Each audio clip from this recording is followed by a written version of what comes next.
Introduction to the Exalted Ones, absolute entities who created countless universes since ancient times.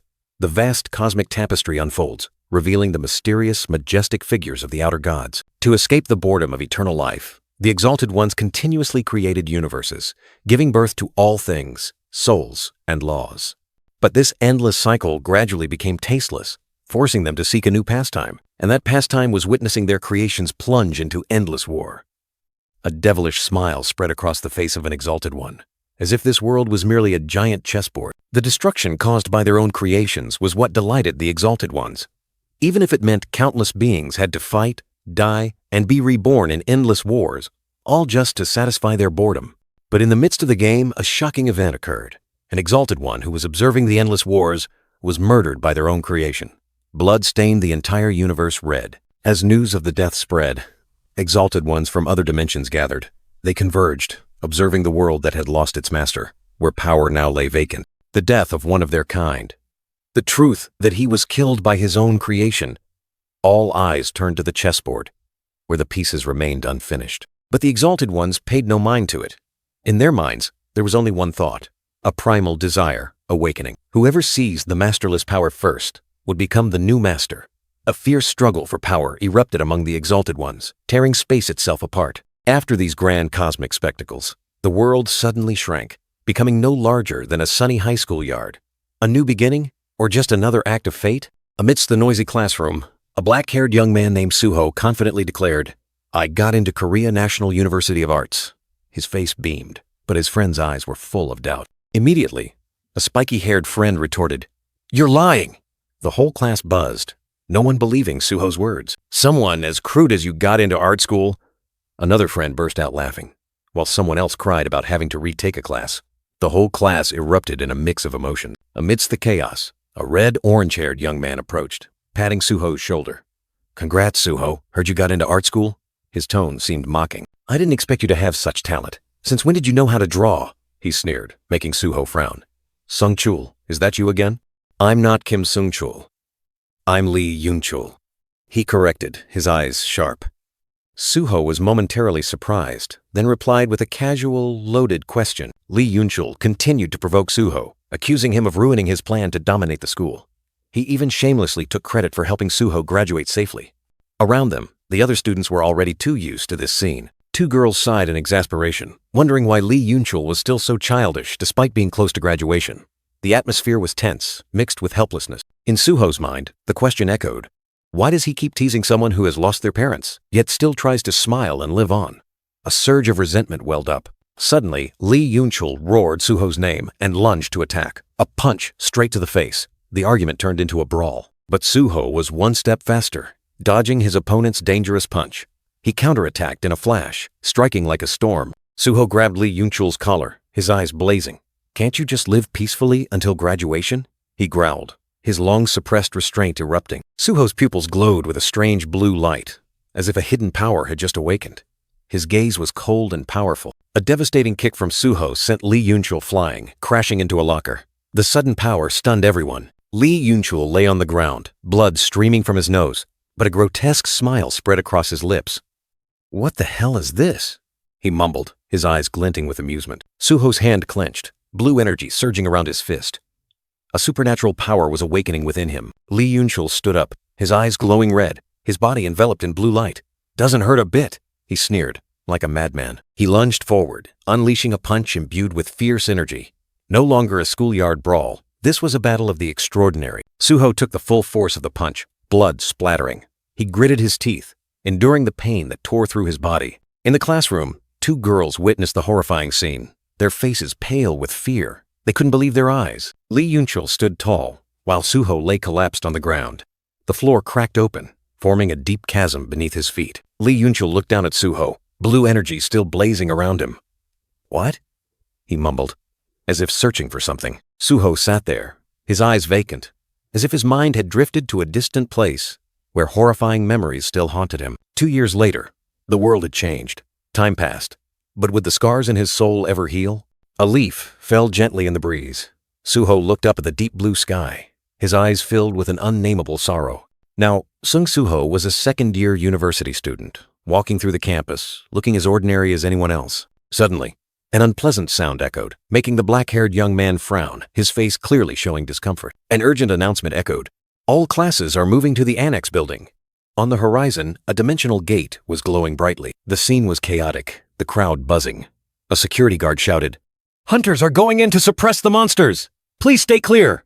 Two men stood there, one in a black suit and a security guard, discussing the D-rank dimensional gate, hoping the hunters would return soon. The crowd of students jostled. A girl anxiously asked, "Will the school be destroyed?" Her friend next to her reassured, "The hunters will take care of it." Suho stared at the dimensional gate, his eyes sharp. "Another gate?" he mumbled, his tone full of hidden meaning. 3 years ago, dimensional gates began to appear, tearing reality apart, turning the world into a chaotic battlefield. These gates were entrances to dungeons, where hideous monsters lurked, waiting for the chance to spill out and wreak havoc upon humanity. But humanity did not yield. Awakened ones appeared, possessing special abilities and the power to use mana. To cope with the chaos, an awakened one named Wu Jinchul established the Hunter Association, gathering powerful warriors. From then on, the world was clearly divided into two factions, awakened ones and normals. A hand holding a pencil sketched a new destiny. In an art class, Suho focused on drawing, immersing himself in his own world. Would this new life truly be peaceful? This world was truly unfair. Some had to crawl like ants just to hope for a little achievement, while others only needed to reach out to grasp it. A cruel destiny, harsh as a pencil stroke on white paper. And then, those weak ants suddenly realized their own cruel limits when facing the abyss of fate. Despair was etched deep on the young man's face. No matter how hard ordinary people tried, they could never bridge the enormous gap with an E-rank awakened one. A harsh truth, revealing their helplessness. If the hunters couldn't close the dimensional gates, this world would perish. Normals needed awakened ones to survive, but awakened ones did not. A brutal truth, weighing heavily on Suho's mind. Everyone was grateful to the hunters, because thanks to them, ordinary people like him could live in peace. But deep within Suho, an indescribable unease still smoldered. He wondered, was he too used to not being able to achieve what he wanted? Suho's eyes were pensive, lost in a stream of thoughts. Missing parents, an indelible scar casting a dark shadow over the picture of a happy family. The truth that his survival depended on others.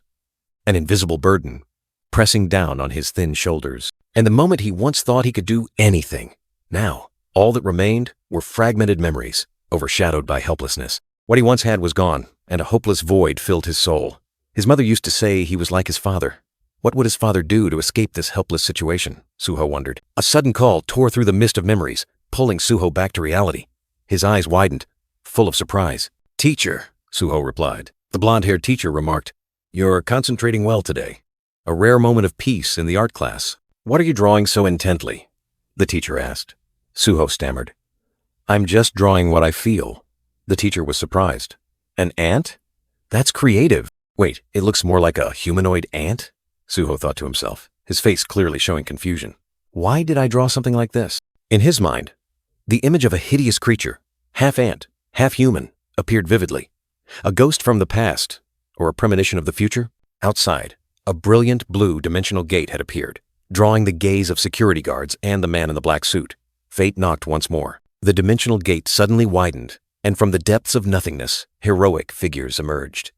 "The hunters are returning!" A cheer rang out, signaling the end of a fierce battle. The group of hunters, with gleaming armor and relaxed expressions, stepped out into the dazzling light. "Oh, they look so comfortable. They must have succeeded." Excited whispers spread. A yellow-clad hunter approached, eagerly shaking hands with the leader. "Hunter Kim. Hunter Kim. Well done.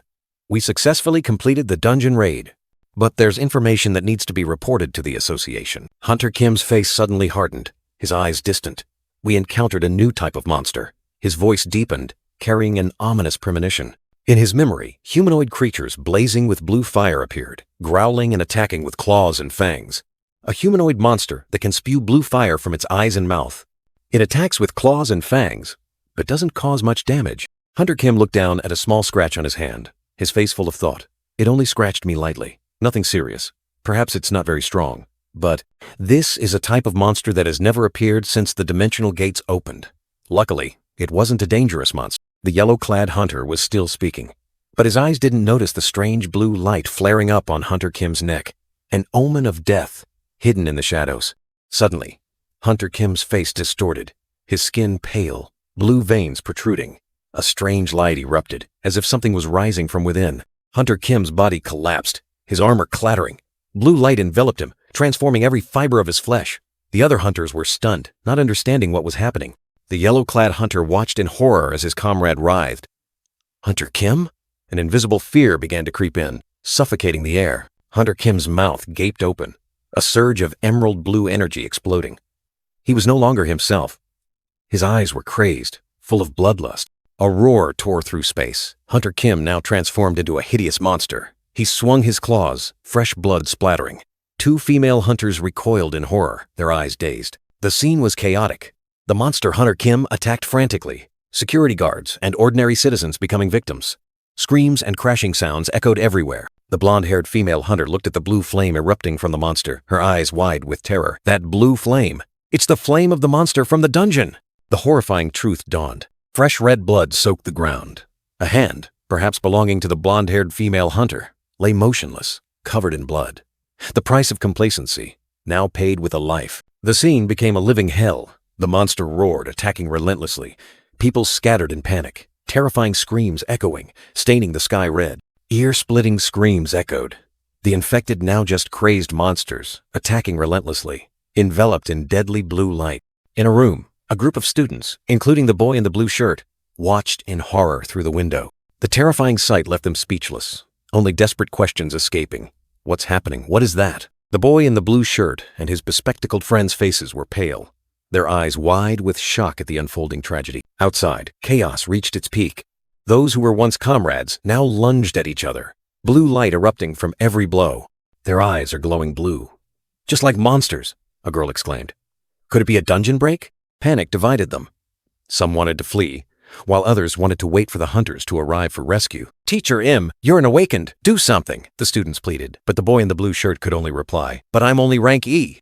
The boy in the blue shirt stood frozen, his eyes lifeless, his mind blank in the face of the desperate situation. On the rooftop, Hunter Kim, now fully transformed into a terrifying creature, walked heavily, his body emitting a blue glow. He knelt, as if enduring extreme pain, or completing a horrifying transformation. A loud thud echoed as Hunter Kim brought his foot down. On the ground, the boy in the blue shirt and the others cried out in panic, "Run!" Monster Kim lunged down, unleashing a terrifying punch, its destructive power blowing away everything in its path. His mouth gaped wide, letting out a savage roar. Blue light violently erupting from his distorted body. The remaining people, including the bespectacled boy and the girls, could only scream in utter terror. Lying on the blood-stained ground, the boy in the blue shirt struggled to get up, his eyes full of despair, yet still trying to shout, "Everyone, run!" Amidst the rubble, the short-haired girl collapsed, her legs trembling, devoid of strength, uttering words of despair. Suho, his face drenched in sweat, eyes wide with panic, could only utter a desperate cry for help. He turned and fled, his promise to go call the hunters echoing. But the girl's pleading hand still reached out, hauntingly. Self-reproach tore at Suho's heart. Damn it, why did I say I'd go call the hunters? It's like pushing her to her death. He helplessly realized he was just an unawakened individual. The humiliation of the weak made Suho grit his teeth. Self-blame was useless. "Suho, you have to find something you can do," a voice echoed in his mind. In that desperate moment, his father's image shone brightly in his mind. If Dad were here, what would he do? The image of his magnificent father, an unyielding monument, became clearer, like a reminder of strength and responsibility. Suho's eyes suddenly lit up, a spark of determination flashing, dispelling his initial fear and helplessness. The monster, Hunter Kim, roared fiercely, blue energy erupting around his distorted body. The short-haired girl's terrified scream echoed as Monster Kim lunged, the shadow of death enveloping her. The girl's face was contorted with fear, tears streaming down, reflecting her utter horror at impending death. The monster swung its arm, preparing to deliver the finishing blow. The girl's piercing scream tore through the air, signaling a tragic end. The monster's hand struck down, the air exploding. The girl's final scream merged with the sound of destruction, a horrifying sight. Monster Kim's fist slammed into the ground, creating a deep crater, blue energy violently erupting. But suddenly, a figure lunged forward. Suho appeared like a flash, delivering a powerful kick to the monster's back, saving the girl in the nick of time. Though his body was bleeding, Suho's gaze remained firm. If Dad were here, he would. The words were unfinished, but his resolve was clear. The screen flickered wildly, lines of error code dancing like an omen. A sudden notification appeared, announcing the completion of a secret quest. Courage of the weak. Amidst the chaos, a distant memory flooded back. He recalled a strange dream where his life was like a game with virtual stats and equipment. To survive, he had to constantly fight, defeating monsters to level up. And so, he plunged into endless battles, growing stronger after each fall. As the monsters grew more terrifying, he also had to evolve, to become even stronger. That was the harsh rule of this world, an inescapable loop. Through countless trials, facing lurking dangers, he learned how to survive, how to turn fear into strength. Finally, after many hardships, he reached the highest floor, the pinnacle of all challenges, where strength was forged to its limits. The final boss appeared, an enemy so powerful that he both hated and admired it. Its strength surpassed all imagination. But then, a horrifying truth was revealed. The identity of the final enemy was, "Is the game fun?" A voice echoed, startling Suho. His eyes widened, filled with shock. This dream, it wasn't just a simple game. A familiar figure appeared in his mind, a choked question escaping. "Dad?" He realized it was his father, the strongest and most reliable man in his life. Perhaps his father's image was deeply ingrained in his subconscious, which is why he saw him in his dream. His father, always resilient, always dependable. How could he be so strong? Suho's gaze suddenly fell upon the fire extinguisher. A thought flashed, along with the cry, "Dad," echoing in his mind. Without hesitation, he grabbed the fire extinguisher and charged forward. If it were Dad in this situation. The monster, Hunter Kim, roared menacingly, his blue eyes burning like fire, as if wanting to incinerate everything. Suho swung the fire extinguisher like a weapon, delivering a critical blow to the monster. Dad would do the same, wouldn't he? He wondered, his gaze firm. Suho suddenly realized the harsh truth. An attack from an unawakened person, without mana, could do nothing to a magic beast. What was he to do? His eyes widened, regret surging. I charged in too recklessly. But then, an unbelievable sight appeared. The monster Hunter Kim collapsed, his body beginning to dissipate.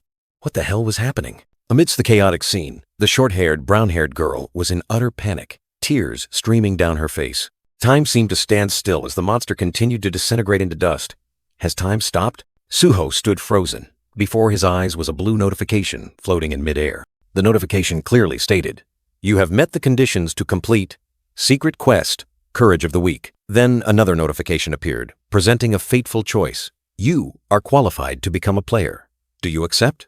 "What the hell is this?" he exclaimed, feeling energy surge. And then a level up notification appeared, just like in his dream. He looked at the dissipating monster, a thought flashing through his mind. If I can fight like in my dream, why would I refuse this opportunity in such a desperate situation? The decision was made. Suho's face hardened, beads of sweat on his brow, but his gaze was unusually firm. "Accept," he declared decisively, and a blinding flash of light erupted, engulfing everything. A series of congratulatory notifications, quest rewards, and the permanent effect longevity appeared consecutively. Finally, a chilling warning. "This is not a dream. You only have one life." A status window appeared, displaying his stats. Suho's eyes suddenly glowed with a brilliant blue light. A game? Quest arrived. A new tutorial quest appeared. Defeat Mistburn and level up. The monster Hunter Kim reappeared, glowing intensely. The monster, now called Awakened Mistburn Rank D, blazed with blue energy. Time returned, and shouts of "Run!" echoed everywhere. Suho looked at the new enemies. 2 unawakened Mistburns, and 1 Awakened Mistburn Rank D, which was Hunter Kim, now fully transformed. He plunged into battle, dodging lightning-fast attacks from the unawakened Mistburns with terrifying speed. Suho's eyes glowed blue, reflecting his determination. "I've truly awakened!" In a flash, he swung the fire extinguisher, delivering a critical blow to the first enemy. The enemy was sent flying. Suho glided through the air, power erupting, landing softly. He silently apologized. Perhaps for his own unexpected brutality. Another Mistburn charged, but Suho was faster, dodging spectacularly. He hovered in midair, his eyes wide with astonishment at his own speed and reflex. A notification appeared. Unawakened Mistburn defeated. Suho was stunned. Just one hit? Without hesitation, he delivered a thunderous kick to the second Mistburn. The second enemy was also sent flying, unable to resist his new power. The notification continued. Unawakened Mistburn defeated. Hunter Kim, now Awakened Mistburn Rank D, growled angrily. Simultaneously, level up, tutorial quest completed. The system confirmed he had defeated Mistburn and leveled up. Another notification appeared. You have received rewards for completing the quest. Check rewards. Accept divided by decline. Suho stared, his eyes glinting. Power surged through his veins. Suho clearly felt his awakening. He was ready. Awakened Mistburn Rank D, which was Hunter Kim, let out a fierce roar, his body blazing with blue light, ready for the final battle. Suho was astonished, his bright blue eyes fixed on the enemy. It withstood that attack? Would his newly awakened power be enough to deal with it? The Mistburn didn't give him time to think, charging like a whirlwind and delivering a fatal blow. Suho was sent flying, blood splattering. A pained groan escaped Suho's throat as he continued to be overwhelmed. He had put all his strength into it, but it seemed insufficient. The Mistburn's power was terrifying. Each punch was like a hammer blow, leaving Suho to defend himself in vain. He was thrown into the air, his body throbbing with pain. The monster still hovered, its cold blue eyes following him. Suho fell to the ground, looking at his blood-stained hand. Damn it! If it wounds me, I'll turn into a monster. I just awakened, and I'm already about to become a beast? Just then, a system notification appeared. Harmful status effect detected in your soul. Status effect removed thanks to the longevity effect. Longevity? Suho suddenly remembered. Now that I think about it, I saw it in the status window earlier. He looked at the charging Mistburn. The monster attacked relentlessly, pushing Suho to his limits as he continuously endured brutal blows. Lying flat on the ground, Suho questioned himself. If I'm weaker than even this D-rank magic beast, then am I only E-rank? I just awakened, and I'm already worrying about my rank. The Mistburn roared ferociously, delivering another blow. Suho, in despair, tried to find a last glimmer of hope. There has to be a way. Suddenly, a light flashed in his eyes. Another system notification appeared. Like a release. A CSEP reward. Quest reward notification. You will receive the following rewards. Reward 1. Stat points +5. Reward 2. Strength stat points +3. Without hesitation, Suho accepted. Power surged, his body glowed, and his strength stats soared from 11 to 14. He roared in a fit of rage. With his newfound power, Suho unleashed an earth-shattering counterattack, sending the Mistburn flying far away. The monster landed, still standing firm, but its eyes now showed caution. The battle was not over yet. Suho's earth-shattering punch struck the enemy directly, creating a dazzling shockwave. The monster Kim was sent flying, his body shaken but still standing firm, his blue eyes blazing. Suho gritted his teeth, red blood splattering from his fist. He couldn't believe his opponent's endurance, even with increased strength. I can't take it down, he thought to himself. Then, I'll put all my bonus points into strength. The system responded. Strength, 14, is greater than 19. Suho's fist erupted with blue light, a new surge of energy welling up. Without hesitation, Kim charged like a whirlwind, enveloped in blue light, ready to finish him off. The monster's brutal punch struck directly, sending Suho flying, his body crashing hard onto the ground. An awakened being can level up? Never heard of it. Ranks are determined at the moment of awakening. No one can get stronger. Suho thought to himself, in pain, even if I don't know who determines the ranks. If I have the power to break free from this damned structure. His will to survive blazed within him. The room was in ruins, dust flying everywhere, a deep crater appearing where Suho had just fallen. At the center of the explosion, the floor was shattered into pieces, traces of a destructive attack. Amidst the rubble, Suho stood up. His body was tattered, but his eyes shone brightly. Suho's eyes flashed with a deep blue light, his resolve unshaken, like a blazing fire in the dark night. He charged forward, a blue light tearing through the air. This was the final blow, all his power concentrated into one punch. Suho's heaven-shattering uppercut sent Kim flying into the air, the monster writhing in pain. The monster collapsed, its body shattered. Suho stood there, exhausted, but his eyes shining with victory. After the earth-shattering battle, the system confirmed. You have defeated D-rank awakened Mistburn. Successive level-up notifications rang out, signaling a significant advancement. Suho collapsed onto the shattered ground, his body utterly spent. He whispered, his voice hoarse but full of conviction. I won. Sweat poured down. Suho panted, his hands trembling. He stared at his hands, as if disbelieving the power that had just erupted. He clenched his fist. Power surging. He clearly felt the change. With this, I am also an awakened being. A resounding roar echoed as Suho unleashed his accumulated energy, a brilliant blue light enveloping his body. Suho's eyes flashed with determination. I can do it now. Now that I've awakened, I can save everyone and resolve this crisis. He walked, each step imbued with iron will, the ground beneath his feet cracking, dust flying everywhere. Suho accelerated, dashing like lightning. His terrifying speed turned him into a blur, leaving deep cracks on the ground. A punch landed, creating a deep crater, demonstrating the destructive power he had just achieved. Suho stopped on the ruined balcony, looking outside with a worried expression. What's the situation like out there? Without hesitation, he launched himself through the shattered window, soaring into the air. Below him, a panicked civilian. Outside, a colossal entity appeared. C rank, awakened Mistburn. It was taller, more ferocious, with a brilliant blue light. The colossal monster landed, creating a tremor that shook the entire area, dust and debris flying everywhere. A giant loudspeaker blared, emitting piercing alarm sounds that shattered the city's peace. Amidst the chaotic scene, an urgent voice echoed. Dungeon break at Korea National University of Arts. All civilians in the area are requested to evacuate immediately. A team of heavily armed hunters was rushing towards the center of the chaos, their eyes filled with determination mixed with worry. Amidst the rubble, the hunters looked ahead tensely, one of them speaking. Damn it, people are dying, and all we can do is watch. When will the hunters from the association arrive? Another hunter checked his tablet, replying, It takes some time to deploy B-rank hunters and above. This gate is D-rank, right? Ah, the association is looking into hunters being infected. The screen moved. A finger, swiping through profiles. Eyes, scanning with worry. Could it be? Finally, the screen stopped, clearly displaying the information. Kim Jong-soo, tank, C-rank. A C-rank hunter has been infected. Meanwhile, Suho lay slumped amidst the ruins, exhausted after the fierce battle, his body utterly spent. He struggled to get up, his eyes wide with shock as he looked ahead, wondering, what the hell is this? Did it jump up from the floor below? A C-rank awakened Mistburn, massive and ferocious, appeared amidst the blue smoke, holding a colossal sword. A C-rank Mistburn.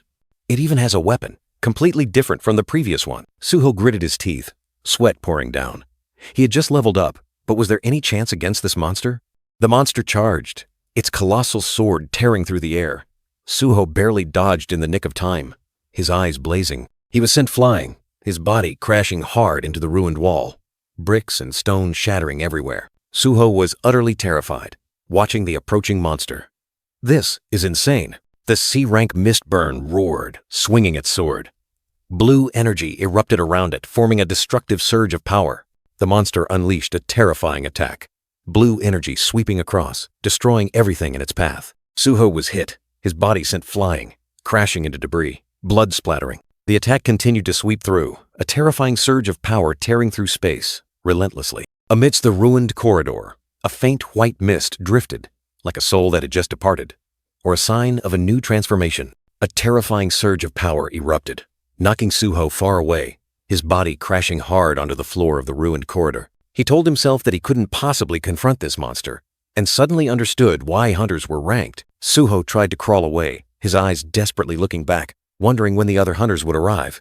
He just needed to hold on a little longer. The enemy, C-rank Mistburn, appeared with a distorted face, its eyes and the cracks on its body, emitting an eerie blue light. The monster's face twisted into a sneer, exuding brutality, ready to devour everything in its path. Suho uttered a horrified, "Huh?"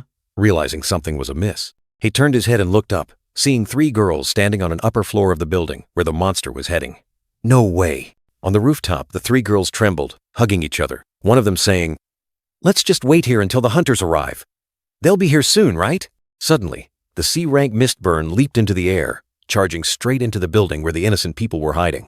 Suho witnessed the horrifying scene, his eyes wide, blood seeping through his torn clothes, utter helplessness evident on his face. The colossal monster landed on the building's roof, its large sword raised, preparing to deliver a destructive blow. Suho gritted his teeth, his eyes filled with rage and determination. His eyes suddenly glowed emerald green, a new surge of power erupting from deep within. "Damn it!" Suho roared, shooting forward like an arrow. "There's no time to wait for hunters anymore!"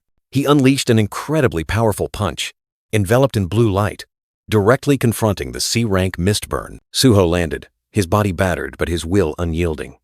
"I have to stop this guy." The blue light exploded.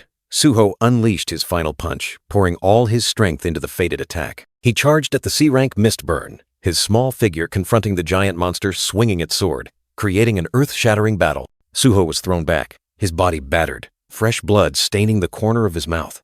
One blow from him is enough to kill me. But in his mind, the image of innocent people lying fallen, blood splattered on the ground, appeared vividly. But I can't let him escape. With an iron will, Suho forced himself to stand, charging straight towards the enemy. He threw another punch, power exploding, refusing to back down even as his body reached its limit. The powerful punch connected, but the monster remained standing. Suho was pushed back by the recoil, his body shaking. Despite the extreme pain, Suho's eyes still burned brightly, unwavering, ready for the next blow. Another punch, carrying all his rage and determination, tore through the air, heading straight for the C-rank Mistburn. A close-up of Suho's eyes, the flame of his will burning fiercely, as if wanting to incinerate all obstacles. The monster roared in pain, the blue light on its body flickering, proving Suho's attack had been effective. But the C-rank Mistburn was no pushover. It swung its arm, sending Suho flying into the air like a tattered doll. He was sent flying, blood gushing like a fountain, his body unable to withstand these brutal attacks any longer. Suho's mouth was filled with fresh blood, his eyes dazed. But deep down, a faint glimmer of hope still flickered. He crashed to the ground, creating a deep crater. The monster stood towering, looking down like a god of destruction. Lying amidst the rubble, Suho was injured and coughing up blood, his body exhausted. But his resolute gaze still refused to yield. The heaven-shattering blow sent Suho flying, his figure collapsing amidst the thick dust. The enemy stood towering like a mountain, while he was merely a leaf in a storm. HP 1. His life was as fragile as a thread, but Suho's eyes still burned with fire. He couldn't fall. Lying amidst the rubble, Suho gasped. Lucky. The system doesn't want me to fall yet. Blood stained his chest, but his will remained unyielding. The colossal C-rank Mistburn stood proudly, the brilliant blue light from its body like a final challenge. A flash of lightning tore through the air, signaling the next attack. Or a sudden resurgence? Despite being covered in blood, Suho gritted his teeth, struggling to stand. His fists clenched, his will unwavering. A second, more ferocious flash of lightning exploded in mid-air, like a war drum urging him on. Another fatal blow struck. Suho was sent flying, his body engulfed in the blinding light of the explosion. Exhaustion reached its limit, the number 999 like a curse, but his eyes remained open, refusing to surrender to death. Mistburn's colossal sword sliced through the wind, sending Suho flying far away. He was like a broken puppet, soaring through the air. Blinding light erupted, energy violently colliding, creating a scene of destruction. Terrifying power continued to tear through space. Brilliant purple rays of light, seemingly wanting to devour everything. The monster unleashed a destructive attack, brilliant purple energy transforming into sharp blades. Suho hovered in mid-air, trying to dodge, while the C-rank Mistburn was ready for the finishing blow. An earth-shattering impact. The ground cracked open, energy exploded, forming a deep crater. Once again, Suho collapsed. His body was battered, but his dark eyes still gleamed with an unyielding will, refusing to accept defeat. Suho fell, blood splattered. A shadowy figure glided past as if whispering. An ant? He was exhausted. The phantom glided away, carrying despair. A silent scream echoed in Suho's mind. Number? The boy lay amidst the rubble, faint blue light surrounding him. He blamed himself, regret gnawing at him. It's all because I arrived too late. A growl tore through space. The corrupted hunter, Kim, along with the shadow entity, was rising with brutal power. His eyes blazing, Kim stared directly at those opposite him. His voice was hoarse, full of menace. You are certainly. The shadow entity continued, its voice as cold as ice. The lowly ones who dared to harm His Highness. A death sentence. Without warning, the shadows lunged. Slashes tore through the wind. Fresh blood splattered, staining the desolate space red. Kim's face contorted with rage, his blue eyes blazing. He growled, ready to tear apart anyone in his way. With a savage growl, Kim attacked.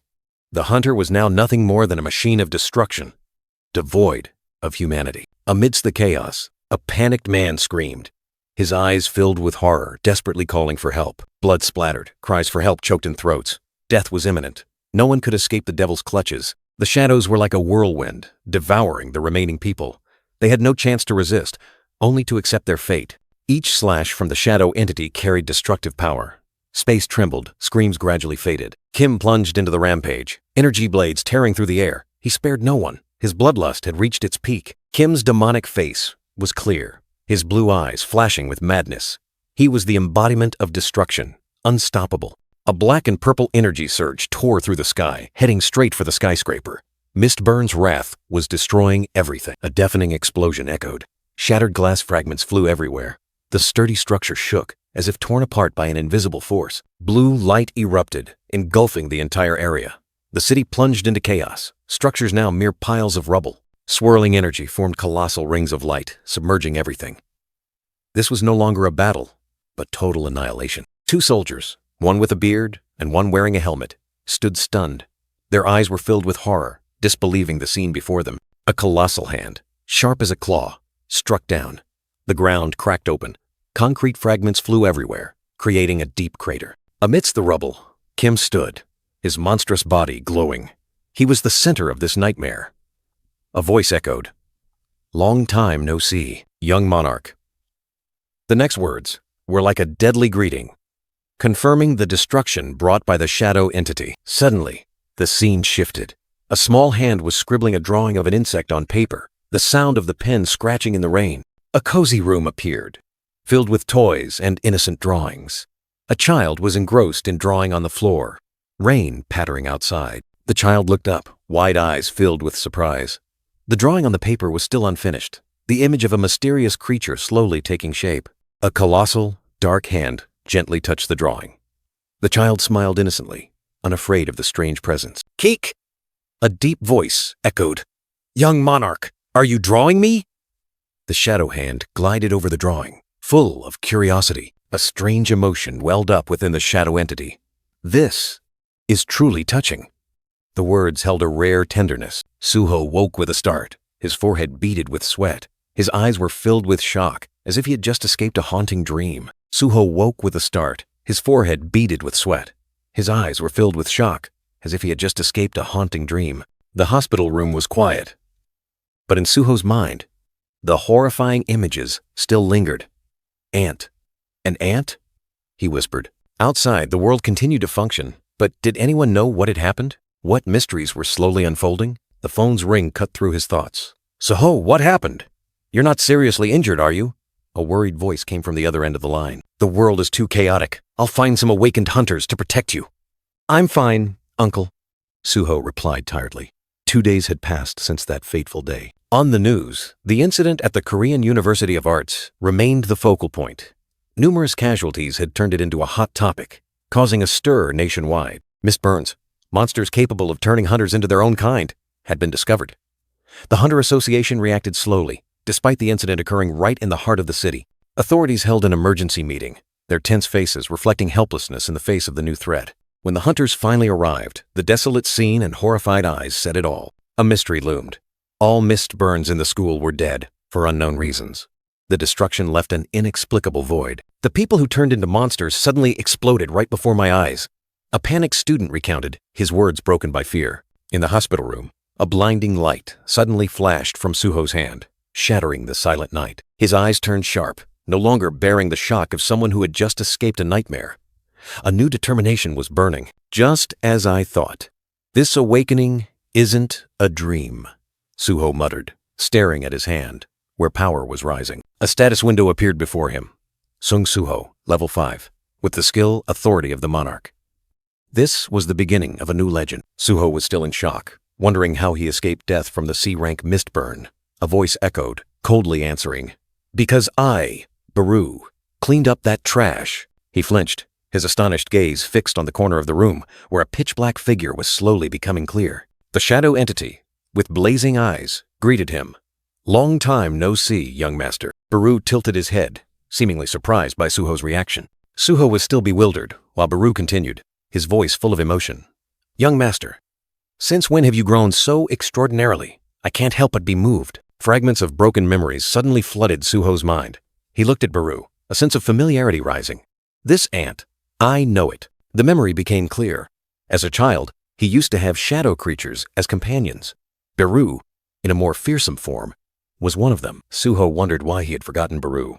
The shadow entity explained, "I, Baru, have crossed dimensions to meet the young master." A series of questions swirled in Suho's mind. Did he really live with those shadow creatures? What exactly was his past? He pointed at Baru, wondering about its small size. Baru explained that crossing dimensions had consumed too much mana, causing it to temporarily shrink. Suho checked the status window, seeing Baru was merely a common soldier. Baru growled, angrily scolding the system for demoting a grand marshal like itself. Ignoring Baru's complaints, Suho gently stepped off the bed, his feet touching the cold floor. He stretched, feeling unusually healthy. "Anyway, I recovered thanks to you, didn't I?" Baru smugly replied, "I'm a seasoned healer." Baru revealed his purpose for coming, to break Suho's seal, but Suho had broken it himself. "Seal?" Suho was stunned, Suho thought of his strange dream. Baru confirmed it wasn't a dream, but a real memory. You are much stronger than when you faced me. Baru revealed a shocking truth. The Shadow Monarch Sung Jinwoo had sealed Suho's powers and memories, only wishing for him to live a normal life. This truth struck like lightning, leaving the young man stunned. My father? Suho exclaimed, realizing the connection to his runaway father. But Baru immediately denied it, his voice dramatic. He didn't run away. He went to the universe. The universe? What do you mean? Suho was bewildered, trying to process the information. Baru, in its small form, began to explain, unveiling the secret of a great war. The surrounding space seemed to transform, dark energy currents swirling, recreating a fierce scene. The surrounding space seemed to transform, dark energy currents swirling, recreating a fierce scene. Baru continued, his voice deep. The Shadow Monarch Sung Jinwoo had left Earth, plunging into an endless war among the stars, fighting invaders who sought to devour entire worlds. A familiar figure appeared in Suho's mind, surrounded by dark energy. My father is protecting the world? He murmured, a mix of astonishment and pride swelling within him. That's right, Baru confirmed, fighting against the Itarim, gods from the vast universe. The name echoed, carrying the breath of destruction and ultimate power. Baru depicted a fierce battlefield. The Itarim constantly sent apostles to invade worlds. Even it, on its way to find the young master, had torn countless enemies to shreds. The young man pondered. So, the gates and monsters that had appeared on Earth all this time were all consequences of this cosmic war? A terrifying truth slowly unfolded. So, my mother went with my father too? Suho asked, hoping for a simple answer. Baru was surprised. Then Suho explained that his mother had also disappeared on the same day as his father. Baru suddenly flinched, its bright white eyes wide. A flash of insight sparked in its mind. A terrifying truth just revealed. Keek! Baru shrieked, its small shadow body trembling. Utter shock was evident on its face. Lady Hein is missing? Baru was aghast, immediately deducing. The Itarim, their apostles on Earth must have set a deadly trap. Suho bowed his head, his gaze heavy. Is it because of those damned Itarim that my parents can't return? The question echoed, filled with pain and helplessness. Baru asked if the young monarch wanted to see his parents again. Suho clenched his fists, loneliness and a burning desire for reunion blazing within him. Then, there is only one way, Baru declared. Suho's eyes lit up, a resolute will evident on his face. Suho's father is trapped in the cosmic war, Baru explained. But the young monarch can save his mother himself if he is strong enough to overcome all challenges. Level up! Baru urged, a shadow sword appearing. Suho looked directly at the shadow entity, determined to train and reclaim what he had lost. A system quest notification appeared, like a challenge from destiny. Trial of Shadows. Suho must prove his worth to awaken his hidden power. A key made of shadows appeared, the only item to open the gate to the shadow dungeon, where Suho would face his first trial. Insert that key into your shadow, Baru commanded. Suho looked down, his shadow stretching across the floor, an invisible gate awaiting. He reached out, inserting the key into his own shadow. Darkness surged, swallowing the light, opening a mysterious path. Shadow energy exploded violently, twisting and spreading throughout the room. The key had activated something deep and powerful within. Suho was sucked into the vortex of shadows, his body gradually sinking into nothingness. He was stunned, unsure of what awaited him in this new world. Go forth, step in, and claim the power that is rightfully yours, young monarch, Baru urged. Suho stood before the gate of light, ready to face destiny. Even though he had accepted it, Suho still couldn't believe what was happening. Another world, a divine war, and even his father's power. The vast universe, the war between gods, or the title Shadow Monarch, all still felt too distant, like a wild dream. But deep in his mind, a spark of hope ignited. If this was the only way to find his family again, he would not hesitate to face it. If becoming stronger means I can see them again, I will level up at all costs, Suho declared, his eyes blazing, determination burning, ready for any challenge. Amidst the silent void, the shadow entity Baru hovered, its bright white eyes seemingly awaiting a supreme command. The majestic voice of the master echoed, commanding Baru to go to Earth and release Suho's seal. Baru was stunned, its shadow form shifting as if questioning, You mean the seal of that young monarch? The reply confirmed, accompanied by a warning about the danger from the Itarim possibly having spread to Earth. The ultimate mission was given, to return Suho's sealed power and memories, and to protect Earth himself. For the rest, Grand Marshal Baru was given full authority to act according to the situation. Baru looked toward Suho, pondering the autonomy he had just been granted. To judge for myself? Meanwhile, on Earth, Suho was still unconscious, lying motionless on the cold ground. Baru's bright white eyes, flashed, a decision having been made. I, Baru, will stay by the young monarch's side, watching over his every step of growth, Baru swore. A spatial gate opened, swirling deep into the silent darkness of the room. The teleportation gate shrank, transforming into a small shadow entity, hiding in a corner. Suho awoke, his eyes wide with shock as he looked around. Behind him, a dark shadow silently appeared. This is the land of the dead, where the living cannot set foot without the master's permission. The Shadow Dungeon, Baru's voice echoed, introducing this strange place. Suho stared in astonishment at the desolate scene around him, remarking that it looked more like a ruined city than a dungeon. Suho felt a strange familiarity with this ruined land, a peculiar sensation creeping into his mind. Suddenly, a quest notification appeared, coldly declaring, "Survival." He must prove himself worthy of mastering this place within 4 hours, or the monsters would never accept him. 4 hours of survival? He muttered, while Baru, the shadow entity, urgently reminded him, "Please be careful, young monarch." Danger was lurking. A gruesome voice echoed, signaling that the moment of agony was about to descend. Suho flinched, a sense of unease rising as he faced the colossal shadow. In a flash, a green monster with bloodshot eyes swung an axe and charged straight down. Suho's eyes widened, facing the sudden attack. He dodged like lightning, rolling on the ruined ground. The sharp axe blade grazed past, creating a deafening clang, almost ending him. Lying on his back, Suho subtly smirked, his eyes emitting a strange blue light. Quite a surprise, he muttered to himself, a spark of interest flashing. The attacker was a goblin scout, with grayish-green skin, glowing red eyes, and a crude stone axe. It growled, ready for the next strike. "Goblin scout," he murmured. Baru immediately warned, "Scout means there will be more comrades nearby." The situation grew tense. Then I have to deal with it before it calls for reinforcements. Suho decisively charged forward. Baru panicked.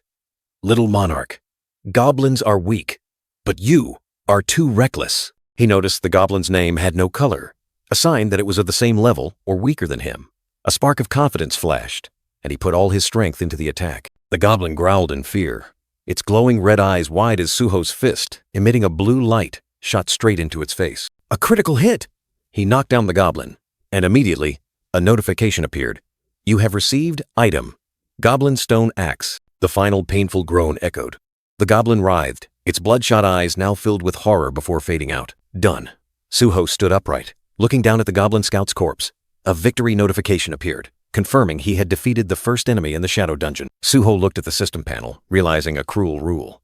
Those stronger than him had their names displayed in different colors. He understood. Amidst the dungeon's ruins, Suho and Baru, in its small form, stood silently.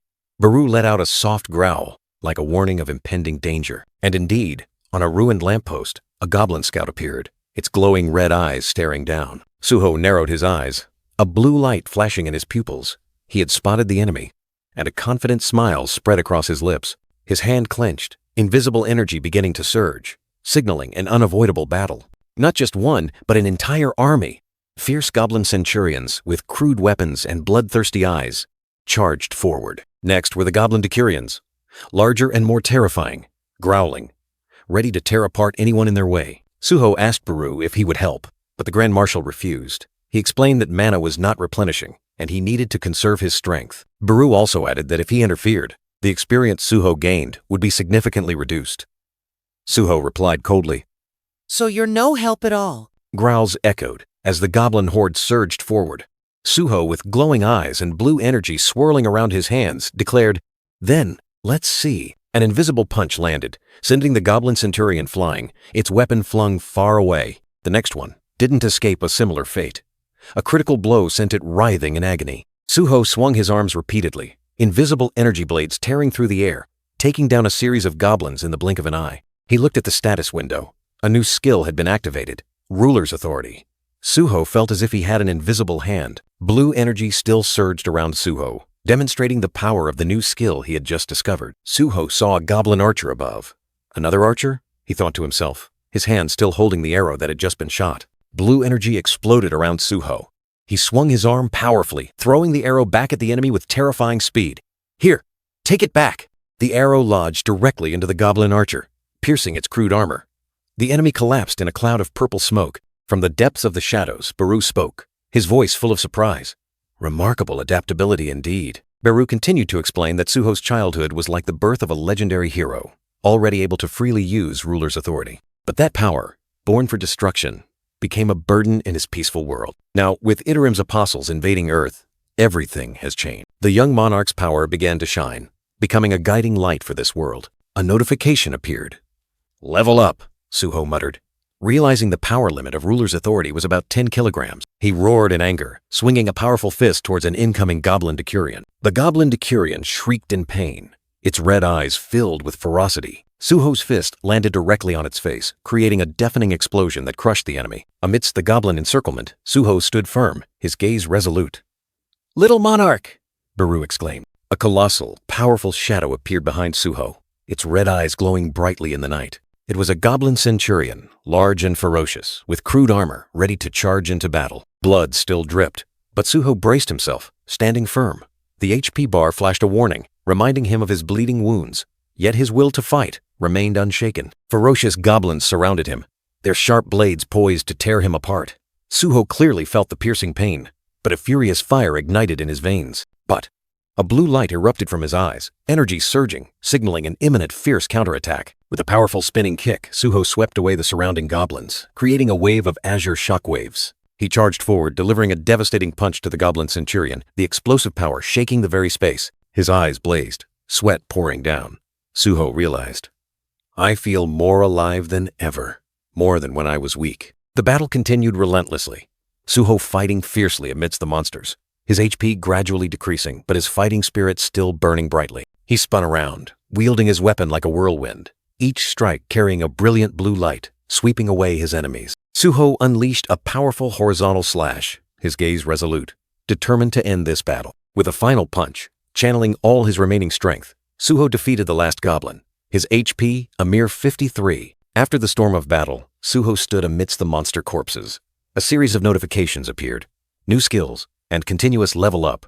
Biru's shadow glided past, like a silent commendation for his master's remarkable progress. Suho looked down at the corpse of the goblin centurion, the one who dared to block his path, now just a pile of rubble. A close-up of the goblin centurion's distorted face, its bloodshot eyes now extinguished, signifying complete defeat. Breathing heavily, Suho slumped onto the broken car.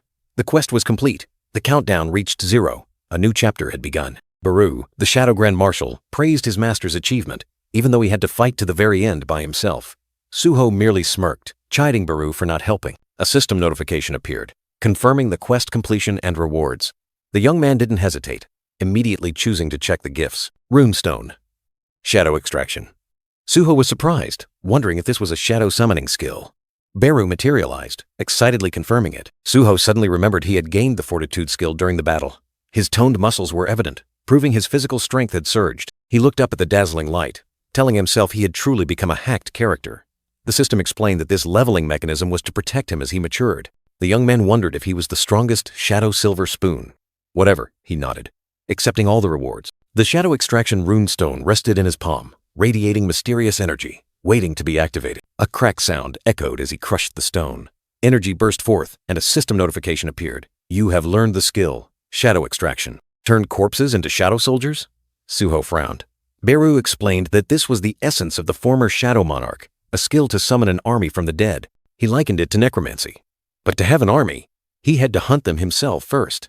Could it be that he could only control those weaker than himself? The young man recalled that summoning skills were generally unpopular among hunters. He looked down at the goblin corpse. The system confirmed that shadow extraction could be used. The system required him to set a specific command for the skill. Suho frowned, finding it troublesome. Baru hovered nearby, waiting. Baru hovered, his eyes glowing brightly, seemingly contemplating something as well. If it's a command, it must be direct, Baru spoke, his voice echoing like thunder. Suho took a deep breath, then decisively shouted, "Arise!" Dark energy surged from his body, engulfing the entire space. A command echoed, tearing through the dark night. Arise. The summons was directed at the corpse of a giant monster, lying motionless amidst the desolation. From the ground, a shadowy hand reached up, swirling with dark energy, as if to pull the soul of the fallen from eternal slumber. Not one, but an entire army of shadow goblins arose. They took on grotesque forms, with glowing red eyes and blue energy enveloping them, ready to obey their new master. Suho stared at the newly summoned shadow soldiers, his eyes wide. "Is this shadow summoning?" he exclaimed, his voice a mix of surprise and doubt. Suho observed the small shadow goblins, then shook his head in disappointment. Honestly, not as impressive as I imagined. Baru beside him seemed surprised by his master's blunt remark. Baru quickly explained that newly summoned shadow soldiers were usually weaker than when they were alive. Suho asked if they also became smaller, and Baru reluctantly confirmed. He continued to question the extent of their weakening. Suho frowned, pointing out that the shadow soldiers would disappear after one day. Baru frantically asked if he didn't have the shadow storage skill. Not at all, Suho replied curtly, leaving Baru stunned. Baru puffed up, his expression full of anger. I think. Intelligence stats and level affect shadow authority, the Grand Marshal muttered, trying to find an explanation for the current weakness. Baru shrunk back, his face filled with sorrow, trying to praise how powerful this skill would become later. Suho gently comforted him. I understand. Don't be sad anymore, Baru. Suho's stomach rumbled loudly, breaking the quiet atmosphere. He suddenly realized he hadn't eaten for 2 days.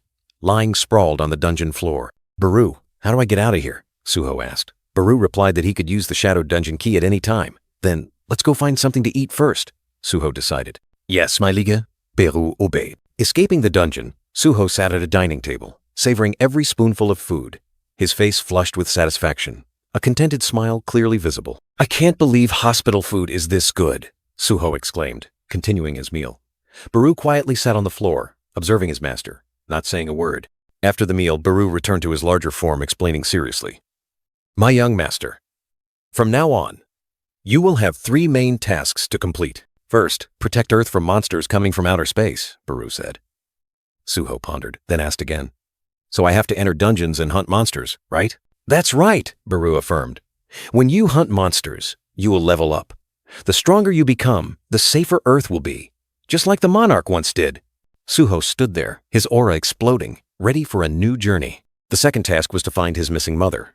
Would the dark dungeons reveal any clues about her? Suho wondered.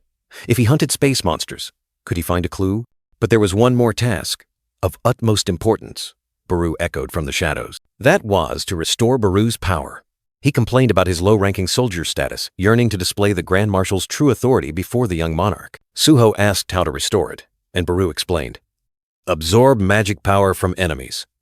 A crude method, but now, unable to receive power from the monarch, it was the only option. So, for Baru to grow stronger, he had to consume monsters with magic power, and that meant venturing into dungeons. Determination was clear in Suho's eyes. A simple meal, empty bowls, a new beginning awaited. To enter a dungeon, you need a hunter license, Baru said. Go to the association to measure your magic power. Suho nodded, ready for the first step. Looking out at the city, Suho pondered. He was an awakened being capable of leveling up. An S-rank hunter? A smile briefly touched his lips. He wondered, what rank would he achieve? But harsh reality struck. The black-haired girl announced, your magic power level is 46. You are an E-rank awakened being. The declaration was like a lightning bolt, extinguishing all hope. Suho stood there, utterly disappointed. Outside the association, life bustled on. But Suho's world had just been turned upside down. With heavy steps, he left the building. Suho lost in thought. Baru silently followed. Hunter ranks are based on magic power level. Baru tried to comfort him, saying it was because he focused on strength. Don't try to comfort me anymore, Suho replied, his voice full of dejection. Can an E-rank like me protect Earth? Suho wondered, looking at his hands. Baru reminded him, you can level up, but who would hire an E-rank hunter? Suho knew that even stepping into a dungeon would be a tough challenge. Suho's eyes widened, a spark of realization flashing in his mind. He exclaimed, ah! In midair, Baru appeared, tiny as an ant, saying to Suho, perhaps there's still a way. Baru explained that in dungeon raids there was always a clear division of labor. The attack team would be the vanguards fighting monsters. As for the transport team, they would follow behind, collecting monster corpses and loot. Finally, there was the mining team, who would be in the rear, digging and gathering resources from the dungeon. Baru added that, except for the attack team, both the transport and mining teams accepted E-rank hunters. In other words, even as an E-rank, I can still enter dungeons, Suho realized. In a dungeon filled with glowing blue crystals, Suho breathed a sigh of relief, sweat beading on his forehead. He was working with another man, who held a pickaxe. Suho turned and said, thanks for introducing me here. I just awakened, and you're the only awakened being I know. That man was Lim Do-gyun, an assistant lecturer at Korea National University of Arts, and also an E-rank awakened being. Suho continued, I'm glad to have an awakened senior nearby. Thanks to you, I can even work in this dungeon. Lim Do-gyun just listened in silence. Lim Do-gyun turned, his gaze slightly unusual, and called Suho's name. Yes? Suho replied. a little surprised. Suddenly, Lim Dogyan bowed deeply, apologizing to Suho. I'm sorry about what happened at the university. He explained that he was the only awakened being there, but was too scared and ran away alone. In his mind, self-reproach and his own cowardice still haunted him. Suho looked at the bowing man, gently saying, I'm sorry I couldn't do anything. Please raise your head. You're also an E-rank awakened being, just like me. Lim Dogyun looked up, surprised. Suho continued, explaining that the Hunter Association advised E-ranks like them to run at full speed when they saw monsters. You were just following instructions, weren't you? Lim Dogyun asked in astonishment. You're an E-rank? Suho nodded. That's right. My mana level is 46. It's even low for an E-rank. Lim Dogyun was utterly shocked. Your mana level is even lower than mine? Lim Dogyun was still in shock, his mind replaying the scene of Suho fighting monsters on the rooftop, an unbelievable image. In his memory, the black-haired young man rampaged amidst a wave of emerald magic, confronting a terrifying beast, his gaze unwavering. He wondered, had he seen wrong? The image of Suho, confident, holding a glowing pickaxe, was completely different from a weak E-rank hunter. Lim Dogyun secretly thought, for an E-rank hunter to attack a magic beast and survive was already a miracle. Baru appeared, affirming, Indeed, the young master is extraordinary. He flinched. Baru had glided right next to his ear, making Lim Dogyun shiver with fear. Whoa! Lim Dogyun screamed, backing away when he saw Baru. A magic beast? Suho stood behind, watching the scene with a helpless expression. Suho asked Baru, puzzled, Why did you suddenly appear? Baru replied, The young master is as weak as an ant larva. I only feel at ease protecting you by your side. Suho secretly wondered, had he awakened as a summoner? Lim Dogyun then said, Many E-rank hunters don't even have any skills, you're lucky. Lim Dogyun proudly boasted, I have the running skill, so I'm very good at escaping. Suho's face went blank upon hearing this. Suho looked at him without a word, making Lim Dogyun panic. I was just kidding, brother. Baru hovered beside Suho, commenting, Indeed, young master, you've crushed his spirit.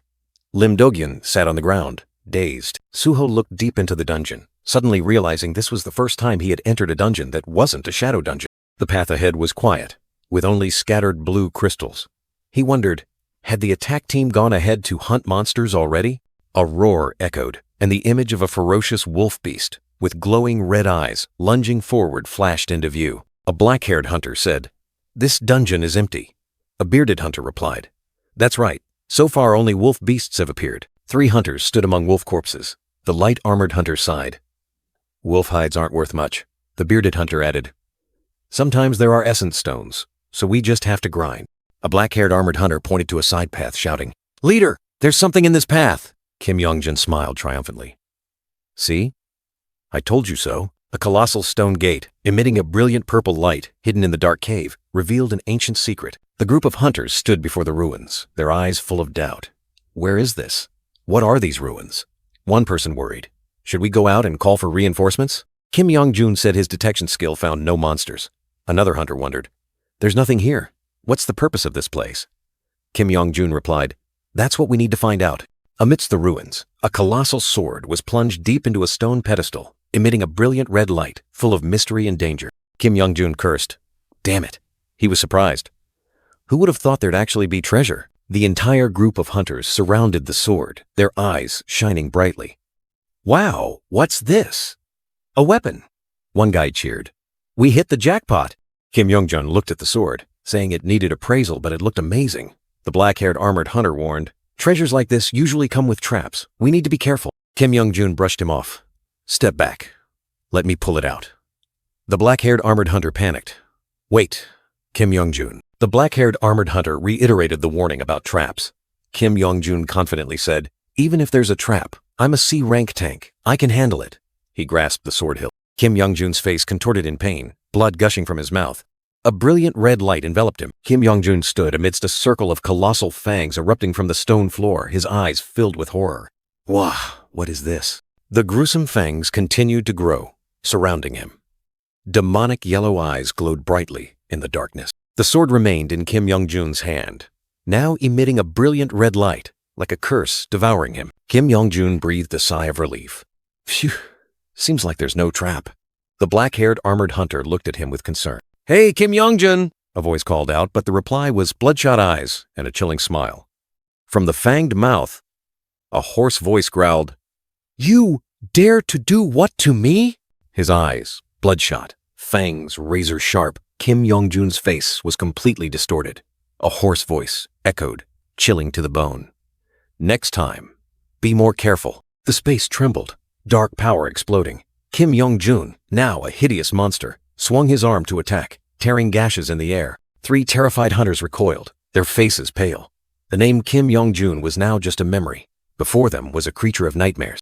The mist-burn monster revealed its true form, gripping a glowing red energy sword. Its voice boomed like thunder. Who dares covet the Fang Monarch's sword? A stern, authoritative declaration. Annihilate all intruders in the Fang Monarch's domain. The monster charged, giving its prey no chance to live. A helpless hunter fell, his eyes filled with despair. The monster, without hesitation, continued its rampage. Kill! Blood splattered, armor shattered. Another hunter was crushed under the terrifying power. Kill! The growl echoed. The monster roared savagely, its eyes burning crimson. It was the embodiment of destruction, relentlessly pursuing. Kill! Meanwhile, in another corner of the dungeon, blue crystals shattered under the picks of the shadows. Crisp clink sounds echoed repeatedly. 2 other hunters watched the strange sight in astonishment. Huh? What is that? They couldn't believe their eyes. Lim Do-gyun, standing next to Suho, exclaimed in surprise upon seeing the shadow goblins and shadow mist burns diligently working. There's even a summoning skill like that? He thought to himself.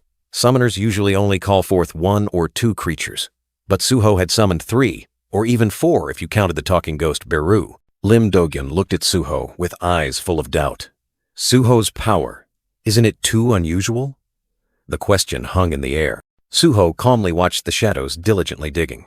He thought even if he could only summon 3 and needed corpses, being able to use corpses from the shadow dungeon was convenient.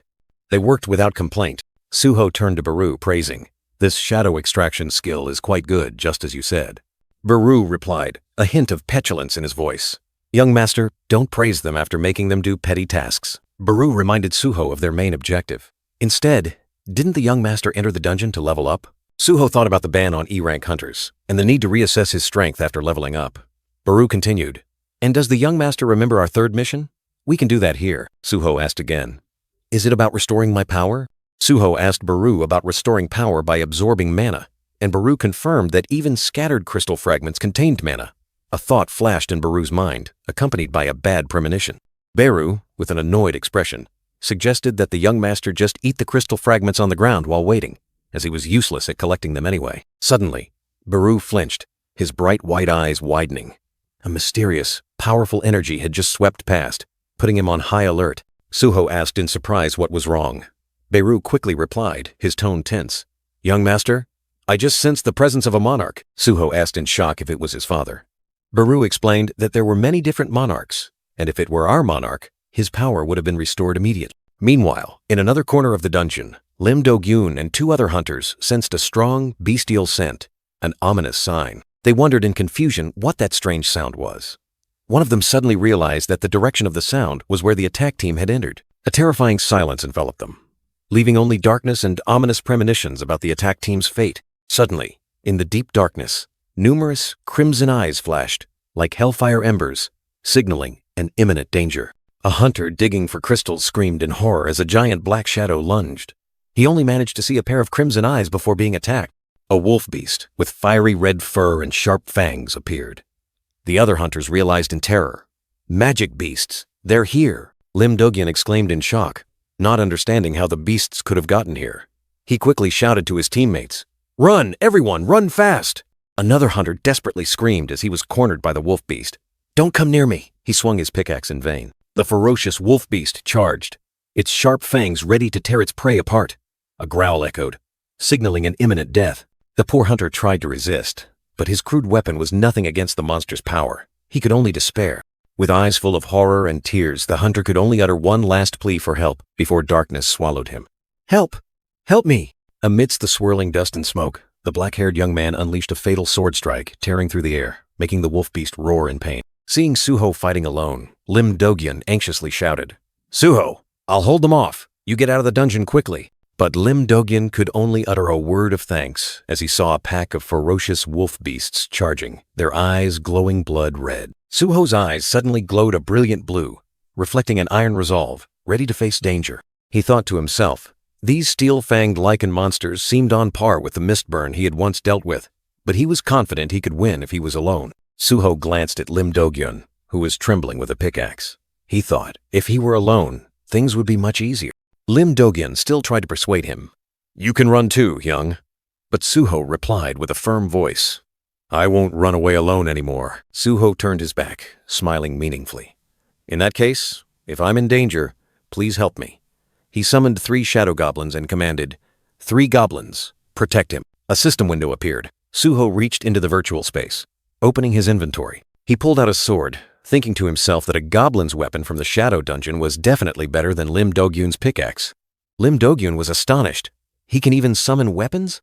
What kind of summoning skill does Suho have? With a powerful swing, Suho wielded the newly summoned sword, creating a dazzling blue energy surge. The energy surge shot straight into the pack of wolf beasts, tearing through their formation. A steel-fanged lichen was hit, its body twisting in midair, letting out a painful groan. Suho landed, surrounded by brilliant blue light, his expression cold and powerful. Lim Do-gyun was stunned, his eyes wide as the system notification appeared. "You have defeated steel-fanged lichen." 3 shadow goblins stood beside him, ready for battle. Suho raised his hand, blue energy flared, and a command echoed. "Arise." Dark energy exploded. Suho swung his hand to summon. 2 wolf beasts growled and charged, but he was ready for the next battle. Swirling dark power enveloped him. Lim Do-gyun's eyes widened in horror, witnessing the surreal scene. 3 shadow goblins had been summoned, standing guard in front of him, along with the small, hovering shadow entity. The shadow sword flashed. Suho charged into battle with the wolf beast. He dodged a deadly pounce, his gaze firm, ready to deliver the finishing blow. The small, hovering shadow entity secretly admired. "Oh, young master, he has become so familiar with the power of shadows." Suho mused. "Summoning and extraction don't cost mana. If I had more mana and the number of summons increased, I could create an entire army." A bold thought flashed. "Then," he murmured softly, his hand gripping the shadow sword tightly. A decision had been made. Without hesitation, the pitch-black sword pierced the wolf beast's body. A system notification appeared. "You have defeated steel-fanged lichen." Another enemy fell. "Arise," Suho commanded. Dark energy surged from the ground. Lim Do-gyun froze, witnessing a new entity taking shape. A new shadow goblin was summoned, trembling in fear. It growled weakly, its eyes clearly showing panic. The goblin sobbed, tears streaming down its face. Even as a shadow entity, it still felt extreme fear. The victory notification appeared. "You have defeated steel-fanged lichen." Immediately after, another line of text exploded. "Notification! Level up! Arise!" Suho stood amidst his new shadow servants. 3 wolves and 1 shadow goblin, all ready to obey his command. "Suho, you!" Lim Do-gyun stammered, unable to believe his eyes. Suho maintained a calm expression, but his eyes held a complex gaze. "You don't have an E-rank physique at all! Moreover, you can even tame dead magic beasts!" Lim Do-gyun was astonished. Suho looked flustered. About that." Lim Do-gyun was suspicious. "I really am E-rank. Could Suho be a fake hunter, deliberately lying about his rank?" He began to doubt. Suho's eyes suddenly flashed. An urgent system notification appeared. "Urgent quest has arrived. Defeat the enemy." The urgent quest suddenly appeared, startling Suho. He had defeated all the wolf monsters, so who was the enemy to be eliminated? Heavy footsteps echoed. Suho wondered, could there be another hidden enemy? A sense of unease arose. At the same time, Lim Do-gyun also flinched, both turning their heads towards a giant armored figure steadily approaching. That figure was a hunter from the attack team, a colleague of Lim Do-gyun. What had happened to him? Lim Do-gyun hastily called out his name, trying to ask questions, but the hunter just stood silently, without a word.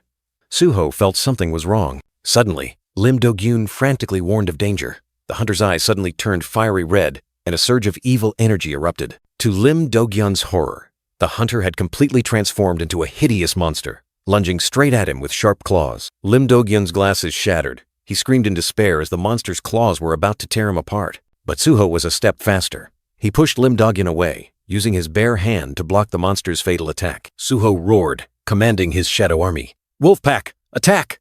Lim Do-gyun behind him was still stunned and terrified. Immediately, the shadow goblins summoned by Suho charged to attack the monster, creating a chaotic battle. Suho fought while pondering the situation. Another hunter gone mad. Since when could hunters turn into monsters like this? He stared at the monster, its name appearing Lycan Fang, possessed.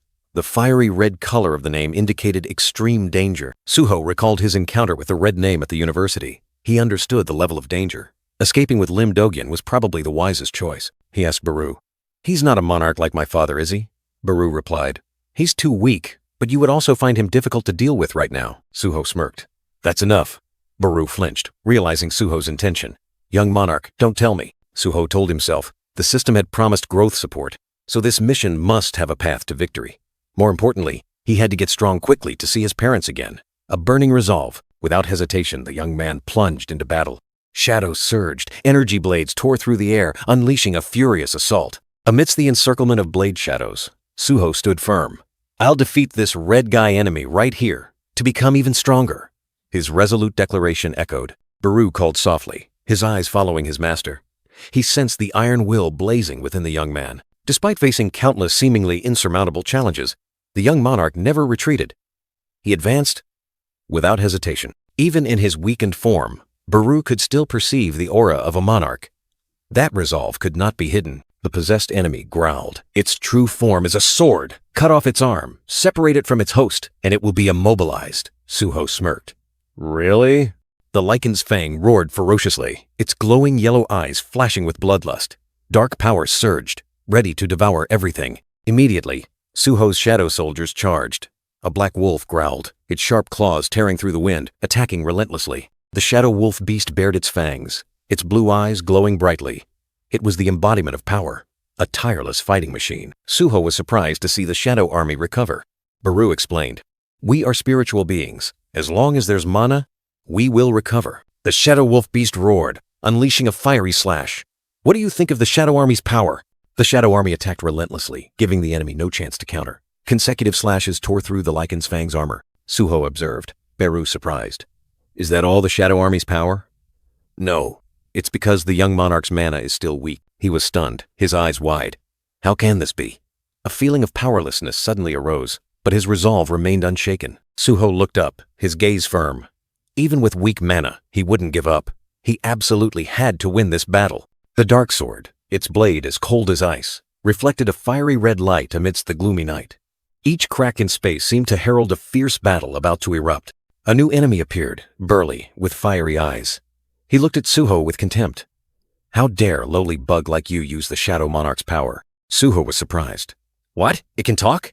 Immediately, Baru roared furiously. "How dare you call the Shadow Monarch's bloodline a bug? Do you want to die?" The possessed one, with sharp fangs, sensed something. He muttered in astonishment, "The Shadow Monarch's bloodline. I never expected to find it here." His eyes flashed with hatred. "Enemy of the Fang King." A surge of blue energy erupted, hurtling straight towards Suho, carrying destructive power.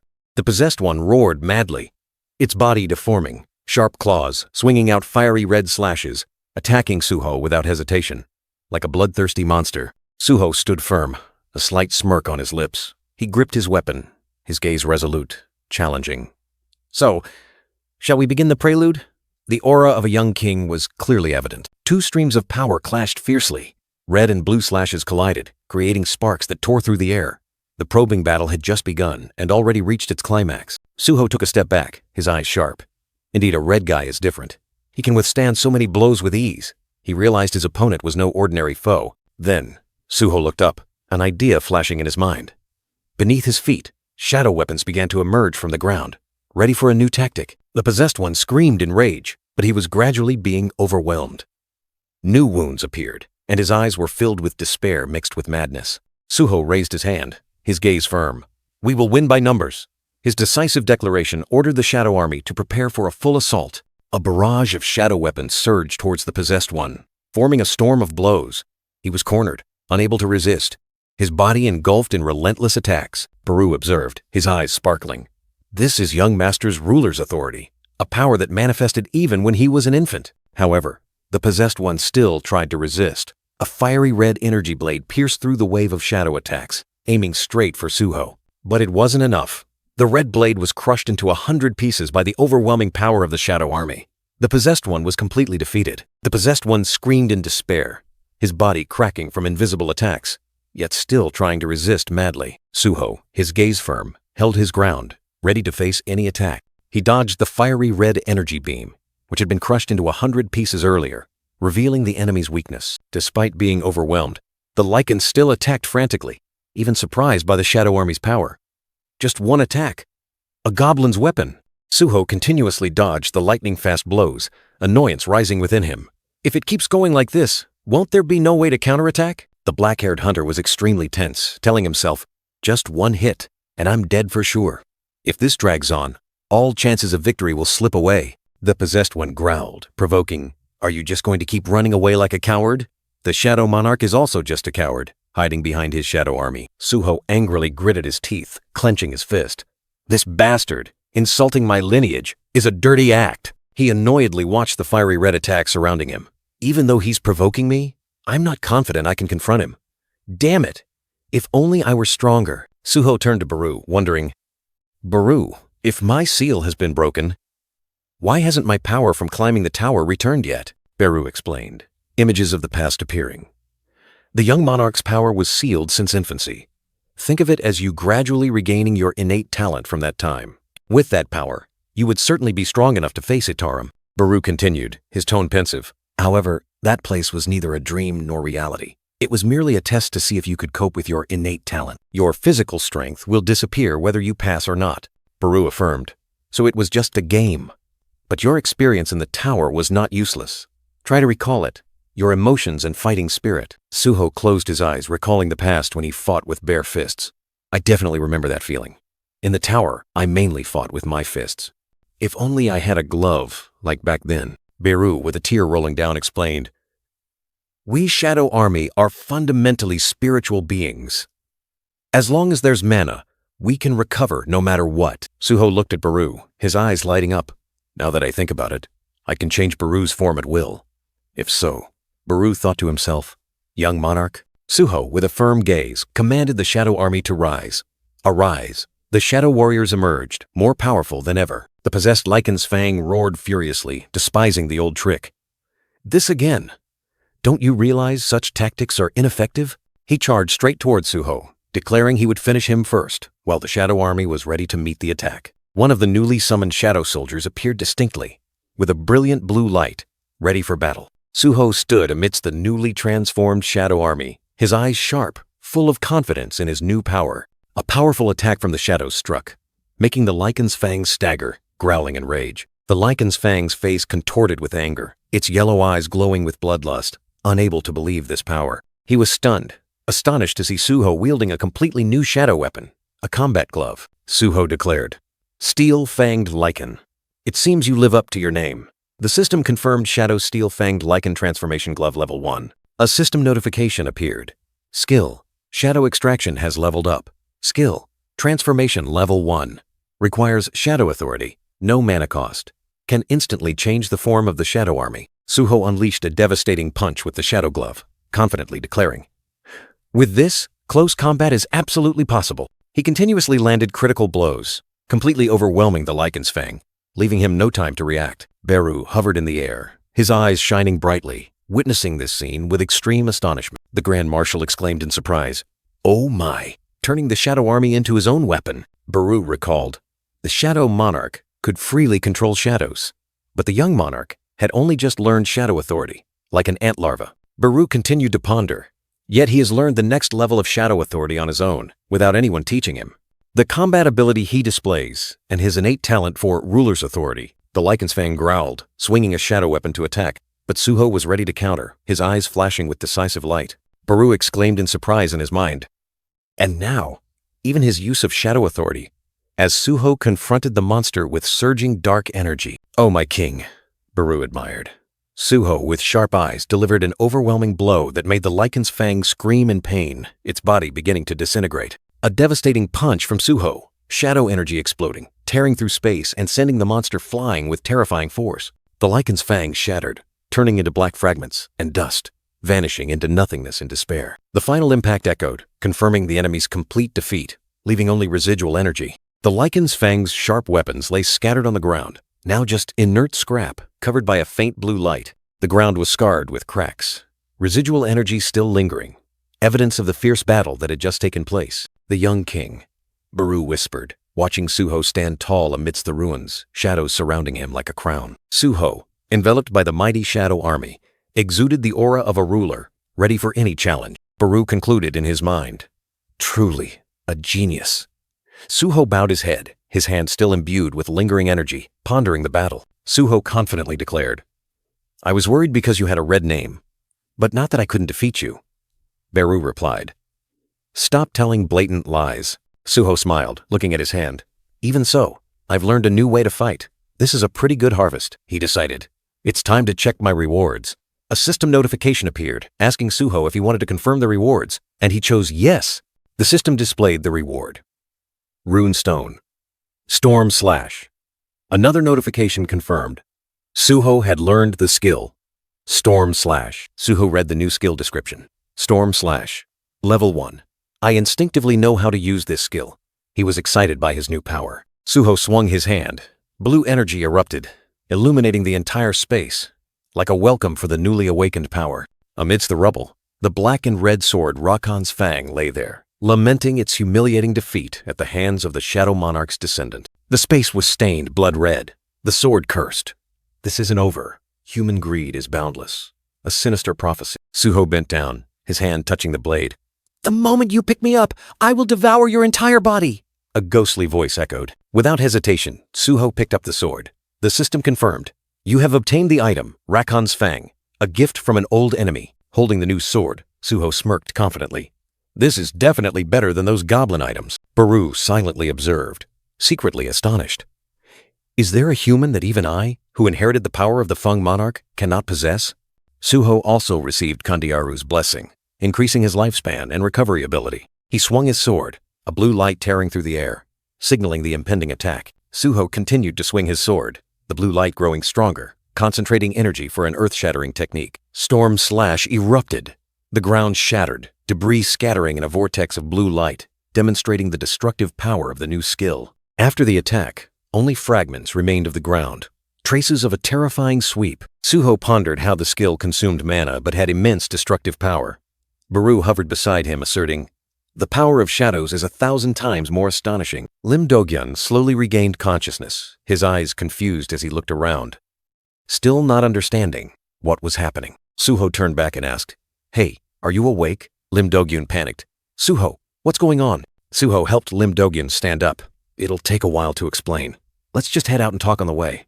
Lim Dogyun was still trembling. Both stepped out of the dungeon gate, where bright daylight and a waiting crowd marked the end of a tumultuous journey. Suho turned to Lim Dogyun, firmly declaring he would check the dungeon one last time for survivors. Lim Dogyun could only stammer his agreement, his face still stunned. Shadows swirled, engulfing Suho deep into the ground. He returned to the dungeon, where the summoning power of an E-rank hunter awaited. Lim Dogyun stood in the sunlight, beads of sweat on his forehead. E-rank or summoning skills, it doesn't matter. What matters is why Suho is so strong. He still couldn't believe his eyes. Outside the dungeon gate, other rescued hunters were buzzing with chatter. One reassured, Don't worry, I'm fine. Another whispered, This is unbelievable. A terrifying scene flashed. The wolf beast roared with sharp fangs, its eyes glowing red as if wanting to tear everything apart. Suho delivered a fatal blow, piercing the wolf beast with Rakan's Fang. The system announced, You have defeated the wolf beast. You have leveled up. In the dark dungeon, Suho walked calmly. Baru, a small shadow, hovered beside him, saying, There are still quite a few wolf monsters in here. Suho replied, They're all experience. Can't miss out. Suho stopped, his gaze thoughtful. He called out softly, his voice carrying a hint of concern. Hey. He held out Rakan's Fang, asking Baru, Why has your attack power suddenly decreased? An information panel appeared, revealing the sword's secret. Rakan's Fang, when possessed by a weaker individual, the body can be taken over. Baru explained, with a hint of sarcasm. A dirty ability, stronger when dealing with those weaker than oneself. It retorted, What hunter goes hunting for something stronger than themselves? Suho hesitated, his thoughts jumbled. Baru continued, But the little monarch defeated you, someone much stronger, didn't he? Suho mumbled, first talking insects, now talking swords. My brain is fried. He stared at the sparkling blue crystals, scattered on a ruined structure deep within the dungeon. Suho's footsteps were steady on the ruined path, a blazing red light emanating from ahead, signaling something unusual. The scene revealed a colossal, desolate, and shattered structure, with brilliant red rays of light piercing through the darkness, creating a mysterious and tragic atmosphere. Amidst the rubble, another hunter lay slumped, his body covered in blood and his armor shattered. What other tragedies did this dungeon conceal? Suho's gaze was sharp and cold, piercing through the night as if contemplating a momentous decision. Amidst the ruined relics, Suho stood silently, Beru hovering beside him. It seems everyone is dead, Beru's voice echoed, chilling amidst the sea of blood. Beru told himself that he merely eliminated intruders. Protecting the monarch's sanctuary was his supreme duty. The colossal sword appeared, radiating immense power. Suddenly, Suho reached out and gripped the sword's hilt. "Be quiet for a moment," he commanded coldly, cutting off the Grand Marshal's words. A system notification appeared, cold and clear. "Shadow extraction can be performed on this target." Suho was astonished. "I can extract shadows from humans?" Beru replied. "As long as it's a corpse, you can turn anyone into your soldier." His hand gently reached out, hovering in midair. A moment of hesitation, then it retracted. Life and death.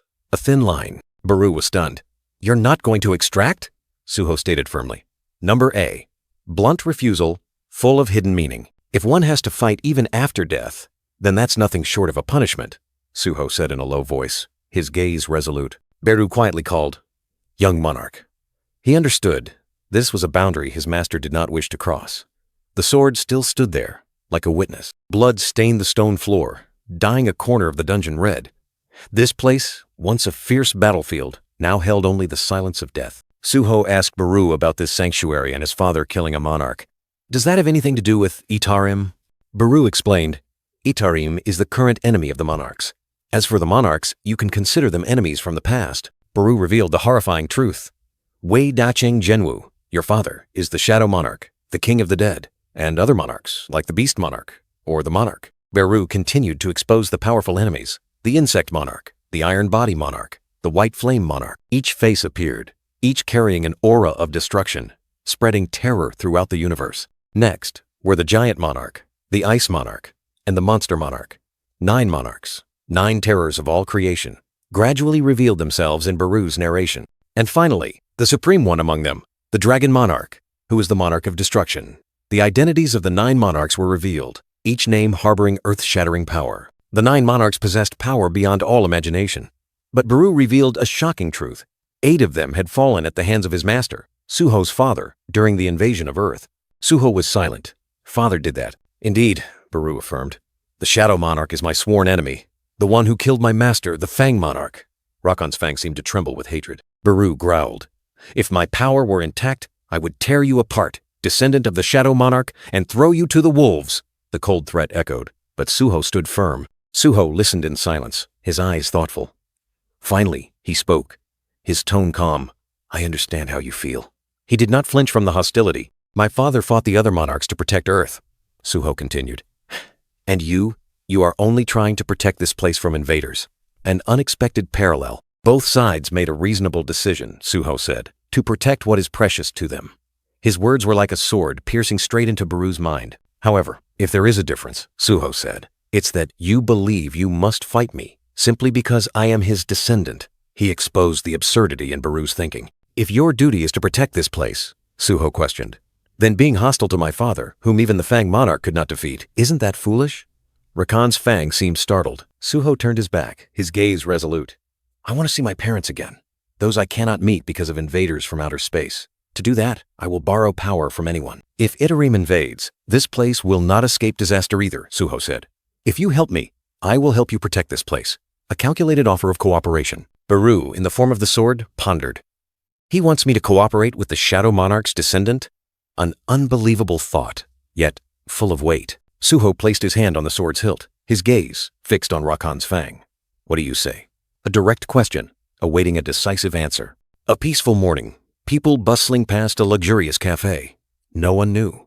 An earth-shattering story was about to be revealed, starting from the accounts of a survivor. In the quiet space, a middle-aged man spoke, breaking the atmosphere. He wanted to hear a detailed account of yesterday's horrific incident, where the entire D-rank dungeon raid team was wiped out. The sole survivor, Lim Do-gyun, with a pensive expression, raised his coffee cup. He was ready to recount everything, every chilling detail of that fateful night. In Lim Do-gyun's mind, a thought flashed. This was a good opportunity to repay his debt to Suho, the E-rank hunter who saved his life. The results Suho achieved, even as an E-rank, would ensure he was treated better. That very evening, a shocking article was published online. It told of an E-rank hunter who single-handedly entered a dungeon to rescue trapped comrades. Many survivors testified, praising his heroic action. In a modern office, a man ran his hand through his hair, grumbling about the lack of manpower. He asked his colleague, "Isn't it time we found a few more porters?" In the second management office of the Black Turtle Guild, the work atmosphere was tense. "Yes, they were very angry when we requested more manpower for the collection team," an employee replied. "I think we need to recruit a few more E-rank hunters." Lee Young-ho, the head of the management department, smiled confidently. He said he would send a candidate immediately, wanting to know his subordinate's opinion of this person. Another employee intently looked at the computer screen. He read aloud the information. "This is an E-rank hunter who fought in a D-rank dungeon, evacuated the excavation team, and brought out the injured raid team." Both men were heavily shocked. What? An E-rank hunter did that? They discussed whether a large guild like Black Turtle recruiting him would cause a huge stir. On the screen, Suho's image was clear. He was an unexpected hero who appeared among E-rank hunters, a rare beacon in a world full of dangers. Without hesitation, the man immediately decided to contact Suho. A golden opportunity to recruit talent, not to be missed. His hand slammed down on the phone, showing urgency and determination. This fateful call could change the guild's entire situation. Back in the office, the man asked his colleague, "Have we received a response from Hunter Sung Suho yet?" An E-rank rookie receiving an invitation from the Black Turtle Guild, he must be thrilled, right? But the answer was a cold shower. He declined the offer. The man's face changed. He couldn't believe his ears. What? The man in the black suit couldn't believe his ears. An E-rank rookie dared to refuse an invitation from the renowned Black Turtle Guild? He roared, unable to comprehend this bizarre reasoning. He doesn't want to join any guild. The answer only infuriated him further. A hunter who doesn't want to join a guild? Does he think he's an S-rank hunter? The man in the black suit growled, his face full of disdain. Anyway, I guess he'll contact us soon enough. He was certain the rookie would regret it. On the other side, the man in the white shirt sneered. He'll soon learn how difficult it is to be a solo hunter. Meanwhile, Suho at home breathed a sigh of relief, shedding an invisible burden. Holding his phone, Suho scrolled through a barrage of messages. "Since that dungeon, I've received countless invitations from guilds." His eyes held a hint of contemplation, with a tiny Baru hovering beside him. "Many covet your talent, young master," Baru whispered. Suho scratched his head, "But they all just want to hire me as a porter or a gatherer." He wondered why, and an image of Lim Do-gyun appeared, implying he was the cause. Suho leaned back on the sofa, his gaze resolute. Joining a guild would hinder leveling up with the system. He mumbled, "There's no reason for me to join." His decision was clear. He sighed softly, then shifted his thoughts. Anyway, Suho looked to the side, as if searching for something. Suho's gaze stopped on the pitch-black sword on the table. The sword, Rakan's Fang, was majestic, silent. "Shall we continue our conversation, Rakan's Fang?" He spoke, as if talking to a living entity. Suho gently picked up the sword. A mystical blue light suddenly flashed from the blade, like a silent reply. "What do you think?" he asked, his eyes full of anticipation. A voice echoed in his mind, not from a mouth, but from the sword itself. Shadow and Fang, linked together. Suho stood in a ruined space, the sword in his hand exuding a powerful aura. What the hell is this? Suho was stunned, unable to believe what he had just heard. How can it say such absurd things so calmly? He stared at the sword, his mind in turmoil. But the sword didn't stop. A surge of blue energy flared up again, as if to emphasize its next words. However, the invisible voice continued to echo. A close-up of Suho's eyes, shining with surprise and a glimmer of hope.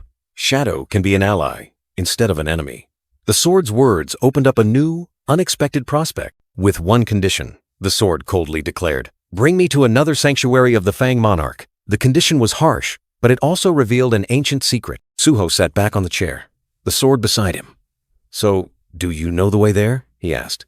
"I know the locations of the Fang Monarch sanctuaries, no matter how far." The sword's reply confirmed a new journey was about to begin. Rakan's Fang coldly declared, sensing that the gate to the sanctuary had vanished.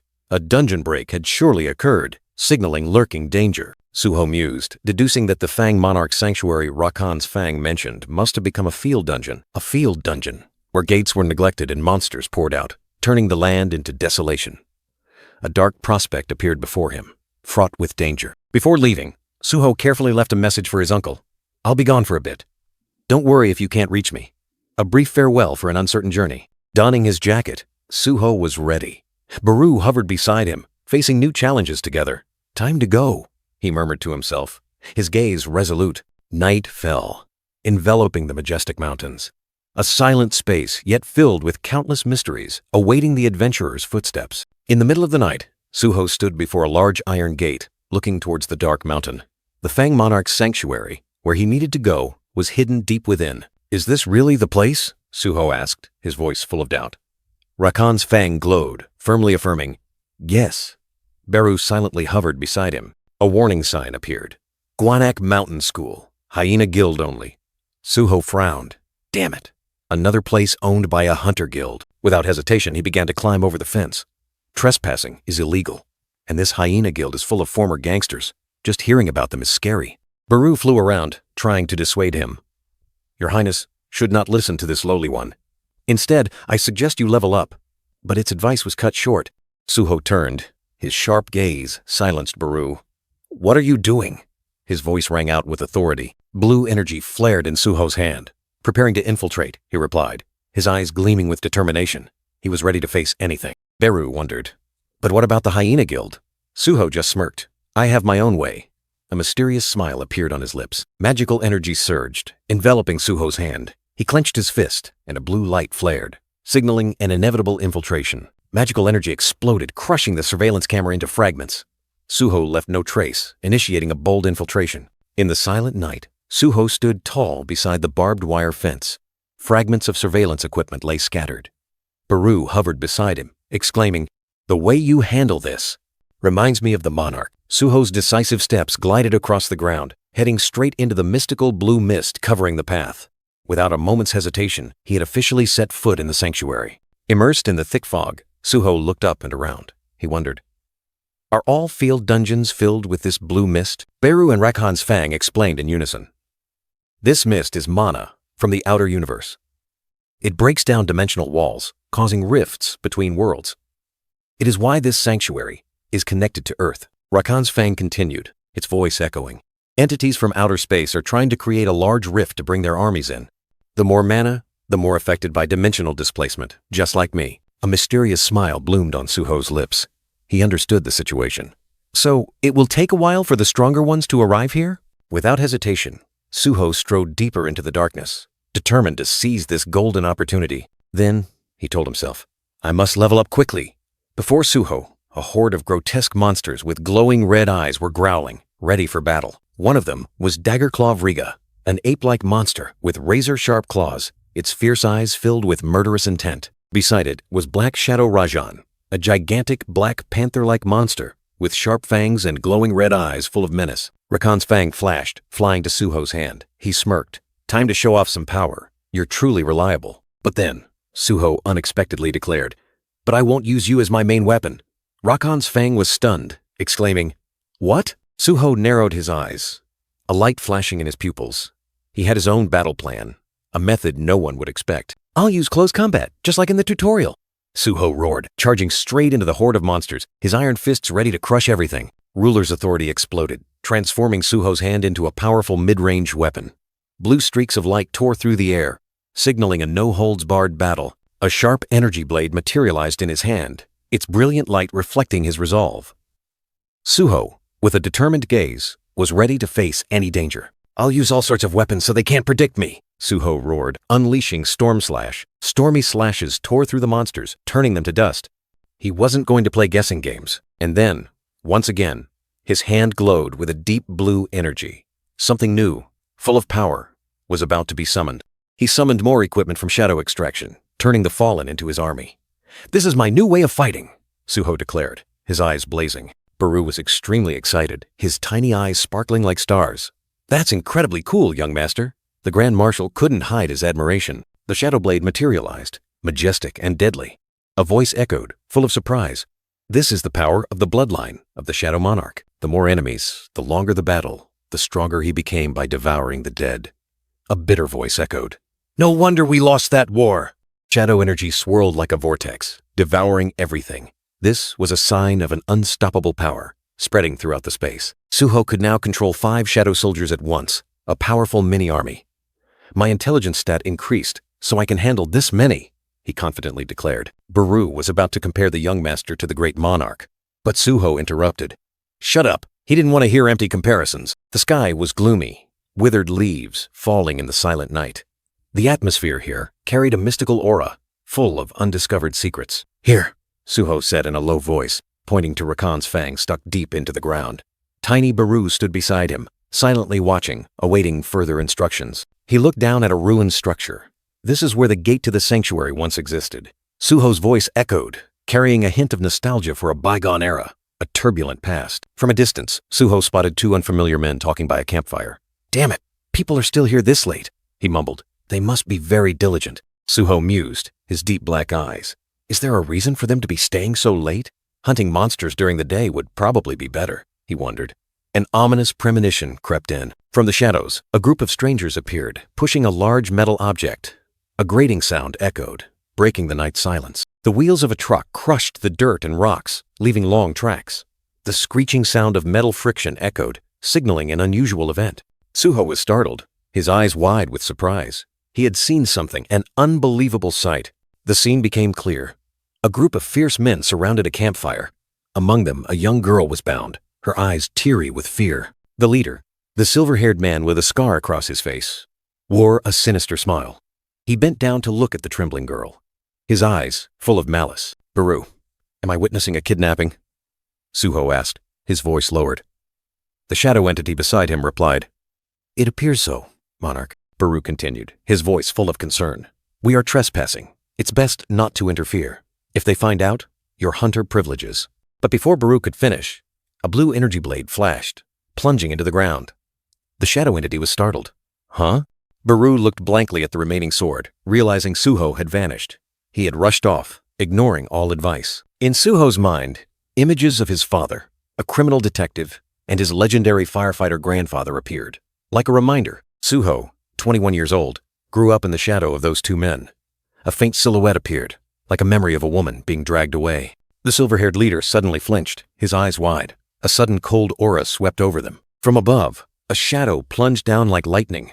Suho, his eyes blazing, had made his move, attacking the kidnappers directly. He had formed a habit of acting first and thinking later when facing justice. Suho's eyes were blazing, determined not to tolerate evil. A shadow flashed past. Suho unleashed a lightning kick, knocking the first thug into the night. The vicious kick landed directly on the face, stunning the enemy, who couldn't react to the terrifying speed. From the bushes, shadow entities rose.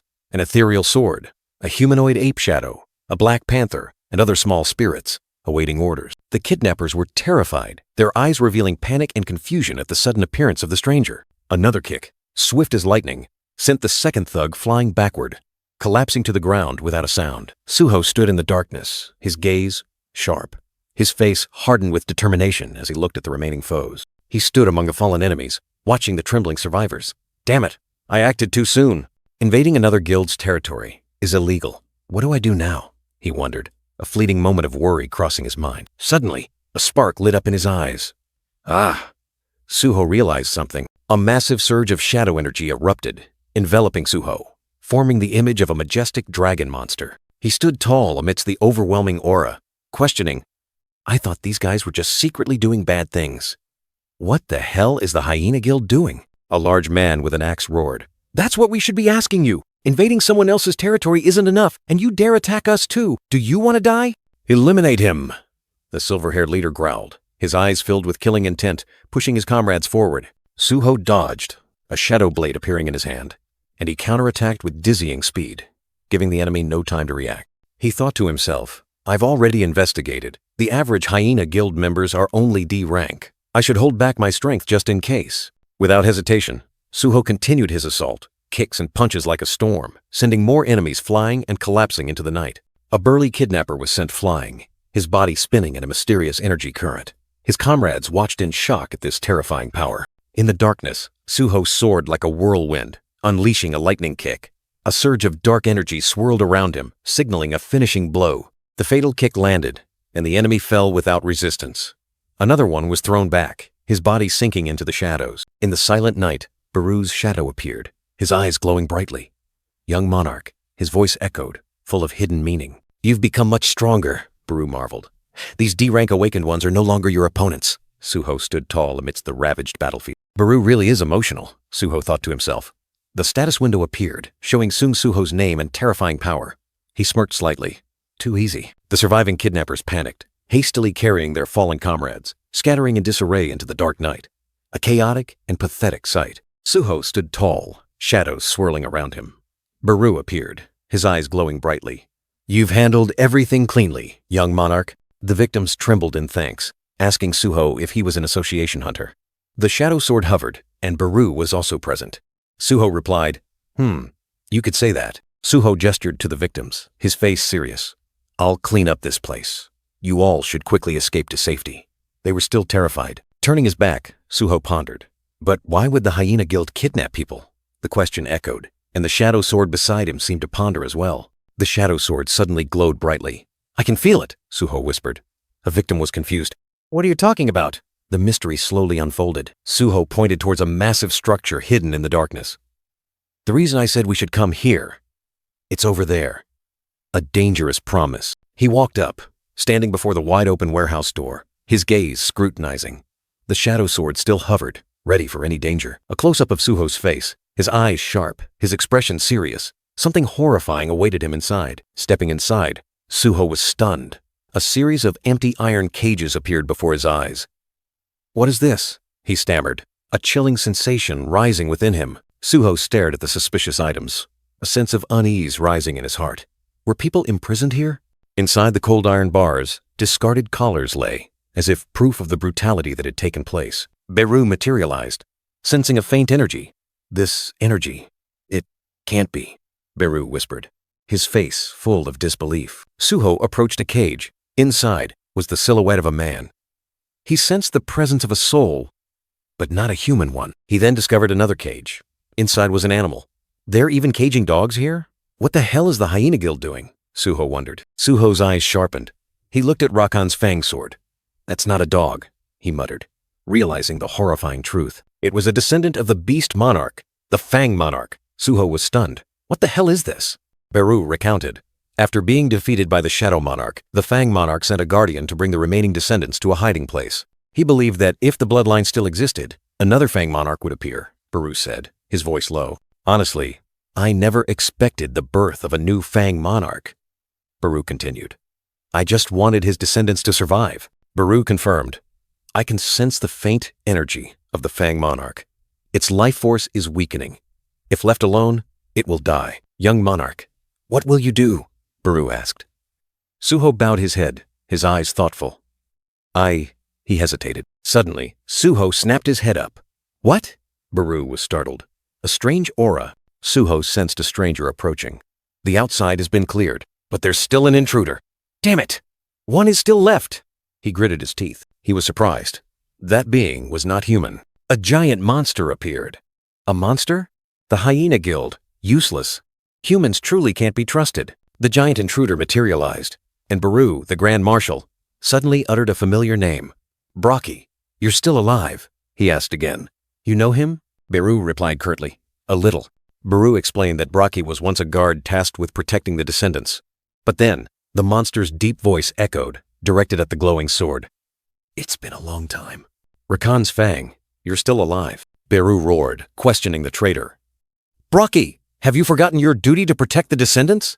The atmosphere was tense, an unavoidable confrontation. Baru continued to interrogate, his voice full of rage. "What have you done to make them end up like this?" The heavy accusation struck directly at the monster. The monster Brockie growled, his red eyes fierce. A terrifying silence enveloped them, before Suho exclaimed, "What?" Without warning, Brockie charged like a storm, sharp claws swinging. "Human," it growled, its eyes locked onto Suho. Suho could only exclaim, "He's fast," as Brockie grabbed him, lifting him into the air. A lightning-fast attack, giving him no time to react. Brockie's massive claws swung down, creating a fiery red streak that tore through the air. Its terrifying power shook the entire space. A devastating slam. Brockie slammed Suho into the ground, creating a violent impact. He was like a puppet mercilessly thrown around. The ground cracked open, debris flying everywhere. The force of the impact was enough to destroy an entire area, leaving a deep crater. Another blow, stronger, more brutal. Cracking sounds echoed, and fragments flew everywhere, testament to the horrific destruction. Amidst the rubble, Baru appeared, his eyes glowing with worry. "Young monarch!" he called, his voice full of panic. Suho lay motionless amidst the rubble. Baru rushed over. "Young monarch, "Are you all right?" Beru asked, and he replied, "That's the most painful I've been hit recently." Your head is bleeding. Beru panicked. Suho winced. My head is ringing, so don't yell, Beru. Despite his injuries, a system notification appeared. Skill, endurance has leveled up. Physical resistance plus 20% to plus 40%. Beru looked at Suho, his eyes thoughtful. Young monarch. He mused, "When we came here, I sensed some faint energy residue. I've just realized what island." Beru continued, the silhouette of a giant dragon monster appearing behind him.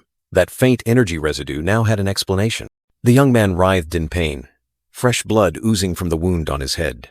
In the dark night, Beru recognized a familiar energy, a name that echoed, Tarim.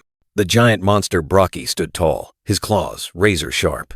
Beru roared in anger, questioning his actions towards the descendant of the Fang monarch. Rakan's Fang, the black sword, emitted a cold light. Beru questioned how Braki could maintain his power after losing his sanctuary. Braki smirked, declaring the harsh law of the jungle. The strong survive, the weak are merely prey, sustenance for the superior. He looked at Suho, weak but carrying the bloodline of the Fang monarch, considering him the most precious source of nourishment he had ever found. Braki's sharp fangs were revealed. He confessed to having devoured the young man, swallowing the vitality from the royal blood. Braki continued, he had regularly absorbed Suho's blood, the pure royal blood. Beru roared, calling Braki's name with fury. Beru swore to kill Braki, even if it cost him his life. But Braki merely sneered, dismissing Beru as just an outdated loner. A hand of energy flared. Braki declared Rakan had died due to weakness, unworthy of power. The hand of energy glowed brighter. Braki was arrogant. He was the true strong one, the one worthy of survival and domination. He proclaimed himself the next Fang monarch, swinging his claws to attack Rakan's Fang sword held by Suho, and a blue light erupted. A powerful surge of energy counterattacked, knocking Braki back. He was astonished, unable to believe his eyes. Beru scoffed. Beside him, the chained wolf emitted a mysterious blue light, its power rising. Energy erupted violently, creating a shockwave that swept across the battlefield, signaling the true start of a battle. Suho, despite his injuries, stood firm. He swung Rakan's Fang sword, its blade glowing with blue light, ready to face the enemy. Suho stood there, his gaze resolute. Braki looked at both Beru and him, declaring he had personal business to settle with Suho, unconcerned by Beru's anger. In a moment of power, Suho transformed into the Shadow Monarch, declaring a new alliance between Shadow and Fang, while uttering the enigmatic name Itarim. The colossal enemy Braki erupted in a fiery red glow, growling irritably as Suho suddenly realized he had found a clue about his missing father. A blazing symbol appeared, along with Braki's chilling threat, "I will kill you." The tension was at its peak. The system suddenly chimed, "Warning, a quest has arrived. An urgent quest. Hyena hunt. The target is Braki." Beru, helplessly watching the scene, exclaimed in worry, while the chained wolf beside him also whimpered in pain, bound by energy shackles. The chained wolf's sorrowful eyes seemed to convey its suffering, as it could only helplessly witness everything. Suho stood tall, his shadow stretching long, his gaze firm as he looked forward, ready to face his destiny. He charged like lightning, Rakan's Fang gleaming as it swung, aimed directly at Braki, commencing the battle of life and death. Once again, the system confirmed. Warning, a quest has been sent. The urgent quest, Hyena Hunt, has officially begun. Suho looked at the quest notification, his eyes sharp, muttering the names Hyena, Braki as if to engrave them into his mind. He pondered the guild name Hyena and Braki's connection to the kidnappings, wondering if it was all related to the mysterious Itari. Braki roared, charging straight at Suho. The captive screamed for help in a panic, calling Braki's name in extreme fear. The ferocious monster growled, while the terrified captives exclaimed, "That guy's not normal," then weakly offered to help Suho. Suho gripped his sword tightly, his eyes resolute. "I won't let that happen." He refused their help, wanting to face it alone. Braki opened his wide mouth full of sharp fangs, preparing to swallow something, creating a horrifying sight. He didn't attack Suho, but instead targeted one of his shadows, crushing it between his terrible teeth. The shadow hunter darted forward, Rakan's Fang blazing, piercing through the night. "Braki!" he roared, his blue eyes burning with fire, determined to take the monster's life. A deafening sound echoed as the black blade tore through Braki's colossal arm. Energy erupted, and the monster growled in pain. Sung Suho's face was etched with extreme fury. His blue eyes blazed, as if to incinerate his enemy, reflecting Braki's brutality. "You dare kill those people for such a reason?" Sung Suho's roar tore through the air, filled with indignation at the monster's cruel actions. Braki growled back, his voice echoing with cruelty. "The right of the weak to exist is determined by the strong. Its cold-blooded philosophy intensified the atmosphere. The strong take what they want. They need no reason to seize it. Sung Soo-ho roared, unleashing a fatal sword strike, energy erupting, pushing Brocky back. He landed lightly on the shattered rock, sword still raised high, ready for the next strike. Each step was an unyielding resolve. His blue eyes flashed, his sharp gaze piercing through the night, intensely focused on every movement of his opponent.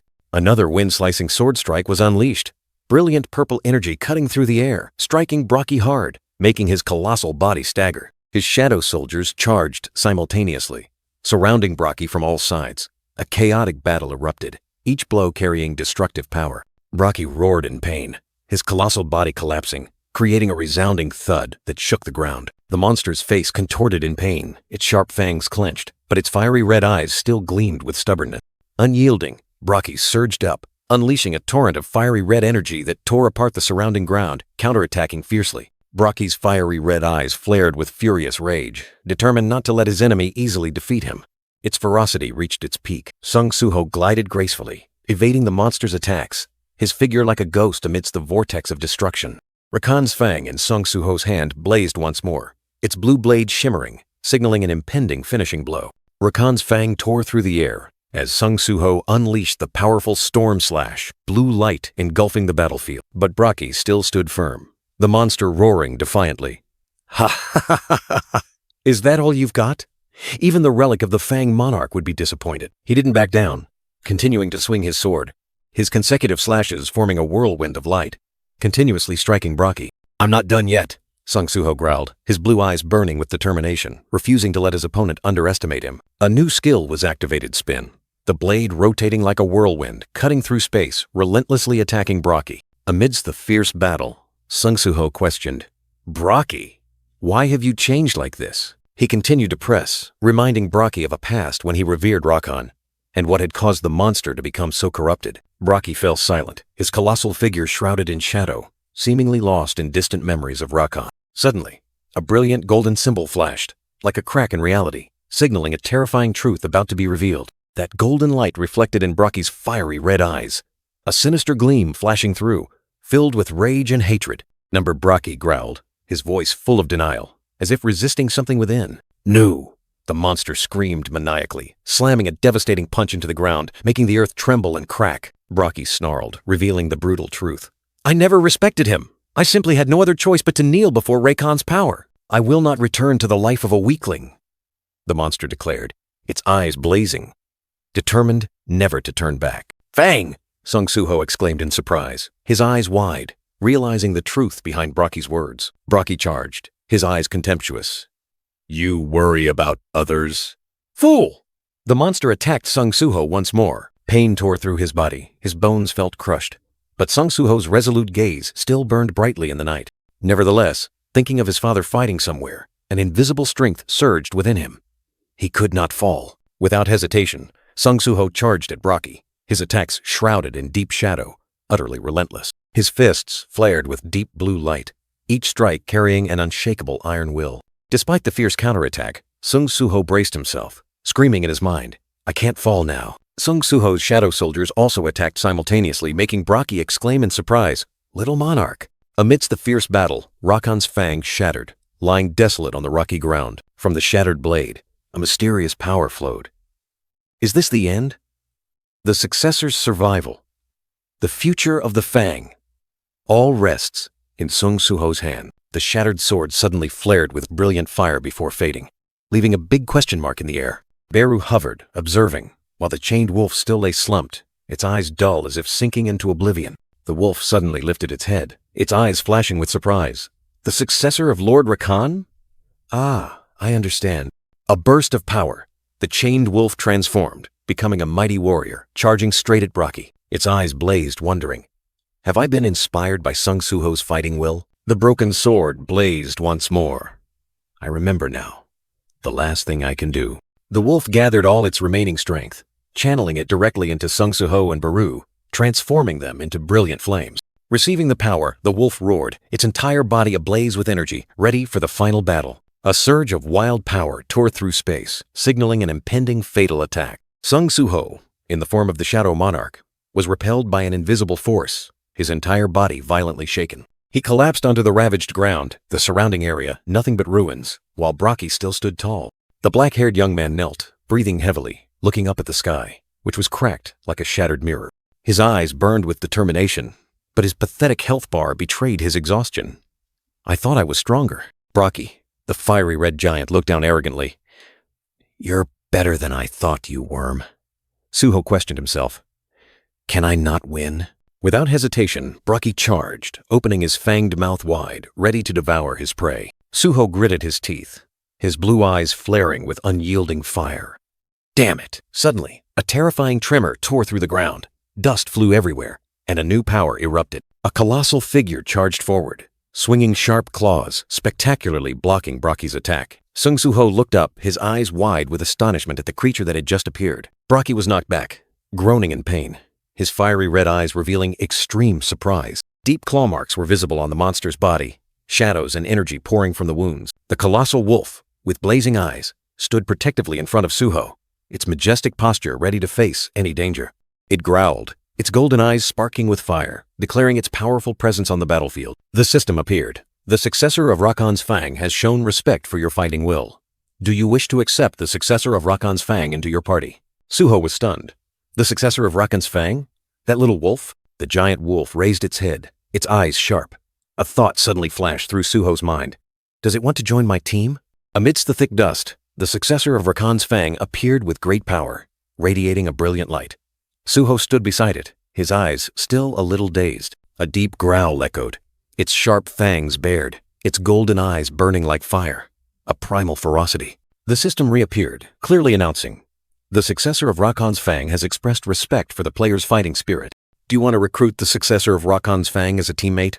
Suho looked up, a wound etched on his face. He suddenly realized, the successor of Rakan's Fang. Is it the little wolf from before? The giant wolf's gaze was fixed on Suho, as if awaiting an answer. He still had some doubt. Recruited as a teammate? Brocky growled, his face ferocious. Suho suddenly understood something. You are Rakan's descendant. You absorbed magic power from Rakan's Fang. Suho looked down, then back at the wolf. A horrifying speculation appeared in his mind. Did Rakan's Fang sacrifice itself to save its descendant? The recruitment invitation still hovered. Suho looked at the wolf, a decision already made in his heart. Anyway, I intended to cooperate with Fang from the start. Suho's gaze was firm, and he decisively extended his hand. Agree. His words rang out, the decision made. You have recruited the successor of Rakan's Fang as a teammate, the system confirmed. A powerful surge of energy connected Suho and the wolf. Something is flowing into my mind. Suho felt a flood of information, like fragmented memories. In a dark scene, a giant figure sat, next to a small wolf. O descendant of Rakan, we have lost the battle against the Shadow Monarch. The giant figure continued, its voice heavy. This world, after all, still follows the law of the strong surviving. We have lost, and we will lose many things. Rakan's gaze turned towards the small wolf, his final words echoing, make sure you become strong, so that the Fang may prosper. Memories flashed by, a small wolf happily nuzzling Rakan. Then the image of another small wolf, its eyes tearful, trembling in despair. The giant monster Brocky collapsed, its red eyes looking up, weakly asking why it hadn't been finished off. A powerful figure appeared, its blue eyes coldly assessing. A useful monster. You are exactly what I need. A blinding light extended from his hand. Brocky's eyes widened in horror as something was about to be implanted into his eyeball. A brilliant golden light, a magical object was deeply implanted, like a curse of fate. A heart-wrenching scream echoed. The tiny wolf cub, its eyes tearful, cried out in extreme pain. Memories flooded back. Brocky stood amidst mysterious figures. Hyena Brocky, a voice rang out. Your mission is to capture humans alive and hand them over. What I implant in you will increase your power, the mysterious figure said, while the small wolf trembled at its feet. Of course, it depends on the user. The voice was full of hidden meaning, and the small wolf still cowered in fear. Brocky's red eyes flashed, his sharp fangs clearly visible. It seems their desires have become terrifyingly twisted. Sung Suho was stunned as the memories of the Fang's descendant flooded his mind. Are these the memories of the Fang's descendant? He realized that those who implanted that thing into Brocky were Idarim's accomplices, the masterminds behind everything. The Fang's descendant did not seek revenge on Brocky, but only wanted to stop his destruction. A tenacious will. If all of this is part of their plan, Sung Suho gritted his teeth. I must defeat Brocky. But his figure appeared weak. His current strength was not enough to confront the monster. Suddenly, The system announced a new quest. Recruit teammate. Sung Suho was astonished. Quest: Monarch's descendant. Recruit a descendant as a teammate. Descendants recruited. 1/8. A link skill was formed with the Fang's descendant. The giant wolf growled, its golden eyes full of power. Energy exploded. Sung Suho stood amidst a brilliant blue light, his eyes burning as if to incinerate everything. A terrifying explosion tore through space, engulfing everything in blinding flames. "What the hell is this?" Baru exclaimed in astonishment. "The young monarch is undergoing a transformation different from what happened to the king." "I don't know what's happening. But," Baru continued, "the surrounding devastation, proving the terrifying power that had just erupted." "Do you think I'll just sit here and do nothing?" Braki roared in anger, his body fiercely burning, struggling desperately. A devastating punch pierced through, terrifying power crushing Braki's giant body. The monster was sent flying like a tattered rag doll, creating a long trail of devastation on the ground. Thick dust enveloped everything, completely swallowing Braki's figure, leaving no trace. A skill created through a link with the Fang's descendant. The system announced. Sung Suho clenched his fist, wolf energy swirling around him. A blinding light enveloped him, and when it faded, the young man's black hair had turned silver white. Sung Suho stood there, his appearance completely transformed, with flowing white hair, brilliant blue eyes, and an indescribable aura of power. "This island," he murmured, as the skill panel appeared. "Link skill, Beast Incarnation, Livity .1, Mana Consumption, 1 per second. By allowing the Fang's descendant to reside within your body, your physical abilities are enhanced. Your senses become as sharp as a beast's." "What? This time he absorbed the descendant too?" Baru was terrified, witnessing the giant wolf's shadow dissolve into Sung Suho. Sung Suho's body felt light, and he felt power surging. "My body is so light. I can feel my senses becoming sharper." He perfectly dodged invisible attacks. "I can sense the optimal movements to avoid danger." Facing the majestic giant wolf's image, Sung Suho smiled confidently. "If it's now then." The giant enemy roared in horror, its sharp fangs bared as if to devour everything. It couldn't believe its eyes at the scene that had just unfolded. The white-haired, blue-eyed young man stood tall amidst the surging energy. Baru exclaimed in surprise, "Is this the same brat from before?" Braki, with fiery eyes, roared in despair. A brilliant golden aura surrounded it, as if it was gathering its last strength. "I cannot lose. If I lose, I will lose everything." The monster charged like a storm, its sharp claws tearing through the air. But the white-haired young man transformed into a phantom, dodging the fatal attack in an instant. Baru hovered, its bright white eyes sparkling. It sensed a sudden change in its master's power. His magic power increased? Braki roared contemptuously. It refused to accept this truth. "I don't know what you did, but one thing is certain. I will never lose to a human like you." The giant charged, its body glowing red like lava. It believed that ultimate power lay in race, and a human could never compare. Two fists clashed fiercely, creating a terrifying shockwave. Golden and red light exploded, tearing through the night. With a devastating punch, the white-haired young man repelled the giant monster. Braki was sent flying, his heavy body sliding across the ground. Unwilling to yield, Braki let out an angry roar, charging again with all its might. It could not accept defeat against a weaker opponent. Suddenly, in mid-charge, Braki froze. Its eyes revealed clear astonishment, as if it had just realized a terrible truth. A system notification appeared. "You have learned the skill, Unarmed Combat Live .1. This passive skill allows him to deal an additional 33% damage when attacking with his body." Baru erupted, its voice echoing with indignation.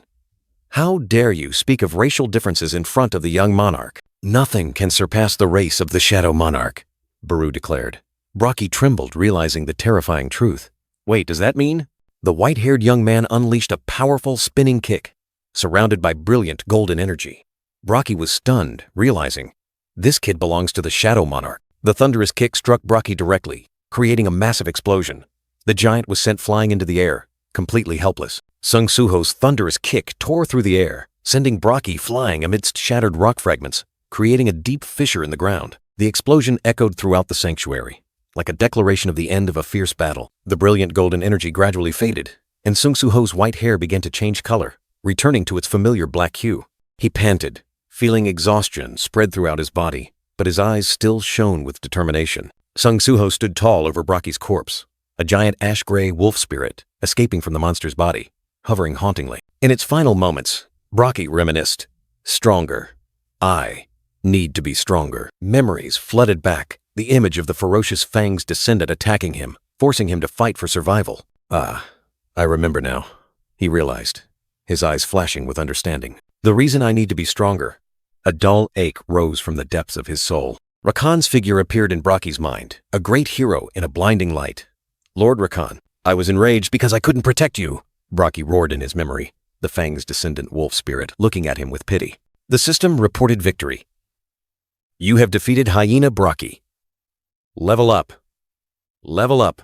The Fang's descendant wolf spirit bowed before Braki's corpse as a sorrowful farewell. Sung Suho, his black hair returned, stood amidst the devastated battlefield.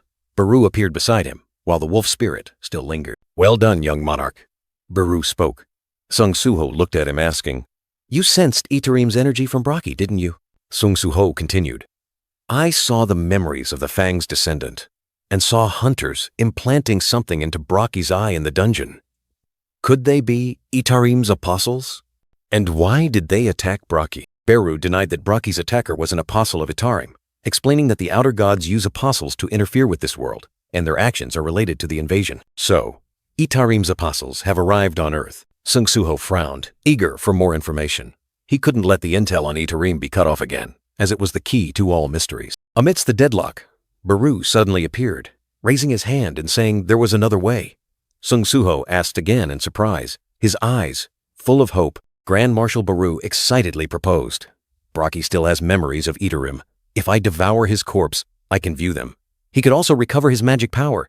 2 birds with 1 stone. Sung Suho's eyes widened, astonished by Baru's bold suggestion. You have the ability to do that? He asked, his voice full of doubt. Sung Suho pondered, his gaze distant.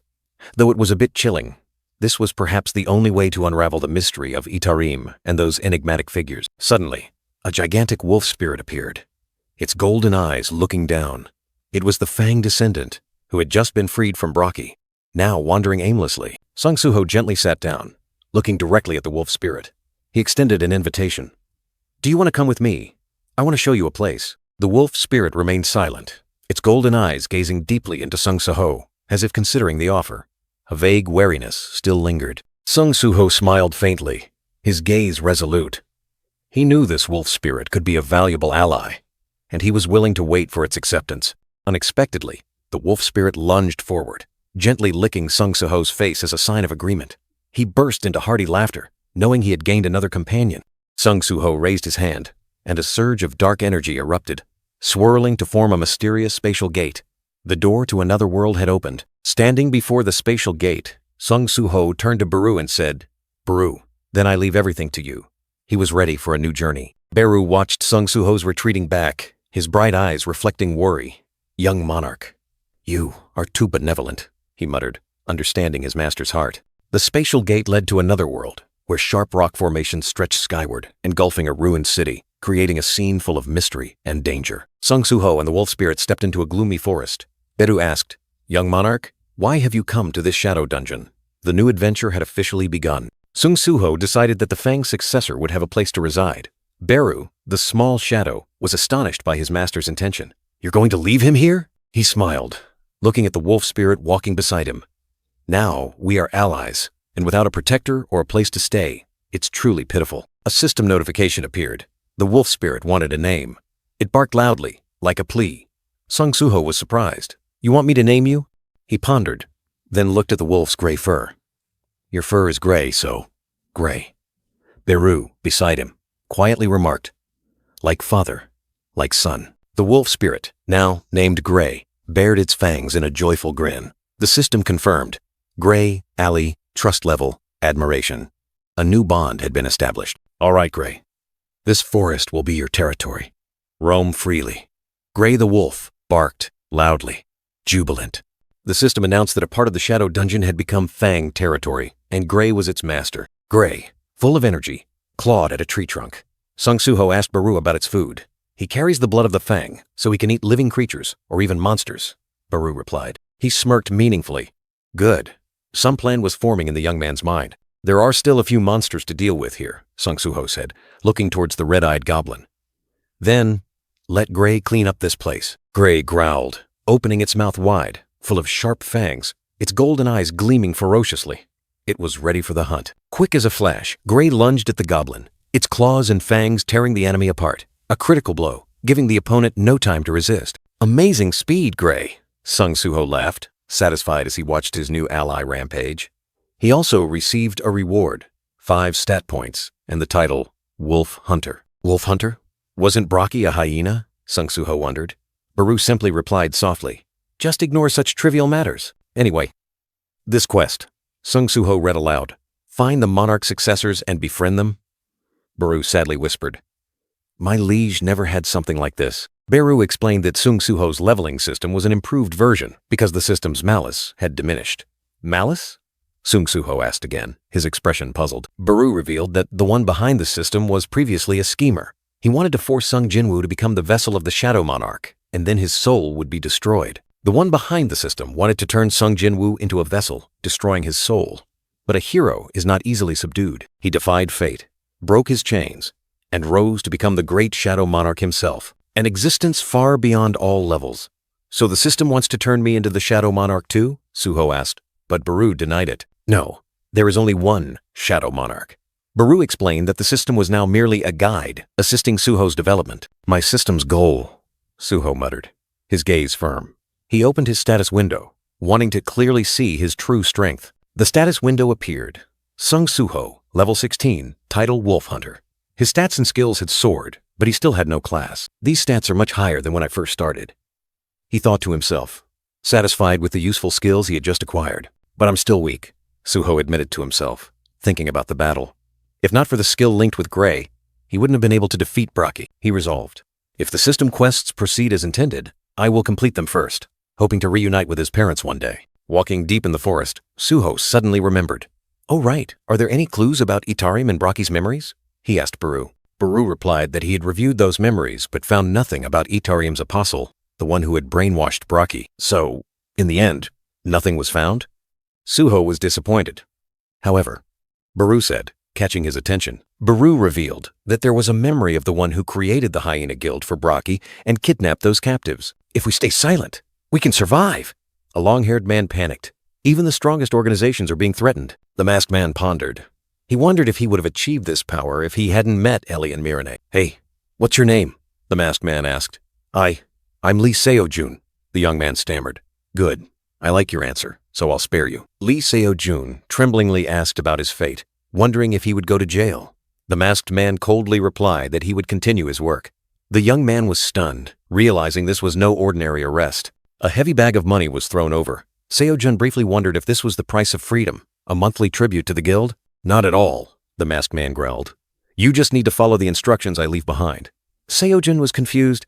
Then why are you taking my money? The masked man suddenly asked about Forgotten Dawn, an item everyone thought was junk.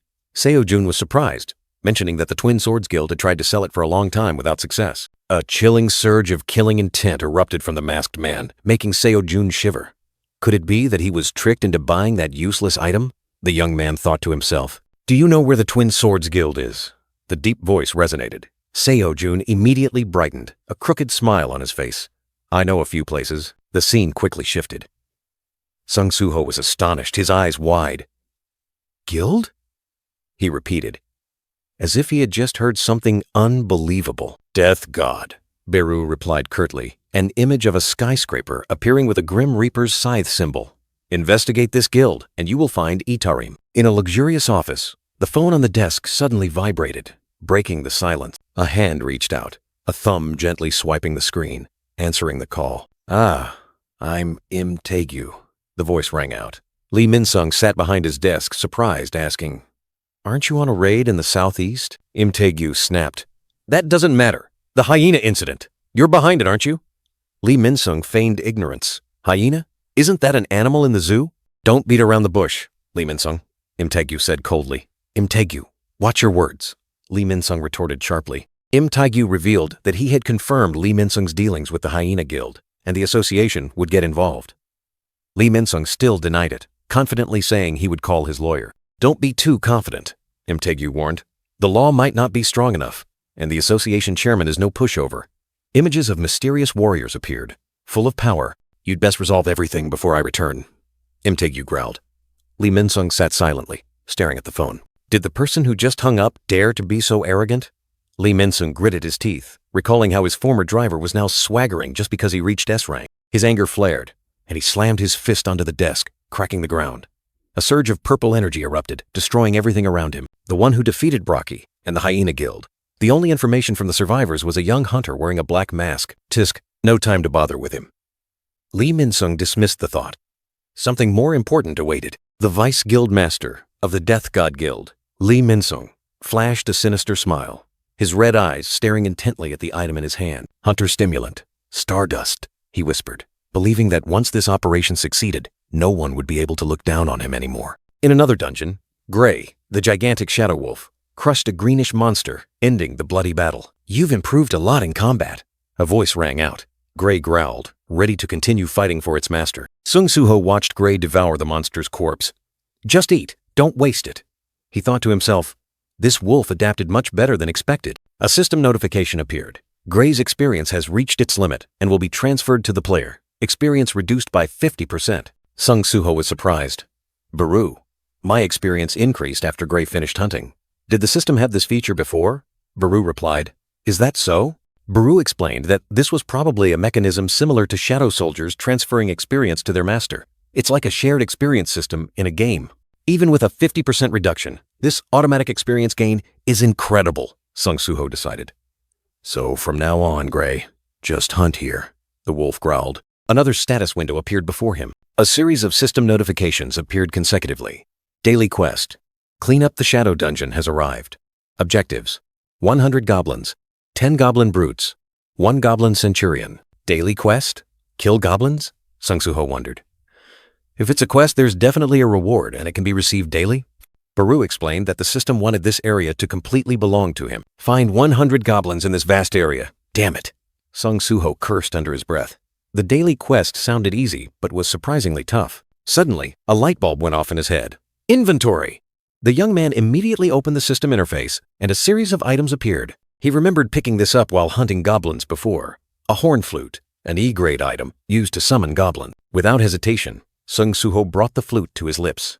The flute sound echoed, tearing through the night, and a system notification appeared. You have used item, horn flute, to summon nearby goblins. The ground trembled, and the silent forest suddenly came alive in a terrifying way. From the darkness, hurried, heavy footsteps echoed, signaling an impending danger. A massive horde of goblins with glowing red eyes roared into battle, charging straight towards Sung Soo-ho like a raging wave. Just as expected, Baru appeared beside him, exclaiming in admiration, "Just as I thought! You are truly brilliant for using the horn flute to lure the goblins. You are a genius!" Sung Soo-ho clenched his fist, blue energy flared around his body, and a cold glint appeared in his eyes. Without hesitation, he charged into the horde of monsters, a terrifying surge of power erupting from his first punch. A goblin was sent flying, its body twisting in midair, dissolving into particles of magic dust. The second punch landed, powerful and brutal, crushing the head of another goblin. He threw an uppercut, sending the monster flying high, creating a dazzling streak of light in the darkness. Sung Soo-ho was like a storm sweeping through the goblin horde. Blood and fragments splattered everywhere, staining the entire area red. With goblin blood on his cheek, Sung Soo-ho looked down at the pile of corpses. Fighting goblins isn't fun anymore. But if I have to take down this many? He brought the horn flute to his lips again. The enchanting flute sound echoed once more, summoning countless more goblins from the depths of the forest. As soon as the enchanting horn flute sound ceased, a horde of ferocious goblins was summoned, rushing out from the darkness, their red eyes filled with murderous intent. The black-haired young man stood with his back turned, facing an enormous goblin army that was surging towards him. He muttered to himself, "At least this many at once should do it." In the middle of the battlefield, Sung Soo-ho raised his hand, giving a decisive command, "Arise." Immediately, the shadow soldiers and the mighty wolf Gray appeared, ready for battle. The wolf, Gray, roared ferociously, lunging to tear apart a goblin, its sharp claws and teeth ripping through the enemy. The shadow soldiers were no less formidable. They swung their weapons, slaying goblins at terrifying speed, creating a whirlwind of destruction. Sung Soo-ho and his shadow allies formed a perfect war machine, crushing every goblin in their path. After 3 hours of grinding, the daily quest was complete, even exceeding the target. The wolf Gray lay sprawled, panting from exhaustion. A series of notifications appeared, confirming the quest was complete and rewards were waiting. Sung Soo-ho stood amidst the pile of goblin corpses, deep in thought. Baru flew around Sung Soo-ho, asking, "What's wrong, young master?" Sung Soo-ho looked at the quest board, puzzled. The quest count seems a bit strange. I've already reached the target, but it's still counting. Sung Suho's eyes narrowed, and a spark of realization flashed in his mind. He suddenly became excited, saying loudly, "If it keeps counting, there might be a secret behind it. Let's see how far it can go." The wolf Grey also growled in agreement. After another period of fighting, the quest board displayed a terrifying number. 200 goblins, 20 goblin decurions, and 2 goblin centurions had been defeated. The wolf, Grey, still lay sprawled, exhausted. Finally, a new notification appeared. Hidden quest. Clear the shadow dungeon completed. Sung Suho smiled triumphantly. So there was something hidden. Without hesitation, Sung Suho accepted the reward. He chose the first reward, status recovery. A surge of energy filled his body, making him feel refreshed, as if he had just leveled up. This could be useful if I save it and use it when injured in battle. After recovering his status, Sung Suho proceeded to accept the second reward. A status window appeared with his stats and skills, along with 8 remaining attribute points. He realized that daily quest rewards were how he grew stronger every day. Finally, an important choice appeared before Sung Suho, a decision that would greatly affect his future. The system presented 2 options: Lucky Random Box, for what he wanted, and Cursed Random Box, for what he needed. Sung Suho stood in the middle of the dark forest, pondering this risky choice. He considered carefully, realizing that what he wanted might be useless, while what he needed might not be to his liking.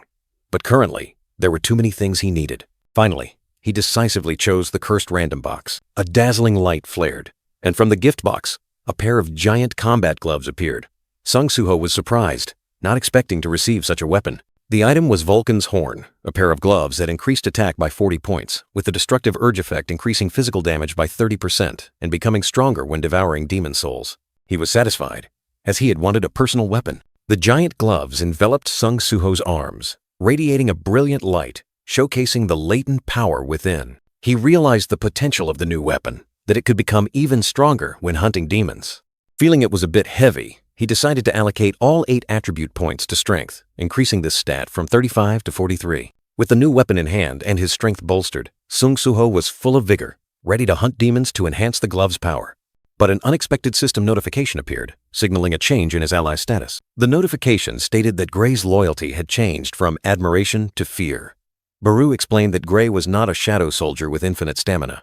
Sung Suho reluctantly accepted, deciding to rest and look for something else outside. He stepped out of the shadow dungeon, returning to the real world. Sung Suho asked Baru about the guild name related to the Hyena Guild, and Baru confirmed it was Reaper. Standing in the middle of the city, Sung Suho looked around, wondering where to start his investigation. He was searching for clues about the unfolding mystery. Just then, Sung Suho's phone vibrated. A series of messages and missed calls from T.A. Hyung appeared on the screen, accompanied by an urgent plea. "Suho, help me."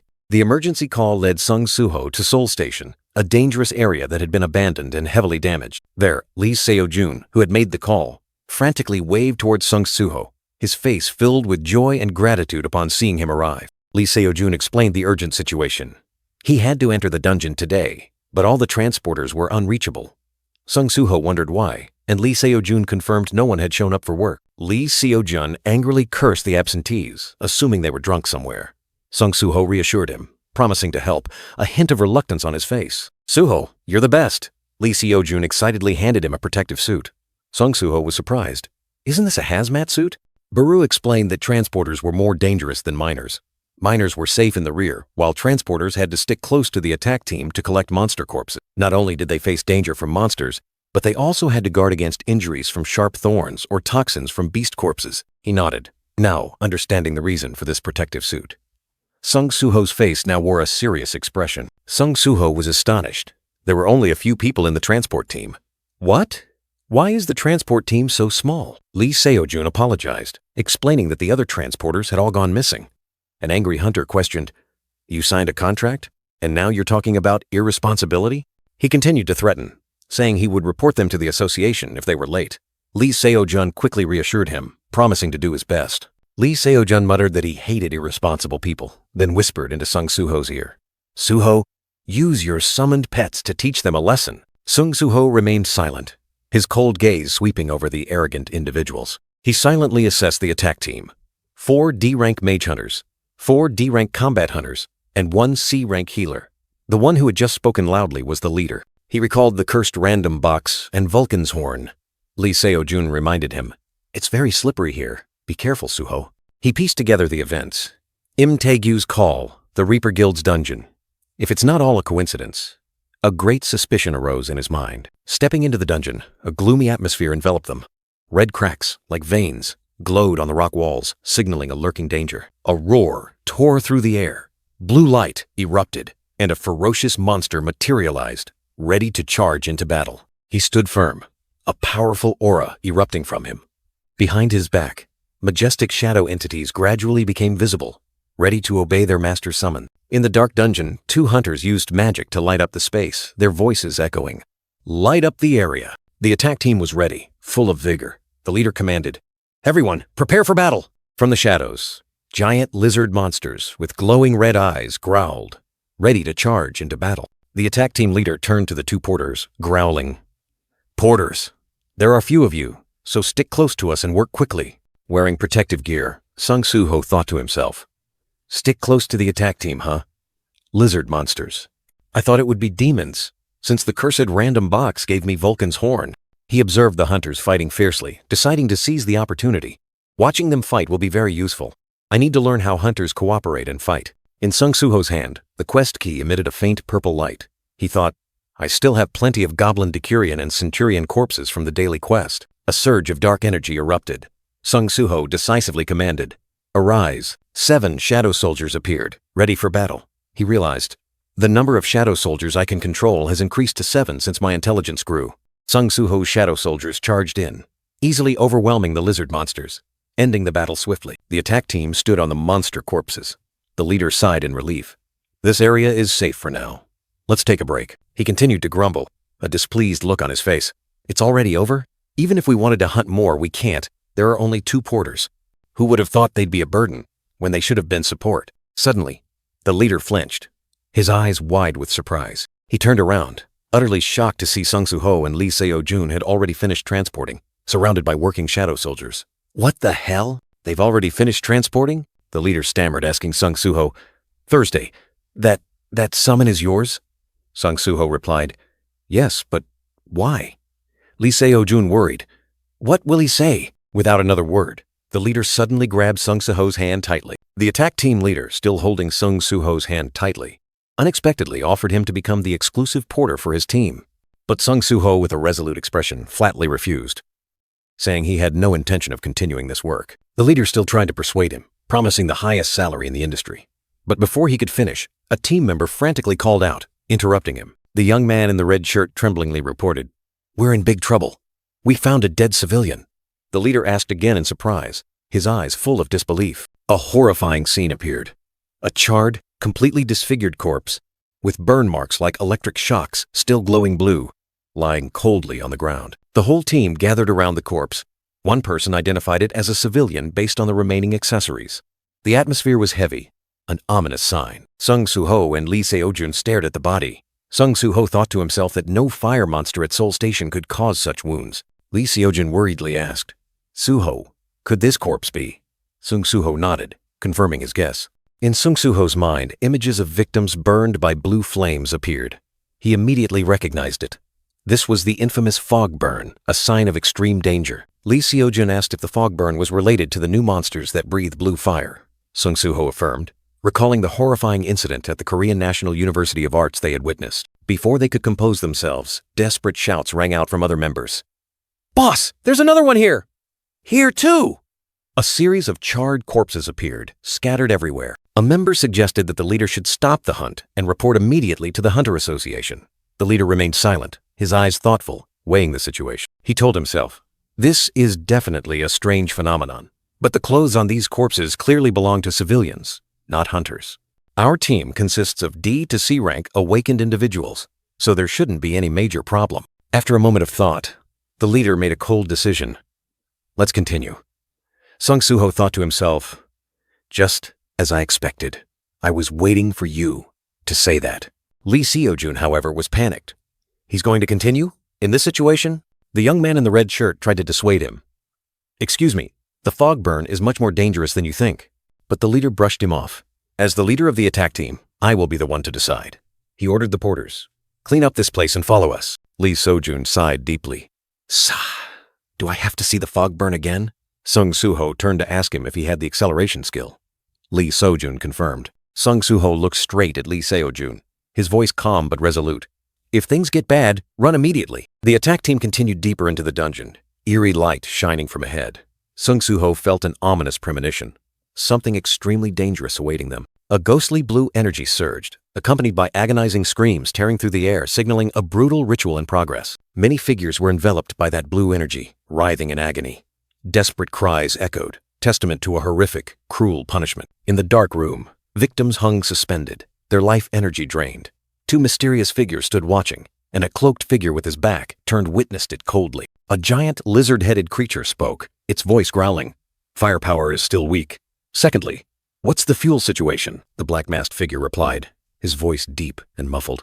The supply is problematic. I'm afraid we'll have to ask that human to create a new supplier. The lizard-headed creature roared, its red eyes glowing. We need more. Hurry up. It continued to complain, its voice full of irritation. I didn't expect Hyena to run into trouble. At this rate, we'll produce less star powder than the other factories. Suddenly, the lizard creature's head twitched slightly, its red eyes narrowing, as if it had sensed something from afar. It raised its head, its gaze piercing through space. There's a presence above. A hunter? Just when we need fuel. The lizard-headed figure commanded decisively. Go. Sacrifice, brethren. Summon your kin. Prepare. Remember to capture them alive. A cloaked shadow darted away, a cold voice echoing. Of course. At the same time, deep within the dungeon, Sung Soo-ho and the attack team faced fierce lizard monsters. Swords and magic clashed violently. The attack team leader smiled contentedly, a green light surrounding his hand. We'll earn quite a bit today. Good thing I decided to continue the hunt. He leisurely reached into his pocket, preparing to take out something special. I've kept it for a long time, but today we have good porters, so I'll use it. He held up a small hourglass filled with sparkling blue powder. This is star powder. Have you heard of it? The other hunters were astonished, realizing it was an extremely rare mana amplification item, capable of significantly boosting a low-level hunter's power for a week. The attack team leader smiled triumphantly, clutching the star powder in his hand, believing that with it he would have enough mana to reach C rank. But in the dungeon's darkness, a mysterious entity with glowing red eyes silently appeared, bringing with it a chilling, deadly aura. The mysterious figure lunged like a ghost, its terrifying speed only allowing the leader to flinch, unable to react in time. In a fleeting moment, it seemed no one could clearly see what had happened. Only a faint cry of surprise echoed. Next, a pitch-black, colossal sword appeared with immense power, slashing straight down with overwhelming killing intent. The leader was sent flying, fresh blood splattering. The attacker coldly commanded, alive. His precious star powder fell to the ground, shattering into pieces, its sparkling light fragmenting in the air. Another hunter was also knocked away. The mysterious figure with white hair and glowing red eyes said contemptuously, blunt face, not dead. The remaining hunters were horrified, unable to believe their eyes. A magic beast? It just spoke? The mysterious figure continued to attack, taking down another hunter. Another member shouted, anyway, it's an enemy. Everyone, be vigilant. The mysterious figure coldly counted each opponent. 1, 2, 3. He stopped, sweeping his gaze across the panicked hunter team. Total, 10. Tough opponent. Then he pulled out another star powder, giving a cruel command. 10 people not needed. All of them. Kill. Strong hunters. The star powder, in the mysterious figure's hand, emitted an ethereal blue light containing a terrifying power. The hunters were stunned, unable to believe it. Star powder? Even a magic beast can use star powder? Another mysterious figure with a giant lizard head appeared, smiling sinisterly and confirming, that's right. The hunters charged into the fray, determined to take down the white-haired mysterious figure before the star powder effect took hold. We must kill it before the effect takes hold.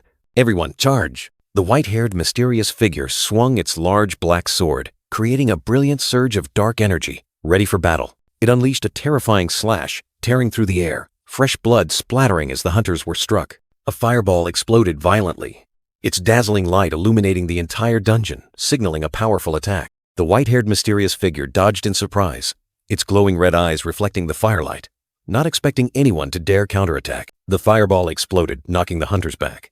The white-haired mysterious figure was stunned but remained standing amidst the smoke. Blinding light enveloped them, disorienting the hunters. What is this? The light! I can't see anything! In the chaotic darkness, glowing red blades tore through the air, hunters screaming in despair. Help me! Monster! A hunter lay fallen, blood pooling, his lifeless eyes staring into the void, ending a tragic life. The white-haired mysterious figure stood amidst the corpses, coldly declaring, "Fuel secured." Its objective had been achieved. Suddenly, a new quest notification appeared before Sung Soo-ho. Quest arrived. Sung Soo-ho stared at the notification, frowning as he wondered. Demons? It seemed a new danger was lurking. Baru appeared, asking Sung Soo-ho what was wrong. Sung Soo-ho explained about the new quest, involving demons kidnapping people nearby. Sung Soo-ho realized the reward would increase if more people were saved, worrying about the fate of those captured.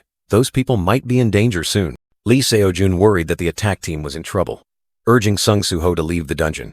Sung Soo-ho only said it was a hunch. Sung Soo-ho ordered the shadow spirit to take Lee Seo-jun out, but Lee Seo-jun worriedly asked, "Soo-ho, what about you?" The boy with glasses decided, his eyes filled with worry. "I have to go to the attack team." A heavy silence fell, contemplation crossing the young man's face. Lee Seo-jun understood, nodding resolutely. "I'll only be in the way here. Once I'm out, I'll contact the Hunter Association immediately." He looked at Sung Soo-ho, expressing his thanks. Sung Soo-ho summoned the shadow spirit Gray, and the giant wolf materialized. Grand Marshal Baru also stood silently beside him, ready. The young man stomped his foot decisively, dark energy exploding and shattering the ground, like a lightning bolt tearing through the night. Sung Soo-ho rushed forward, leaving all worries behind. A gloomy underground passage, scattered dry bloodstains, an eerie glowing green door. The door shattered, glass shards flying everywhere, stained crimson with fresh blood. The entire corridor was bathed in a fiery red glow, black tentacles creeping, blood splattered everywhere. The attack team leader lay slumped, his body broken, blood staining the battlefield red. He was still breathing, but in critical condition. Amidst the rubble, the white-haired, red-eyed figure stood tall, declaring that the fuel has been secured. The lizard-headed figure beside him nodded, surprised by the speed of the youngest. The lizard-headed figure continued, his voice full of self-satisfaction. "The gate will open soon, and demons will be summoned. I will win, much faster." The white-haired, red-eyed figure smirked, ordering fuel to be prepared for celebration. He looked down at the fallen hunter, whispering, "Unfair." The lizard-headed figure sighed in relief as the fuel had been replenished. "With this, the production of star powder this time will go smoothly, brother." The white-haired, red-eyed figure raised the star powder vial, revealing a horrifying secret. It was a stimulant created from blood frenzy poison, a type of demon poison. Blood frenzy poison originally enhanced mana but drained life force. But now, the side effects have been improved. By using demon blood, soaked magic crystals, it will turn hellfire into mistfire. The lizard-headed figure growled, his voice filled with reverence. He mentioned an apostle who had shown them the way to create this horrifying poison. Magical creatures, those who corrupt souls, turning them into mad monsters, all are products of that apostle who brought the advent to this world. Thanks to this, even low-level demons like them have a chance to grow stronger. Another figure agreed, his eyes gleaming with greed. Suddenly, a powerful surge of energy tore through space. A figure rushed forward, swift as lightning, startling the lizard-headed figure. One of them sensed the approaching presence, asking if any hunters were left. The lizard-headed figure replied, his voice full of caution, "Impossible. A new hunter. Very likely." The heavy metal door remained shut, but the energy from within had begun to leak. Like a blue lightning bolt, Sung Soo-ho burst through the door, rushing straight into the enemy's midst. His terrifying speed created a vortex of energy. As soon as he arrived, he was met with a lightning-fast attack from the white-haired, red-eyed figure. The black sword cut through the air, aimed directly at Sung Soo-ho. Sung Soo-ho landed, his sharp gaze sweeping across the battlefield. "So, this is it," he muttered, realizing he had arrived at the right place. His blue eyes flared with brilliant light, like a sacred flame illuminating the darkness. His power was being unleashed. He faced three mysterious figures, the lizard-headed one, the white-haired one, and a cloaked shadow. Are they demons? He silently wondered. Behind them, hunters were bound tightly, their energy drained by the mistfire. Are they sacrificing them alive? Sung Soo-ho realized with horror a cruel ritual. A notification appeared. Current survivors, 7. Fortunately, the hunters were still alive.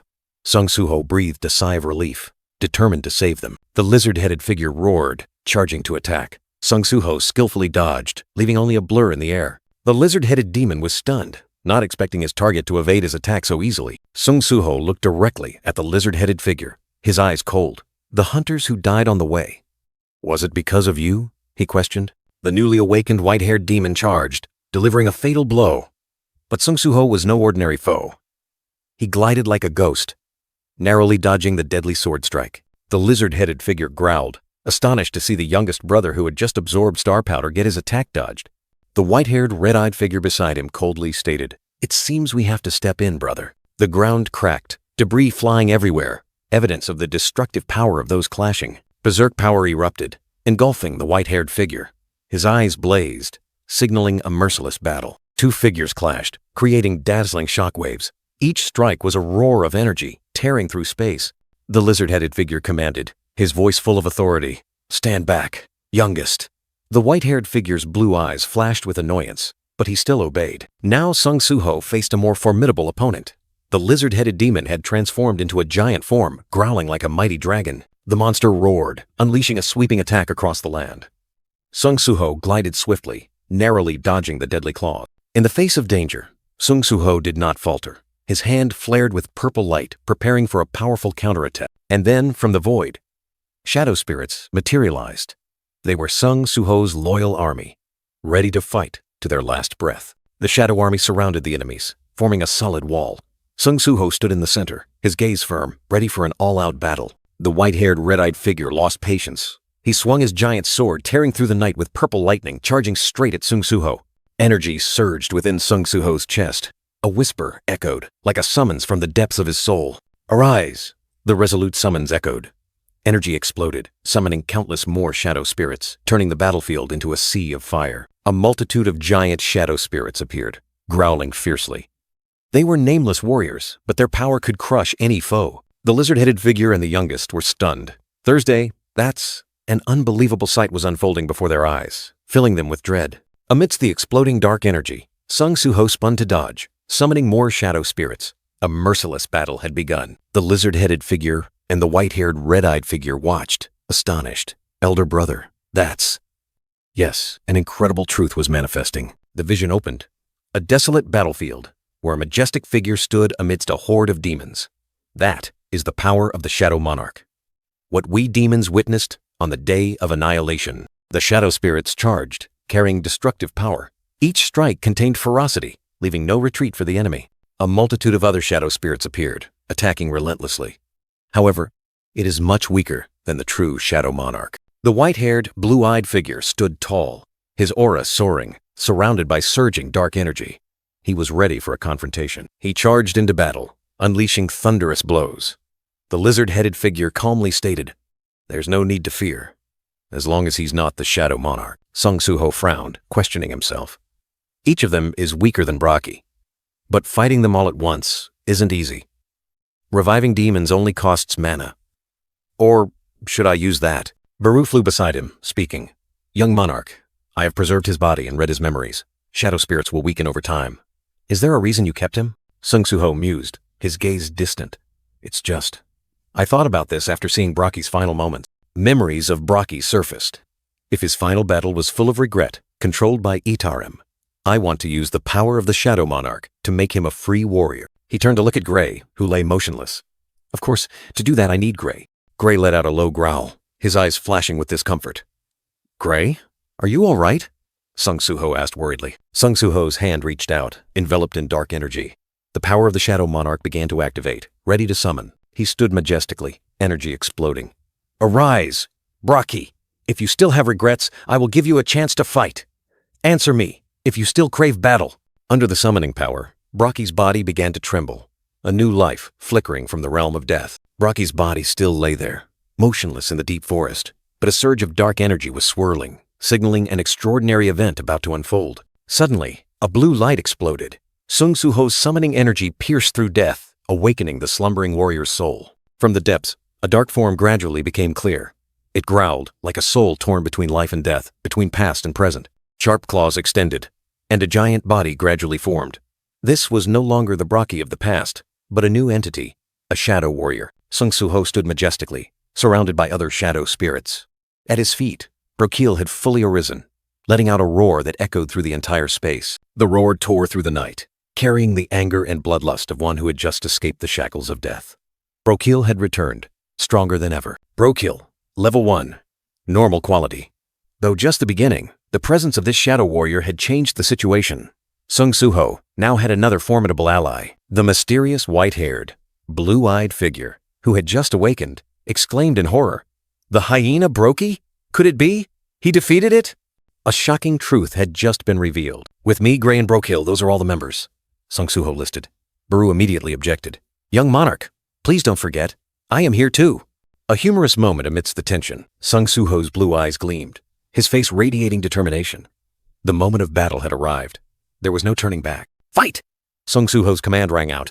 The mysterious white-haired, blue-eyed figure charged forward, but Brokil blocked him, two streams of energy clashing fiercely. A blue energy explosion tore through space. The confrontation between Brokil and the enemy created tremendous destructive power, dust and light engulfing everything. But then, a surge of purple-red energy suddenly appeared, breaking the balance. Electric sparks flew, signaling a new threat. A fiery red energy orb formed, emitting dazzling lightning bolts. The air grew heavy, pressure weighing down on everything. A heavy footstep landed on the ground, enveloped in an eerie red light. Who was appearing, carrying this terrifying power? From within the red energy curtain, a proud figure emerged. Brilliant pink hair, a mysterious aura. That island. A new powerful character had appeared. A terrifying collision tore through space, where Brokil, the wolf spirit from Braki's corpse, charged at the white-haired enemy. Power erupted, creating a fierce shockwave. The white-haired man's spiky, red-armored arm tensed, blocking the fatal attack. The dazzling light from the collision seemed to swallow everything. Brokil's giant claws tore through the air, clashing fiercely with the sturdy armor. Sparks flew, signaling a merciless battle. Brokil growled, his red eyes burning with rage, confronting the white-haired man directly. The man, with a cold expression, was ready for a counterattack. A roar tore through the air. Brokil bared his fangs, his bloodshot eyes seemingly wanting to devour his prey. Its power was reaching its peak. The white-haired man launched himself into the air, his eyes sharp and cold. With this blow, one of us will fall. He was certain of victory. From a distance, Sung Soo-ho's blue eyes flashed with a cold light. He observed every movement, every strike, missing no detail. A surge of purple energy suddenly erupted, knocking the white-haired man back. He staggered in mid-air, and the battle turned. Purple electricity tore through his body. The white-haired man clutched his chest, groaning in pain. This mysterious power had made him pay. Sung Soo-ho frowned, his blue eyes shining brightly. Another obstacle. He realized something was wrong. 3 mysterious figures observed the battle. The lizard-headed one remarked, "That combination of demons is really tough," and warned, "Youngest, be careful." The white-haired man replied. Sung Soo-ho worried, "If this drags on, I'll run out of mana because Gray is possessing me." Brokil braced himself, his shadow body already tattered. Sung Soo-ho thought to himself, even Brokil, despite becoming a shadow soldier and being weaker than his original form, has reached his limit just holding one of them back. He pondered, searching for a way out. How can I separate them so I can deal with them one by one? The battle was becoming overwhelming. Suddenly, a proud figure appeared.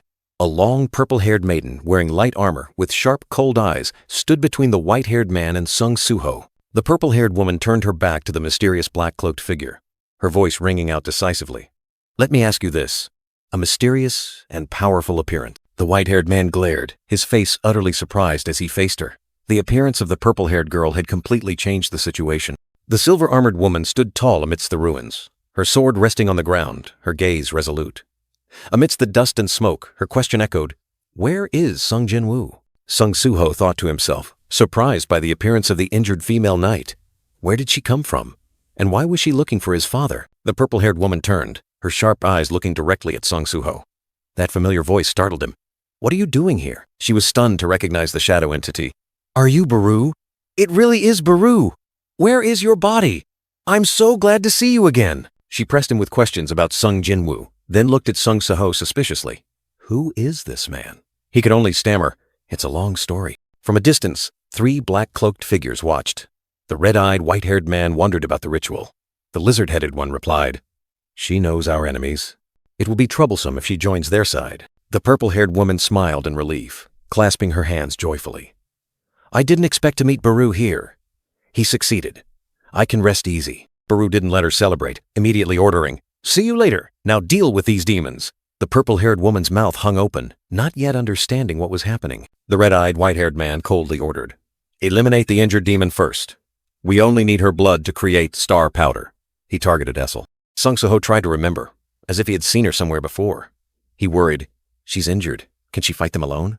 Baru replied, "Low-level demons are no match for her." Baru revealed, she is Essel, the eldest daughter of the Redir family, the only noble family that survived after the Lord destroyed the demon world. Her abilities are equivalent to an S-rank hunter. Sung Soo-ho was astonished. S-rank? So I'll get to witness an S-rank hunter fight. His eyes gleamed with interest. A surge of energy erupted, dazzling light tearing through space, signaling the start of a fierce battle. The blue-eyed, white-haired man was thrown into midair, screaming in pain. The purple-haired woman's attack was astonishingly powerful. Sung Soo-ho and Baru looked at each other, bewildered. What just happened? The purple-haired woman pinned her enemy to the ground, her eyes full of disappointment. You! Why are you so weak? The purple-haired woman collapsed, her eyes weary. Her energy had weakened to an astonishing degree. Something definitely happened. Aesel recounted the tragedy. Half a year ago, the demon race rebelled, and her family couldn't resist. She survived thanks to her family, but during her escape, her blood was taken, and her power vanished. The purple-haired woman begged Baru for some power, but the Grand Marshal coldly refused, deeming it a waste of mana. Sung Soo-ho stood nearby, thinking to himself, now I have two people who've lost their power. From a distance, the lizard-headed man and his companions watched. He recognized the purple-haired woman as a descendant of the Radir family, even though she was weakened. This is our chance to become stronger. By absorbing the bloodline of demon nobility, Sung Soo-ho assessed the situation. If he could fight them one-on-one, things would be much easier. At this moment, Baru had an idea, his eyes glinting slyly. Grand Marshal Baru extended his hand, and a crimson energy erupted. He declared it was time to use his recovered abilities after accumulating enough mana. A surge of dark energy from Baru enveloped Aesel. The system announced, Baru has used the skill Harsh Orders. The skill Harsh Orders increased Aesel's stats by 50%, but it came with a curse of madness. The purple-haired woman's face contorted, her eyes bloodshot. Go forth, you useless demoness! Baru commanded. The purple-haired woman roared, charging at the enemy with terrifying speed, her entire body ablaze with crimson energy. Sung Soo-ho watched Aesel fighting frantically, feeling a hint of pity. After all, if this could be turned into a one-on-one battle, things would be easier. Suddenly, a giant shadow rushed forward. Brokil appeared, unleashing a fierce attack on the blue-eyed, white-haired man, creating dazzling blue light. At the same time, Aesel didn't stop. The purple-haired woman swung her sword, purple-red lightning bolts tearing through the air, striking the enemy directly, forcing him onto the defensive. The blue-eyed, white-haired man was relentlessly attacked, blood splattering everywhere. The system announced, Demon Noble Bloodline acquired. He roared in pain, but the next attack came crashing down. Blue and crimson energy intertwined, striking mercilessly. Finally, a powerful stomp like a bolt from the sky. The blue-eyed, white-haired man was crushed to the ground, the stone floor cracking under the terrifying weight. Despite being overwhelmed, the blue-eyed, white-haired man still tried to resist. He struggled, unleashing fierce blue energy, trying to escape the vice-like grip. Brokil unleashed a lightning strike, clashing fiercely with the white-haired enemy, creating a dazzling energy explosion amidst the chaotic battlefield. The blue-eyed, white-haired man roared in fury, his entire body ablaze with fierce blue energy, his red eyes burning as if to incinerate everything. His face contorted in extreme rage, sharp fangs exposed, his bloodshot eyes filled with madness. His frenzy reached its peak. The white-haired enemy screamed incessantly, power erupting around him as if to tear space apart. Suddenly, Aesel appeared like a ghost, her sharp black blade tearing through the air, striking the white-haired man directly, splitting his body in two. The white-haired man collapsed, his body dissolving into black smoke. A system notification appeared. You have defeated a low-level demon. Aesel stood upright, panting. The system reported she had leveled up, and Vulcan's horn had devoured the demon's soul, increasing physical damage by 31%. One down, she muttered to herself. The lizard-headed man and his companions were stunned. The youngest is dead? He gritted his teeth, looking at the frenzied Aesel. Damn it! What do we do with this mad woman? Aesel's eyes were bloodshot, her fangs exposed, her face still immersed in a bloodlust, signaling relentless destruction. But then, a system notification rang out. Aesel has run out of energy.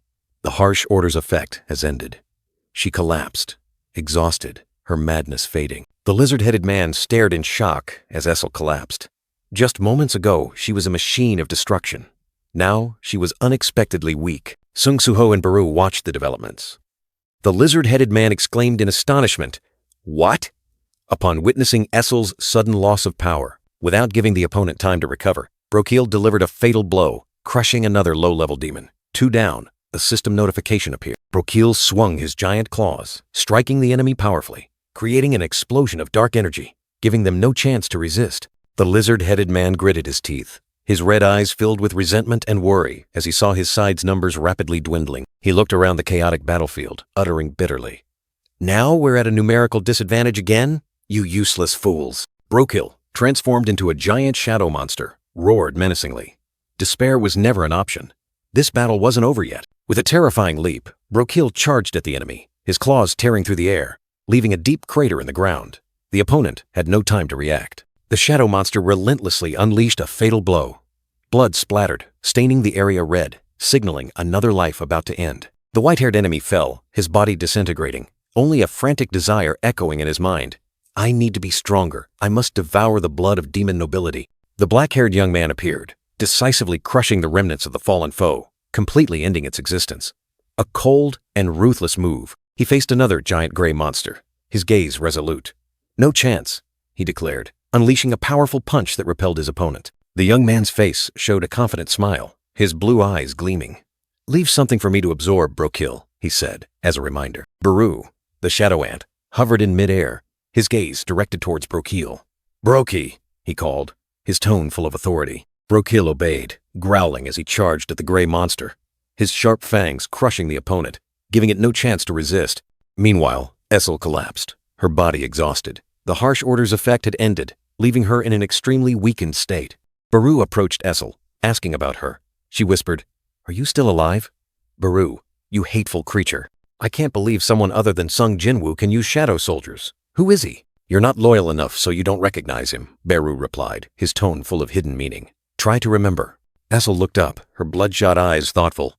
"You already know who the potential candidate island could he be?" she wondered, a flash of insight appearing in her mind. At the same time, a series of system notifications appeared before the young man's eyes. Low-level demon race eliminated. Vulcan's horn has devoured the demon race's soul. Leveled up. Exceeded level 20. Shop available. Essel was stunned, her eyes wide. "It really is him," she whispered, all her doubts vanishing. The black-haired young man stood there, surrounded by shadow spirits, calmly looking at the system screen. He is the young king. Essel finally realized the terrifying truth. Essel knelt, her eyes wide with surprise as she looked at the black-haired young man. "So, it's you, young monarch," her whisper echoed in the silent space, revealing a shocking truth. The black-haired young man tilted his head slightly, a big question mark appearing in his mind. Did she just say, "Young monarch"? He wondered, a hint of confusion in his eyes. Essel stood up, her red-rimmed eyes filled with tears. "I didn't recognize you because you've changed," she said, her voice trembling, regret clearly visible on her face. Tears streamed down Essel's cheeks as she squeezed her eyes shut, seemingly trying to accept a difficult truth. "But you look exactly like Sung Jinwoo." She collapsed, her body devoid of any strength. The blue-purple energy flickered out, and Essel completely fell amidst the desolate battlefield. The black-haired young man turned to Baru, his eyes worried. "Baru, you know her. Is she okay?" Baru replied, "It seems she's just exhausted. No need to worry." He sighed in relief, but still felt sympathy for Essel. The surviving hunters lay scattered, exhausted after the horrific battle. A black-haired man, in a red shirt, looked up at the sky, panting. The black-haired young man stood there, surrounded by shadow spirits. At his feet, 7 lucky surviving hunters rested, safe after the storm. A system notification appeared. Quest: rescue the survivors completed. Number of people rescued: 7. He smiled with satisfaction. Good, all 7 are safe. Next was the reward notification. Reward 1, +3 stat points. Reward 2 to 700 gold. He was surprised, if it's gold. "Open the shop window," he commanded. A system panel appeared with countless items. Just as I thought, I can buy things with gold. So many potions and items. He suddenly remembered his childhood days, earning pocket money by doing chores. A faint smile appeared on his lips as memories flooded back. The black-haired young man smiled softly, his gaze distant. That smile held satisfaction and a touch of nostalgia. He looked at the system panel, suddenly realizing, "If I think about it, this system was left to me by my father." He whispered, "Thank you, Dad, for the pocket money." Essel still lay unconscious on the cold ground, her eyes closed. "Huh?" She seemed to sense something subconsciously. Holding a low-grade healing potion in his hand, Suho was surprised when the system notified him that it couldn't be given to others. Could it be that even a small potion had to be selfishly kept for himself? But then, a thought flashed. He knelt beside the unconscious Essel, holding the potion to her lips. "So, can I give it to her myself?" he asked, his eyes full of determination. Without hesitation, he tilted the bottle, and drops of bright red liquid slid down the corner of her lips.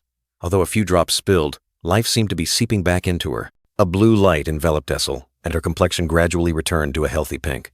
Baru exclaimed, "You used gold for a useless demon. What a kind heart, young monarch." Unable to leave her, Suho commanded, "Take her into the shadow dungeon first. Brokil, Bring the corpses of the demons I defeated as well. Brokil growled, transforming into a giant shadow ready to devour the lifeless demon corpses. The shadow dungeon, where everything would be safely stored. Baru asked when he saw Suho still standing there, holding his greatsword. Aren't you leaving, young monarch? He replied simply, I still have work to do. He stepped into another room, where two entities were chained, burning brightly in eerie blue flames, a sight both tragic and chilling. Burning mist, Suho thought to himself, recalling the first time he saw this scene. They looked so pained. The blue flames licked their bodies, agony clearly visible in every detail. With a resolute gaze, he raised his sword. I'm sorry, he whispered like a breeze. This is the only way I can help you. 1/ ending all pain. The skill, Swordstorm, was activated. A dark, deep tunnel appeared, where all traces would be erased. Escaping the dungeon, his decisive steps landed on the ground, returning to the real world. Outside the ruined Soul Station, a man in a black suit stood tall, his sharp eyes sweeping across the desolate scene. A man in a yellow jacket reported. Mist demon and spiny lizard corpses were found, but the hunter's wounds were not caused by them. Deeper down, a basement was destroyed by a sword blade. The man in the black suit pondered, then concluded, so there's something other than monsters. All right, I'll head back. The man in the yellow jacket nodded, turned, and left. A gray-haired man appeared, questioning Lim Dogyan about the report and a familiar name, Sung Suho. Lim Dogyan confirmed that it was his junior who had lent a hand. The gray-haired man's sharp gaze pierced through Lim Dogyan as he asked about Suho's whereabouts. The atmosphere grew tense, the answer hanging in the air. Lim Dogyan hesitated, his words caught in his throat, unable to be uttered immediately. Silence enveloped them, heavy as lead. Finally, Lim Dogyan explained that they had escaped the dungeon together and he had brought Suho to safety. He emphasized that, as E-rank hunters, they could only call for help from the association. A close-up of the gray-haired man's face, his eyes sharp as razors, harboring deep calculation and suspicion. The gray-haired man patted Lim Dogyan's shoulder, praising him for acting correctly and adhering to all the Hunter Association's rules in a perilous situation. He let out a sigh of relief, then turned and ordered his subordinates. Thoroughly search for any other traces, leaving no clue behind. Lim Dogyan pondered, Suho's image appearing in his mind. The one who saved the surviving hunters was Suho, right? He told himself he had to go to the attack team. Looking up at the sky, Lim Dogyan wondered why Suho was hiding his rank, but believed it wasn't for malicious reasons. He decided to patiently wait for Suho to reveal it himself. In another world, a desolate city landscape appeared. Ruined buildings, trees growing through concrete, vehicles abandoned in silent streets. A faint purple light enveloped everything, casting a gloomy hue over the ruined structures, creating an apocalyptic scene full of haunting mystery. Amidst the desolation, Essel appeared, her face clearly showing sadness. I can't believe something like this happened, she whispered. Essel recounted that Sung Jinwoo had left Earth to fight against extraterrestrial forces. She was sent by her master to unseal the young monarch, but he had managed to do it himself. Suddenly Suho appeared, interrupting her thoughts. You said you're Essel, right? Have we met before? He asked, his eyes full of doubt. Essel smiled mysteriously, her eyes sparkling. Yes, I remember meeting you in your tutoria, young monarch. You said you would remember me. Have you forgotten? Suho was deep in thought, trying to search his memories, but some part remained hazy, unable to clearly recall what had happened. A flash of light, and memories rushed back. Images of Essel and the shadow armies appeared. The young man was startled, a sense of familiarity washing over him. Suho questioned Essel, his voice full of doubt. You surrendered as soon as we met. You should have tested me, shouldn't you? She bowed her head, silent. Then why are you so weak? What happened in the demon world? Suho pressed. Essel looked up, beginning to recount the story. She explained that this story needed to be told to both Suho and the young monarch. Lord Sung Jinwoo annihilated the Demon King and other demon nobles. Our Radir clan became #1 in the demon world, awaiting his summons. Several decades passed in peace, and Lord Sung Jinwoo never summoned us, Essel said, her gaze distant. But half a year ago, a major problem occurred. Suho listened, his face surprised as Essel revealed. A mana amplifier called Stardust began to spread among the demons. Stardust, he murmured. Memories flooded back, and Suho recalled the demons who had used Stardust to evade attacks. He clearly remembered their dialogue about crafting and using it. Essel continued. Although not very effective on high-ranking demons, for low-ranking demons, it amplified their mana without any cost. A giant demon growled. She lowered her face, her voice dropping. With Stardust as a catalyst, and in Lord Sung Jinwoo's absence, the demons banded together, rebelling against the Radir clan who were protected by the Shadow Monarch. The rebellion quickly turned into a fierce war. The Radir clan fought to protect the demon castle that Lord Sung Jinwoo had entrusted to them, but their strength was not enough to stop the rebellion. After half a year of war, the Radir clan was finally defeated. The rebellious demons didn't stop there. Essel gritted her teeth. They captured clan members, draining our blood, the blood of pure-blooded demon nobles, to gain greater power. That's how my father and the rest of the clan were killed, she said, her hands clenched. And that's also how I lost my power from losing too much blood. Essel looked down, her red-rimmed eyes. How pathetic to be the only survivor while everyone else died. I don't know what Lord Sung Jinwoo will say to me now that the demon world has been conquered. The purple eyes of the demoness Essel welled up with tears, reflecting the pain of a tragic past when her Radir clan was swept away. A tear rolled down, but in her mind, a voice echoed like a comfort. You did very well. Sung Suho sat there, Baru's shadow quietly beside him. He shared, remembering his father. Sometimes I think about what my father would do, and I believe he would say this to you, and the clan members who fought to the very end, even if he's gone. Sung Suho's gaze was firm and sincere. He continued, his words soothing her emotional wounds. Even I want to thank you for fighting for my father until the very end. The young man extended his hand, his eyes full of determination. I will do my best to help you. Let's revive the Radir clan together, Essel. The corners of Essel's lips curved slightly, a fragile but hopeful smile slowly blossoming on her face. A powerful figure, resembling Sung Suho, stood tall beneath the fiery sky. Furthermore, you said there are always hierarchical disputes among demon clans. I will make the Radir clan number one. The smile on Essel's lips was now clearer, like a flower blooming after the rain. A tear sparkled, but it was no longer a tear of sadness, but of liberation and new hope. Sung Suho was surprised as a system notification appeared. Young Monarch. Notification. The last survivor of the pure-blooded demon nobility, Essel Radiru, thanks the player. Essel smiled brightly, pointing to herself. It's Radiru. Another notification appeared. Notification. Do you want to recruit the descendant of the White Flame as a companion? Accept divided by decline. Two system notifications appeared simultaneously, emphasizing the important event that had just occurred, along with the surprising recruitment offer. Sung Suho was stunned, his eyes wide open. Essel Island. The demoness Essel, with a confused expression, pointed to herself. The second descendant of the monarch? She wondered. Young monarch? The system notification repeated, and Sung Suho fell into thought. Is it because Essel is the only pure-blooded demon noble left? The black-haired young man subtly smirked, the decision made. A concise word, yet it held the weight of destiny.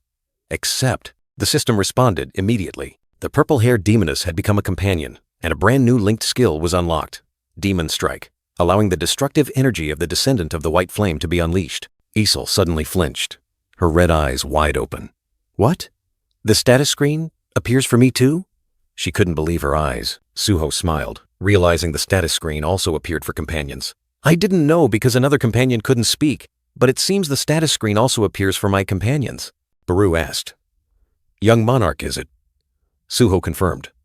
That's right. The purple-haired demoness's eyes widened in astonishment. Descendant of the White Flame. Was that her title? A surprising truth, a destiny revealed. Amidst the ruins of the desolate city, 4 figures stood tall. The young man, the demoness, and 2 shadow entities, ready to face new challenges. Suho turned to the demoness, clenching his fist. Then, let's try this new link skill. Are you ready, Essel? She replied with determination. Yes, young monarch. The system notification rang out. Link skill. Demonic strike has been activated. Purple energy erupted around Essel, like a flame consuming everything. The purple-haired demoness unleashed her power. Dazzling light and dark streaks intertwined, creating a terrifying shockwave. This was the power of the descendant of the White Flame, Suho exclaimed in surprise. Fiery red energy surged from his fist, connecting with Essel's power. A terrifying resonance. After the attack, Essel collapsed to the ground, exhausted. Suho looked at her in astonishment, not understanding what had just happened. The demoness whispered an apology, her breath ragged. Sorry, it used up all my energy. Suho quickly reassured her. I understand. Just rest. He looked at the red energy still swirling around him, deep in thought. A skill that drained all her strength? Just how powerful is it? The demoness lay there, a thought appearing in her mind. A skill that allows me to transfer power to the young monarch. Suho's fist shot out, tearing through the air. Dark and fiery red energy erupted, cracking the ground. This must be a terrifying attack. The earth-shattering punch had been unleashed, but Suho remained pensive, his gaze puzzled. Where had that power gone? Baru stood silently beside him, awaiting an answer. The demoness was exhausted, her eyes wide with surprise. Is this all the energy I transferred? Suho also frowned. The attack was no different from usual.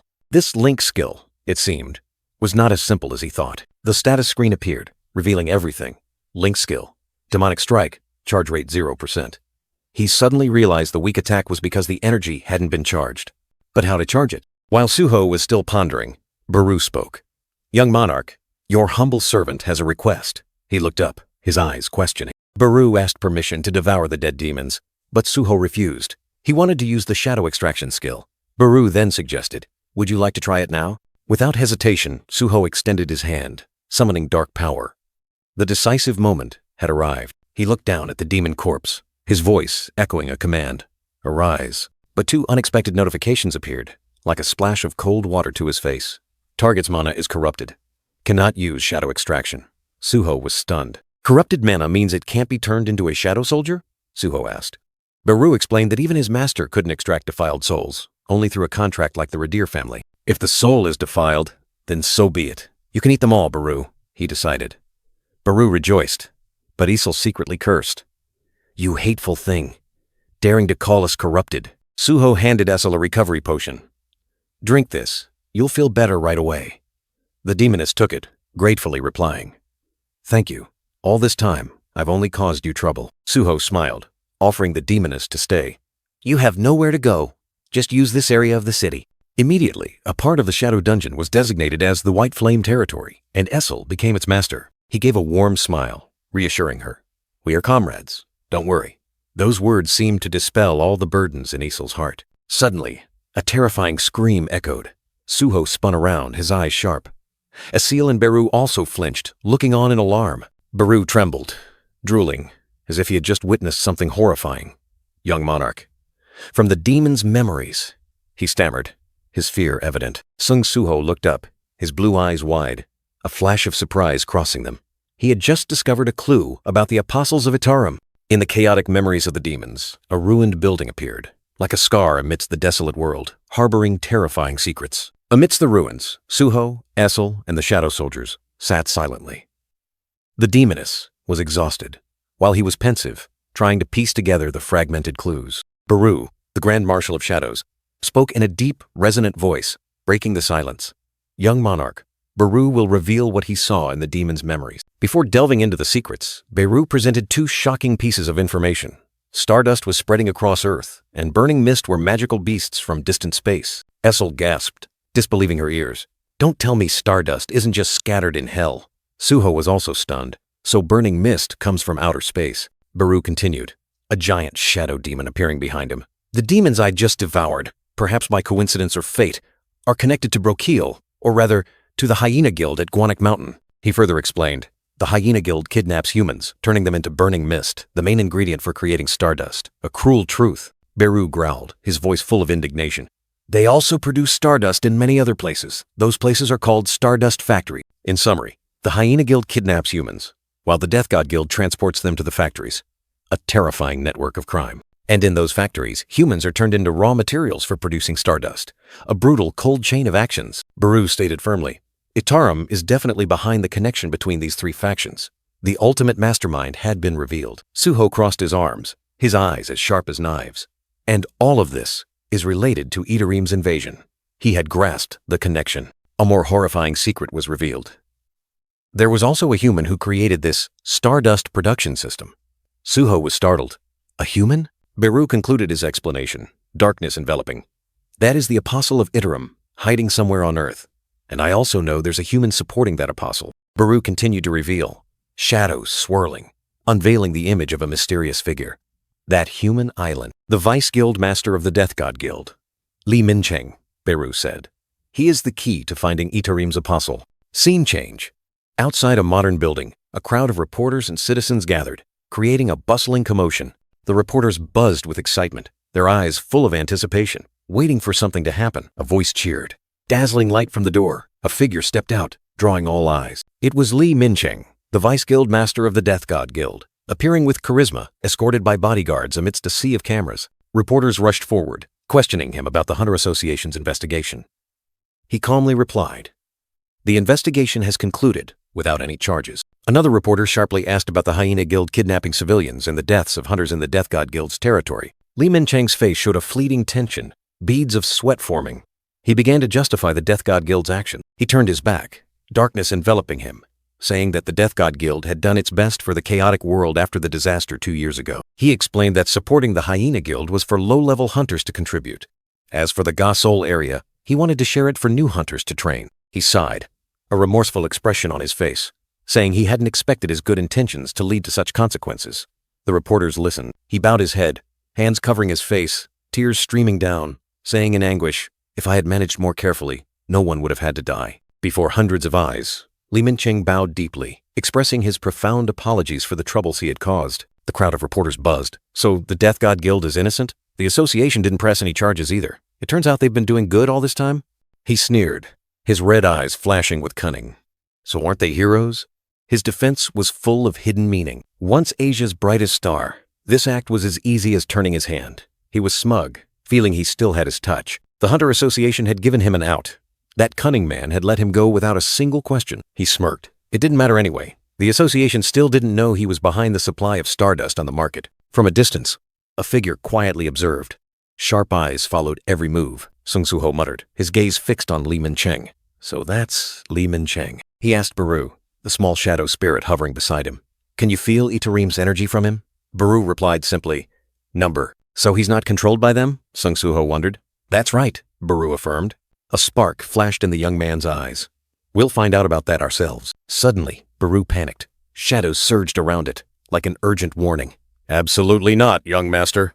Baru knew his master had defeated countless powerful foes, but this time, he had to stop him at all costs, even if it meant sacrifice. The magic power from that human, Li Mincheng. Sung Soo-ho's eyes suddenly glowed red. An invisible surge of killing intent violently erupted. He looked up, his eyes still lingering with vigilance. Suddenly, Sung Soo-ho knelt, a wave of dizziness washing over him. What's wrong? He replied simply. Nothing. Li Mincheng, an A-rank hunter, leaned back in his chair, a mysterious smile on his face.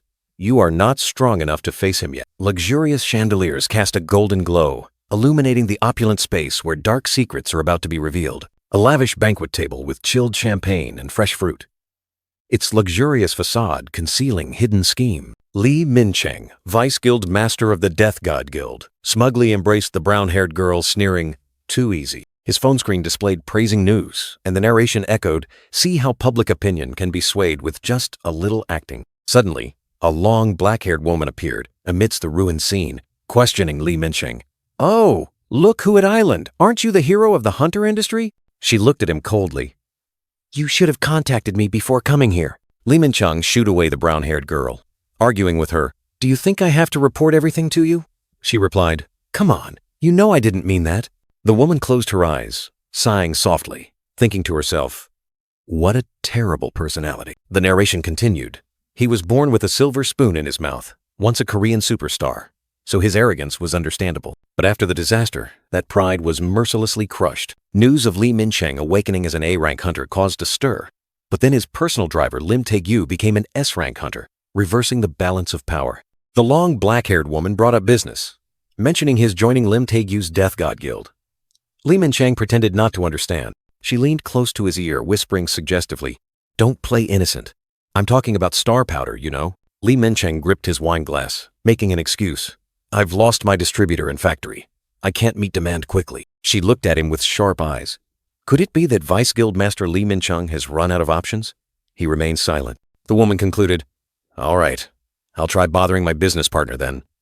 Li Mincheng frowned, muttering, I guess I'll have to find him. The modern city lay hidden beneath the dazzling light, an unusually peaceful scene. But somewhere, a hand reached out, touching the void, as if searching for something lost. His eyes flashed with a brilliant golden light, containing power and an unnamed sorrow. In the luxurious room, the young man stood silently, two towering bodyguard figures guarding behind him. Suddenly, the scene shifted.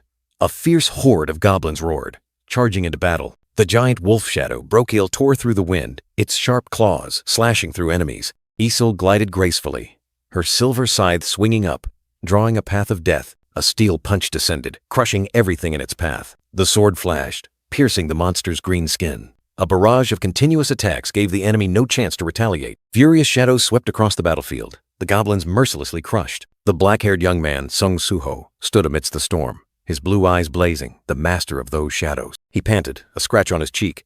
This battle had drained his strength. "Summon the next wave of goblins immediately," he commanded, relentless despite his exhaustion. Grand Marshal Baru hovered beside him, thinking, "Little Monarch."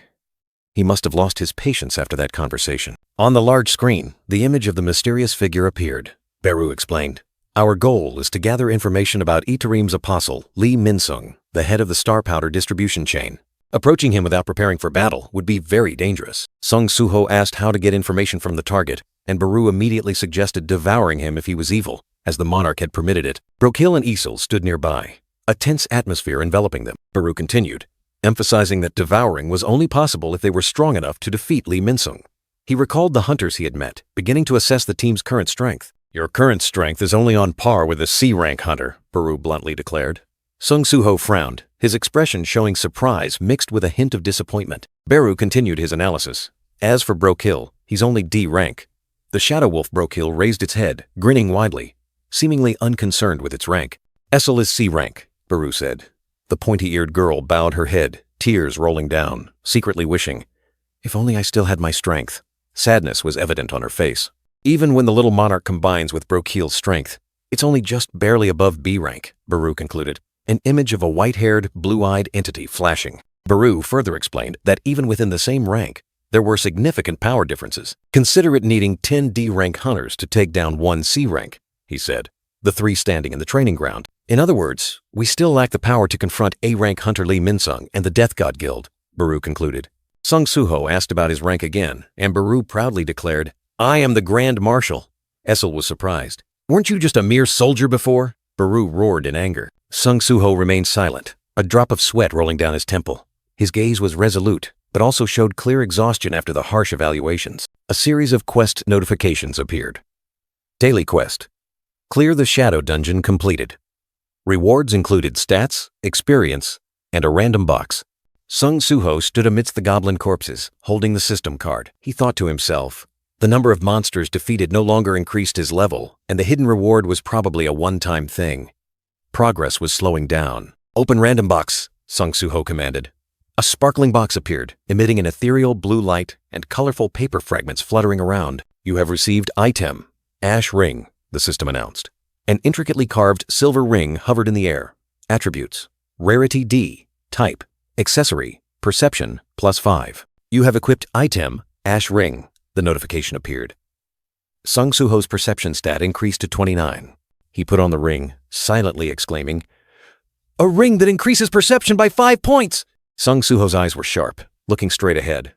He was deep in thought, a new plan seemingly forming in his mind. "Hunting goblins hasn't increased my level for a long time. Even after hunting the demons, Vulcan's Divine Horn's damage only increased by 3%, he mumbled. The image of the glowing red horn appeared, with an effect of increasing physical damage by 33%. The little monarch stood amidst the ruins, his heart filled with a craving for power. "I want to get stronger, but how?"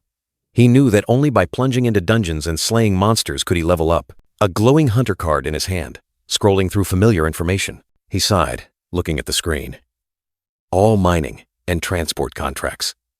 No raid team needs an E-rank hunter, like me. Association regulations also prohibited entering gates without permission. Baru suggested, "Why not reevaluate?" He shook his head. If he awakened again, the entire association would be in an uproar, and his identity would be exposed. He needed to avoid that. Itarim's apostles are on Earth. He looked at the images of the mysterious figures, his gaze resolute. He didn't want his identity revealed, becoming a weakness for his father. He questioned himself, his eyes heavy. He couldn't even defeat Lee Minsung, let alone Itarim's apostle. Baru reassured him, "If they are Itarim's apostles, you don't need to worry just yet." He looked up, full of questions. The Grand Marshal explained, "If they arrived on Earth before us, their power would be diminished due to dimensional travel." "Dimensional travel?" he repeated. Baru continued, an image of a spatial rift appearing. "To cross dimensions, one must pass through a narrow dimensional rift that conflicts with mana. The stronger the being, the more mana and time it takes to cross. That's why Itarim's legion cannot invade this galaxy," Baru said, looking out at the city window. "And also why my monarch cannot easily come here yet," he mused. "So only the weak can travel quickly." He understood why they used Brokil and the demons without revealing themselves. His eyes flashed with determination. If Iterim's invasion was inevitable, then this was the golden opportunity for him to grow stronger. Perhaps the time has come. He looked at Baru, a major decision having been made. The little monarch entrusted, Baru, I'm not aware of the current situation on Earth, so decide your actions upon arrival. Baru transformed into a larger, more imposing form. A dark weapon appeared on Baru's claw. If you need help, take this and find him. He smiled faintly, his eyes full of hidden meaning. He would certainly be a powerful assistant for Sung Soo-ho. Baru whispered about another reason the monarch had given him the key. Now was the time to use it. A sudden surprise struck, making Sung Soo-ho jump, and Baru also cried out in alarm. What just happened? Sung Soo-ho looked down at his hand, a light flashing in his mind. Why didn't I think of this sooner? He gave a knowing smile, Baru hovering beside him. It turned out that the loophole to secretly enter the teleportation gate had been within his grasp all along. In the heart of the city, a towering skyscraper stood tall, reflecting the dazzling sunlight. In a luxurious room, Sung Soo-ho faced a man. Long time no see, Soo-ho. This is the first time we've met since you awakened, isn't it? He was surprised when Sung Soo-ho came with a business proposal, but then he smiled. You've grown up, Soo-ho. I also have an offer you surely can't refuse. Baru peeked beside Sung Soo-ho's ear, secretly praising. Truly the little monarch. Yu Jin-ho, the company president, was surprised when Sung Soo-ho sought him out. So, you want uncle to help you? He smiled brightly, confirming Sung Soo-ho's intention. To provide you enough support to enter a gate? President Yu Jin-ho of Ajin Software. No one would have guessed that the leading game company, Ajin Soft, was founded by a young scion, and the CEO of that company was. Sung Soo-ho entered the lobby. An employee quickly approached. Are you Sung Soo-ho?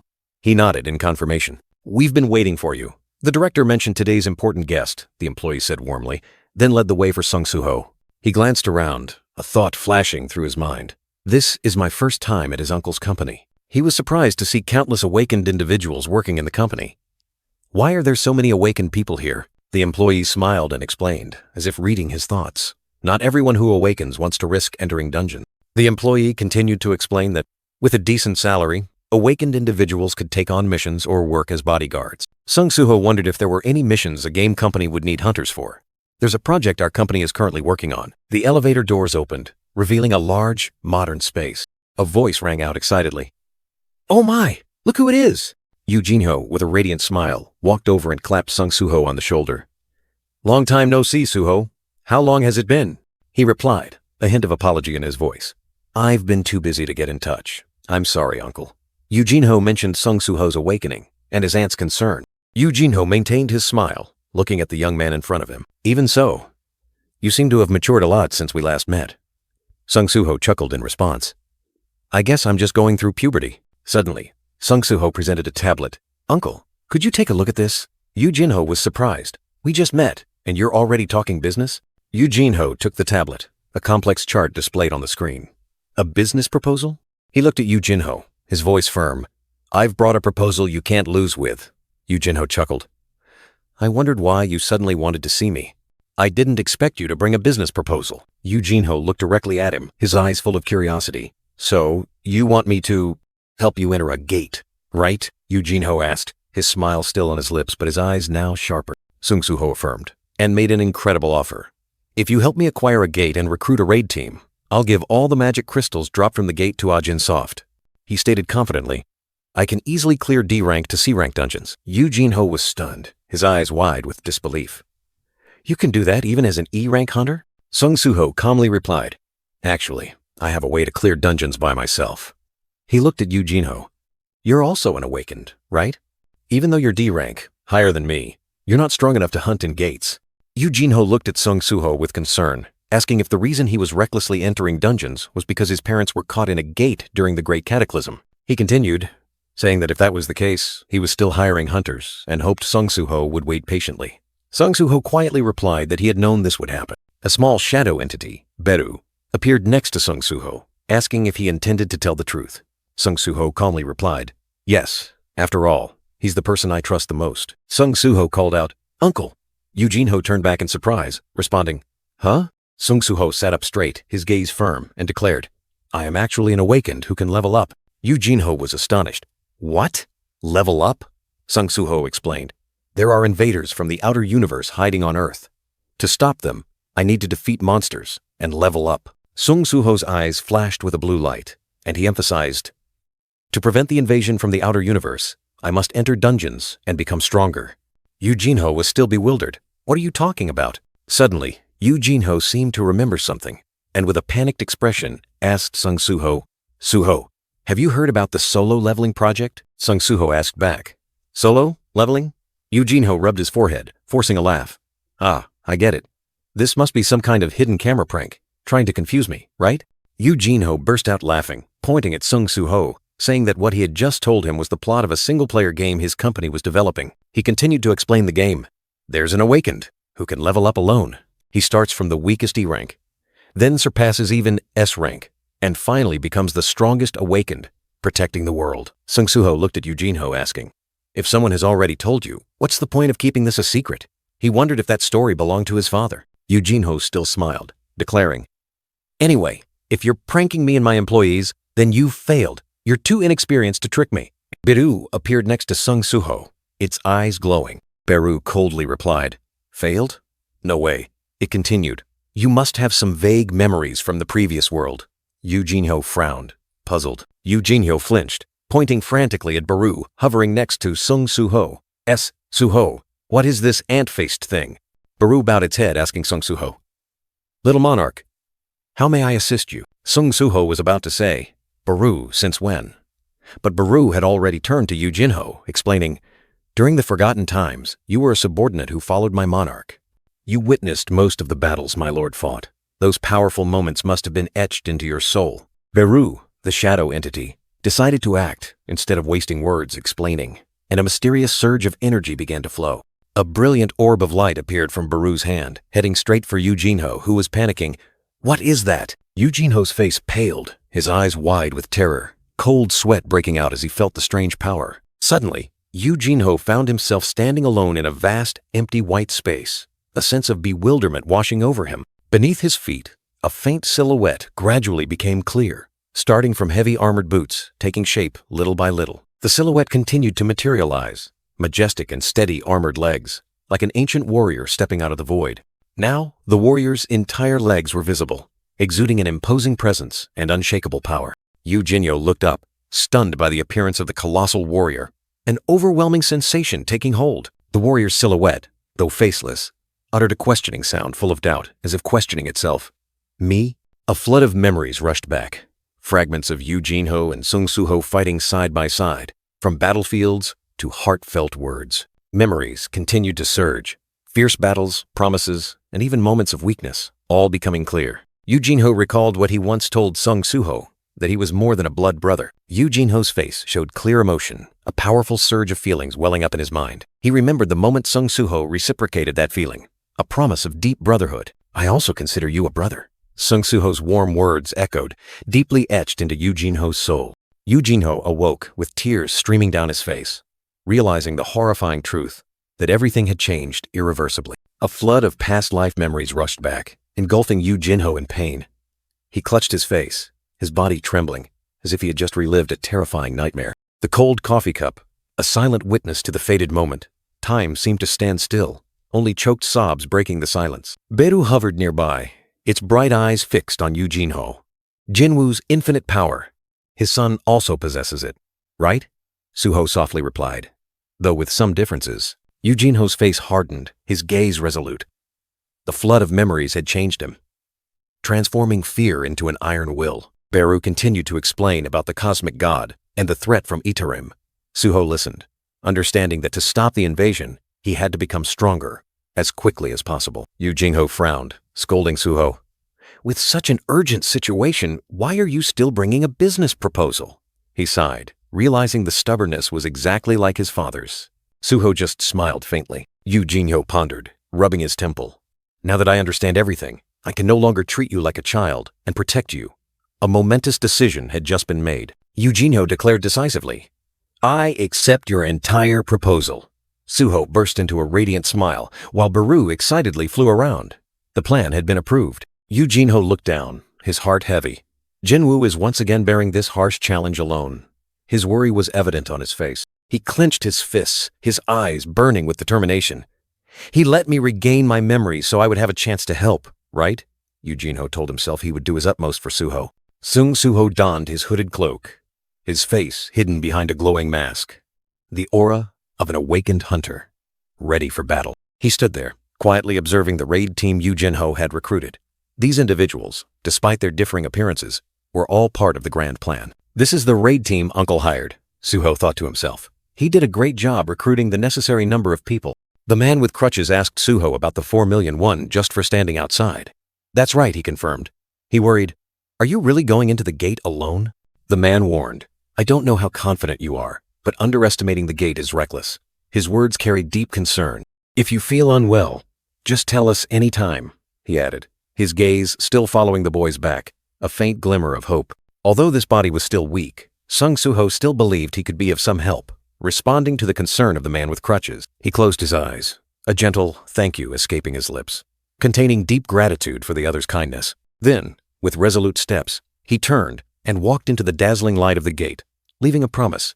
"If I need help, I'll say so." His figure gradually disappeared, and in his mind, the image of his father bearing everything alone appeared, a life full of challenges. He remembered his shadow warriors, Essel and Gray, his comrades in the team system he had received. Clenching his fist, he felt the warmth, the unyielding will hidden deep within his father's actions. But a scene of destruction appeared, fierce battles, crumbling stone giants. He didn't want his father to bear all the burdens alone anymore. His eyes blazed with resolve, determined to act on his own. Meanwhile, a luxurious car parked in front of a skyscraper, night falling, concealing new schemes. A masked man wearing a cloak ordered his subordinate, "Stay on duty in this area." "Yes, sir." He looked into the distance, pondering. It seems it's been 3 months since we last met. He entered the building lobby, where a security guard was watering plants, who unexpectedly turned to look at him. "Oh, I saw you on the news. You're the Vice Guild Master of the Death Guild, Lee Min-sung, aren't you?" the security guard exclaimed. He replied, "Tsk. True talent is hard to hide." He offered a polite, self-satisfied smile. "Ah, maintaining a good image is important. Thank you for recognizing." The security guard happily waved. Have a good day, sir. Ho ho! I'll be cheering for you, hero of the hunters. In his mind, Lee Min-sung thought, "That's right, those envious gazes. That's how everyone should look at me." He reminisced about his illustrious past, from the son of Eugene Construction's vice president, an advertising star, the Prince of Asia, to an A rank awakened after the Great Cataclysm. Memories flooded back. Lee Min-sung once arrogantly believed he would forever be the apex predator, until he awakened with S-rank power. But then, a shocking event changed everything. His driver, Lim Taegyu, also awakened, and even reached S-rank. In the car, Lim Taegyu calmly announced he would quit his job to become a hunter, even inviting Lee Min-sung to join a guild proposed by the Hunter Association. Lee Min-sung was stunned, only the furious question echoing in his mind. A mere driver is S-rank? From that moment, his world seemed to collapse. Everything turned upside down, unacceptable. He was determined to restore the original order, to re-establish the power pyramid that had been overturned after the Great Catastrophe. He was even willing to shake hands with the devil to achieve that goal. A chilling vow echoing in the dazzling light. The mask was removed, revealing Lee Min-sung's calculating and ambitious face. He faced the mysterious figures, his sharp eyes commanding, "Wipe that disgusting smile off your faces before I tear them off." He questioned the 2 men in black. "Where is your master? He hasn't returned in a long time, yet he doesn't even bother to greet me?" A name suddenly flashed in Lee Min-sung's mind, making his gaze firm and calculated. He looked down at the fallen, noticing something unusual. "You, that hair color and those damned eyes." A white-haired, golden-eyed youth appeared, holding an ancient book. Lee Min-sung asked, "Are you the Outer Worlder?" Lee Min-sung placed his hand on the youth's head, saying with a meaningful tone, "The last time I saw you, you were still a child. You've grown quickly as planned, and your mana has increased significantly." The white-haired youth coldly retorted, "I already said this isn't growing up. I am recovering my power." The youth revealed a horrifying truth. To solve the dimensional transfer problem, he had split his body, power, and personality into many fragments, sending them to this world. He is currently the fusion of the second fragment, after the weakest, childlike form. The white-haired man coldly explained that although the memories were still there, his personality was vastly different. He didn't want to be treated too intimately, making Lee Min-sung admit that everything sounded very complicated. Lee Min-sung didn't care about personality. What was important to him was the promise between them, a promise he believed the other could never forget. Golden eyes flashed, the mysterious figure whispered what had been decided. Wealth, fame, and a cruel smile spread across Lee Min-sung's lips. He growled, completing the promise, eliminating S-rank hunter Lim Taegyu. He confirmed that the white-haired man remembered. Lee Min-sung questioned why he appeared. But the other replied indifferently, "This is my home." He reminded him not to come without a special reason. The white-haired man revealed a serious problem. Stardust manufacturing was in trouble. The Hyena Guild and the factory in Seoul had both been destroyed. He needed urgent aid for Stardust. Lee Min-sung immediately asked about the attacker. The white-haired man replied, "A masked hunter, using a sword, had wiped out the Hyena Guild." Lee Min-sung angrily questioned the mysterious figure who had created the Stardust production and distribution system. He brushed aside his worries, thinking that if he kept being afraid, he wouldn't accomplish anything. A pair of burning golden eyes, deep and mysterious, as if containing 1,000 years of history, flashed in the darkness. Lee Min-sung secretly thought the other was useless, wondering if the decision to choose him as a pawn was a mistake of his previous personality. Suddenly, Lee Min-sung pulled out a sharp, cold knife, his eyes flashing with danger. He held the blade to the white-haired man's neck, his eyes burning red as if to incinerate everything. But the other remained calm, without a hint of fear. Lee Min-sung growled, asserting that he was not an empty shell. He was an A-rank hunter, strong enough to kill the white-haired man before he could recover his power. "I am not the pawn, you are." The blade against the white-haired man's neck emitted a cold light, emphasizing the threat. The white-haired man calmly explained that human hunters simply relied on mana quantity for ranking, considering it a symbol of power. Lee Min-sung narrowed his eyes, a contemptuous thought echoing in his mind. How barbaric. A middle-aged man suddenly stood motionless, mysterious energy swirling around him, signaling something ominous. His eyes suddenly glowed, his face contorted in pain, as if possessed by some power. A massive surge of energy erupted, spreading everywhere, powerful enough to make the entire space tremble. Lee Min-sung held the knife to the outer worlder's neck, questioning the mana surge, while the white-haired man calmly read his book. The entire building was engulfed in a strange illusion. Every person manipulated, their eyes emitting an eerie light. From above, the building looked like a massive energy mass, emitting mana ripples that spread throughout the city. The outer worlder calmly explained that their relationship had changed once he had enough power to survive. He continued, saying this relationship would depend on Lee Min-sung's abilities, as the golden-eyed men in black appeared around them. The men in black, with terrifying glowing eyes and weapons in hand, surrounded the two. Their eyes burned with danger, sharp claws gradually emerging, ready to attack at any moment. Lee Min-sung narrowed his eyes, his sharp gaze full of hidden meaning. As he pondered something, he suddenly lowered the knife, scoffing that it was just a joke, then declared he would spare the outer worlder's life because he still had exploitable value. At the same time, the man in the blue uniform clutched his head, writhing in agony, his painful groans echoing in the hallway. The outer worlder opened the briefcase, revealing countless sparkling crystals inside, condensed stardust. Lee Min-sung asked in surprise about it, and the outer worlder explained that diluting it could create a large amount of stardust. The white-haired man continued, saying this stardust was different. Even an A-rank hunter like Lee Min-sung would feel its effects, then invited him to try it.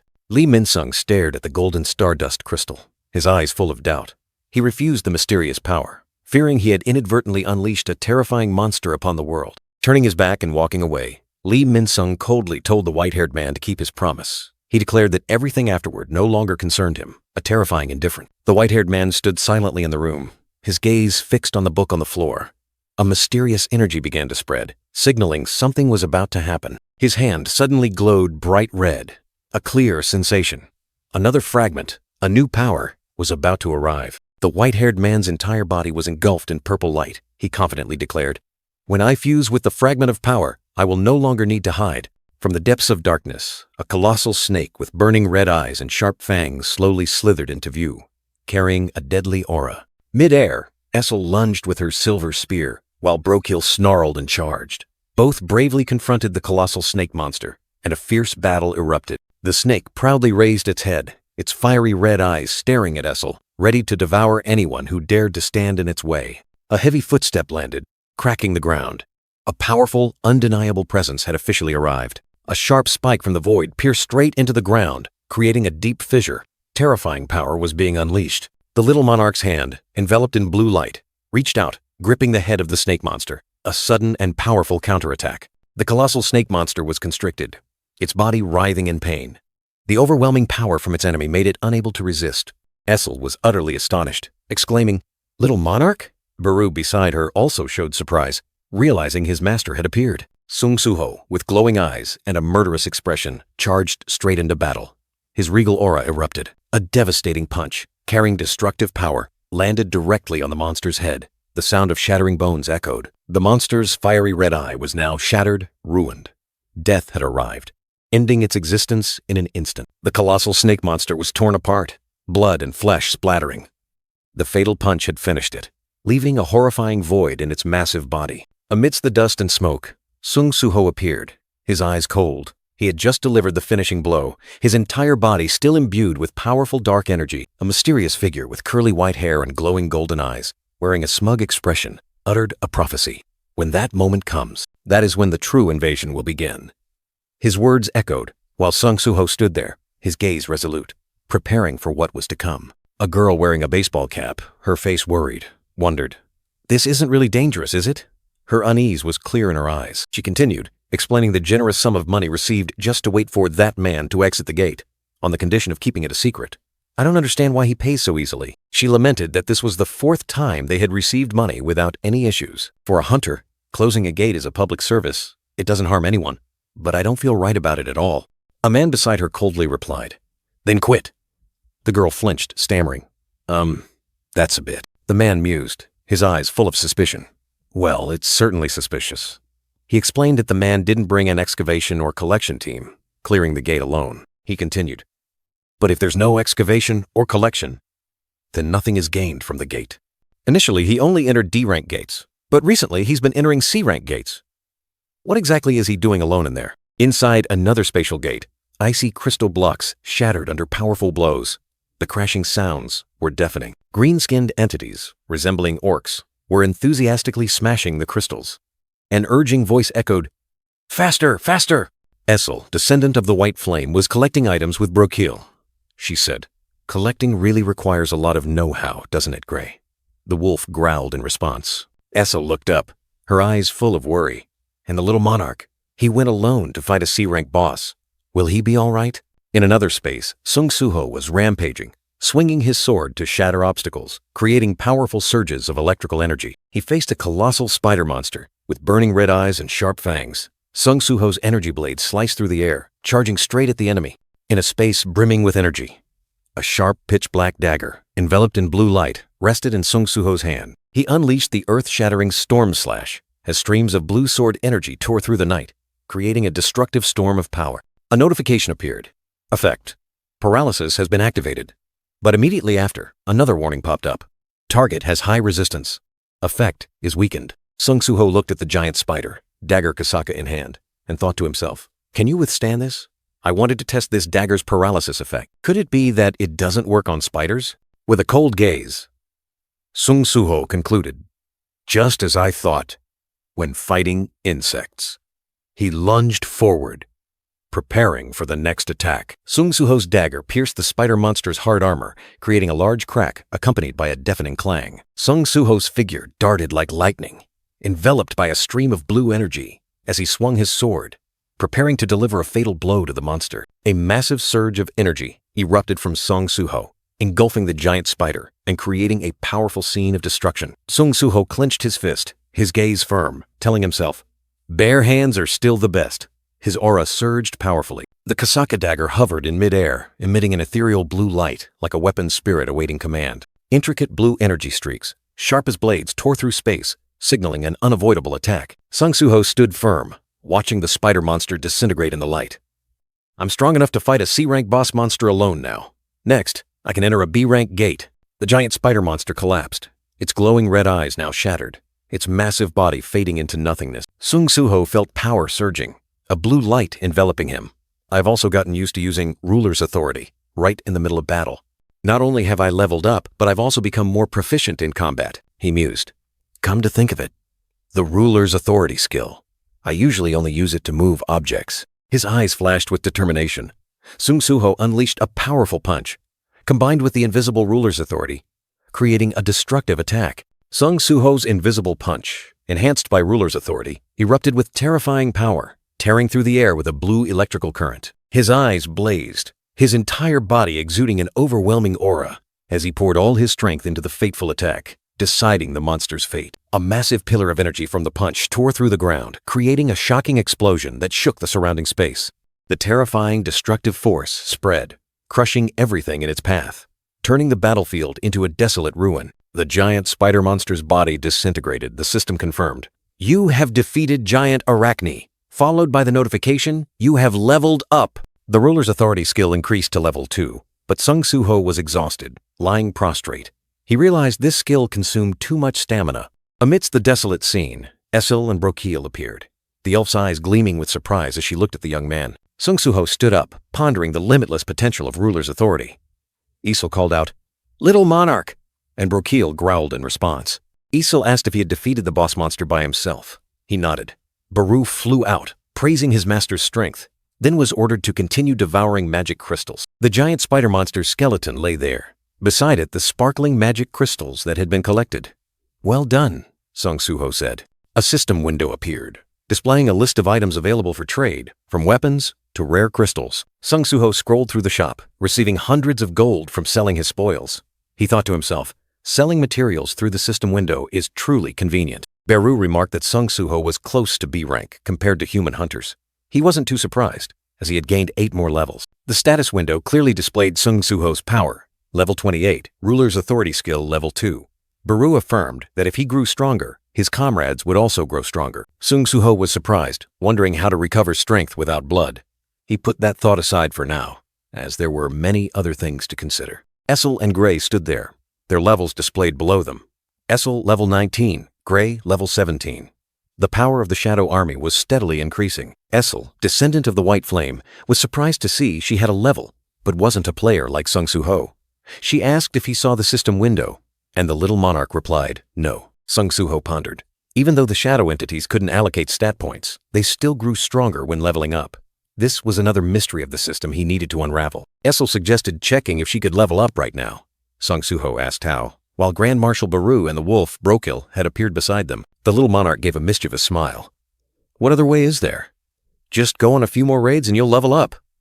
Essel and Brokiel's eyes widened. Twice already? And more? Sung Soo-ho decided to put that aside, prioritizing his daily quests. Baru reminded him not to get too addicted. A teleportation gate opened, and they stepped into the shadow dungeon. Suddenly, Sung Soo-ho's eyes widened, his pupils glowing red. He was surprised, feeling that something was wrong. In a fiery and chaotic space, Sung Soo-ho and his shadow army were fighting fiercely, their attacks tearing through the air. In the middle of the battle, Sung Soo-ho and Essel were suddenly stunned. Another gate appeared in the dungeon, radiating terrifying heat. This terrible heat, is it coming from inside that gate? He wondered. Sung Soo-ho turned to Baru, questioning, Baru, can gates also appear within the shadow dungeon? The Grand Marshal replied, his tone full of surprise. I'm not sure about that either. Just then, an urgent quest notification appeared, like a warning from the system. Urgent quest. Space rift. A space rift has been detected. Enter the gate and eliminate the cause. The little monarch stared at the notification, his face clearly showing surprise. An urgent quest. A blazing red light enveloped him, reflecting off Sung Soo-ho's clenched hand, signaling an unavoidable battle. Sung Soo-ho didn't hesitate, taking out heat-resistant cloaks and giving them to Essel and Gray. All right, Essel and Gray, take these. He flashed a confident smile, his eyes burning. Excellent. I wanted to raid more anyway. In that case, let's enter the gate. Passing through the gate, a magnificent sight unfolded. Endless golden sand dunes stretching under the desert's blazing Sunday. And then, amidst that desolate land, a colossal structure loomed, the Egyptian pyramid. The system notification confirmed. Field Dungeon, Egyptian Pyramid. Lu Xing, a B-rank hunter from the Asura Guild, let out a pained growl, his face contorted with anger and helplessness. His eyes blazed, signaling an unavoidable battle. Amidst ancient ruins, Lu Xing and his Asura Guild comrades faced their enemies. He roared, questioning their arrogance. This is tyranny. How dare you drive us out of the dungeon? Our Asura Guild was here first. A cold, contemptuous gaze flashed. A chilling voice echoed, dismissing all arguments. Who cares who was here first? A pair of heavily armored feet stomped down. The final warning was delivered, stern and uncompromising. This field dungeon belongs to our guild from now on. If you complain again, I'll consider it a declaration of war. Lu Xing gritted his teeth, anger and dissatisfaction surging. He cursed under his breath. Damn it. Right at this moment, a feeling of helplessness enveloped the B-rank hunter. Randolph, an A-rank hunter from the Scavenger Guild, appeared majestically. Lu Xing thought to himself, bitterly realizing, I can't believe we ran into the Scavenger Guild.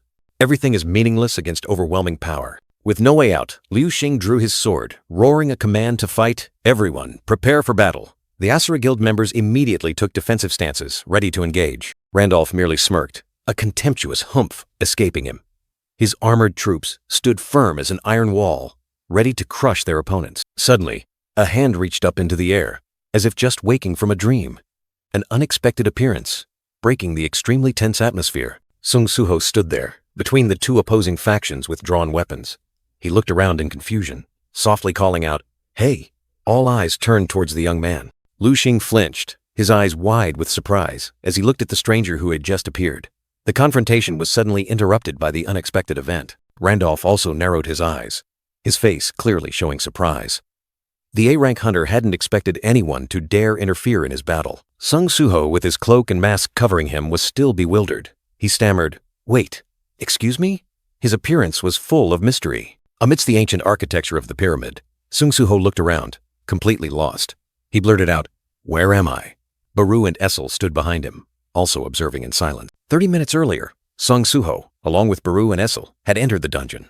He mumbled, realizing why sand was spilling from the gate. No wonder sand was spilling from the gate. So that's it. Sung Suho looked up at the vast desert sky, his eyes full of thought. I didn't expect this to be a desert-type dungeon. A new world unfolded before him. Amidst the desolate desert, a towering pyramid appeared, radiating an incredibly powerful mana flow. Was that feeling an invitation or a warning? But then, a strange sight caught Sung Suho's eyes. Military vehicles, barbed wire fences. Why are these things in a dungeon? A big question arose, shattering all definitions. Vehicles, barbed wire fences. Things that didn't belong in a dungeon. The young man couldn't believe his eyes. Where exactly was this place? Essel spoke, her voice full of doubt. Machines don't work in dungeons, so why are they here? Could it be that this isn't a dungeon? A crazy thought flashed through Sung Suho's mind. Had they crossed into another timeline where all rules were inverted? No, that's impossible. Don't worry, as long as the original gate is still in the Shadow Dungeon, we're fine. Sung Suho reassured them, deciding to check immediately. Isil also agreed. Caution was necessary. The young man concentrated. A surge of dark energy erupted, creating a space rift. A temporary gate opened, allowing him to confirm his worries. As the gate closed, Baru spoke, his eyes full of anticipation. "Little Monarch, how are things?" Sung Suho turned back, his face pale under the dazzling sunlight. A terrifying truth had just been revealed, his voice trembling. He uttered each heavy word. The gate. It's gone. His entire world seemed to collapse before his eyes. Outside the dungeon, the teleportation gate was dissolving. The people panicked. "The gate is gone. Does that mean the boss is dead? But he still hasn't come out." Urgent calls echoed in vain. Back inside the pyramid, a tragic scene unfolded. Many armored warriors lay scattered, flickering flames illuminating the brutality. Sung Suho and Essel entered, their eyes sweeping across the battlefield. He thought to himself, these must be the people who drove those vehicles. Fortunately, there were still survivors. He wondered, were these the people who drove the vehicles? And when he heard them speak English, another question arose. Am I in a different country? Where is this place? He silently thanked his years of studying for university entrance exams for helping him learn English. At least, communication wouldn't be an issue. Lu Xing's face clearly showed surprise. A hunter. So, the East has also come to contend for this dungeon? Not just the Scavenger Guild? Randolph, the veteran hunter, frowned and looked around. What a nuisance. I didn't expect these bugs to gather here in such numbers, he muttered, his eyes full of disdain. A close-up of Randolph's cold green eyes, harboring calculation and authority. A single glance was enough to make the faint-hearted tremble, muscles bulging beneath his armor. Randolph continued, his voice deep. She has given a prophecy. An image of a death's head skull and a shadow entity appeared, illustrating the prophecy. A life born from death, emerging from a shattered seal, will appear at the tomb, possessing the power to summon the dead. Randolph stood next to a man lying down, his gaze directed towards the pyramid. Then, a pyramid-shaped dungeon appeared in Egypt. Tomb, pyramid, death. Isn't it too perfect a match? He continued to give orders through a communication device, his expression stern. Take over that dungeon so I can raid it after I'm done. What do you want me to do if other guilds interfere? Randolph's hand tightened around the device, his eyes flashing with cruelty. Why do you ask? Just do it, the Scavenger Guild's way. Randolph turned, his sharp gaze fixed on Sung Suho. You there. If you're a hunter who came to this dungeon, I'll give you one last warning. Dungeon. So this is a dungeon? Sung Suho thought to himself. He's really aggressive. Then he replied, his voice resolute. If this is a dungeon, I have no choice but to conquer it to complete the urgent quest. And what if I don't want to? The space trembled. Randolph wasted no words. He attacked directly, a surge of energy exploding from his fist. Randolph charged like a storm, his armor clanking, unleashing a destructive punch aimed directly at Sung Soo-ho. Essel and Brokeel's eyes widened in horror. Both shadow entities hadn't expected Randolph to attack so quickly and brutally. Lu Xing, the man with the goatee, also paled in shock. He recoiled, unable to believe the sight before his eyes. Sung Soo-ho reacted in a flash, summoning a layer of shadow armor to block the blow. The impact created a powerful shockwave. Randolph narrowed his eyes, his face full of surprise and anger. He hadn't expected his attack to be blocked so easily. Sung Soo-ho knelt on one knee, bracing against the punch. He raised his head, his cold gaze fixed on Randolph. "You attacked first! Remember that!" Randolph's devastating punch landed directly on Sung Soo-ho, but the shadow armor appeared in time, absorbing the full force of the impact. The ground cracked, but the young man remained standing. "I don't know how much damage I've taken. My strength has increased significantly," Sung Soo-ho thought to himself. He looked at his opponent. "I hit his armor. He probably won't die, right?" Randolph snarled, his face contorted with rage. His green eyes flashed with killing intent. He couldn't believe his attack had been repelled. You brat!" Randolph roared, charging like a storm. He unleashed another punch, lightning fast, aimed directly at Sung Soo-ho. This time, Sung Soo-ho couldn't fully defend. He was thrown back forcefully, his body slamming into the hard ground, creating a deep crater. "Who do you think you're going easy on?" Randolph growled. "The Asura Guild and this Asian bastard wipe them all out, erase everything." Behind them, Baru snarled. Essel and Brokil were also surprised. "How dare you attack the little monarch!" Essel raged, ready to charge into battle. "Then let's fight!" Lu Xing roared, drawing his sword. The other Scavenger Guild members also simultaneously brandished their weapons, ready for battle. Sung Soo-ho groaned softly, trying to get up from the deep crater. Baru asked worriedly, "Are you all right, little monarch?" He replied, "I'm fine." Lu Xing looked at the chaotic scene, thinking to himself, "Finally, hunters have to fight each other. To complete the urgent quest, we have to win this battle, right?" Sung Soo-ho stood tall, his eyes sharp and cold. He told himself, "Right now, I'm certain that Armored Guys Guild is my enemy." A faint black smoke enveloped Sung Soo-ho. He stirred slightly, his body transforming into a black streak, soaring through space. He appeared like a ghost, unleashing a lightning-fast attack. The powerful force tore through the air, heading straight for his opponent. Without pause, Sung Soo-ho continuously unleashed powerful blows. Each strike carried terrifying strength, creating dazzling streaks of light. He charged straight into the enemy's encirclement, his blue eyes burning with determination. The real battle, it had just begun. A fatal blow landed. Sung Soo-ho was knocked far back, his body slamming hard into the ground.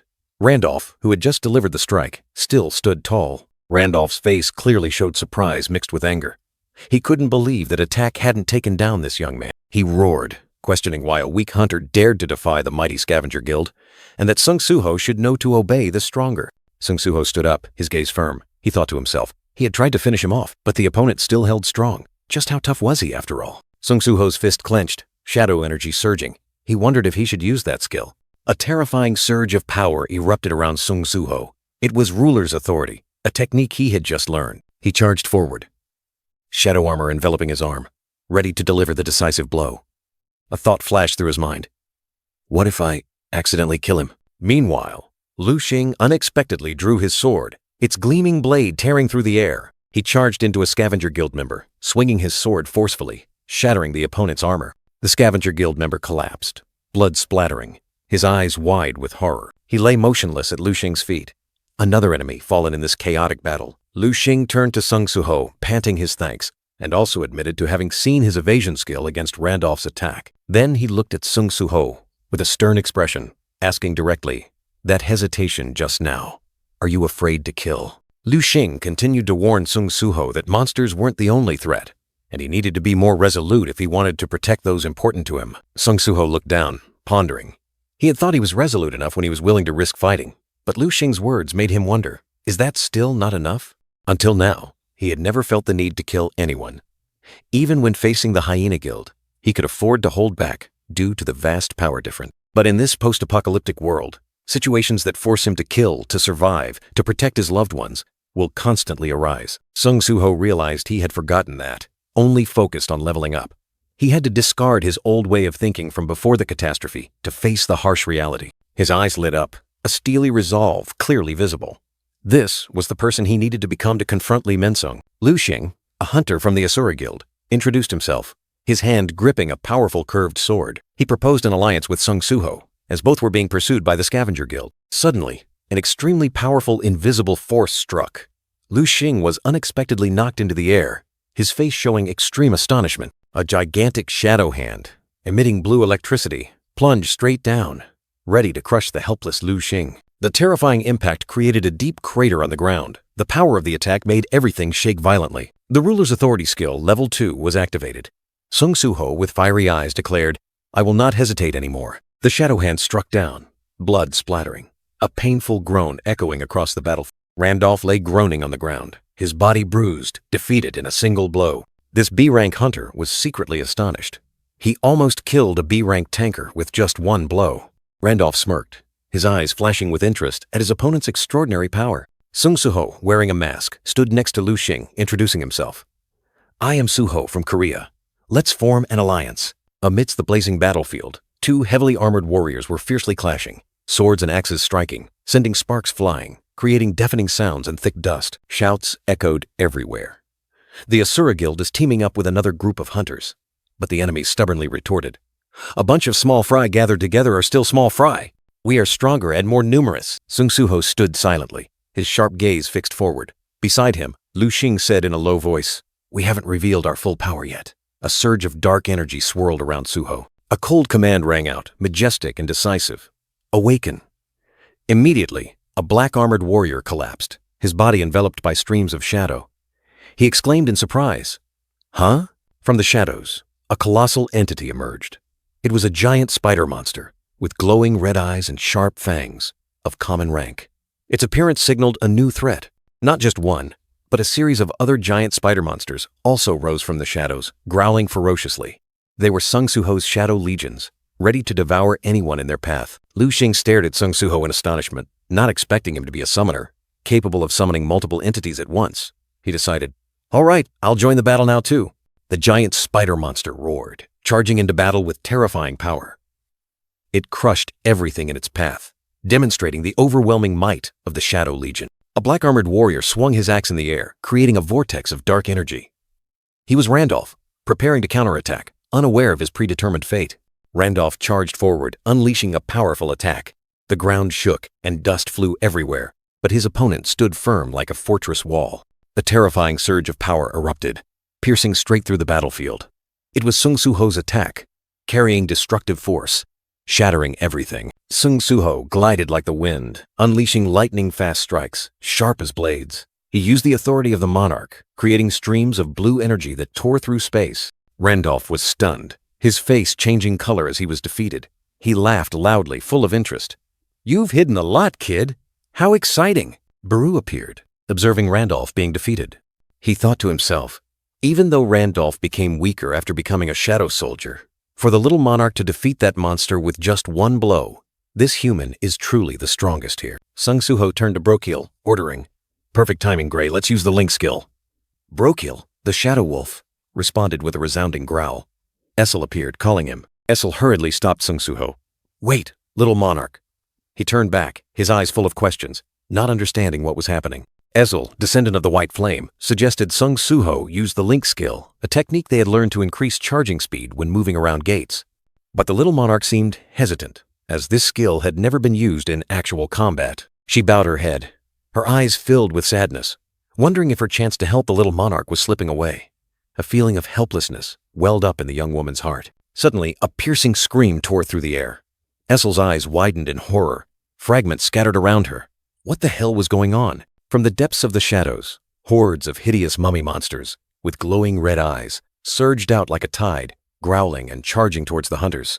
The entire dungeon plunged into chaos. Lu Xing, the bearded hunter, gripped his sword tightly, his sharp gaze sweeping across the battlefield. He wondered if the noise from their battle had attracted these monsters. Essel frantically pointed, alerting Sung Suho that the monsters were not just on one side, but were also pouring in from another entrance. The situation had become extremely critical. Randolph, leader of the Scavenger Guild, observed the besieging undead, a flicker of thought in his eyes.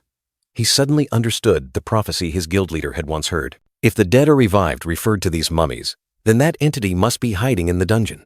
A creature born from death, the one who broke the seal. He recalled his leader's command, "Seize this dungeon." But with the fierce competition among guilds, acquiring the power to revive the dead that his leader desired was the best strategy. Randolph's green eyes gleamed with cunning and determination. A dark thought formed in the leader's mind. Retreat now? Never! Randolph looked at his guild members fighting the monsters, determined not to abandon his goal. Sung Suho, with his glowing mask, his gaze firm and fixed forward. He was ready to face any challenge. Randolph narrowed his eyes, his gaze sharp as a razor, having made his final decision. Lu Xing suddenly exclaimed, swinging his sword to block a monster's attack. He sensed a new threat approaching. Randolph roared, ordering all Scavenger Guild members to follow him, bypassing other hunters and charging straight into the boss room. Lu Xing angrily shouted, "The Scavenger Guild is entering the dungeon! Stop them!" The battle for control of the dungeon had entered its decisive phase. Lu Xing growled, facing the ferocious horde of mummies flooding the dungeon, his sword raised, ready for a no-quarter battle. He gritted his teeth, realizing he was being trapped. Are they using monsters to hold me back? At this rate, the reward will fall into someone else's hand. A resounding roar. Brokil, the giant wolf spirit, let out a defiant growl, his golden eyes blazing with fire, ready to tear everything apart. Sung Suho stood firm. Behind him, a colossal shadow entity stretched, its eyes glowing red like hellfire, terrifying power.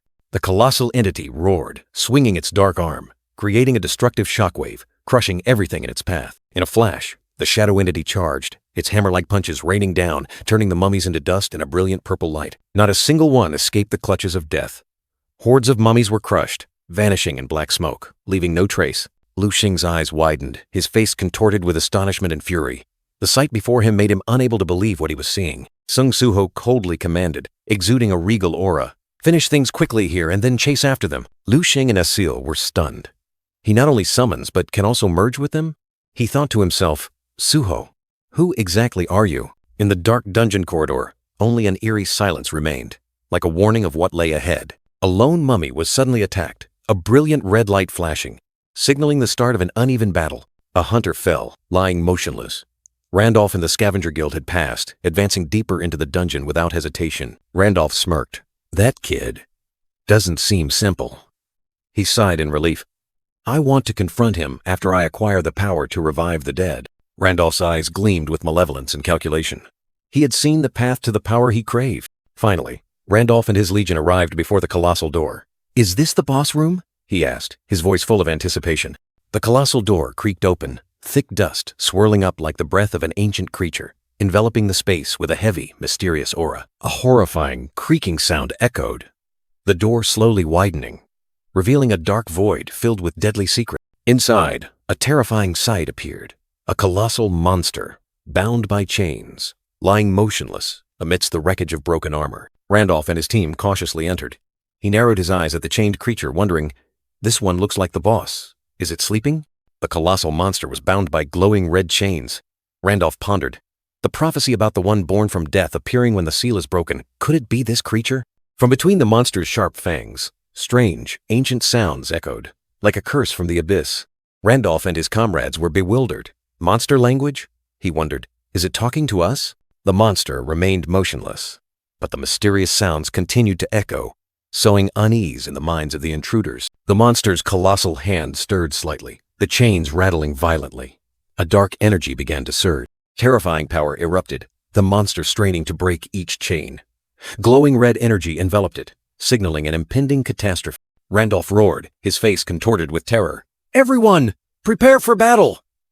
One of his members trembled, utterly terrified. The chains shattered into pieces, scattering like deadly fireworks. The restrained power was now fully unleashed. The last chains broke, completely freeing the ancient creature. Glowing red energy spread, transforming the space into hell. A roar tore through the space, chains flying wildly, tossing warriors like puppets.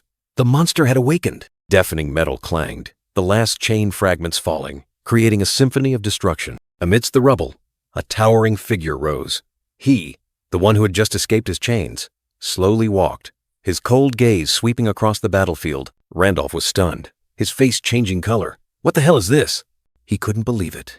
Their renowned tank warriors, their impenetrable steel walls, were tossed aside by a mere swing of the enemy's chains. The one who had just escaped his chains stood towering, his body muscular, radiating glowing red energy. At his feet, a heavily armored warrior lay motionless, crushed like a tattered doll. Randolph narrowed his eyes, his gaze filled with tension and a hint of fear. He wondered if this was a challenge, an invisible command forcing him to charge and attack that terrifying enemy. The adjudicator curled his lips into a cruel smirk, his eyes glowing red like hellfire. "All of you who dared to disrespect me." His voice echoed from the abyss, filled with contempt. Without hesitation, Randolph roared, activating his giant armor skill. Green energy erupted around his muscular body, transforming him into an impenetrable tank, ready to face danger. The adjudicator's eyes flashed with an eerie blue light amidst the enveloping darkness. A cold, challenging gaze, as if awaiting his opponent's attack. Completely unfazed, Randolph charged, swinging his colossal battle axe with all his might. A fatal blow, carrying a will to die, tore through the air and struck the enemy. The entire battlefield trembled from the terrifying impact. Yet, what was even more terrifying was that the adjudicator still stood firm like a mountain. Randolph's heaven-shattering blow only made him lean slightly, the battle axe stuck in his shoulder like a harmless toy. Randolph was stunned, cold, sweat pouring down. He had poured all his strength into that attack, but it didn't even make the enemy flinch. Desperate and helpless, he realized the terrifying power disparity. The adjudicator looked down at Randolph, who was kneeling, his eyes cold. "I apologize, Master. I should have waited for you." A mysterious whisper, revealing a deep connection and a darker purpose. A close-up on the adjudicator's foot, where the broken chain still lingered, radiating a brilliant red light. The words, "I should have waited for you," echoed, like a promise to some supreme power. Without a shred of mercy, the adjudicator swung his arm. A surge of glowing red energy erupted, tearing apart the ground, creating a destructive vortex. Everything within its range was crushed to dust. Amidst the dust and smoke, a member of the Asura Guild was torn apart, his body vanishing in an instant. The adjudicator's destructive power spared no one, turning the battlefield into a living hell. Another member of the Asura Guild was flung into the air, screaming in pain. Randolph looked up at the horrifying scene, his eyes filled with helplessness and despair before such absolute power. The adjudicator indifferently looked down at the remnants of his victim. "To think, the first creature to find me vanished after I played around a bit." His voice was filled with chilling contempt and cruelty. He turned his back, darkness enveloping him, leaving destruction in his wake. "All right then." A cold, decisive statement, as if the lives and deaths of others held no meaning for him. The Punisher scanned the ruins, his voice cold. "It seems there's still a few creatures alive." He smirked, his crimson eyes flashing with contempt. Enveloped in darkness, he rushed forth like a whirlwind, leaving only a blurry trail and a terrifying sound of tearing wind. A guild member was flung into the air, their body twisting in midair, blood splattering. The Punisher's power was truly terrifying. He looked up, his bright blue eyes thoughtful. They never stop. If that's the case, then a cruel intention began to form. "Rise," he commanded, but the mummy at his feet remained motionless. "Ancient souls cannot be summoned." The Punisher frowned, a small demon soul hovering beside him. "Cannot summon ancient souls? Not even demons? More restrictions than I thought." He stomped his foot on the ground. A terrifying surge of energy erupted. The ground cracked open, debris flew everywhere, forming a deep chasm. Destructive power spread. Suddenly, two warriors charged forward, their gleaming daggers aimed at him. The battle isn't over. The ground continued to shake violently. Massive boulders were flung into the air. And then, from beneath the ground, a gigantic monster emerged in the terrifying form of a centipede. A centipede monster! The warriors cried out in horror. "Damn it, we're already busy enough with these mummies." The gigantic centipede opened its fanged mouth, crushing a hapless warrior. Fresh blood splattered. It continued its rampage, its sharp legs tearing through the ground, creating deep fissures. Another warrior, wielding a spear, bravely leaped into the air, aiming directly at the monster. A fatal thrust. The spear pierced straight through the centipede's tough shell. Energy light erupted. A purple-haired warrior launched a lightning-fast sword attack, creating fiery streaks on the gigantic centipede's body, hoping to finish it off. However, the purple-haired warrior frowned, realizing the harsh truth. "My attacks aren't doing anything. These guys are really stubborn." Two other warriors, one with tied hair and one with a headscarf, were discussing. "Suho, being overwhelmed by these monsters like this is bad." The headscarf warrior, annoyed with the scavenger guild, still said, "But I think we should retreat." The tied hair warrior agreed. It seems so. In someone's mind, perhaps Suho's, an urgent quest message appeared. Resolve the cause of the dimensional rift. He wondered, is it really okay to retreat like this? The scene was desolate. Fragments shattered in the air. Dust flew everywhere, signaling a fierce battle had just taken place. A dark entity, the Punisher, stomped his foot on the ground. Crimson energy erupted, causing the ground to crack open and shaking the entire space. The headscarf warrior's eyes widened in horror. Cold sweat poured down. His face contorted in fear at the sudden sight. The Punisher raised his massive hand, crimson veins bulging, as if summoning something from the abyss. The Punisher and the small shadow spirit appeared. The headscarf warrior panicked. "Is that the path the Scavenger Guild took? A new monster is emerging from there." The Punisher focused arcane energy surrounding him. He sensed something, a distinct presence. Perhaps it's because my perception stat increased after leveling up, but I definitely feel it. A chained entity, his name clearly displayed. Amut, the Punisher of the Tomb. He declared, "That monster with the red name is a calamity unlike anything else." The gigantic centipede monster's mouth gaped open, revealing sharp fangs, ready to devour everything in its path. The Punisher commanded coldly, "Disappear." Immediately, the surrounding mummies vanished into thin air, as if they had never existed. The purple-haired warrior, Essel, flinched, staring in astonishment at the vanished mummies. What? An unbelievable event had just occurred before her eyes. Essel was stunned, thinking, "The monster's voice I just heard, ordering them to disappear. Are the mummies retreating after hearing that command?" The Punisher, Amut, appeared towering before Essel, his entire body radiating crimson energy, a terrifying pressure enveloping them. What in the world is this? The Punisher roared, calling Essel by name, his eyes flashing behind his mask. An invisible pressure suddenly enveloped them, as if to crush everything in its vicinity. Looking up at her enemy, Essel suddenly realized the voice she just heard was the monster language. She blurted out, "You understand what I'm saying?"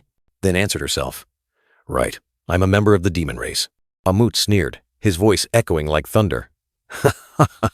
"Every day I only see mindless corpses and crawling insects all over this desert. How long has it been since I last faced someone I could converse with?" Issa looked at Amut in surprise.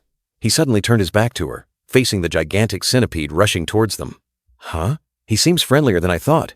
A fleeting thought, full of surprise. Suddenly, Amut unleashed an incredibly powerful attack. Purple energy erupted, tearing through the air, striking the gigantic centipede directly. The ground shook, and dust flew everywhere. Essel froze, her eyes wide open, unable to believe the sight before her. "He defeated the centipede monster with just a single blow?" she exclaimed, her voice filled with horror. Amut stood towering over the centipede's corpse, saying coldly, "Before we converse, it seems I must first clear out these monsters who didn't understand me when I told them to leave." A declaration full of authority. Before he finished speaking, the Punisher transformed into a shadow, gliding at terrifying speed.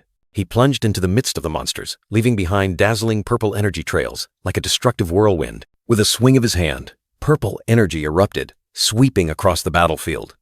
Each of Amut's attacks carried destructive power, distorting space and causing dust to swirl into vortices. The remaining Asura warriors were flung into the air, their bodies spinning uncontrollably. They could only scream in horror as they witnessed Amut's terrifying power. Essel watched the chaotic scene, her eyes unable to hide her shock. A monster. Killing other monsters? The question echoed in her mind, full of doubt and fear. Without hesitation, Amut charged towards the next gigantic centipede. He unleashed a piercing punch, crimson energy enveloping his fist, aiming precisely at the enemy's weak point. The centipede roared in pain, its crimson eyes flashing with fire. Its sharp fangs gaped open, but it couldn't react in time to Amut's fatal blow. Terrifying power pierced straight through it. In just an instant, the gigantic centipede shattered into 100 pieces. Purple energy erupted, engulfing its body, leaving behind a violent shockwave that spread across the desert. Without pause, Amut continued his rampage. His sharp claws tore through the air, creating dazzling purple streaks of light, each strike carrying unstoppable destructive power. Another gigantic centipede was crushed. Its fragments splattered everywhere, mixing with the crimson dust. A testament to the Punisher's absolute power. The centipede monster's fragments splattered, mixing with the crimson dust, a testament to the Punisher's destructive power. Amidst the ruins, Amut roared, his voice echoing like thunder. "I hate bugs." Meanwhile, a group of warriors, including Lu Xing and Randolph, stood stunned amidst the devastated battlefield, facing the horrifying reality. Lu Xing exclaimed, his face filled with horror. What kind of monster is so powerful that it can kill countless gigantic centipedes in the blink of an eye, appearing here? This field dungeon was clearly only ranked C to B, according to investigations. Amut, his heavy footsteps crushing the ground, muttered softly, "It seems there are still many I cannot communicate with." Without a word of warning, Amut charged forward, unleashing a fatal blow. He roared, "Die!" Lu Xing, with twin swords in hand, tried to fight back, but the Punisher's power far exceeded all limits. From a distance, Essel witnessed the brutal scene, her eyes wide with horror. A scream caught in her throat. Amut did not stop. He continued his rampage, each attack carrying destructive power, tearing through space. Amidst the swirling dust, Essel spoke up, questioning Amut. "Killing us just because we can't communicate. What is your value then?" Amut paused, his dark eyes flashing with surprise. "Oh, so there is someone who can speak with me." He repeated Essel's words, his tone full of sarcasm. "Value, you say?" The Punisher hovered in midair, preparing for his next attack, replying coldly, "I've never thought about them." Other warriors, like Randolph and the Tide Hair Warrior, were flung away by the force of Amut's attack, their bodies crashing into shattered rocks. A spear-wielding warrior was flung into the air, screaming in despair as he was crushed by the terrifying power. Essel, with bloodshot eyes and a tear-streaked face, desperately screamed a name. Little Monarch! Amidst the desolate battlefield, Essel furiously confronted the gigantic Amut, shouting questions because he dared to harm the Little Monarch. The Punisher, with an indifferent expression, merely asked if the young man was her comrade. Amut declared he would not kill Essel, but he wanted her to satisfy his curiosity because a member of the demon race like her must know many things. He questioned her about the war between the Shadow Monarch and the other monarchs, who had won and if it was over yet. Essel was astonished, not expecting this monster to know about ancient secrets. Amut lost patience when she didn't answer. His gaze swept over the fallen warriors around them. The ground cracked open like a wound. "If that's the case, then so be it." He growled, his mouth wide open as if to swallow everything. A black-haired warrior collapsed, fresh blood staining the ground red. In his final moments, the black-haired young man desperately called out the Little Monarch's name, as Amut raised his massive hand, darkness enveloping him. "Whether it's a monster that doesn't understand language, or a demon that refuses to answer me, if we can't converse, then all of you are the same to me," Amut declared coldly, Essel gritting her teeth in anger. "Die!" the judgment echoed. Amut's massive hand swung down, aimed directly at the tiny Essel. Sung Suho collapsed, blood gushing from his mouth, his eyes closed, as if everything had ended. But then, a system notification flashed. Reward received. Status restored. A spark of hope ignited. Just as Amut was about to deliver the decisive blow, a brilliant blue light erupted from where Suho had fallen. The young man stood up, his body glowing, calmly speaking about the quest reward. "If you're talking about the great war between the monarchs, then I've also heard a few things," Suho declared coldly, his bright blue eyes shining. "All the monarchs were killed, by the Shadow Monarch, of course." His words struck like lightning. Essel and Amut were both stunned. "Little Monarch!" Essel exclaimed. "Is that true?" Amut was shocked. "Are you saying that while I was trapped here, the war between the monarchs has ended?" Amut questioned. "That's right," Suho confirmed. Amut and Essel were both deep in thought. Amut was astonished by the S-rank power of the alligator monster and Suho's words, while Essel was shocked to realize that the Shadow Monarch had won the war, killing all the monarchs. Amut was shocked to realize that if the war had ended, then the Iron Body King Tarnak must have also fallen at that person's hands. He turned his back, lost in deep thought. Even the strongest among the kings, the Iron Body King, could not escape his fate. The condemner, Amut, with his muscular body radiating a fierce red energy, was trying to process this shocking information. Suho looked at Amut, a speculation forming in his mind. He mentioned the Iron Body King. So was Amut also a monster of that kind? Amut's fierce red energy flared up violently. Suho thought to himself, if he knew his father's identity, he would be in big trouble. Essel exclaimed in horror, worried for the little monarch at Amut's burst of power. A thunderous explosion echoed as Amut stomped his foot on the ground, his terrifying power cracking the earth. Amut attacked without hesitation. Suho swiftly glided away, dodging the terrifying energy tearing through the air. "What the hell are you doing?" Amut roared impatiently. "If you don't answer quickly, I'll kill you." Amut questioned again, his eyes sharp as daggers. "I'll ask again. Did the Iron Body King die at the hands of the Shadow Monarch?" Suho calmly replied, "Yes. He killed all the kings." He thought to himself, Amut wouldn't go crazy over this, would he? Suho's eyes widened. He suddenly realized something from Amut's words, a horrifying truth about this being's past. Amut turned his back, enveloped in purple energy. "So, he's gone to hell, has he?" he exclaimed. "Perhaps I should thank the Shadow Monarch." Suho was surprised to see Amut smile. Isn't he the Iron Body King's kin?" he asked. Amut replied with disdain. "Me? His kin?" Amut suddenly erupted, his eyes filled with murderous intent. "I don't like the way you talk," he roared. "Die!" Facing Amut's sudden rage, Suho clenched his fists, his eyes resolute, ready to fight. Amut's destructive punch lunged forward, carrying explosive power, ready to tear apart everything in its path. But then, something unbelievable happened. Magical chains suddenly appeared, tightly wrapping around Amut's arm, leaving him stunned. Amut roared in fury, his body bound by countless glowing red chains, a horrifying thought flashing through his mind. These damn chains again!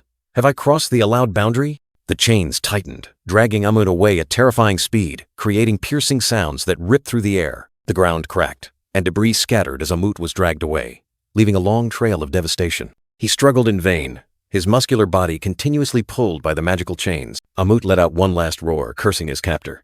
"These damn chains! Damn you, Tarnak, you cursed sorcerer!" And then, in an instant, Amut vanished completely, leaving only a hazy cloud of dust and a faint echo of curses. Suho stood there, bewildered by the scene that had just unfolded, wondering, did those suddenly appearing chains drag that monster away? Essel rushed over, her face filled with extreme worry, asking, "Little Monarch, are you all right?" Suho reassured her. I'm fine." Essel looked at Brokil, who was barely breathing, then said, "We need to be more careful now that we know about the existence of that monster. Let's quickly heal Gray and the Asura Guild members." Suddenly, Suho felt a strange change. His eyes widened as a new, urgent quest window appeared, announcing a spatial rift and the objective, liberate the heir of the Iron Body, Ammit. Essel noticed the abnormality, asking worriedly, "Little Monarch, is something wrong?" Suho pointed at the quest window, his face astonished. The urgent quest has changed. It says that monster is the heir of the Iron Body. Around them, fragments from the battle were still scattered, evidence of the destructive power unleashed. And amidst the rubble, other warriors of the Asura Guild also lay scattered, exhausted, or severely wounded. Amidst the ruined remnants, Sung Suho and Asil were stunned. He recognized these as the traces of the Scavenger Guild, who had been mercilessly destroyed by Amut. A heavy feeling enveloped them. Sung Suho's gaze was sharp and cold, piercing through the hazy dust. A flash of light appeared, like a flame igniting in the dark night, signaling that an important decision was about to be made. The condemner, Ammit, tightly bound by magical chains, growled. "I didn't expect you to dare seek me out, human. You're bold." He exuded an oppressive, challenging aura. Sung Suho calmly replied to Amut, explaining that he came to talk properly. Amut sneered. "That's not talking when you want to kill me." Tension filled the air. Amut growled, blaming Tarnak for all his actions. "It's all because of Tarnak. If you want to complain, go talk to his rotting corpse." His words were full of resentment and hatred. Sung Suho thought to himself, Amut was violent, yet strangely naive. He directly asked why Amut hated the Iron Body Monarch. Essel stood beside him, silently watching. Amut was surprised, then sneered. "You came here just out of curiosity about that?" He continued. "All right then, being tied up like this, I have nothing else to do, so I'll tell you. My name is Ammit." He revealed his identity, then recounted his tragic origin. He was created by the Iron Body Monarch Tarnak and a sorcerer, then abandoned in this tomb. Sung Suho was astonished. Amut continued. "Both of them turned a normal person like me into this, then threw me into a tomb full of corpses, bound by infernal chains." Sung Suho asked if Amut couldn't break the chains. Amut replied, "They are made of magic. Even if I break them, they will reappear if I go too far." Amut growled, his eyes burning red with hatred. "I will never forgive Tarnak and the sorcerer who tormented me this way." His curse echoed through the space. Sung Suho pondered. The new quest was clear. Free Amut. He had to find a way to break the magical chains binding this condemner. Suho carefully examined the chains, realizing they were anchored to sturdy stakes. He wondered if it was just pulling out stakes, Amut would have done it himself. Wait, stakes? A thought flashed. Sung Suho turned to Amut, asking if the monsters had existed before he was sealed. Amut confirmed, that's right. Essel asked if Amut was the dungeon master. Amut denied it, saying he only knew this room because he was chained. He irritably questioned the girl back. Sung Suho pondered, a strange thought suddenly emerging. Why would the sorcerer make the chains reappear when Amut went far away? If his hypothesis was correct, then a mystery was about to be unveiled. Suho looked directly at Amut, asking a challenging question. "If I free you, will you obey me?" The condemner was stunned, asking back, "You say you'll free me?" Amut replied, his voice full of doubt. "If you can do it, I will obey. But how can you kill the sorcerer whose whereabouts you don't know? Or do you have a way to break this curse?" The chains on Amut's body suddenly glowed green. He growled, warning, "If you dare say these words, just a jest." Green energy flared up violently, the chains shaking wildly. Amut growled, threatening, "Do you know what will happen to you?" Essel looked at Suho worriedly. The young man calmly reassured her. "Just hear me out before making a decision." Suho raised his head, his eyes resolute, declaring, I will make this dungeon collapse. Amut was stunned, a big question mark appearing in his mind. The young man explained, You can't go deep into the dungeon because of the chains, right? The sorcerer fears you will kill the dungeon master. Then, Suho continued, if the dungeon collapses after the master is killed, what will happen to the chain stakes? If they lose their purpose, won't the chains be meaningless? Amut was silent, looking up, Suho's words piercing deep into his mind, a glimmer of light flashing in his fiery red eyes. A sinister smile appeared on Amut's face.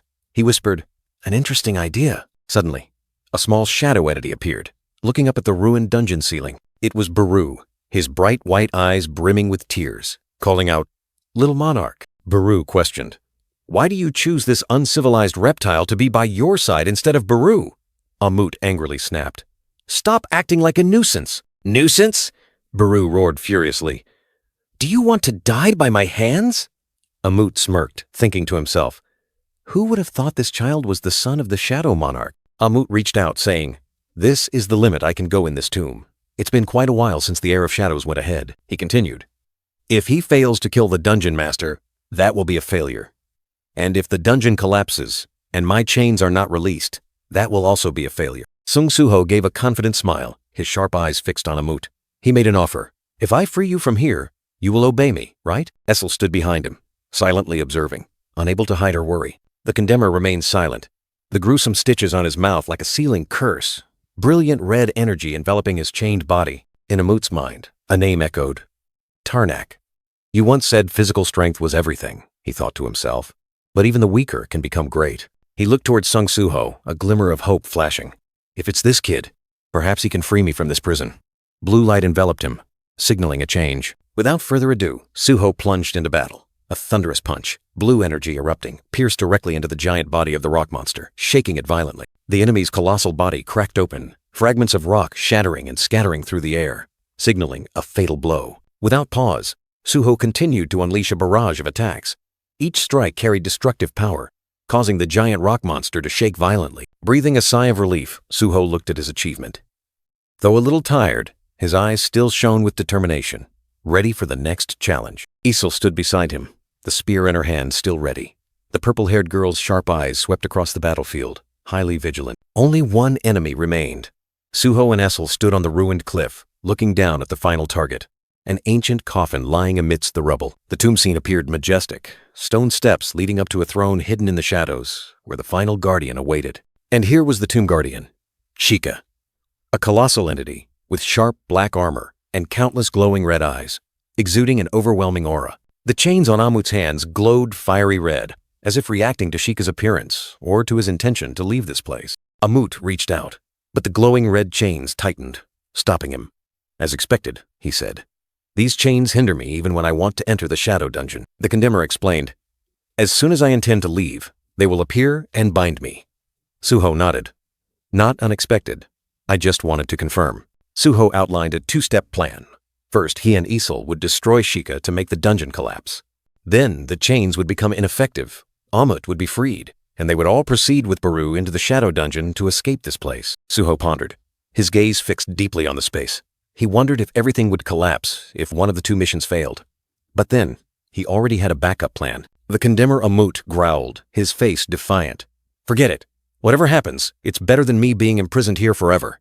His words were like a declaration of war. Suddenly, the space trembled, and dust swirled like a storm, signaling that the battle had begun. From within the dust, a giant stone monster with sharp spikes and glowing red eyes charged out, raising its threatening fist. But before it could strike, it was torn apart by an invisible force, shattering into pieces and vanishing into nothingness. Suho, with terrifying speed, charged straight into the midst of the appearing monsters, like an arrow tearing through the wind. His blue eyes blazed.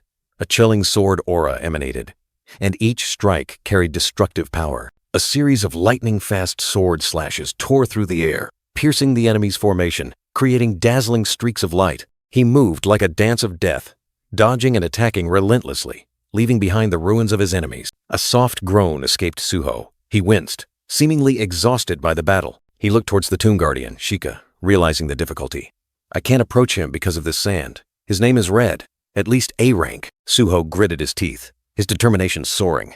At this rate, my mana will run out before I can finish this. I have to resolve it as quickly as possible. With a decisive move, Suho stomped his foot, his figure darting away like lightning, leaving a faint trail of light. At the same time, Essel appeared, charging forward with her sharp spear, ready to support her comrade. Suho placed his palm on the ground. Energy began to gather, and a mysterious surge of power was being summoned. From his palm, a blue energy burst forth, spreading around, signaling a powerful attack about to be unleashed. The blue energy burst, piercing through the night, heading straight for the target. The beam of light tore through space, carrying destructive power, preparing to deliver a fatal blow. The giant stone monster roared ferociously, raising its threatening fist, but it was unaware of the impending disaster. Amidst the fierce battle, Sung Suho decisively ordered, "Essel, use the link skill." The purple-haired elf replied without hesitation, her eyes blazing. "Yes, young monarch." In her heart, she secretly cheered. Finally, Essel had painstakingly accumulated this link skill while fighting alongside the young monarch, slaying monsters, and absorbing souls to accelerate energy charging. Now, she had the chance to display the fruits of her goblin hunts in the dark dungeon. Fiery red energy began to blaze around her. Power surged, transforming Essel into a blazing entity, ready to unleash her full potential. Crimson energy enveloped her, forming a destructive vortex, aimed directly at the enemy. After unleashing her power, Essel collapsed to the ground, utterly exhausted, enveloped in white light. She thought to herself, until now, she had only shown her weak side to the young monarch. Now, Essel only hoped that her link skill would truly help him in this battle. The system displayed, link skill, demonic burst, charge 67%. Receive the energy of the descendant of the white flame and unleash a powerful explosion, Suho resolved. I'll put my full power into this attack. Suho's fist blazed with fiery red energy, the power from Essel converging, creating a destructive punch. The terrifying punch landed, creating a violent explosion that tore the stone monster into pieces. From afar, a small shadow entity with glowing white eyes, Beru, was observing everything. His eyes filled with astonishment. Amut, the chained one, felt the violent tremors of the dungeon. Fiery red energy enveloped his muscular body, with Beru hovering beside him. This island, Beru, the small shadow entity, stared in astonishment at the collapsing dungeon. The dungeon is collapsing, he realized. So, they successfully defeated the dungeon master. A large block of chains, inscribed with ancient characters, began to crack under terrifying pressure. Fiery red energy emanated from the cracks, signaling a momentous event. A dry crack echoed. The crack spread like a spiderweb on the block of chains. The 1,000-year imprisonment was about to end. Heavy iron chains, stained with red energy, flew everywhere. The ground shook violently, as if the dungeon itself was screaming in its death throes. Beru ordered Amut, whom he called Alligator. "Alligator, follow me. We will go meet the young monarch." Amut remained silent, a flicker of light in his eyes. Amut looked down at his sinewy hands, feeling freedom drawing near. "If these chains don't get in the way, I will finally be freed from Tarnak." He reminisced about his painful past, about the cruel experiments. "I still don't understand why Tarnak and that mage experimented on a normal demon like me. All I remember are the painful memories of being destroyed and recreated every day.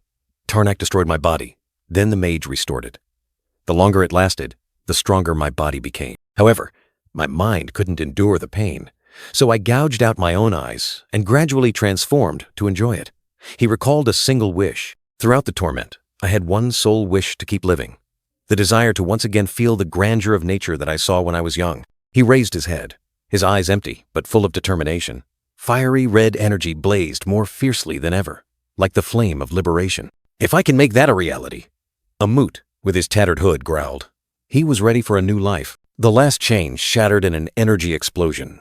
Amut stretched, his muscular body breaking free from imprisonment, enveloped in fiery red light. Beru stared in astonishment at the scene before him.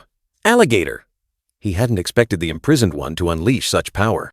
Amut looked in surprise at the chain fragments flying towards him. Are those stakes flying towards me?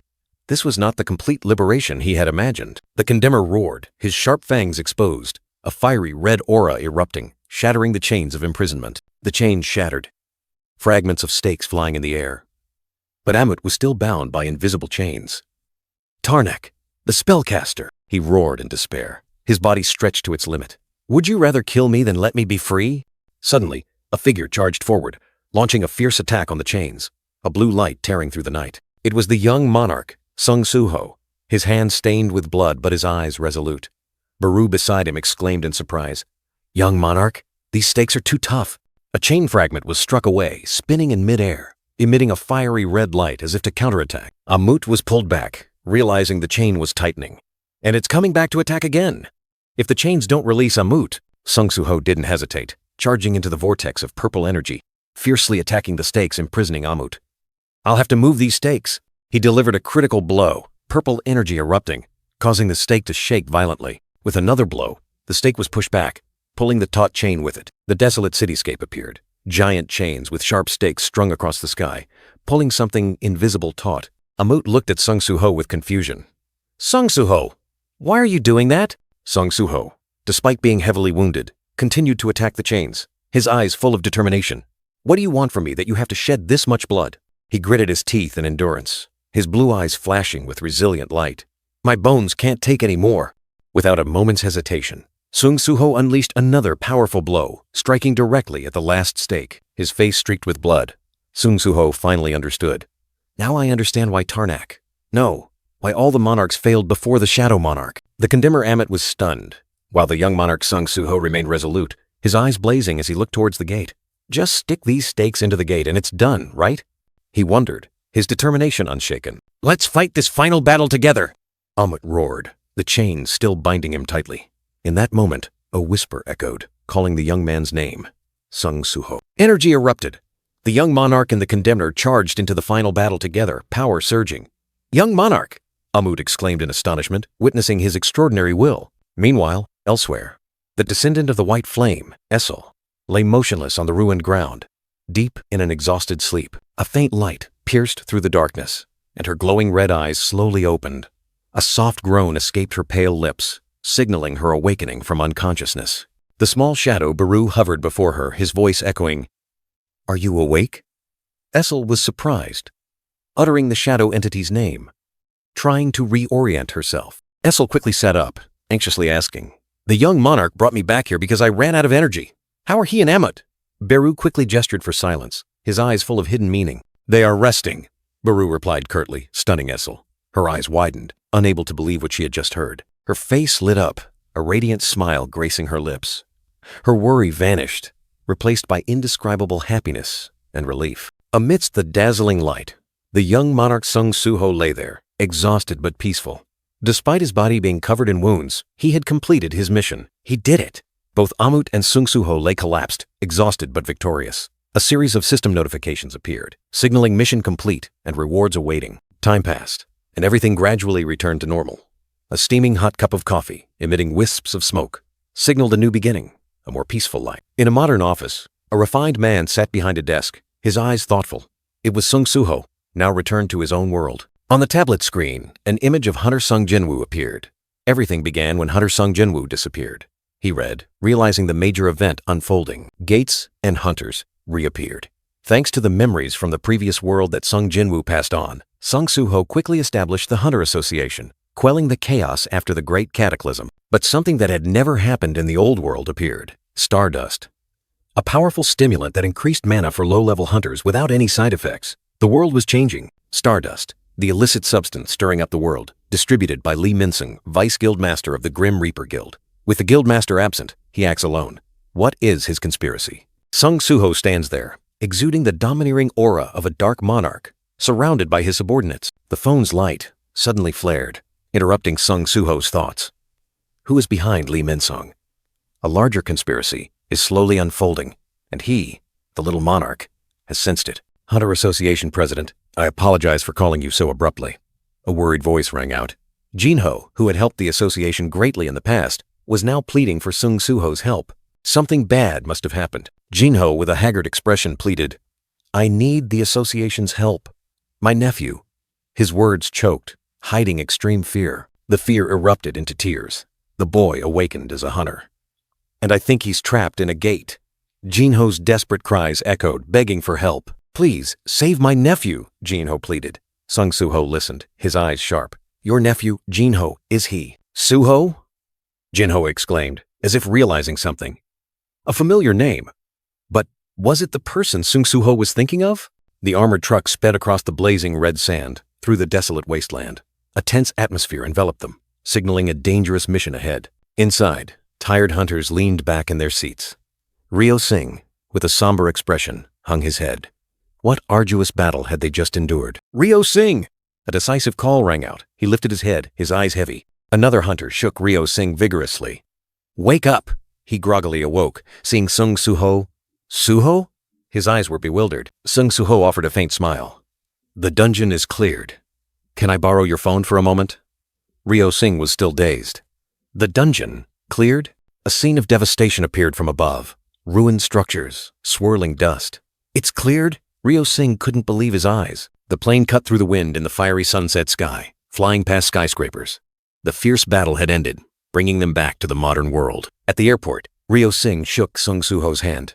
"I won't forget your kindness in saving us at the pyramid. Let's keep in touch," Sung Suho replied, thanking him for helping him return to Korea. "Thank you for helping me contact my uncle," Sung Suho said.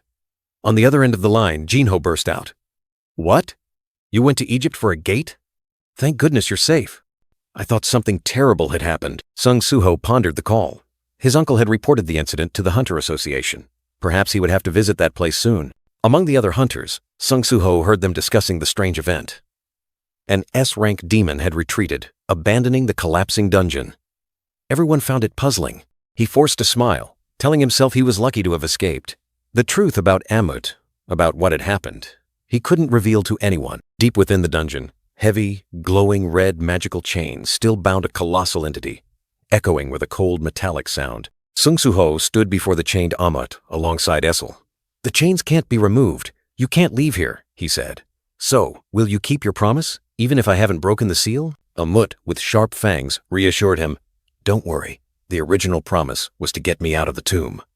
He still maintained his mysterious demeanor. Amut's chains stretched endlessly, piercing through the crumbling ruins. He said that perhaps because of the stakes embedded everywhere, he could move more freely in this space. Sung Suho and Essel looked at Amut. He declared this place much more comfortable than the cramped tomb. He realized that Amut's aura had changed significantly. Suddenly, a colossal, powerful hand reached out and lifted Sung Suho into the air. Essel was utterly astonished, shouting, "Little Monarch," as she saw Sung Suho lifted by Amut amidst the magical chain. The colossal Amut, carrying Sung Suho on his shoulder, stepped out of the dungeon and into a ruined, desolate world. Amidst the devastated landscape of the modern world, Amut took a deep breath. He felt the magnificent nature he had missed for so long. Sung Suho looked directly at Amut. He solemnly declared, "As promised, I will follow you, little monarch." He stepped out of the gate, where two men were waiting. He thought that the gate opening and the urgent quest appearing were meant for him to meet Amut as a comrade. "See you again, Ryo Sing." Ryo Sing watched his retreating figure. He couldn't help but ponder. A B-rank hunter could summon monsters, fight, and even transform. It was truly unbelievable. On the flight back, Sung Suho was with the small Baru. He sighed. It had been a long time since he'd flown. The gate connected to Korea had closed, so there was no other way. After defeating the boss monster and completing the urgent quest, Sung Suho had leveled up 7 times, reaching level 35 with impressive stats. He thoughtfully asked Baru what hunter rank he would be in his current state. Baru confirmed that he had reached A rank. Sung Suho's eyes flashed with determination, and he murmured, confirming his new rank. All preparations seemed to be complete. The black-haired young man, backpack slung over his shoulder, looked ahead with fiery eyes. It was time to counterattack Lee Minsung and the Iterim apostles. In the night sky, dark clouds were torn apart by a brilliant purple light, signaling an impending supernatural event. The brilliant lights from skyscrapers reflected onto the night sky, creating a magnificent modern urban landscape. At the headquarters of the Chivalry Guild, their powerful emblem was carved on the door, a testament to their remarkable growth. In the meeting room, a black-haired hunter proudly announced that the guild had risen from C rank, gaining control of a B-rank gate in Incheon. He held up a blue stardust crystal, asserting that thanks to it, a guild composed entirely of C-rank hunters could still conquer a B-rank gate.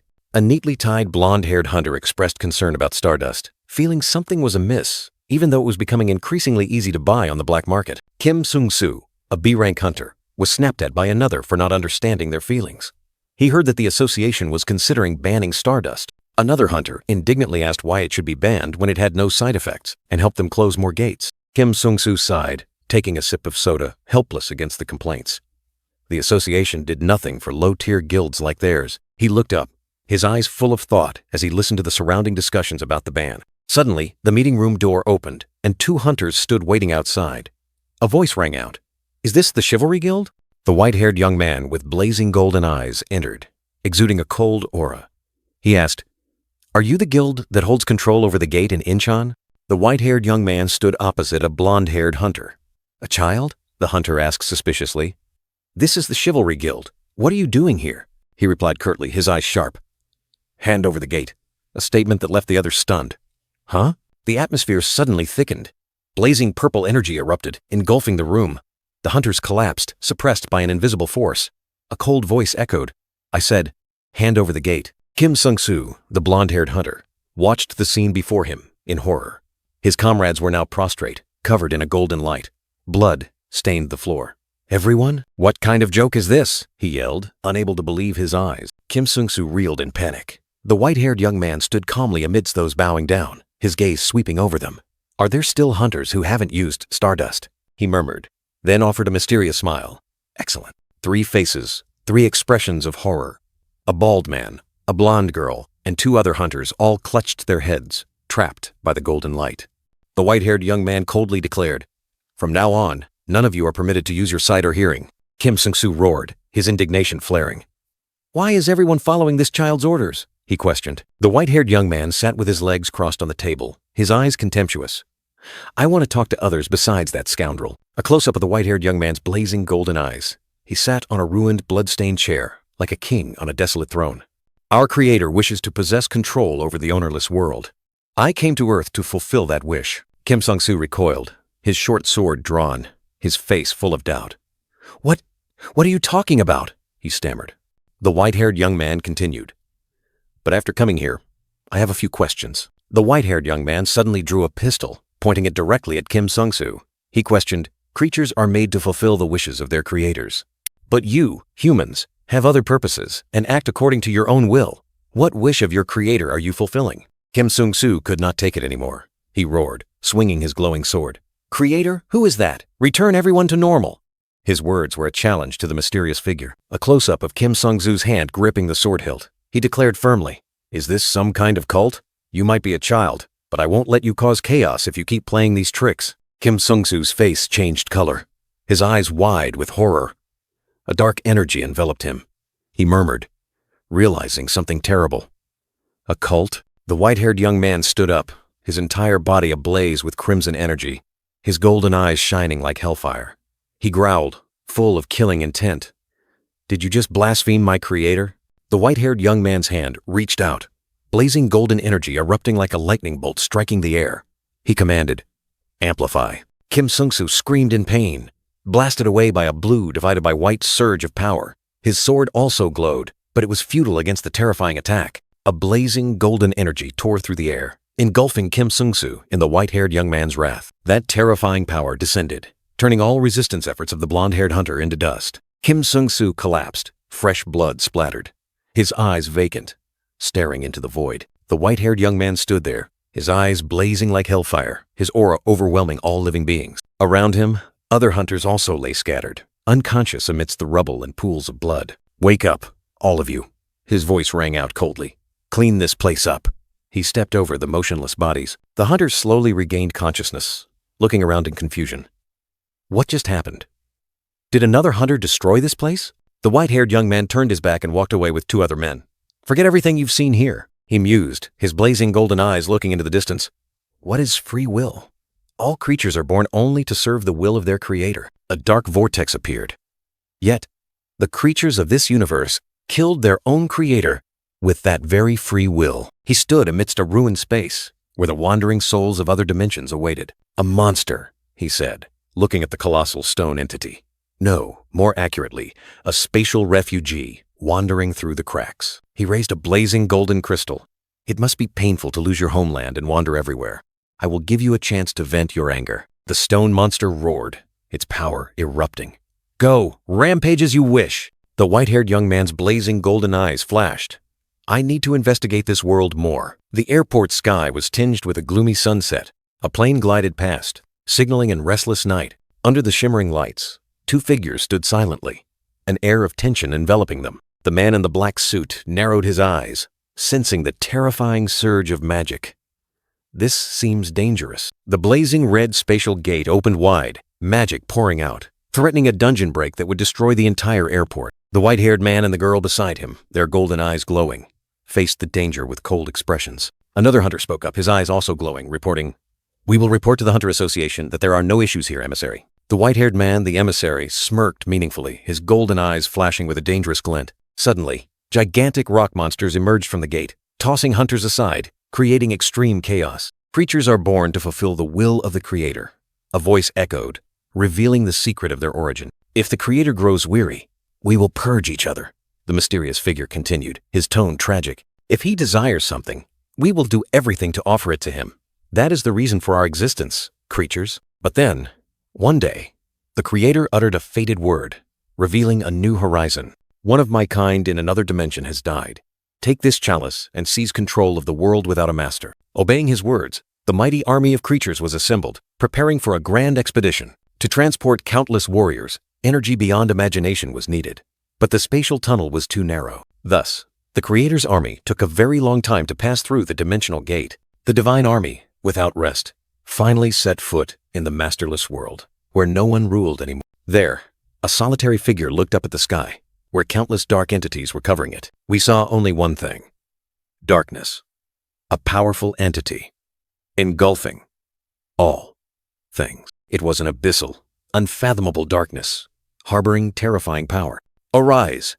The rallying cry echoed, and countless dark entities erupted from the shadows, soaring into the sky. From the abyss, colossal shadow warriors materialized, their eyes glowing brightly in the endless night. The battle erupted fiercely, light and shadow clashing, creating brilliant explosions that tore through space.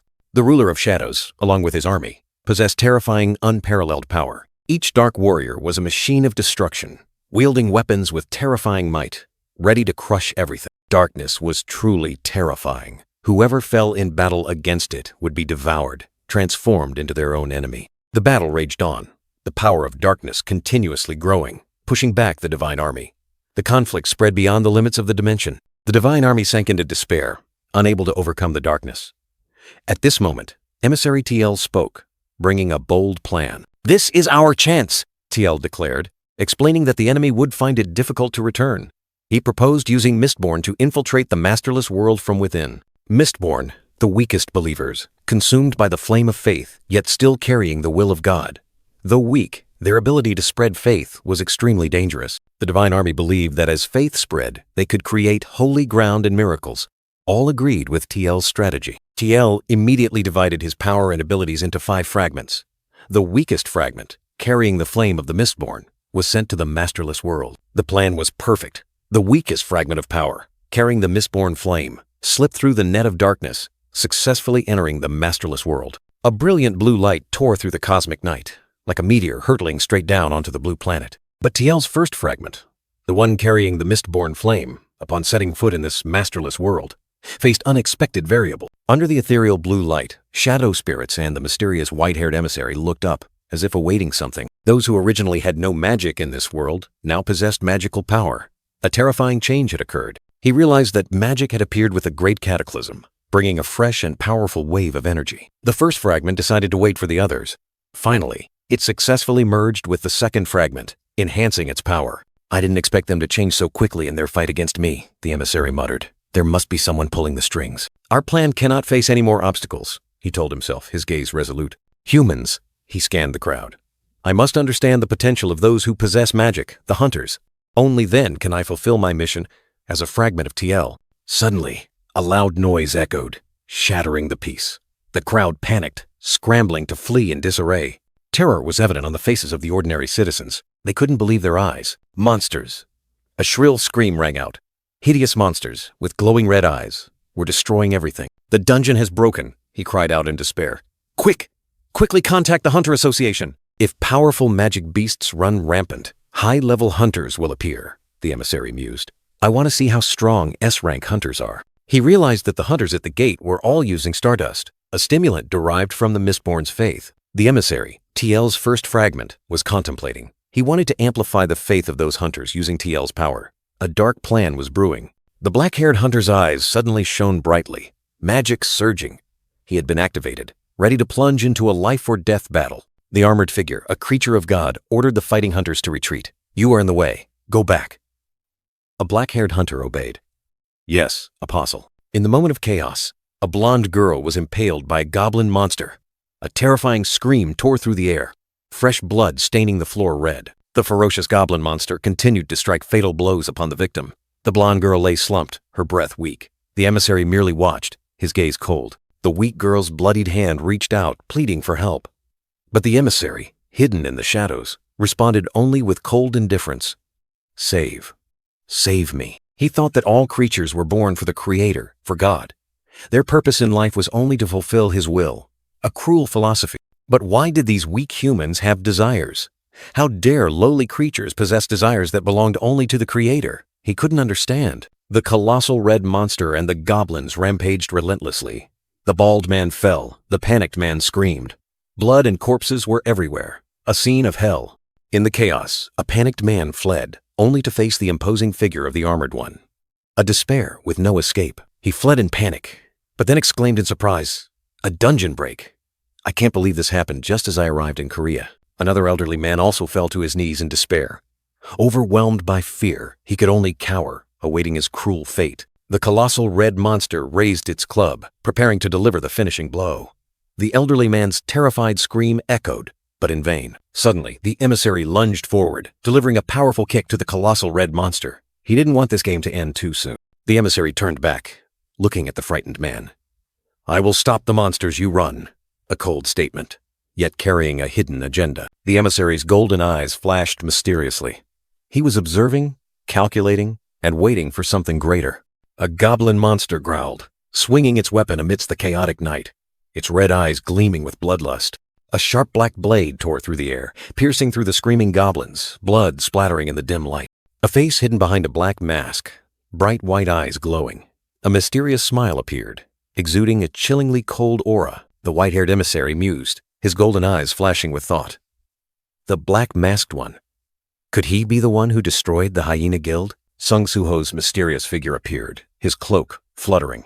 Was he the troublemaker Lee Min-sung mentioned? The scene erupted in chaos, citizens fleeing in panic, terrifying screams echoing as the goblins swarmed in. The goblins, with bloodshot eyes and gruesome grins, charged into the innocent crowd, spreading terror. A shadow flashed like lightning. Sung Soo-ho's blade swung, creating streaks of blue light that tore through the monsters. Sung Soo-ho stood amidst the ruins, deep in thought. The Hunter Association couldn't have left a dangerous gate in a crowded area. So what happened? He turned his back on the fallen monster corpses, his gaze resolute. First, I must evacuate the citizens. The emissary observed Sung Soo-ho from afar, his eyes narrowed. He's not using stardust. His mana is similar to Lee Min-sung's, perhaps even stronger. Sung Soo-ho's hand reached out, dark energy surging, a command echoing. Arise. From the shadows, legions of pale green goblin-like figures arose. Sung Soo-ho commanded, "You all, help those who haven't been evacuated yet." The emissary's eyes widened, cold sweat trickling down. He couldn't believe what he was witnessing. Sung Soo-ho stood amidst the colossal shadow army, majestic as a king. Power wielded by shadows? The emissary gritted his teeth. A human can use that power. If he is connected to darkness, then his destruction of the Hyena Guild and the Stardust Factory to sabotage my plan makes sense. Close up on Sung Soo-ho's cold blue eyes, the light from his fanged mask glinting, signaling a hidden power. The white-haired emissary, his golden eyes gleaming with calculation. "I must conceal my presence for now," he mused. A conspiracy forming. Standing before the devastated scene with the overturned truck, the emissary commanded, his voice full of caution, "We must ensure that man doesn't discover us." A terrifying explosion ripped through the air, fire and debris scattering, engulfing everything in chaos. The emissary witnessed the scene, his face filled with extreme surprise. "A truck flying out of nowhere," he muttered, unable to believe his eyes. Amidst the sea of flames, the black-masked man appeared, his aura overwhelming. He looked towards the emissary, his deep voice resonating. "Are you all right, kid?" Close up on the glowing fanged mask, Sung Soo-ho's bright white eyes revealing vigilance and a hint of curiosity. Suddenly, a gigantic growling shadow appeared, its body muscular, eyes blazing red, ready to devour everything. The boss monster roared ferociously, shaking the entire space. At its feet, the tiny emissary and Baru stood watching, their faces filled with worry. Sung Soo-ho looked at the monster, Baru appearing beside him, his voice serious. "Young monarch, I sense Itarim energy from that beast," Sung Soo-ho deduced. "Then, this dungeon break might be related to them." Baru tilted his head, his bright eyes full of confusion, as if something didn't align with his speculation. Baru turned to look at the emissary, a thought suddenly flashing in his mind. Was I wrong? The boss monster let out a terrifying roar, charging straight towards Sung Soo-ho at horrifying speed, carrying destructive power. Sung Soo-ho didn't flinch, He poured all his stat points into strength, the number skyrocketing. Strength, 70, is greater than 77. A bold decision. With his new strength, Sung Soo-ho unleashed a thunderous punch, directly confronting the boss monster, creating an earth-shattering shockwave. The emissary looked at the black-masked man thinking, "Judging by how he saved me, he seems to believe I'm a young human." A smirk briefly crossed his face. The black-masked man attacked, but in the emissary's eyes, his power was still far inferior to the true Shadow. Nevertheless, the hidden potential within this young man was an unknown, making the emissary ponder. A cold glint flashed across the emissary's golden eyes. He told himself, this was a godsend opportunity. He must eliminate this threat right here. Amidst the raging sea of flames, a figure appeared, landing firmly on his feet. "It seems I'm late." A calm voice resonated. His hand erupted in brilliant flames, ready to end this chaos. "All right, let's finish this quickly," he said, his gaze resolute. The flames flared fiercely, engulfing the space, signaling an impending suppression. Each hideous monster, with bloodshot eyes, growled and charged, but they were unaware of the disaster about to befall them. The emissary flinched, surprised to see fireballs suddenly appear, surrounding him. The black masked man was also astonished, his blue eyes staring at the flames dancing around him. "Fire?" he muttered. The blazing fireballs shot out like a storm, mercilessly sweeping away the monster. The red-haired, glasses-wearing man stood amidst the flames, his hands still radiating intense energy. The raging flames not only attacked the small monsters, but also dealt a fatal blow to the gigantic boss monster. Sung Soo-ho was stunned, unable to believe his eyes. "These fireballs? Are they attacking the monsters?" he exclaimed. In the blink of an eye, all the monsters were incinerated by the flames, turning into ashes. A terrifying power. A hunter who can control such powerful flames. Could he be? The emissary's eyes suddenly lit up with recognition. "S-rank hunter, Choi Jong-in," he softly exclaimed, a mysterious smile forming on his lips. Despite taking a fatal blow, the boss monster still struggled to its feet, growling amidst the smoke and flames. The black-masked man was secretly astonished. "I can't believe it's still alive. What a stubborn one." Without hesitation, S-rank hunter Choi Jong-in began to concentrate his energy. Blazing flames enveloped his arm, signaling a terrifying attack about to descend. Flames erupted fiercely, consuming the air. The power of the raging inferno was being unleashed, ready to incinerate everything in its path. With a decisive spin, Choi Jong-in unleashed his strongest attack. A barrage of fierce fire streams shot straight towards the monster, tearing through the night. The ground shook violently, cracking into large fragments as the destructive force of the fire attack made impact. Explosions echoed, shaking the entire area. Brilliant streams of firepower pierced through the darkness, hurtling straight into the boss monster. It roared in pain, its colossal body being consumed by flames. The power of the flames didn't stop at the monster, but spread, incinerating surrounding buildings, transforming the scene into a brilliant sea of fire. The entire area was engulfed in a sea of fire and thick smoke. Chunks of concrete collapsed, creating a desolate, ruined landscape. The flames still raged fiercely on the ground, their heat incinerating everything. The air was thick, with the smell of smoke and ash. Gradually, the flames began to subside, but the heat still smoldered. The smoke and dust cleared, revealing terrible devastation. Choi Jong-in stood amidst the ruins, firelight still dancing around him. He calmly declared, "This incident is over." The crowd erupted in cheers, praising the S-rank hunter. "Amazing, Hunter Choi Jong-in. Truly the ultimate hunter. Thank you, sir." Choi Jong-in slightly furrowed his brow, pondering. He felt something strange. "I thought I saw a child." The black-masked man, Sung Soo-ho, lurked in the shadows. He thought, that hunter left, giving the credit to Choi Jong-in. Why? Good thing he showed up. If he investigated my identity, it would be troublesome. Time to go. Sung Soo-ho gazed into the distance, deep in thought. The Itarim have always acted in secret. Yet now they're attacking civilians in such a crowded place. Do they want to cause chaos? In the sky, blood-red clouds gathered, birds flying in disarray. An ominous sign for what was to come. The night sky was gloomy. Dark clouds swirling as if portending a disaster about to befall this world. In a skyscraper, a solitary figure stood silently by the window, gazing down at the city sparkling with lights.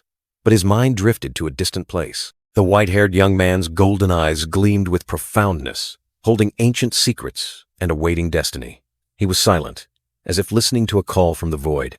Beside the young man, a swirling mass of dark energy emitted an ethereal blue light. Two entities, one tangible and one intangible, stood facing each other in the silent space. The dark energy mass suddenly exploded, transforming into a brilliant, multicolored vortex of light, like a gateway to another dimension. full of power and mystery. Third fragment. You finally arrived. A voice echoed from the energy vortex. The white-haired young man replied, "Long time no see." Second fragment. He continued, "So, I'll give a brief summary before handing over the body." The young man explained about the human world, about hunters possessing mana, especially the extremely powerful S-rank hunters. He emphasized another variable, the black-masked man, who must be eliminated. Suddenly, the energy vortex transformed into a blazing red orb. "Enough," the entity inside spoke. "I will learn the rest through memories after possessing the body. Now you have completed your mission. Let me absorb you as planned." A flicker of hesitation, an indescribable emotion, briefly appeared in the white-haired young man's golden eyes, as if he was struggling with his own destiny. "Is something wrong, second fragment?" the red entity asked. The young man softly replied, "Nothing." "Then I hand it over to you." Deep down, he wondered if he was regretting his own disappearance, but the hesitation quickly vanished. "It cannot be otherwise," the young man whispered, "for nothing can be placed above the will of the god." He extended his hand towards the blazing red energy orb. Blazing red light enveloped the young man, his eyes closing. "All will be done for our God, the great creator." His voice resonated with unwavering resolve. Like a final oath, a blinding flash of light erupted, completely engulfing the white-haired young man's figure, leaving only brilliant light spreading throughout the room.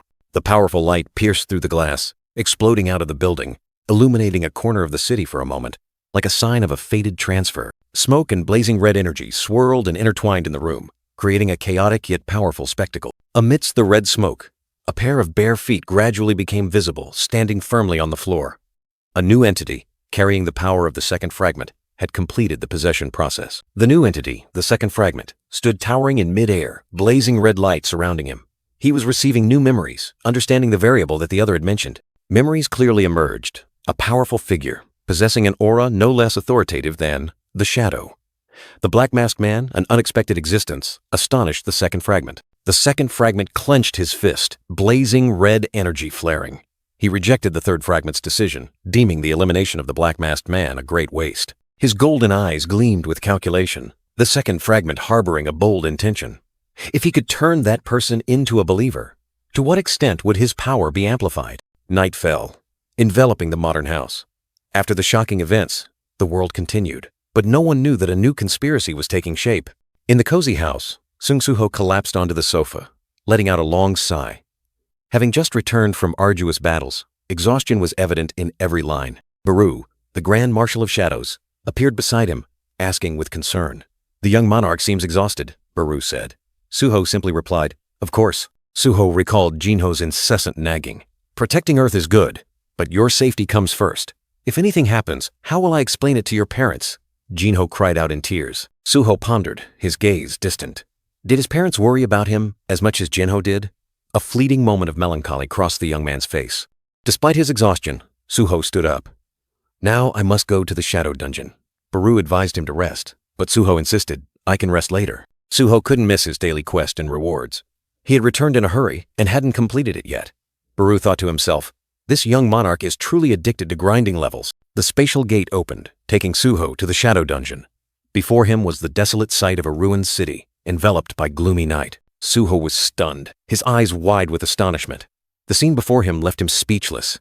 What the hell happened here? A system notification appeared, coldly declaring, "You have eliminated all otherworldly inhabitants in the Shadow Dungeon. Daily quest completed." Suho shouted, "My quest is gone?" Suho turned to look at his colossal shadow army, questioning, "What happened here?" Baru hesitated, preparing to explain. Baru explained, "Amut hunted down and eliminated all goblins in the Shadow Dungeon in just one night. The Condemner truly is a terrifying machine of destruction." Amut, the Punisher, growled in explanation, his voice full of power. He only eliminated Tarnak's minions around Suho's dwelling and didn't touch a single human, just as he had promised. Suho clutched his head, a dazed expression on his face. "All those goblins? Without daily quests, my growth will." Beside him, the purple-haired girl and a wolf entity silently observed. Suho's eyes suddenly lit up, a big question mark appearing in his mind. Amut's voice echoed, "If you desire to grow stronger, I can train you." The Punisher, with a stern expression, continued, "I wasn't born strong either. I know the training methods well. I will turn you into a formidable warrior, little monarch." A quest notification appeared. "Another daily quest?" Suho exclaimed in surprise. Then the corner of his mouth curved up. Refusing such an opportunity, He'd truly be a fool. A dazzling burst of light erupted, confirming Suho's decision. All right then, I'm counting on you, he replied, ready for the new challenge. Suho scanned the quest conditions on the virtual screen. 100 push-ups, 100 sit-ups, 100 squats, and a 10 kilometers run. Is this how one becomes strong? Amut growled, his eyes blazing. That alone isn't enough to call training. The Punisher stood towering, his massive body imposing. The quest notification updated, a chilling line of text appearing. All must be completed while carrying Amut on your back. Suho gaped in astonishment. You want me to do all that while carrying you?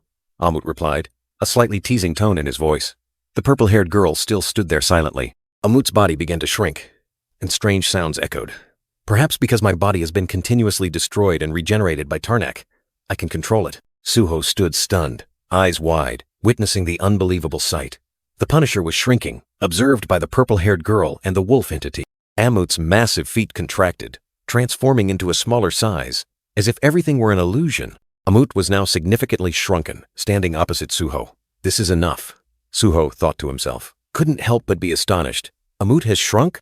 Amut, now of moderate size, looked down at Suho struggling on the ground. Then, let the training begin, little monarch. Suho struggled to reply, yes, all right, Amut. A notification appeared, explaining that the link skill could not be used due to the power difference. Suho mused, a companion who could assign quests. Perhaps that wasn't so bad after all. Carrying the shrunken Amut, Suho struggled to stand up. The terrifying weight of the Punisher pressed down, making him feel as if he would collapse. The purple-haired girl stood nearby, a worried look in her eyes. Amut, from Suho's back, calmly explained, I forgot to mention, shrinking is only an appearance. The weight remains exactly the same. The grueling training began. Suho strained to do push-ups. Each up and down was torture. 100 of these? My arms are about to break, he groaned. The Punisher coldly replied, pain is inevitable. I only know how to train through destruction and regeneration. Just endure it. Time passed, and the scene shifted to a dilapidated factory near the Paju field dungeon, where darkness enveloped everything. Inside, brilliant blue energy flared, and a grotesque creature was screaming in agony. Sung Suho, now in an elegant suit, stood before two experimental chambers. Two glowing entities were being incinerated. Burning nicely, aren't they? He remarked. How much longer do I have to keep up this act? Suho thought to himself, his face clearly showing annoyance. The mysterious figure behind him replied, consider this an honor. Human. It was Murmu, the Star Powder Factory supervisor, who had a grotesque face with 4 blazing red eyes. He asked, didn't he save our miserable lives? Miserable? Suho muttered, turning his back, his sharp eyes concealing contempt. Quick as lightning, Suho drew his knife, swinging it to sever Murmu's tentacles. A threatening act. Suho's eyes glowed red, his voice icy. An insignificant monster like you dares to judge my life? Do you want to die? Murmu fell silent, seemingly surprised by his ferocity. The young man still held the sharp knife, his intimidating presence undiminished. Suho put away his knife. Murmu asked about the kid and said the apostle was busy. Lim Taegyu is returning to Korea soon. Remind him to keep his promise, Murmu said. Murmu presented a glowing golden energy stone. Human, surely you've received one of these too. Why don't you use it? He challenged. Looking up at the figures, Murmu recounted. He was my savior, appearing when I was banished to a spatial rift. After the Shadow Monarch destroyed the demon realm. Thanks to the insane poison he created, I spread star powder throughout the demon realm.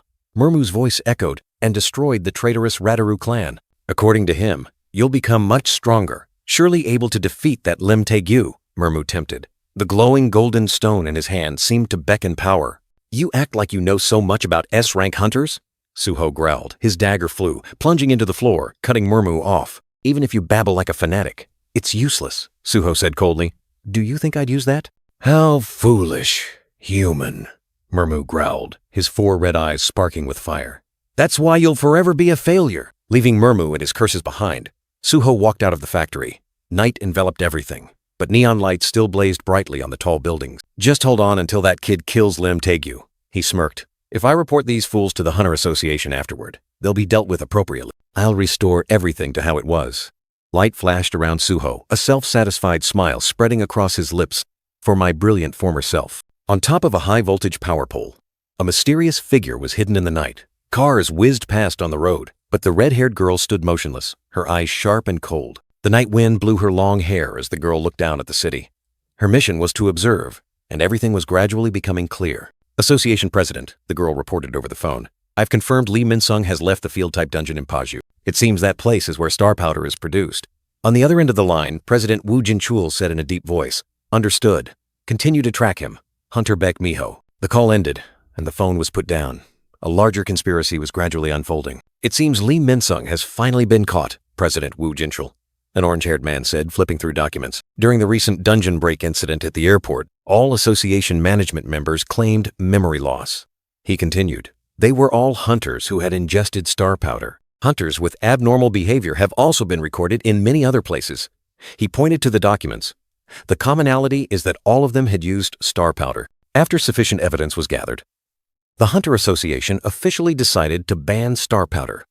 The orange-haired man asked President Woo Jin-chul about the plan for dealing with Lee Min-sung. President Woo Jin-chul, with sharp, cold eyes, declared he would arrest Lee Min-sung, along with all those behind him. The orange-haired man nodded, his eyes reflecting a blazing red light, affirming that the hunters would stand by them in this operation. Back in his office, President Woo Jin-chul was deep in thought, recalling the news from Jin-ho that Sung Soo-ho had returned safely. He looked at the reflected image of Sung Jin-woo, pondering the possibility that Soo-ho might also be bound by the system if he possessed similar leveling abilities. In another space, Sung Soo-ho was straining, his face contorted in pain, counting down the final push-ups. 99. He completed the 100th push-up, his arms bleeding, his exhausted body collapsing onto the broken rocky ground. Amut, the merciless supervisor, without mercy, delivered a powerful blow to Soo-ho, sending him sprawling on the ground. Amut coldly mocked the little monarch who had only just finished his push-ups, while the purple-haired girl and the shadow wolf cried out in horror upon seeing Soo-ho's 2 arms shattered. Beru, the Grand Marshal, appeared in his small shadow form, roaring in fury, emitting blazing purple electrical energy. Beru angrily canceled the training session, scolding Amut as a stupid alligator for harming the weak little monarch.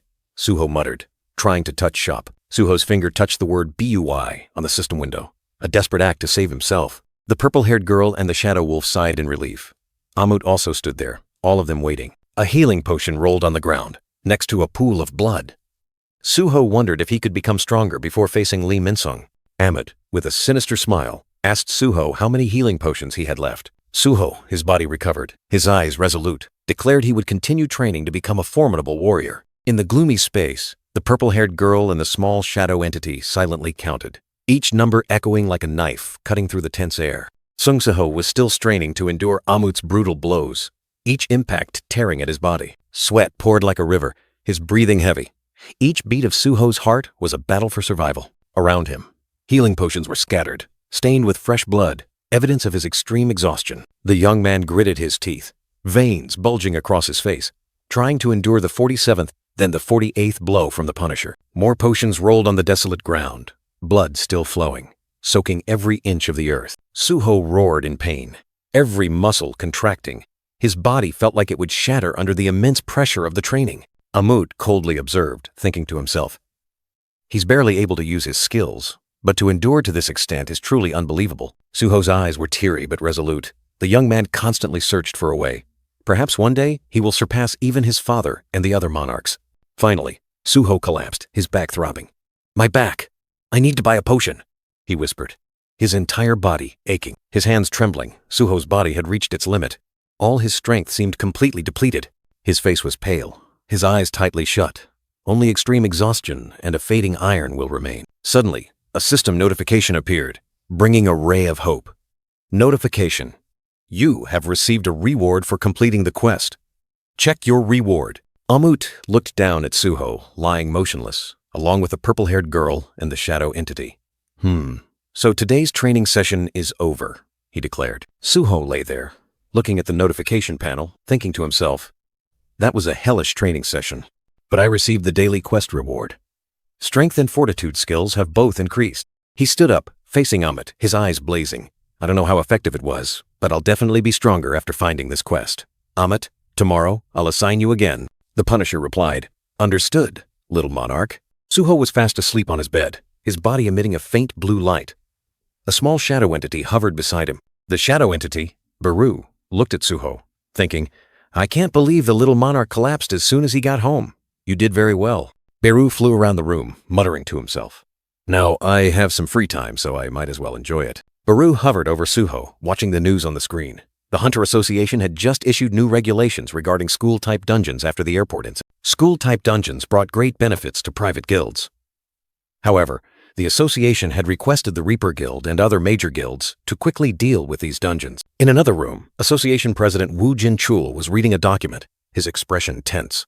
Wu Jinchul looked up, his eyes sharp, wondering, "What the hell is this?" A subordinate reported to Lee Minsung, an S-rank hunter. The Reaper Guild owns too many school-type dungeons. They could cause great damage to the public and need to be addressed. The subordinate continued, "Our superiors at the Hunter Association have ordered the clearing of the B-rank dungeon in Paju, which is owned by the Reaper Guild." He looked directly at Lee Minsung. "Furthermore, you haven't been active as a hunter for over half a year. To maintain your license, we want you to participate in the Paju subjugation." Lee Minsung remained silent, his expression displeased. Lee Minsung thought to himself, President Wu Jinchul was clearly targeting him. Of all places, it had to be Paju, where the largest factory was. Lee Minsung intended to refuse, even if it meant going against the association. But another man, Lim Taegu, spoke up. "We will do as the association says." The two association subordinates smiled, thanking Lim Taegu. Lim Taegu, guild master of the Reaper Guild, an S-rank hunter, sat with his legs crossed, his expression sinister. He said, "Of course we should obey the Hunter Association's words." Lee Minsung glared at Lim Taegu, his face filled with rage. "Lim Taegu," Lee Minsung gritted his teeth, realizing, no wonder he returned so quickly from his overseas mission. It was all just to sabotage me. The Hunter Association had made its final decision. They would send more hunters to assist the subjugation in Paju, and also requested the formation of a joint team. Clearly, this was a forced move. In the luxurious office, the atmosphere was heavy. Lee Minsung hung his head, his expression distraught, while Lim Taegu sat opposite him, his eyes cold as if he had foreseen everything. Lee Minsung couldn't believe it. He yelled, questioning Lim Taegu, asking if he was crazy to accept these conditions, and if he didn't know the true value of field dungeon. Lee Minsung's eyes suddenly flashed with horror. He realized that the association had uncovered the secrets he was hiding, and this was a fatal counterattack. Lim Taegu smirked, his voice full of sarcasm. "Didn't I warn you not to underestimate the association? Not only did you ignore it, but you also dared to exploit my guild members in my absence?" Lee Minsung's eyes flared with a brilliant purple light, his extreme rage transforming him into a demon. "Do you think I'll always be cleaning up your messes, Minsung?" Rage surged within Lee Minsung. He gritted his teeth, suppressing it, his purple eyes burning as if to incinerate his opponent. But in the end, he could only swallow his fury. Lim Taegu calmly reached out and pulled a small device from his pocket. His gesture was slow and self-satisfied, as if savoring the moment his opponent was cornered. Suddenly, Lim Taegu frowned, looking at his phone.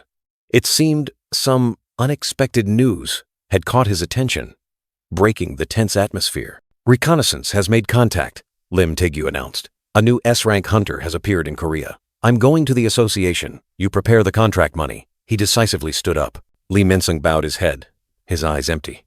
A voice called his name, like a reminder of his current, helpless situation, plunging him deeper into despair. Even though he was cornered, Lee Minsung still clung to hope. He told himself there might still be a chance to turn the situation around, if only he tried his best to rectify his mistakes. "Another S-rank hunter," Lee Minsung growled, his red eyes blazing. He despised those who were arrogant, gaining power only through luck, and disregarding the efforts of others. Meanwhile, another mysterious figure, the orange-haired young man, stood by the window, his eyes full of impatience. When will that alien kid grow up? When will that fragment arrive? A blazing red eye, hidden in the shadows, flashed with bloodlust. A voice echoed like a command. "Hurry! Kill Lim Taegu!" A dark conspiracy was brewing. Meanwhile, Sung Suho remained fast asleep, oblivious to the conspiracy's unfolding.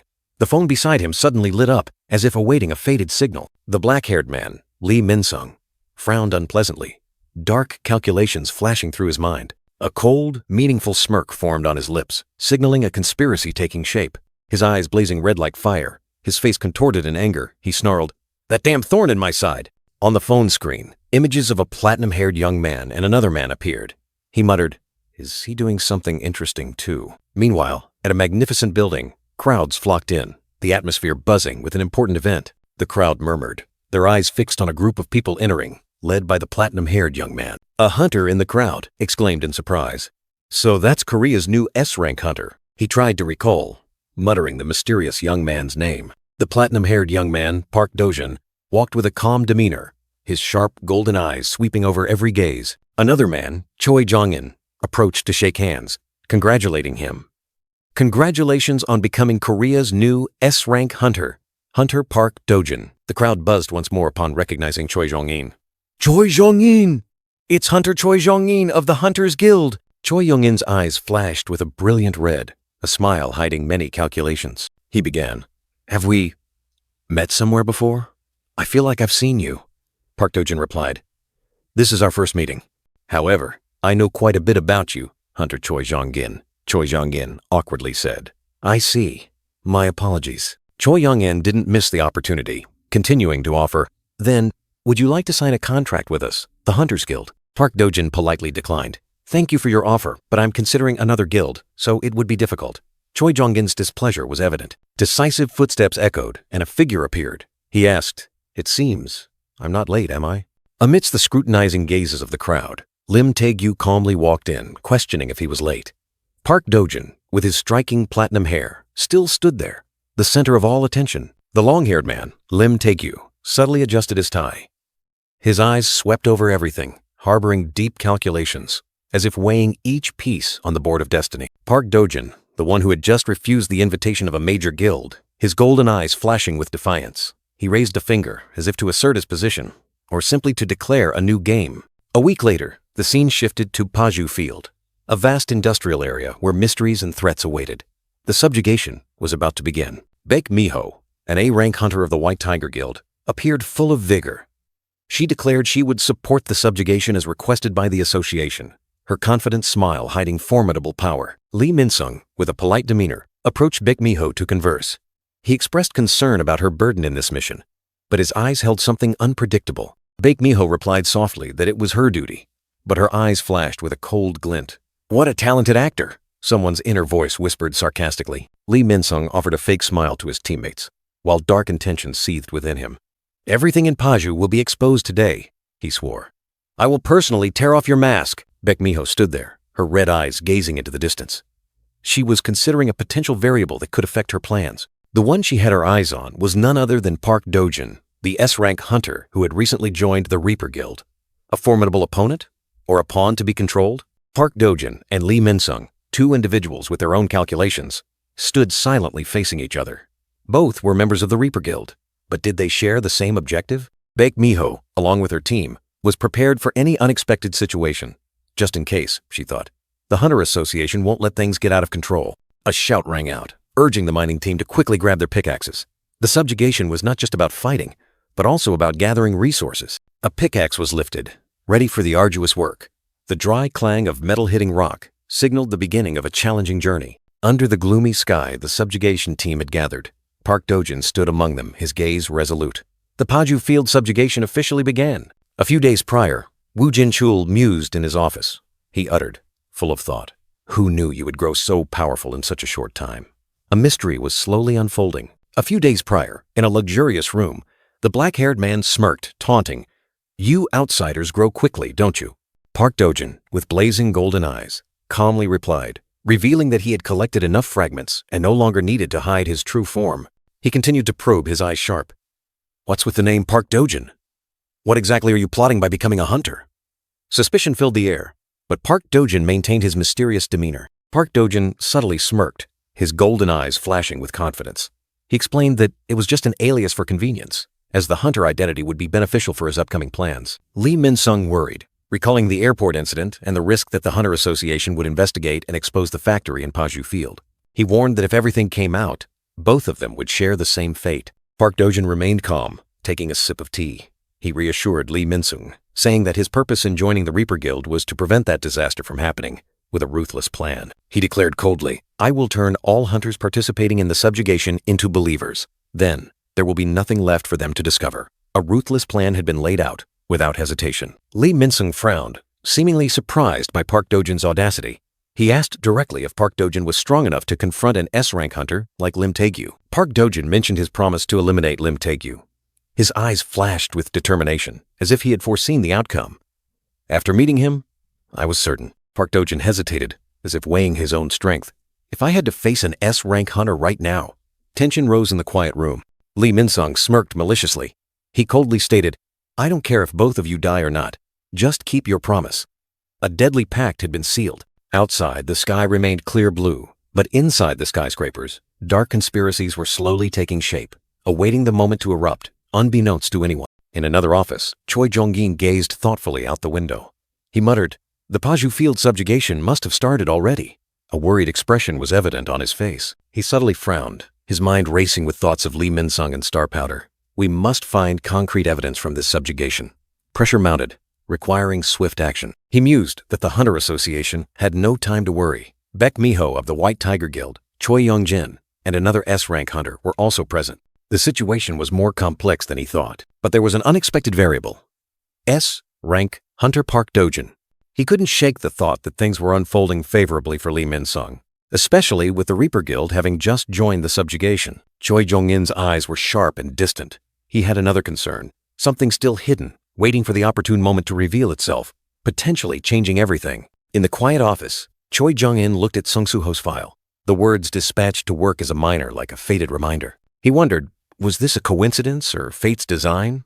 Even though he had allowed the boy to work as a miner, Choi Jong-in was still unsure if he had done the right thing. With a distant gaze, he murmured, "If everything is according to Suho's plan, then I have no choice but to help him." At the same time, in another dimension, a blazing red monster roared, spewing destructive streams of fire. The fierce flames swept through, tearing apart the ground, turning everything to ash in a raging inferno. A heavily armored hunter braced himself, a desperate cry echoing, "Vanguard, I can't hold on any longer." Suddenly, a figure darted forward like lightning. It was Baek Miho, the red-haired hunter, ready to face danger. The armored hunter stared in astonishment at the brave figure, hope flickering in his desperate eyes. The blazing red monster did not stop, continuing to breathe out scorching fire, incinerating the surrounding. But Baek Miho had arrived. She delivered a thunderous punch to the monster's head, its terrifying power tearing through the air. A blinding flash of light erupted, knocking the monster back and creating a large crack in its scaled armor. Without hesitation, she continued to unleash a barrage of punches, each strike carrying destructive power. A small scratch marked her cheek, but Baek Miho's eyes remained resolute, burning with the will to fight. She skillfully dodged the monster's counterattack, gliding lightly like a ghost. Baek Miho leaped onto the giant monster's back, preparing for a fatal finishing blow. With a powerful strike like the heavens and earth collapsing, she punched the monster directly in the back, making it groan in pain. Hunter Baek Miho clung to the monster's body, unleashing her next attack with terrifying power. With a powerful spinning kick, she struck the monster directly in the back, sending it reeling in midair. The monster roared in agony, its body torn apart by her brutal attacks. Blood and flesh splattered everywhere. The blazing red monster was ripped to shreds, no longer able to resist. Two giant monsters had fallen, lying motionless on the devastated ground. Baek Miho stood there, breathing heavily, her eyes tired but resolute. She thought to herself about Lee Min-sung, a person with A-rank power who stood outside the battle, an astonishing waste. What does he think being a hunter is? She wondered, as another monster growled behind her. The distraction almost cost her dearly.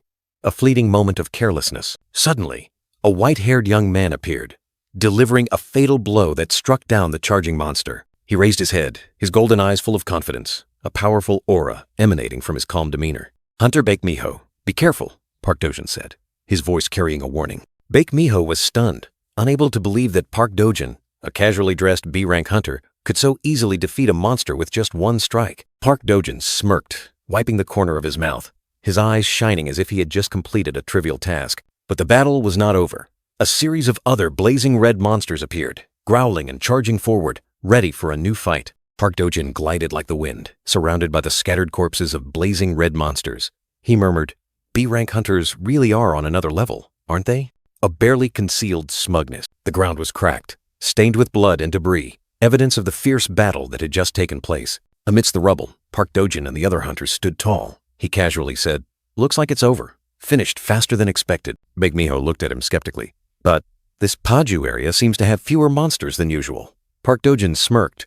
"So you noticed too, Hunter Baek Miho." Park Dojin smiled mysteriously, explaining that the Reaper Guild had controlled the number of monsters in field-type dungeons, ensuring they posed no danger to civilians. Baek Miho pondered, suspicious about the monster control. No guild would waste effort managing field-type dungeons every day without a reason. Park Dojin flashed a sinister smile, his eyes glinting with calculation. "There's definitely something here. Now, the boss room is this way." Park Dojin's smile grew more eerie, his eyes burning red like fire. "Go ahead and search. You'll never catch my tail." A colossal shadow with blazing red eyes appeared above the mysterious factory. A voice echoed, "Because the demons have dismantled the factory and hidden somewhere in this dungeon." Baek Miho and Park Dojin stood there, facing the cold challenge from the mysterious figure. "You won't be able to find any trace of the factory." Park Dojin smirked. The mysterious figure continued to mock. "Heh, or leave this place with your sanity intact." In the darkness, a grotesque creature with purplish tentacles protruded from its mouth, appearing mysterious and terrifying. Mermu, with his bony face and tentacles, appeared with two other cloaked figures. He sighed. What a pity. Truly a pity." He looked at the emaciated bodies, then lamented. "To think, I couldn't go meet the emissary, even though he visited." The gaunt figures stood motionless. Mermu regretted. "And all the stardust I should have created. It's a waste of time when these fuels don't fulfill their purpose." Each decisive, heavy footstep echoed in the dark corridor, signaling an unshakable arrival. Standing before the ruined door, the little monarch asked in a deep voice, "Baru, you sense the demons here, don't you?" "Precisely, little monarch," Baru replied, his voice full of reverence. Without hesitation, he reached out and pushed open the dilapidated door, fragments crumbling down, revealing a horrifying scene inside. A faint light from behind the little monarch illuminated an eerie stardust factory, where Mermu and the gaunt figures stood motionless. Mermu's 4 blazing red eyes widened, the tentacles beneath his chin trembling. He exclaimed in surprise, "Who?" as he recognized the intruder. Without giving him time to react, the little monarch lunged like a ghost, his blade cutting through the wind, unleashing a powerful, lightning-fast attack. His blade flashed, tearing through the night, striking directly at the terrifying entity. A single, decisive blow, without mercy. Mermu's head fell to the ground, dissolving into dust. His companion stood frozen, unable to believe the scene that had just unfolded. He landed lightly, retracting his weapon, his cold gaze sweeping across the battlefield. Absolute power. Not a single scratch. Baru appeared beside him, his voice full of admiration. "Little monarch, seeing you decapitate that demon with a single blow, it seems those daily missions with the damned alligators were worth it after all." He looked at the emaciated, lifeless bodies, then murmured, "These people aren't reacting. As expected, there's also a stardust factory in the Paju field." The black mask glowed blue, obscuring part of his face, but it couldn't hide the cold gaze of the black-masked one. From Mermu's ashes, a colossal shadow entity rose. Who would have thought the overseer of the great will that the apostle mentioned would be here? A voice echoed with authority. The little monarch raised his head, his gaze piercing through the black mask, softly uttering good, as if he had found what he wanted. The shadow entity growled, "You will be a wonderful gift for the apostle. A threat, or a promise of a fierce confrontation?" The sound of shattering echoed. Blue crystal blocks cracked open, and dazzling light shot out from the center. An invisible force was crushing everything. Deep underground, 2 miners diligently chiseled away. Essence stones piled up, endless. Why does the guild's dungeon have so many stones? Do they profit from something else? One wondered. The younger miner asked about a newly joined E-rank miner. The burly man replied, "Don't be so harsh. He's still young. It's good to see such an enthusiastic kid." "Wait, did you arrange for the new miner to be assigned to the same dungeon entrance?" the young miner realized. The burly man sneered, "You're sharp." "Anyway, I'm always assigned to the front lines," the young miner complained. The burly man said, "See those 4 trucks of essence stones over there? I'll help him after we're done." "Boss, you're too kind." The tunnel path was deep and dark, leading to a mysterious place. Along the way, carts full of sparkling essence stones, a massive treasure, awaited excavation. A mysterious figure, the Black Masked Man, stepped into the dark area.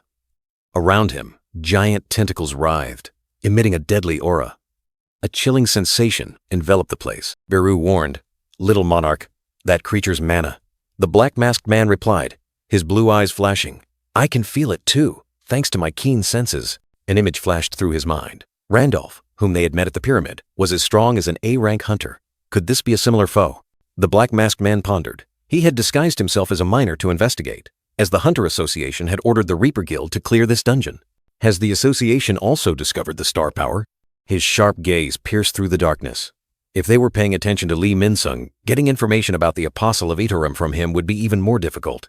Where is that apostle now? The demon Mermu appeared, his red eyes staring directly at him. The apostle is hunting the Black Masked Man, and it seems the Black Masked Man is also looking for the apostle. A giant, dark purple tentacle wrapped tightly around his leg. The demon growled, You'll meet him soon enough. The tentacles tightened, binding his entire body. The demon, Mermu, declared, I will crush your bones and offer you to the apostle. The black-masked man was restrained, but his gaze remained firm. The demon smugly said, Bound by my tentacles, you won't be able to escape this overwhelming power. The blue eyes beneath the black mask flashed with defiance. He subtly smirked. Overwhelming power, huh? An earth-shattering battle was about to erupt. His breathing was ragged. Sweat poured down like rain, and his bulging muscles tensed under the dim light. He had pushed his body to its absolute limit, overcoming all pain to forge his strength. Behind the young man, Amit uttered in a deep voice, Impressive. You completed my training course by yourself in just 5 days.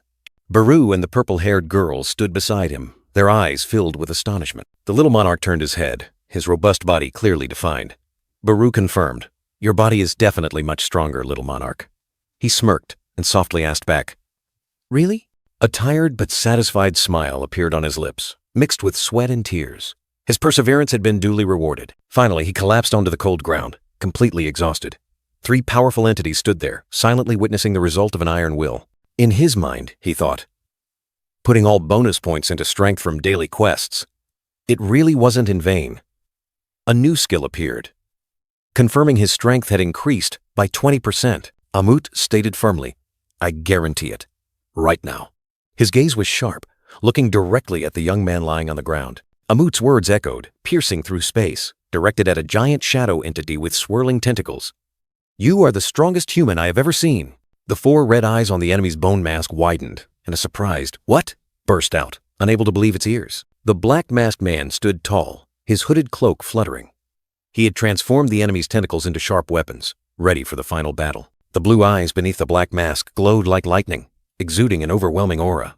The strength stat was clearly visible, 120, a number enough to strike fear into all enemies. A surge of blue energy erupted, tearing through space, carrying unstoppable destructive power. The blue lightning bolt struck down, piercing through the shadow entity's defenses, inflicting a fatal wound. The giant enemy roared in pain, its body shaking violently.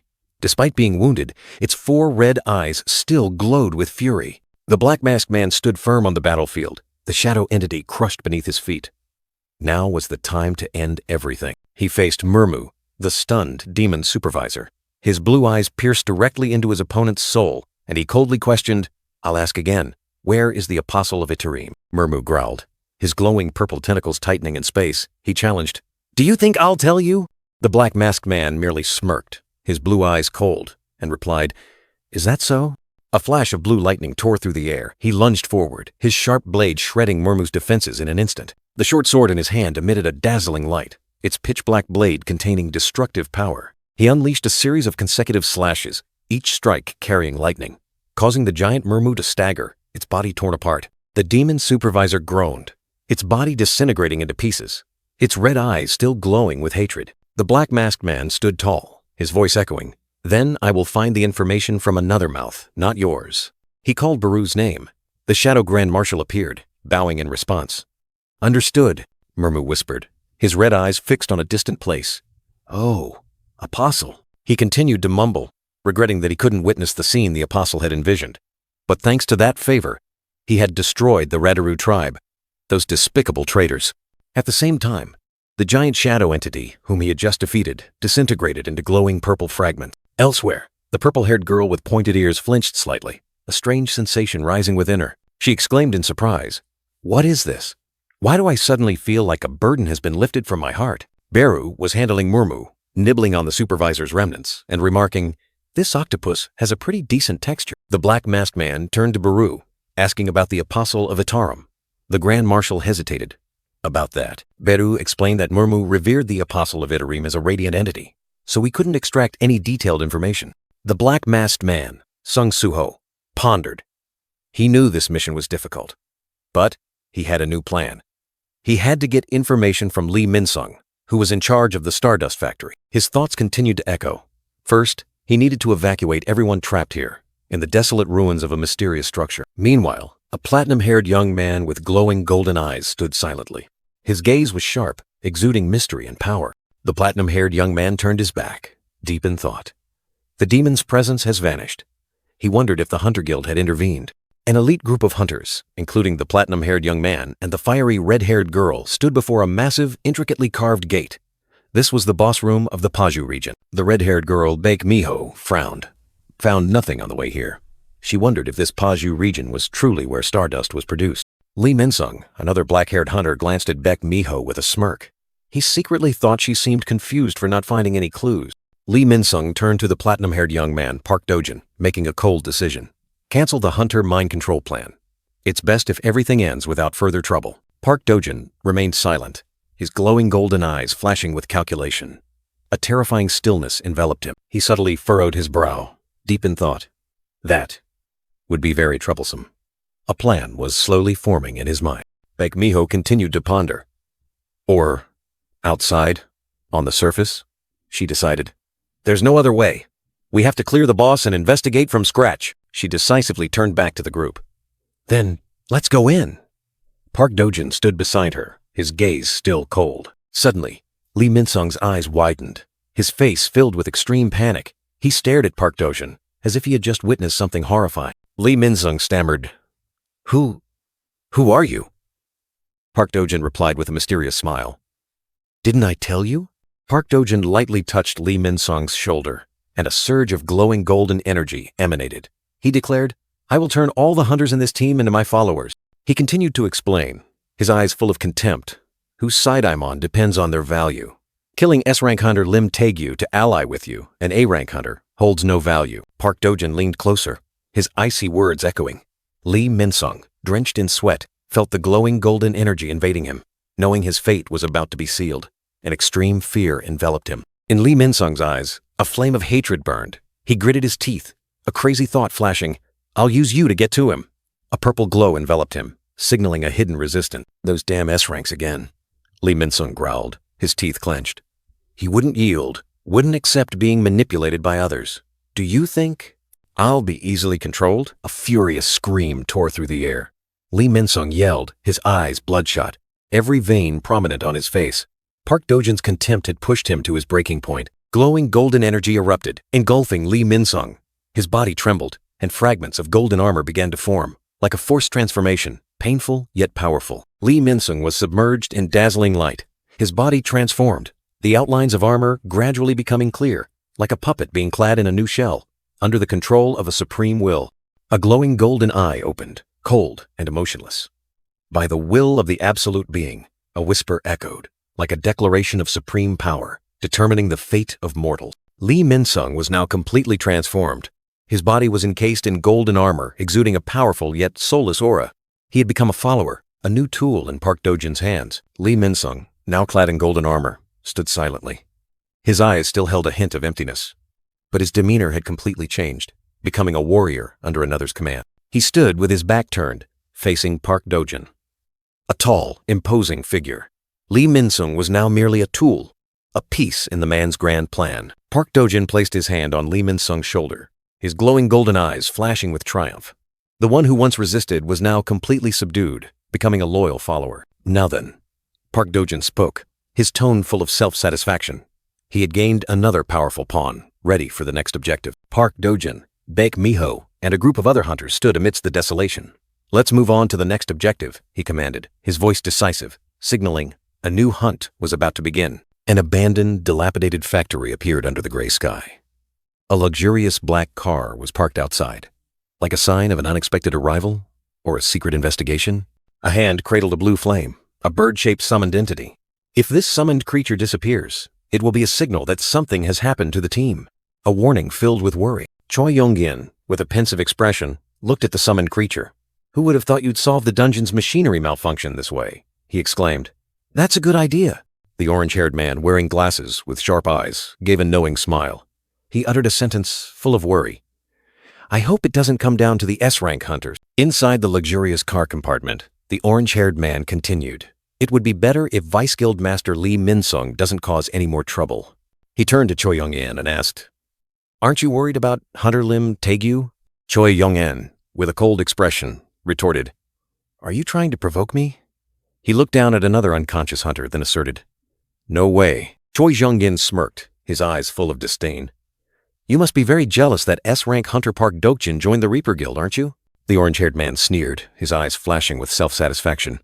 Certainly not. Our guild also has many talented hunters. Choi Yong-in remained silent, only his lips pressed tightly together, showing extreme displeasure at the provocation. He let out a heavy sigh, seemingly trying to control his emotion. Choi Yong-in bowed his head, his face full of remorse. I can't believe Min-sung was behind the distribution of those stimulants. As guildmaster, I feel responsible for them. The orange-haired man looked at Choi Yong-in and said, If an unexpected situation arises, I hope you will keep your promise not to interfere until I neutralize him. He added, I will be the one to thank you for that. Choi Yong-in raised his head, his eyes firm.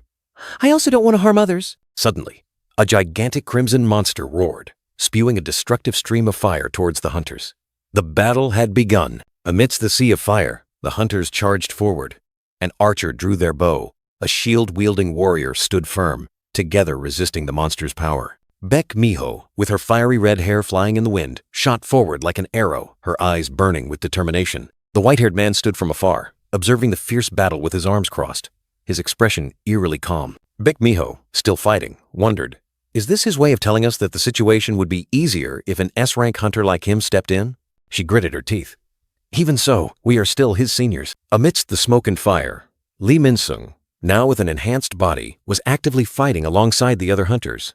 And for some reason, Lee Min-sung has been actively fighting ever since we entered the boss room. Sung Soo-ho's golden eyes flashed in the darkness, a cold thought crossing his mind. So, it's confirmed. The power of the star fragment, useless for A-rank hunters and above, could turn a weakling into a fervent devotee if bestowed by the star fragment, the original form of that power. The crimson monster growled, spewing fire and dark energy, attacking the desperately resisting hunters with frenzy. Amidst the smoke and fire, Baek Miho was utterly astonished, her eyes wide as she looked ahead, unable to believe the scene unfolding. The gigantic monster opened its sharp jaws wide, a crimson surge of energy gathering in its throat, signaling an imminent destructive attack. But then, a figure darted forward. Lee Min-sung, now enhanced, swung his sword directly into the monster's deadly energy surge. He unleashed a series of lightning-fast slashes, repelling the monster's attack. The other hunters also poured their strength into the fight, creating a fierce battle. Sung Soo-ho pondered, realizing that merely using the star fragment to enhance an S-rank hunter was not enough. He needed something stronger, more groundbreaking. Then, he had to act himself.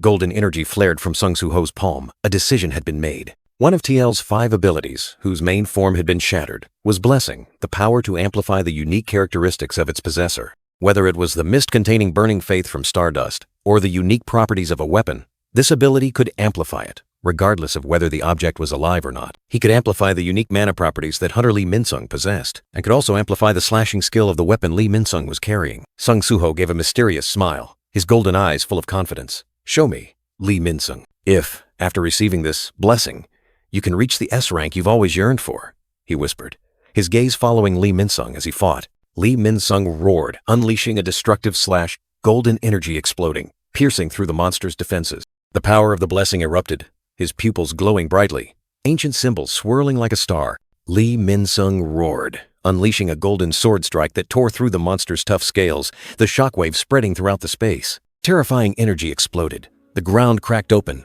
the air shattering like crystal under the horrific impact. The other hunters were stunned, gazing in horror at the scene before them.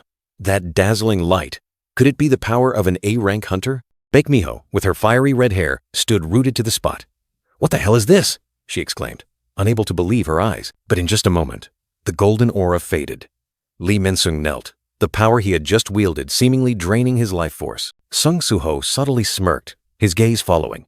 He had clearly seen this person's limits, he thought, looking at his father's silhouette. Enhancing A-rank hunters and above is quite taxing. He only reached S-rank for a moment, then the power vanished. Sung Soo-ho muttered to himself, what a pity, Lee Min-sung. You are not capable enough to contain S-rank power. His pupils glowed brightly again, his gaze sharp and cold, as if wanting to pierce through all hidden secrets. Baek Miho was still in shock. An A-rank hunter couldn't unleash an attack like that. She frowned, suspicion rising. Stardust doesn't work on high-rank hunters, does it? Or is there some other stimulant? Suddenly, a sense of unease washed over her. Baek Miho spun around, her eyes meeting a horrifying sight. Lee Min-sung! A cry of horror rang out as Lee Min-sung, with lifeless eyes, stabbed a comrade. The sword in his hand emitted a crimson glow, as if controlled by an evil force. I told you, a voice echoed in his mind. Lee Min-sung sneered, his eyes glowing crimson. He was completely manipulated, Sung Soo-ho's faint silhouette behind him. Do you think I would be controlled by someone like you? Lee Min-sung, his eyes glowing crimson, His face contorted in madness, snarled defiantly. "I will make full use of the damned power you bestowed upon me." The chilling declaration echoed. A hunter collapsed, blood splattering on the floor. Lee Min-sung, the traitor, had attacked his comrade, plunging the battle into chaos. Baek Miho roared in fury, her eyes blazing. "Lee Min-sung! How dare you attack a comrade? Are you drugged or something to go so mad?" Lee Min-sung stood tall over the fallen body of his friend, his sword stained with blood. Damn it. So this is the end. A fleeting moment of regret or despair passed. The eerie voice incessantly echoed in his head. I keep hearing voices. He knew time was running out, and there were S-rank hunters outside. I must leave quickly, Lee Min-sung decided. Behind him, Baek Miho and the other hunters shouted, "Don't let him escape!" The chase began. Lee Min-sung's face contorted, his teeth clenched. He was suppressing a terrifying source of power, preparing for the next attack. A roar tore through the air, his eyes blazing. "Get out of the way if you don't want to die!"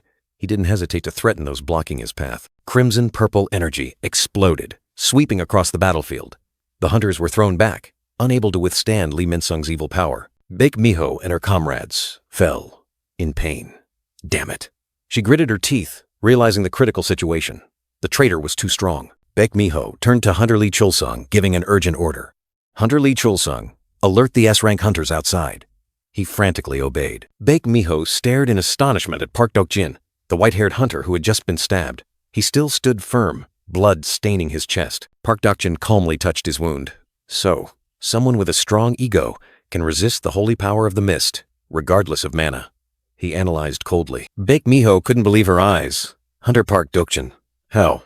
Didn't he just stab you through the heart?" she questioned, her confusion evident. Park Dok-jin looked up, his golden eyes flashing with mystery, a smirk on his face. He was unharmed, as if the wound was nothing. Lee Min-sung darted away like lightning, leaving the chaotic battlefield behind. Damn it! He cursed under his breath, determined to escape the encirclement. He shot forward like an arrow tearing through the wind. S-rank power now, a burden. An unfair world, where even the strong had to flee. His eyes blazing, he knew he was alone. Unable to trust anyone, he could only find his own escape, hiding among the crowd. Suddenly, a blue light tore through the space, moving at terrifying speed. Lee Min-sung was stopped dead. His sword plunged into the ground, a shockwave spreading. He looked up, his crimson eyes filled with astonishment. Who dared to block his path? Among the trees, a figure appeared. "You walked right into my trap, saving me the trouble of searching," a deep voice echoed. He stood there, his aura overwhelming, demanding information about Stardust and the Apostle of Itarim. The black-masked figure coldly called his name, their sharp gaze piercing through him. Deep in the forest, the two confronted each other. The masked figure repeated their demand, their voice like a command. Blue eyes beneath the mask glowed brightly, allowing no refusal. Lee Min-sung frowned. He could get the Stardust, but that apostle knew about aliens? A thought suddenly flashed. He suddenly remembered. The one who destroyed the Stardust supply also wore a black mask. Could it be that the person in front of him was the target? But he dismissed that thought. Now was not the time for distraction. Time was running out. The hunters would soon arrive. He drew his sword. A decision had been made. He swung his sword, energy exploding. Sensing his opponent's mana, he confidently declared, "Die." But the masked figure just stood there, blue light flashing from their eyes, ready to receive it. The masked man swung his sword. A blue light erupted, easily blocking Lee Min-sung's fatal attack. A masterful move, not missing a beat. Lee Min-sung was stunned, unable to believe his sword strike was blocked. He growled. "He blocked my attack? Not only that, I can't even pull my sword out. What kind of power is this?" With just a light swing, the masked man sent Lee Min-sung flying, creating a powerful shockwave that shattered the surrounding ground. Lee Min-sung struggled to his feet, blood trickling from the corner of his mouth, his eyes filled with shock and pain. He didn't understand what was happening. The masked man landed, enveloped in blue mana light, his expression calm. He wondered, I can sense his mana is much lower than mine, so how? He mused, a smirk hidden behind his mask. Ha! It truly is astonishing. Hunter rankings are only based on mana values, after all. But he, who could only perceive pure strength, knew the truth. The little monarch has been growing stronger based on his own strength stats from the very beginning. His strength has been enhanced through Amit's training. With an explosive aura, the masked man unleashed lightning-fast attacks, cornering Lee Min-sung. The ground cracked open, forming a deep chasm, a testament to the terrifying power of the recent confrontation. Amidst the desolate scene, a group of hunters appeared. The red-haired girl exclaimed in shock, "Hunter Park Dok-jin, how? Wasn't your heart pierced by a sword?" Park Dok-jin, with his white hair and resolute gaze, turned away, not answering. The scar on his neck was clearly visible, a past full of mystery. He held out his hand, a sparkling golden shard in his palm. The red-haired girl gasped. That's... The red-haired girl Baek Miho stared at the shard, her eyes wide with astonishment and doubt. Another white-haired man, with glowing eyes, approached Baek Miho and asked, "Hunter Baek Miho, what exactly happened here?" Baek Miho turned to him, forcing a smile. "You're here already." She seemed to be trying to hide something. Immediately after, two more figures appeared, one holding a bow, the other full of majesty. Hunter Choi Jong-in, Hunter Lim Tae-gyu. The call rang out, signaling the arrival of more powerful individual. The white-haired young man, Park Dokjin, looked up with glowing golden eyes, musing to himself about the presence of two S-rank hunters in this place. A sense of unease crept in. Suddenly, a figure appeared, their foot stomping heavily on the ruined ground, creating a small crack, signaling the presence of powerful being. Choi Yong-en and Lim Tae-yu stood before the deep chasm, questioning its origin.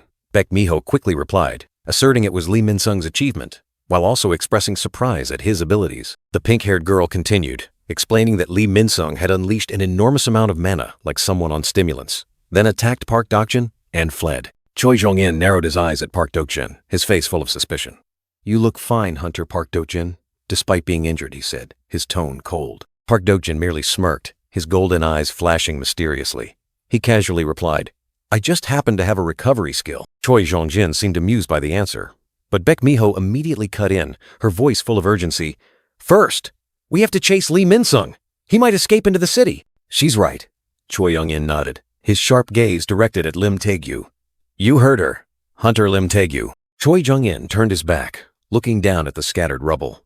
He thought to himself that Lee Min-sung had caused a huge mess, and now it was time to fulfill his promise. Choi Jong-in's expression suddenly changed, his crimson eyes hiding a hint of worry. He seemed to have realized something was amiss. His eyes flashed with a golden light. The connection with Lee Min-sung was still intact. It's truly astonishing that he can resist the faith. Human desires are truly fascinating, he mused. Baek Miho turned to Park Dokjin, advising him to rest. "Even if no one believes him, I don't want to cause any unnecessary suspicion in this situation," she said. Park Dokjin's eyes glowed golden again. He silently accepted, a hidden thought surfacing in his mind. There's nothing else to be done. He told himself that Lee Min-sung absolutely had to be eliminated. Even if it required a lot of power, he had no choice but to control his body to prevent self-destruction. He could find another A-rank hunter if needed. Suddenly, Park Dokjin sensed a strange energy amidst the battle. He was startled, a big question forming in his mind.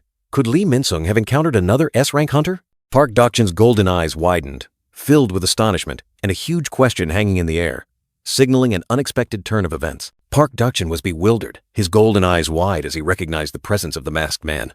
He wondered if that person was also pursuing Lee Min-sung, like the Hunter Association. In Park Dokjin's mind, everything since he set foot in this world had deviated from his predictions, from the existence of S-rank hunters to Lee Min-sung, who had defied the Blazing Mist faith. He clutched his chest, painfully realizing that all his plans had fallen apart, far different from the days he carried out divine will. A heavy sigh escaped him. Yet, a sinister smile spread across his lips, his golden eyes flashing. Why am I smiling in this situation? Mid-air, the masked man lunged like a blue lightning bolt, his sharp blade tearing through the air, carrying a chilling, killing intent. Lee Min-sung roared, struggling to block the attack. He couldn't waste any more time with this kid, anger blazing in his crimson eyes. Suddenly, the masked man stopped mid-action, astonishing Lee Min-sung. "A wait!" rang out, breaking the tension. The masked man proposed, "If I answer your question, will you let me go?" Lee Min-sung was surprised, questioning his connection to Itarim's apostle. Lee Min-sung snarled, his crimson eyes filled with resentment. "He's the one who stabbed me in the back!" A bitter accusation. The masked man was surprised. Stabbed in the back? Their relationship fractured? Then he asked, "If so, why did you help him distribute the stardust?" Lee Min-sung revealed the reason for their cooperation. The apostle had promised to kill the person he wanted. The masked man couldn't believe it. "You allied with Itarim just to kill one person?" Lee Min-sung recounted how his life completely changed after the Great Flood. That person, once unknown, now dared to look down on him after reaching S-rank. To live true to himself, Lee Min-sung declared, someone had to die. A cold, haunting affirmation echoed through the space. The masked man retorted, "Aren't you looking for that outsider to kill him?" Lee Min-sung replied that if he could talk to him, he wouldn't kill him. The masked man questioned Lee Min-sung's contradiction.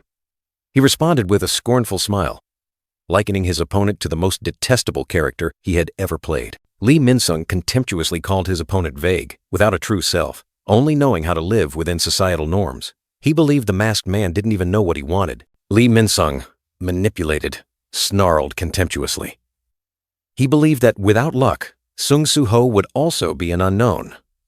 One day, the young man would have to make a choice, pushed by circumstances. A sinister smile spread across Li Minsung's lips, his eyes glowing crimson. "I will create that circumstance for you," he snarled each word, preparing to reveal the identity of the one Sung Soo-ho had to kill. Blinding light enveloped them. A colossal entity from the void reached out with glowing golden hands, engulfing Li Minsung, as if devouring him. Amidst the light, a voice rang out, cutting off Li Minsung.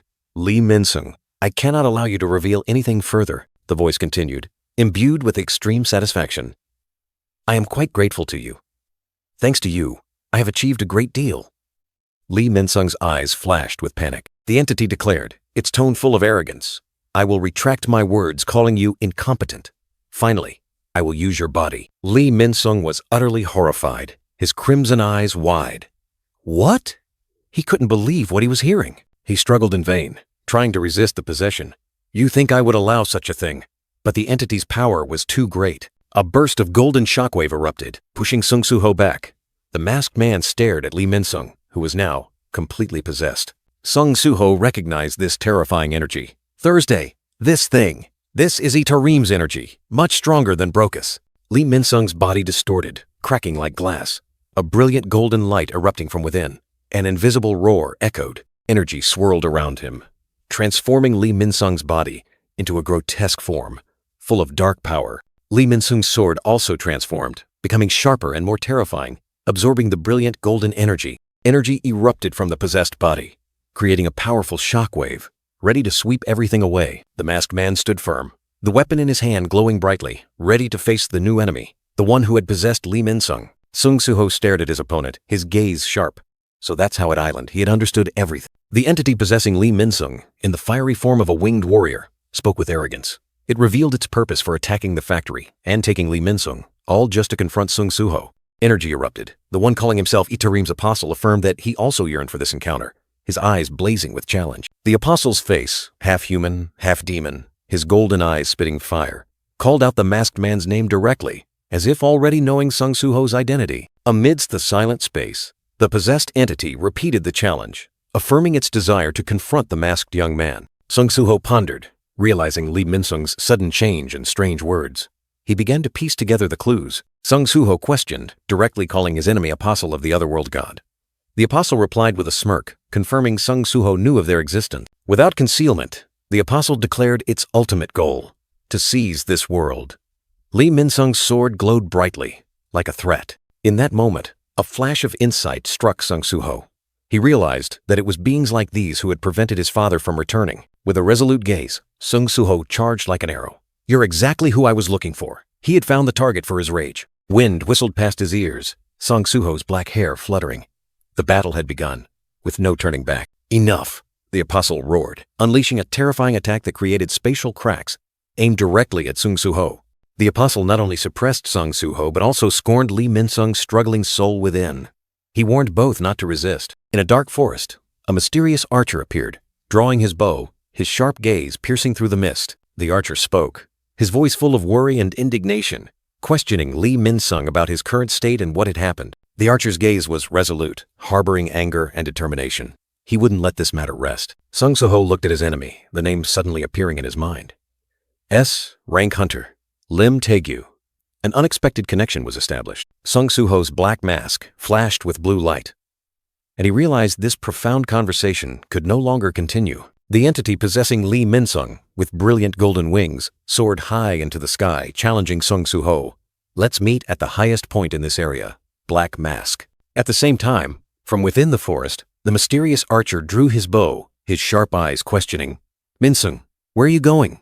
An explosion of energy, and the arrow from the mysterious archer shot forth like a tearing wind, creating a long crack on the ground. The entity, possessing Li Minsung, glided through the air, evading the attack with terrifying speed, leaving dazzling streaks of light. The wind-tearing arrow grazed past, and the entity possessing Li Minsung narrowly dodged, its wings subtly trembling. In midair, the mysterious archer continuously fired arrows of light, pursuing the soaring entity possessing Lee Min-sung. The mysterious archer charged forward, drew his bow, and fired a volley of arrows, each carrying destructive power, tearing through the air. The arrows of light, like lightning bolts, shot towards the target with incredible speed, forming a hail of arrows. The entity possessing Lee Min-sung continuously dodged, the arrows grazing past its sides, creating dazzling streaks of light across the sky. On the ground, Sung Soo-ho also had to dodge a surprise attack, the ground cracking open beneath his feet. Sung Soo-ho thought to himself about Hunter Lim Taegyu, then heard the entity possessing Lee Min-sung's challenge. He realized Lim Taegyu was not involved with this apostle of Itaram. The mysterious archer frowned, his eyes filled with annoyance, muttering, "Those bastards dodge my arrows as if it's nothing." He told himself to prioritize taking down Lee Min-sung first, not to worry too much about others, then continued to fire arrows. Sung Soo-ho darted like lightning, his figure blurred, preparing for a decisive counterattack, his aura soaring. The entity possessing Lee Min-sung with a cold expression admitted, "Perhaps I was too selfish to want to capture you without harming you, Min-sung." The demonic face of the entity possessing Lee Min-sung distorted, its eyes flashed with malevolent energy, a terrifyingly dangerous surge of mana. Suddenly, a figure appeared, sharp eyes hidden beneath a wide-brimmed hat. It was Lim Taegyu, the legendary archer. He darted like the wind. His brilliant golden bow swung up, ready for a lightning-fast attack. In the quiet forest, Lim Taegyu drew his bow, aiming directly at a greenish creature peeking from behind a bush. A small, greenish goblin, with large, round eyes and a bewildered expression, was looking around in confusion. Lim Taegyu frowned, exclaiming in surprise, "Why is there a goblin here?" The archer's face suddenly changed color as a surge of dark mana rushed in, making him grit his teeth. Damn it! He stood in the middle of the forest, his bow still drawn high, but his eyes were full of vigilance, sensing something unusual. Lim Taegyu looked down at the cracked ground, his face full of annoyance. Damn it! He looked straight ahead, his voice serious. "Lee Min-sung, what the hell are you thinking?" Somewhere far away, a phone vibrated intensely, breaking the silence. A hand reached out, quickly picking up the phone. Choi Yong-in, with a pensive expression, put the phone to his ear, his voice cold. "I see. Lee Min-sung has escaped." Lim Taegyu stood before Choi Yong-in, reporting, "My apologies, Guildmaster. It was my fault," he continued. "Lee Min-sung is not normal, perhaps due to drugs. Furthermore, there was another hunter, Choi Yong-in, his eyes behind his glasses flashing with sternness. Listen to the report about the Black Mask. A black-masked hunter? Does he look like a fighter?" Choi Yong-in questioned, his sharp gaze fixed on Lim Taegyu. "The black-masked hunter in the airport dungeon. He alone stopped the magic beasts, along with shadow magic beasts. If they're shadow magic beasts, they must belong to Sung Jinwoo." Choi Yong-in thought to himself, his eyes full of contemplation. Has Sung Jinwoo returned? Impossible. If it were him, the situation would have been neatly resolved long ago. Choi Yong-in shook his head, a bad premonition rising in his heart. Then, could it be? A question hung in the air as the sunset glow fell upon the towering Rocky Mountains, painting the entire sky red. Amidst the fiery scene of the sunset, a towering figure appeared. Each step was decisive, powerful, as if crushing space itself. The young man's eyes were sharp and resolute. He was ready to face whatever awaited him. A smile flickered at the corner of his lips, carrying a terrifying confidence. He had arrived, and everything was about to change. On the mountaintop, two opposing figures, a mysterious black-masked individual, a white-haired entity with majestic wings and a brilliant golden weapon. The fated confrontation had begun. "How unexpected. Why are you helping me?" The white-winged entity spoke, its eyes full of scrutiny, looking at the masked individual. The black-masked individual took a step forward, his aura overwhelming. "Won't you abandon Lee Min-sung's body and disappear when you sense danger?" The white-haired entity narrowed its eyes, its voice echoing. "I heard the demon say that Shadow is the one called the Shadow Monarch in this world." "What is your relationship with the Shadow Monarch?" the white-winged entity questioned. Sung Soo-ho replied, his eyes cold. "You're very curious, but I don't think I need to tell you. I will crush you and extract the information that way," he declared. Baru warned, "Be careful, little monarch. I cannot predict Lee Min-sung's strength now that the Apostle of Itaram has possessed his body." "Don't worry, Baru," Sung Soo-ho reassured, his tone full of confidence. "I've prepared something special for this moment." "Arise!" The incantation echoed, and from beneath Sung Soo-ho's feet, a massive surge of dark energy erupted, swirling violently. The white-haired entity looked at the terrifying sight, its brilliant golden eyes wide. "Indeed," he muttered, his face full of astonishment. "This is precisely the power of shadow that I once witnessed on the battlefield. He realized in horror as the colossal shadow gradually took form. In the silent space, Sung Suho stood tall, surrounded by a majestic shadow army, emitting an ethereal blue light. A colossal shadow serpent, Kasaka, with venomous fangs and sharp scales, growled in the ethereal mist. Next was a gigantic centipede, its body covered in eyes and venomous fangs, ready to devour everything. A brilliant red troll with bulging muscles bearing sharp spikes roared, flaunting its power. And then, the tomb guardian Sika, a mysterious black-cloaked entity, stood beside Sung Suho, majestic and cold. Suho's hand reached out, summoning a sharp shadow weapon. "This is everything I've accumulated for today." Facing him, the possessed Lee Min-sung, with a ferocious demonic mask, challenged. "Fight with all your might." Lee Min-sung's face distorted, his eyes glowing brightly beneath the mask, exuding a crazed look. Cracks spread across his skin, the brilliant golden eyes of the possessor became clear, and a demonic smile appeared. Night fell, colossal figures roared, and energy surged like a storm. Sung Suho and his shadow army were ready, their aura soaring, facing the enemy. On the cliff, the white-winged entity stood there, watching the battle. A sudden, urgent quest notification appeared. Quest: eliminate Lee Min-sung, the one possessed by the Apostel of Itarim, and seize his memories. Suho mused. This quest, it's finally time for me to kill a human. The white-winged entity still stood there, silently observing, like a god witnessing a cruel fate. Suho clasped his hands, his eyes half closed. How strange. Is this change a result of me understanding my own inner emotions? Delving deep into the fragment's memories, Suho searched for answers, hoping to understand the first emotions upon encountering the mysterious shadow. Curiosity about the strong one, about the entity that single-handedly blocked an entire army from another dimension, urged him to learn about the solitary shadow standing in the center. Suho's brilliant golden eyes flashed. Could that entity grant him the answers he craved?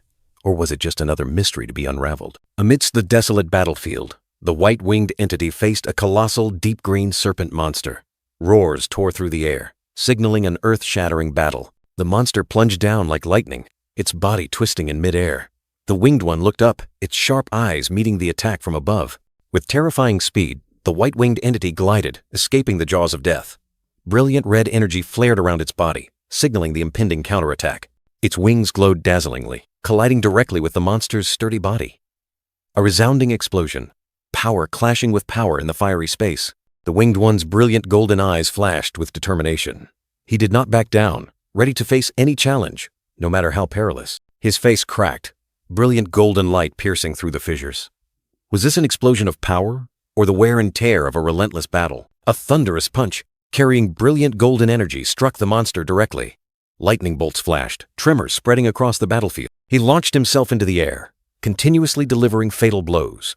Each strike carried destructive power, making the monster roar in pain. The winged one charged directly at the opponent, disregarding the surrounding soldiers. He's using his troops as bait, wanting to engage me in close combat? Is he that confident?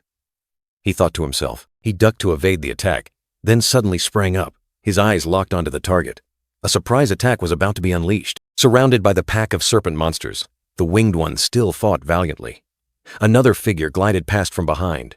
Could it be reinforcements? A purple-haired maiden plunged into the battle, her sharp sword swung up.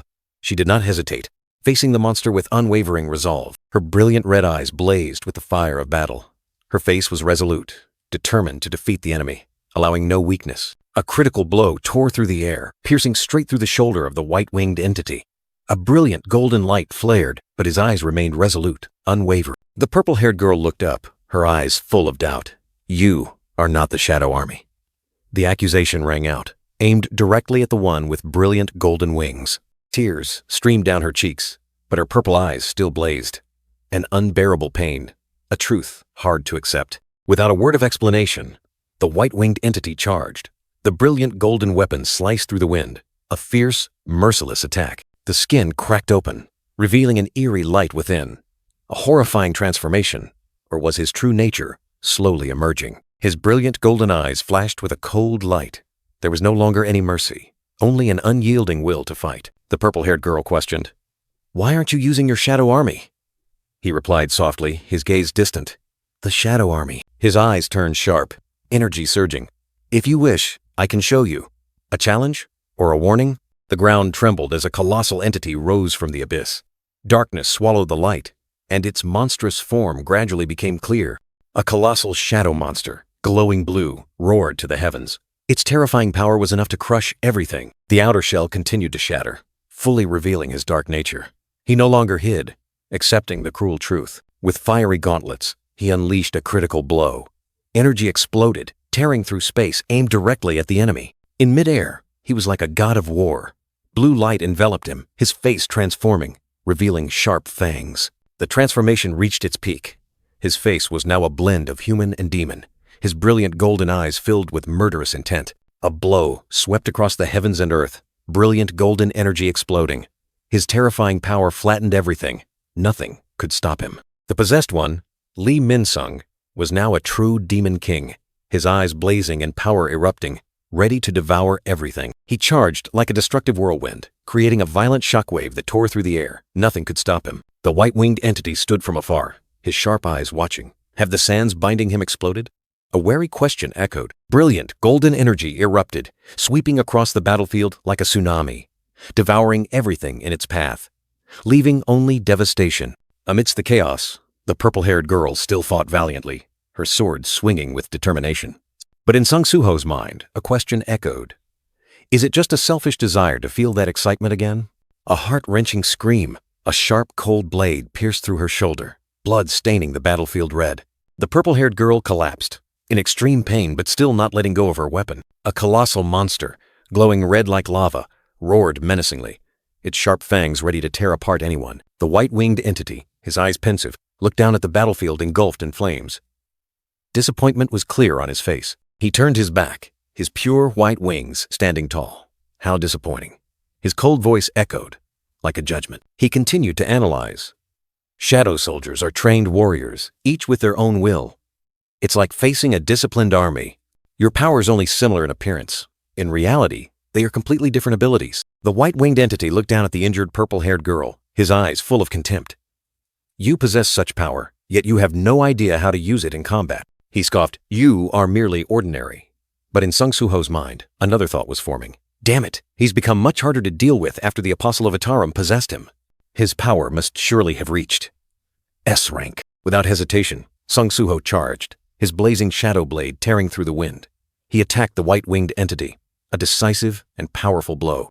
In the midst of battle, Sung Soo-ho suddenly realized, the reason Shadow seems lonely is because this world lacks a creature that can establish an equal relationship with him. After all, it's impossible to understand an entity so overwhelmingly superior. Sung Soo-ho's attack landed, and the white-winged entity fell. A lingering question echoed in his mind. Was my father ever lonely? A steel punch struck directly, crushing the brilliant golden energy stream, but the demon-masked one's weapon shattered, fragments scattering like a declaration of destruction. Two powerful foes confronted each other, standing tall amidst the battlefield. The young monarch's shadow blade had pierced the enemy. From afar, the severely injured purple-haired girl cried out the young monarch's name in pain. The white-winged entity, though injured, still declared arrogantly, your power is formidable, but you yourself are still unrefined. He declared that he would seize Soo-ho's shadow power, turning him into a tool to achieve his goals. The blade shattered, fresh blood soaking his hand. The physical pain was nothing compared to the pain in his mind. I am unrefined? Soo-ho growled, his eyes flaring with anger. Those words were like a knife twisting in his heart. He recalled Lee Min-sung's past words, the bitter remarks about someone indistinct, lacking self, only dancing to others' tunes. Do I need something other than stats and skills to become stronger? In the shadows, Baru appeared, calling his name. Baru asked why he wasn't using his shadow transformation weapon. Soo-ho replied that Vulcan's horn had higher attack power. He explained that he was using multiple skills simultaneously, commanding his shadow soldiers. Adding a transformation, he feared he wouldn't be able to fight effectively. Baru asserted that a genius like him could surely do it, but Soo-ho merely replied coldly, it's fine. He reiterated that his father had also never used transformation in combat. Baru reluctantly accepted, if that was his choice. His hand gripped a new shadow weapon, sharp and powerful. In the dim darkness, a young man engrossed himself in sketching on an easel, seemingly finding solace in every stroke. The young monarch's current gaze was sharp and cold, filled with deep thoughts amidst the life or death battle. He wondered, since awakening, he hadn't drawn a single character, even though he used to love to draw. Suddenly, a voice echoed in his mind, words Lee Min-sung once spoke. You probably don't know what's best for you. There will be a time when you have to make a decision, no matter the situation. Those words, now, rang true. Scattered fragments lay around, recalling the path he had taken, following the system to meet his father, becoming stronger to find his mother. But for himself, he couldn't find any reason to be strong. Why did he keep chasing in his father's footsteps? What his father needed was not a copy of himself. He needed to find it. Something he could do, something only he could accomplish. Blood still dripped incessantly from the corner of his mouth. His body utterly exhausted. His hand trembled, his blood-stained fingers still trying to clench, refusing to give up. Amidst the exploding black smoke, the young monarch stood firm, his eyes blazing. Summoning his shadow army. Arise! A shadow soldier appeared, its eyes flashing. He suddenly realized that shadow soldiers were immortal. They could continuously revive. The white-winged entity looked down disdainfully, declaring, "But your soldiers, no matter how hard they try, are no threat to me." The young monarch stared in astonishment at his soldiers, his brilliant golden eyes wide. "They're starting to merge? I've never seen this, not even in the battle against the shadows." Before his eyes, the shadow soldiers gradually transformed, merging into a colossal, ferocious monster. A chimera? He silently wondered. The severely injured purple-haired girl watched in horror as the shadow wolf beside her growled, then exclaimed, "Gray?" Amidst the sparkling winter night, a childish voice echoed, painting a simple dream, to become a majestic police officer, like his father. The boy looked up at his father, his round eyes full of admiration. "Dad is so cool. I want to be like you too." His first dream, as pure as the nightlights. Then he turned to his mother, the radiant blonde woman. "Or an athlete like Mom? I'll be strong like you, right?" His mother's gentle smile was like an affirmation, dispelling all doubts in his young heart. A warm hand gently stroked Suho's black hair. His father's voice spoke. "Son, your mother and I decided something when you were born. Your mother and I won't interfere with your dreams," his father said. "You can do whatever you want." But Suho only wanted to be strong and cool like them. His mother's smile appeared. "If that's what you want, you can do it." But deep down, she wanted him to find what he truly desired. The young man reminisced, questioning himself. Why was he like this? What was he good at? What did he truly like? The question swirled deeper and deeper. Suddenly, the scene shifted to a classroom. A blond man wearing glasses looked at Suho in surprise. "Are you drawing ants again today? How can you improve if you keep drawing the same thing?" Another voice echoed. But upon closer inspection, Suho's ants contained something special, something unusual. The man mused. Usually, drawing the same thing repeatedly leads to rigid patterns. But the more you draw, the more freedom you gain, the more you break free from limitations. He pointed at the drawing. Especially this one. Can this even be called an ant anymore? The drawing was now a grotesque, haunting creature. Back in reality, Suho was immersed in dark energy, his body bleeding. He understood that this power suited his nature more than his father's. "I won't deny it anymore." Determination blazed, and Suho's body transformed. He would not be bound by a fixed form, but would unleash an infinite, uncontrollable shadow. A multitude of shadow soldiers rose, their eyes glowing. They were drawn towards the little monarch, terrifying the enemies.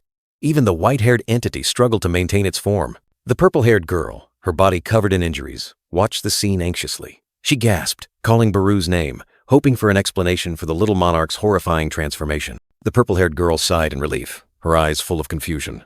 She couldn't explain what was happening, only feeling an earth-shattering transformation. But another voice echoed, asserting, "The little monarch is breaking free from his cocoon, tearing himself from the shackles of limitation." A primal power was awakening. The white-winged entity narrowed its eyes, its gaze full of doubt.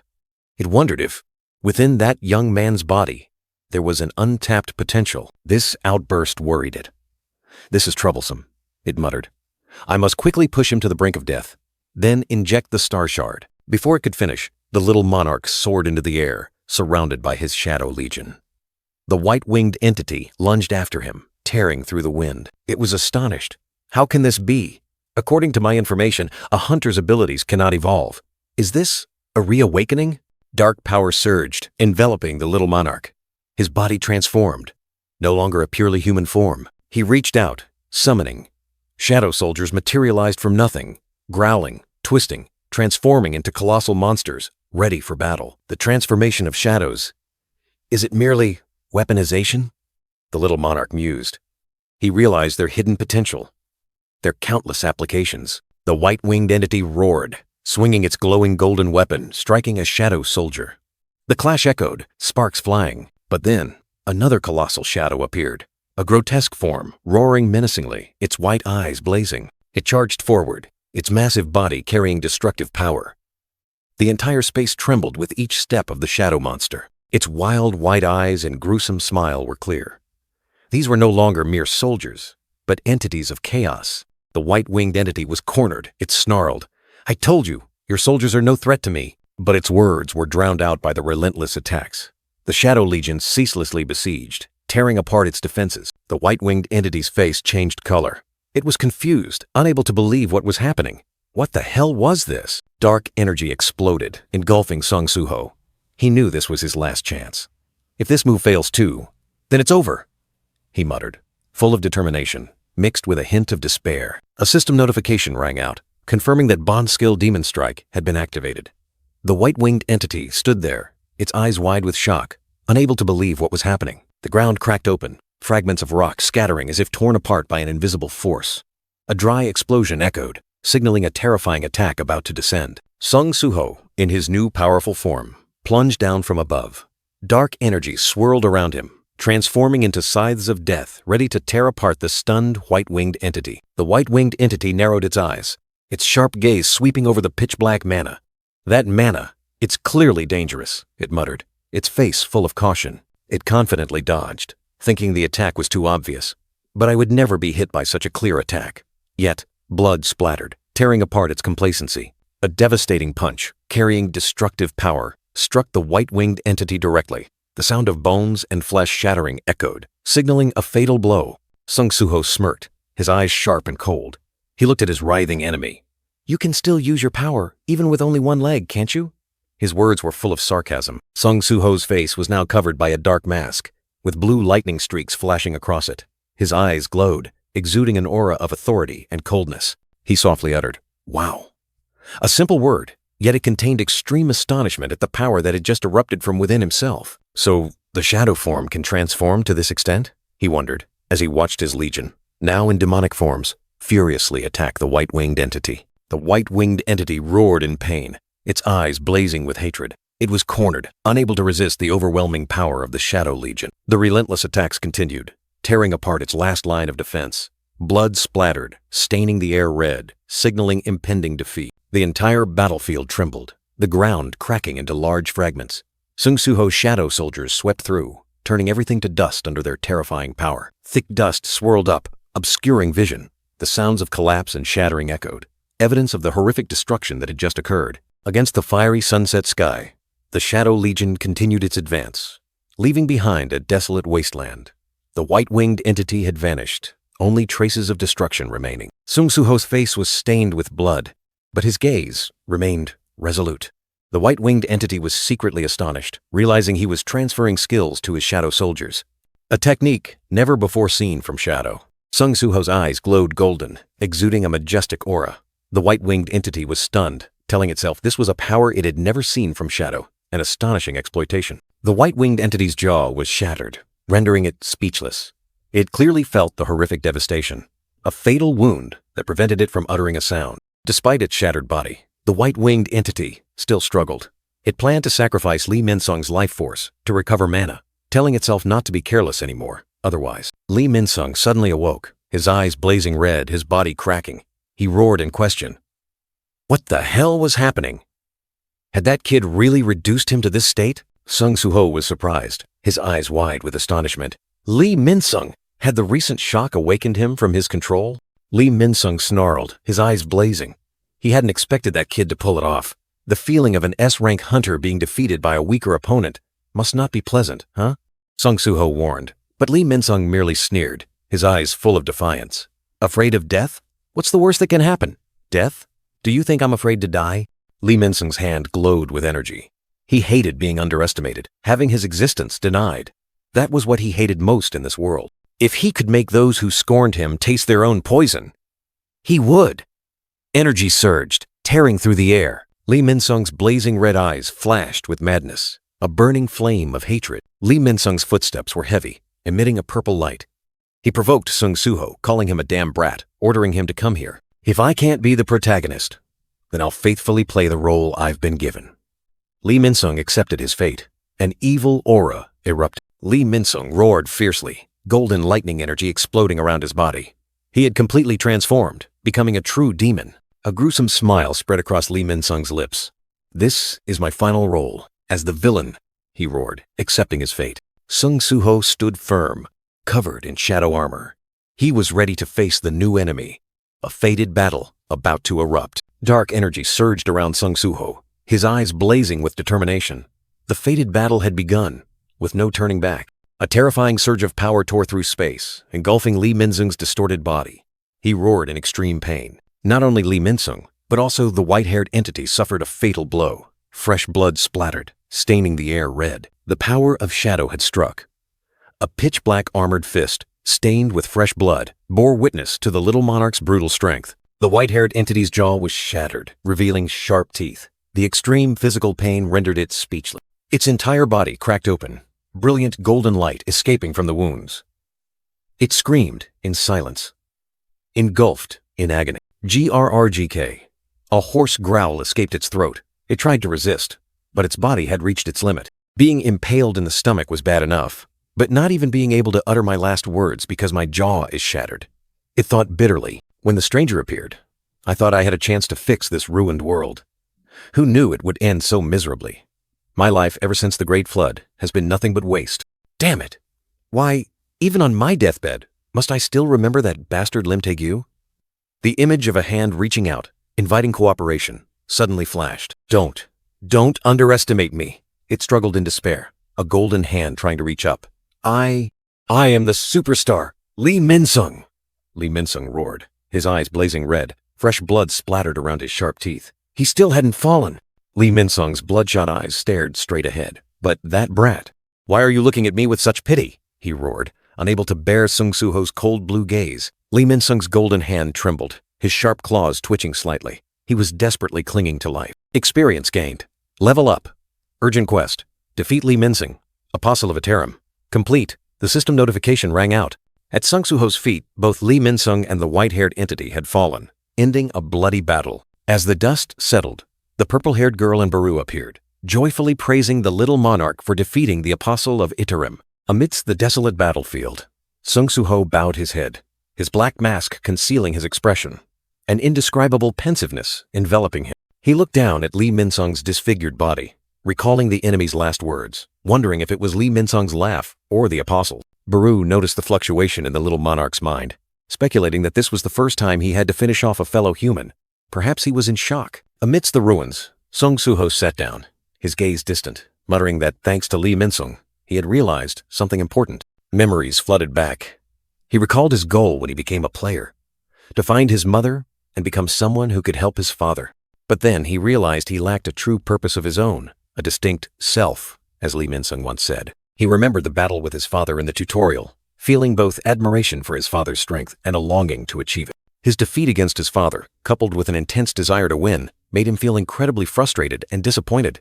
Because his father was too great, too distant, he felt he had to do something he had never thought of, a turning point for himself. He turned to look at his comrades, his eyes resolute, declaring, "Anyway, it's good to have great ambition." Sung Soo-ho stood tall, his shadow mask disappearing, and pointed to the sky, boldly declaring, "If I'm already strong, I want to be the strongest." He wanted to be stronger than the Apostle of Reveals, stronger than the monarchs, and even stronger than his own father. His golden eyes flashed and he bent down, whispering resolutely, "That is the self I have decided upon." The purple-haired girl and Baru looked at the little monarch, their eyes full of thought, seemingly contemplating his bold declaration. Although his comrades thought it was impossible, they still promised to support him.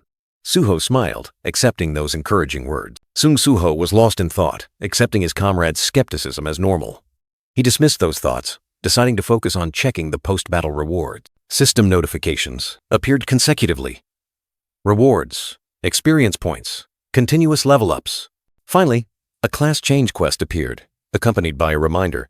"Do you want to accept the class change quest?" Sung Soo-ho's status window clearly displayed. Level 40, Class None, title Wolf Assassin. His strength, agility, and intelligence stats all soared, along with newly unlocked skills. Looking at the line, Class None, the little monarch subtly smirked.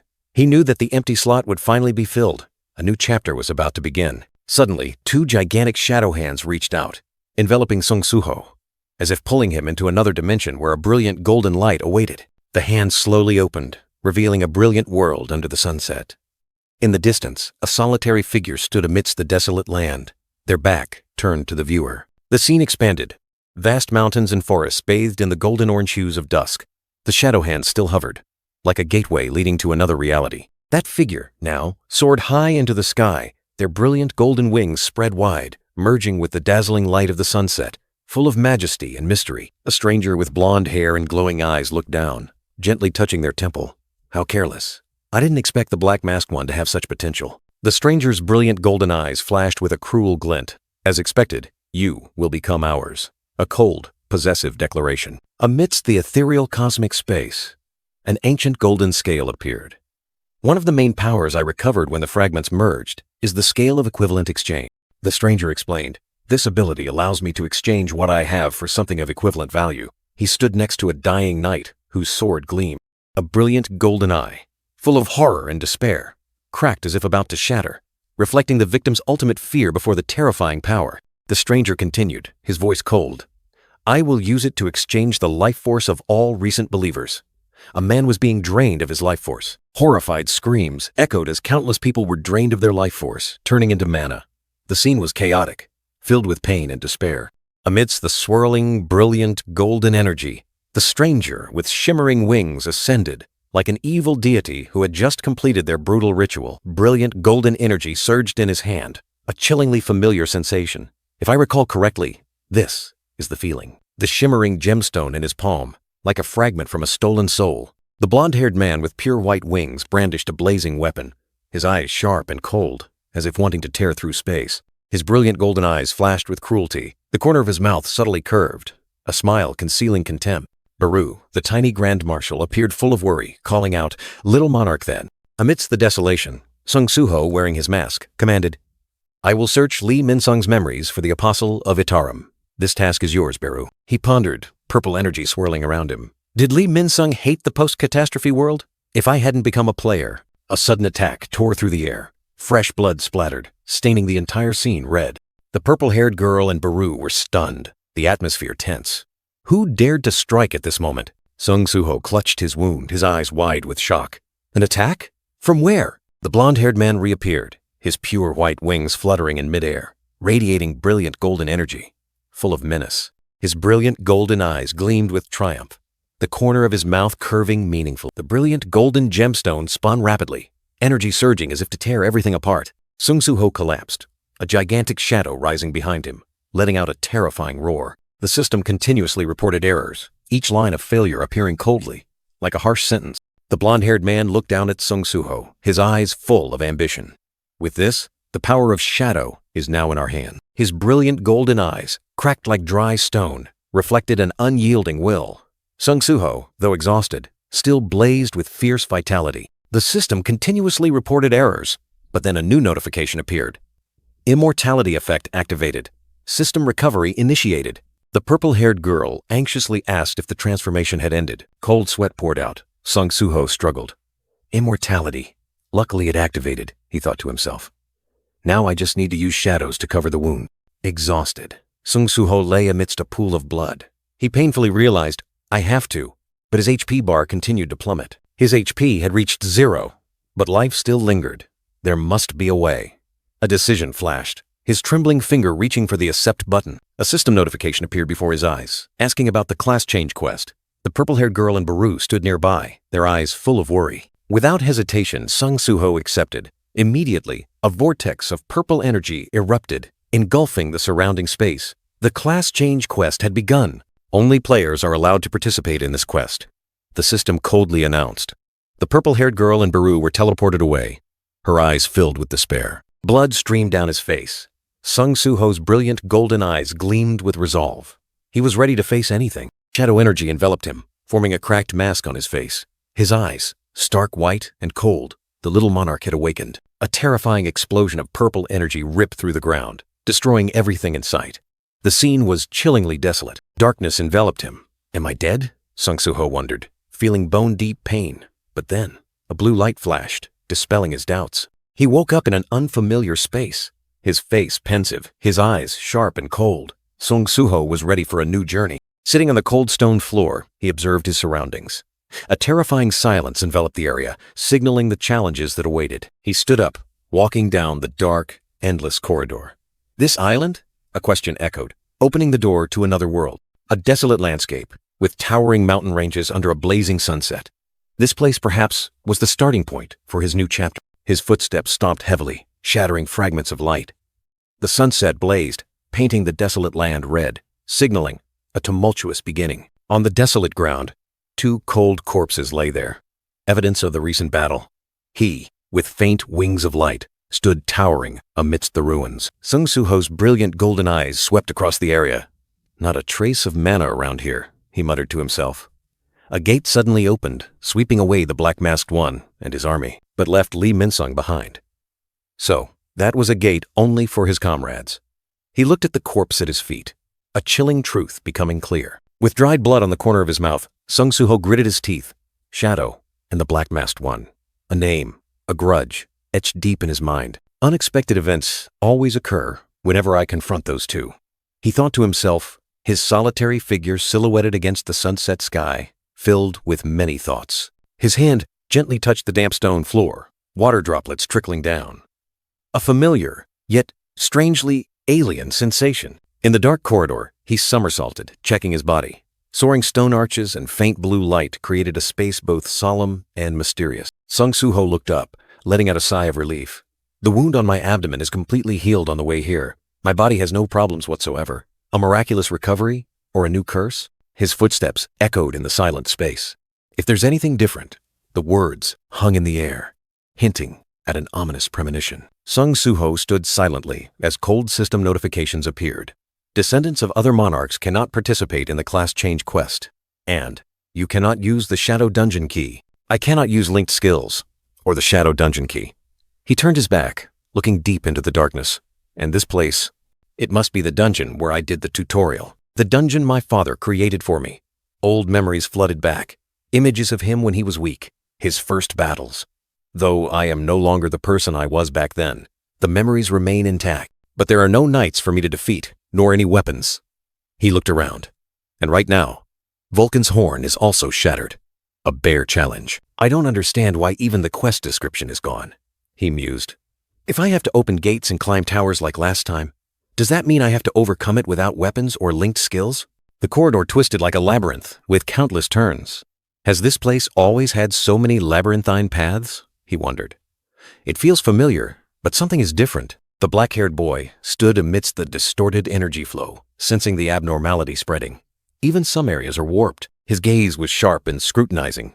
Something was wrong. A chillingly familiar sensation enveloped him. At the end of the dark corridor, a colossal gate appeared, majestic and mysterious.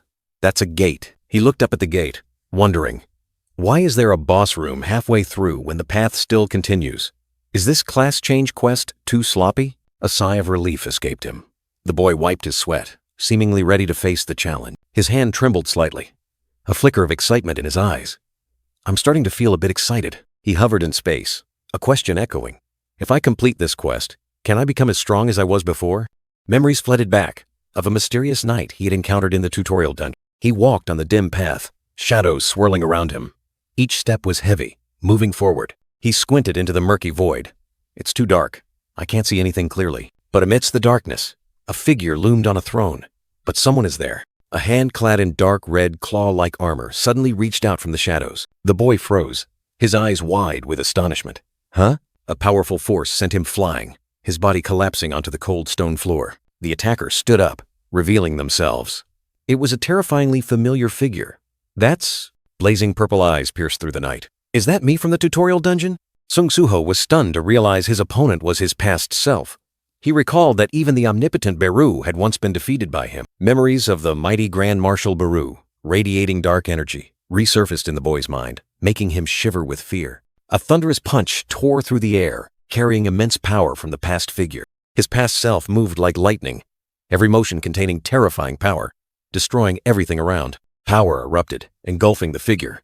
He, the past version, was a perfect fighting machine. A fatal blow struck. The black-haired boy was sent flying, fresh blood staining the air, in extreme pain. Blood gushed from the corner of his mouth, his eyes wide, filled with shock and despair. He could only utter a choked sound. His body spun helplessly in the air. The battle, just begun, ended in a painful defeat. The flames flickered on the torches, then suddenly wavered, as if signaling a significant event had just occurred. He collapsed onto the cold stone floor, his entire body aching, covered in blood. A heavy gasp escaped him. The black-haired boy staggered to his feet in the vast empty room. He looked around, stunned to recognize the place. Sweat beaded on his forehead as he wondered if this was where he was resurrected after each death. He was confused. Why was it the final boss room? Could this be the class change quest? Defeating his past self, was it even possible? His gaze gradually regained its resolve, though still tinged with doubt and worry. A snap echoed in his mind. His determination had solidified. He turned his back, facing the mysterious gate. This system is for me to grow, he muttered to himself. If the quest was to defeat the one behind the gate, there must be a way. This dungeon, far different from the initial tutorial, had too many paths. Sung Soo-ho realized something was off about the boss room's location. There must be other gates. He ran along the long, winding corridor, eerie lights illuminating the path. That's right, he muttered. There must be other gates. Sweat beaded on his forehead. Sung Soo-ho sighed in relief. Just as I thought.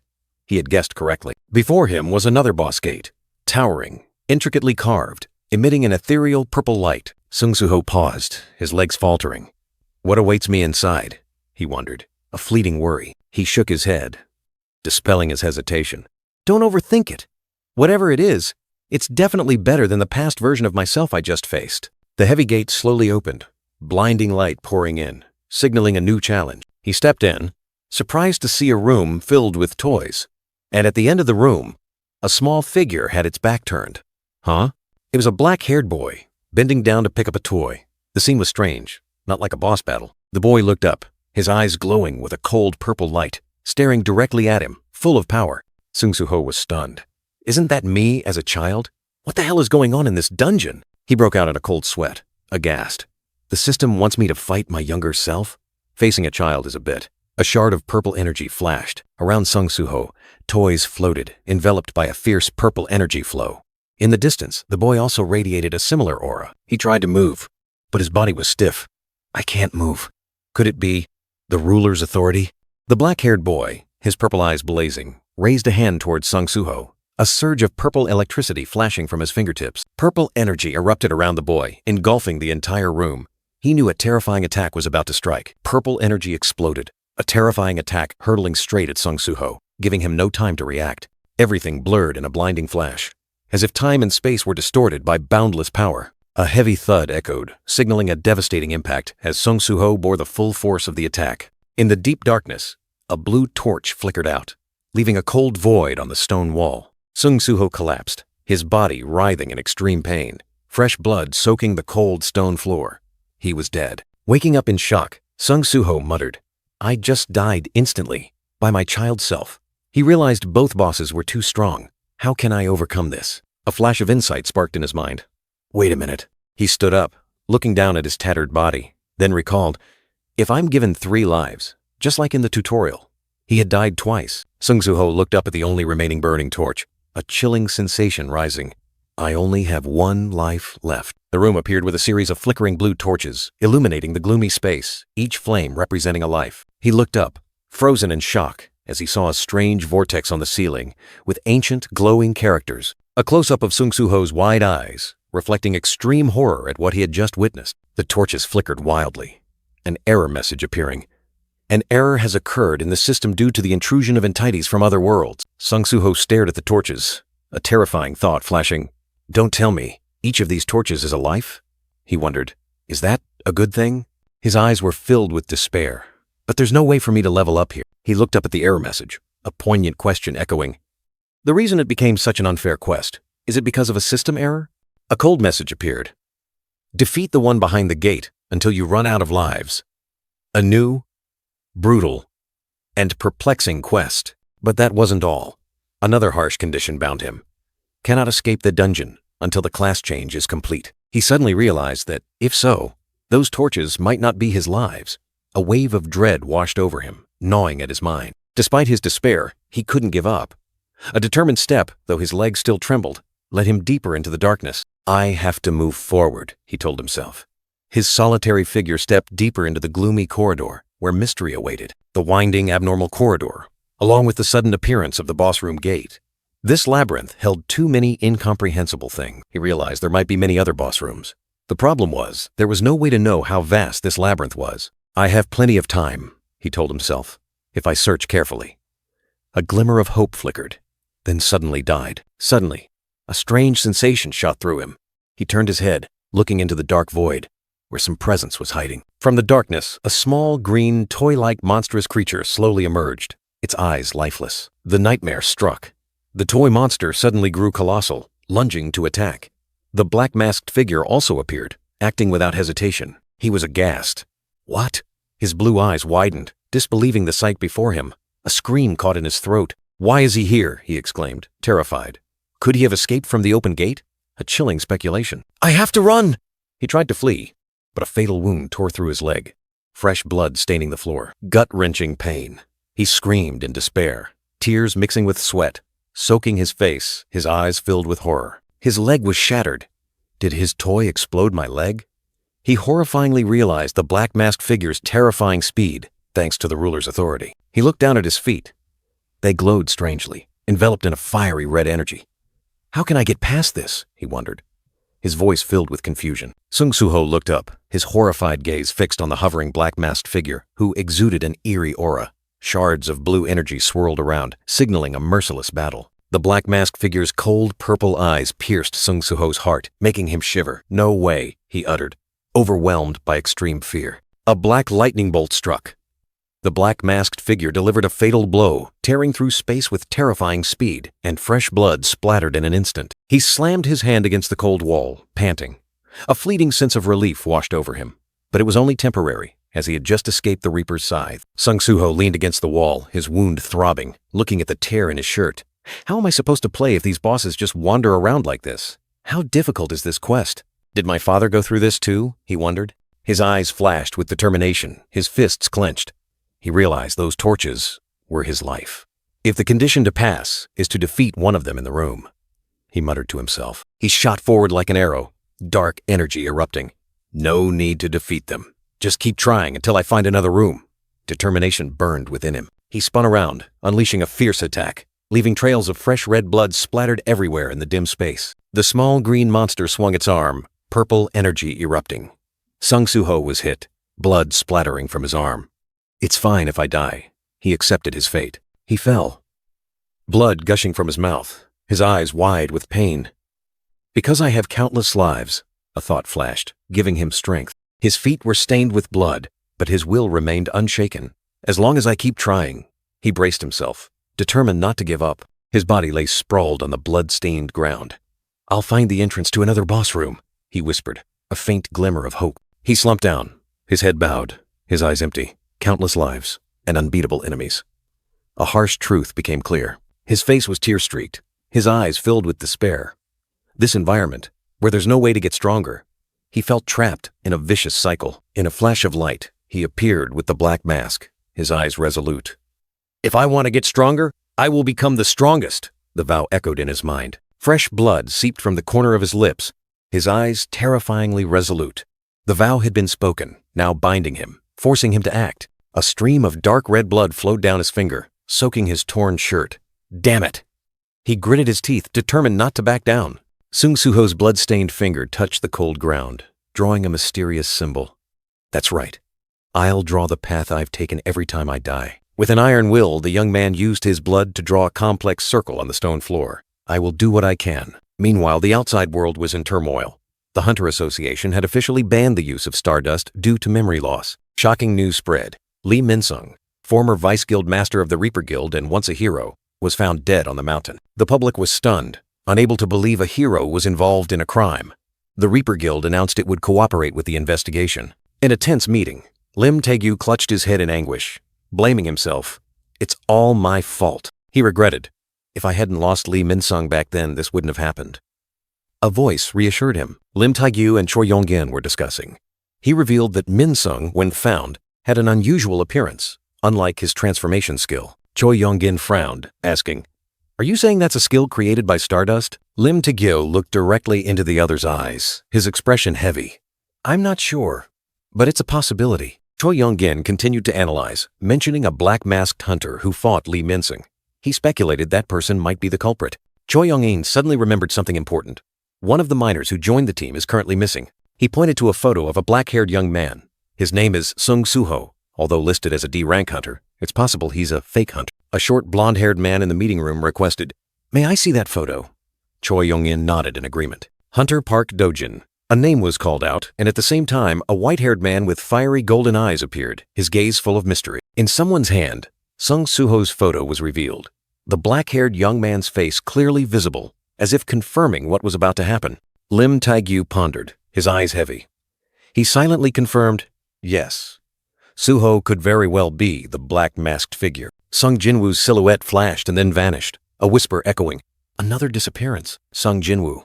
What exactly is happening to Soo-ho? Worry enveloped them, a hand caressing Soo-ho's photo, pleading, "I hope he's safe." Park Dojin, the white-haired man, subtly smirked as he glanced at the photo, his smile holding too many unpredictable implications. In a dark room, drops of blood fell, beginning to draw an ancient, ominous ritual. Blood stained the stone floor, forming an eerie circle, like a curse slowly taking shape. The blood circle became increasingly clear, spreading across the floor, each stroke carrying a mysterious, chilling power. The entire room was revealed.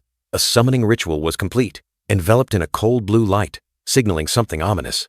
At the center of the ritual, Sung Soo-ho appeared, his eyes resolute but with traces of blood on the corners of his lips, as if he had just been through a battle. The young man's face was full of determination. The blood on his lips only added to his tragic grandeur, ready to face his fate. Soo-ho was tightly bound, strange energy surrounding him, but his eyes still burned brightly, unwavering before the ongoing ritual. A cloaked entity with a beak-like mouth growled, "Hey, you flies!" The burly cloaked figure roared, surrounded by small shadows. "Circling around won't bring the little monarch back. Calm down, you cold-blooded reptile." Baru, the shadow ant, appeared with glowing eyes, desperately screaming, "Little monarch! I, Baru, am so worried I can't sleep." The burly cloaked figure looked at the purple-haired girl, his voice deep. "I understand why Baru is so frantic. It's been 2 weeks since the little monarch entered the gate." The purple-haired girl replied, her eyes full of worry. "You seem worried about him too." The purple-haired girl, her eyes fiery red, questioned the burly figure. "Or rather, aren't you being too cold? You're also a comrade like us, fighting on the same front." The burly figure bowed his head in silence. The purple-haired girl continued. "Do you truly care about the little monarch? I know you see him as a child compared to the great Shadow Monarch, but I've never met that Shadow Monarch." Amidst the desolation, Sung Soo-ho lay slumped, his body tattered. The purple-haired girl asserted, "All I know is the little monarch, who never gave up even when his bones were shattered, his flesh torn, and his spirit pushed to its limits." The burly figure raised his head, his resolute gaze piercing through his hood.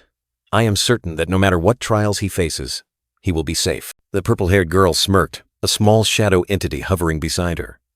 "You reptile. Well, you're not wrong. All we can do is trust the little monarch." In an ethereal space, Sung Soo-ho rose, his fist glowing with energy. He roared, his eyes burning with determination. He unleashed a powerful punch at his own reflection. Another version of himself slumped at his feet.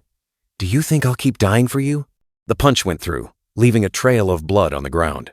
Sung Soo-ho fell, helpless, his body once again shattering. In a dark room, a small Sung Soo-ho sat watching.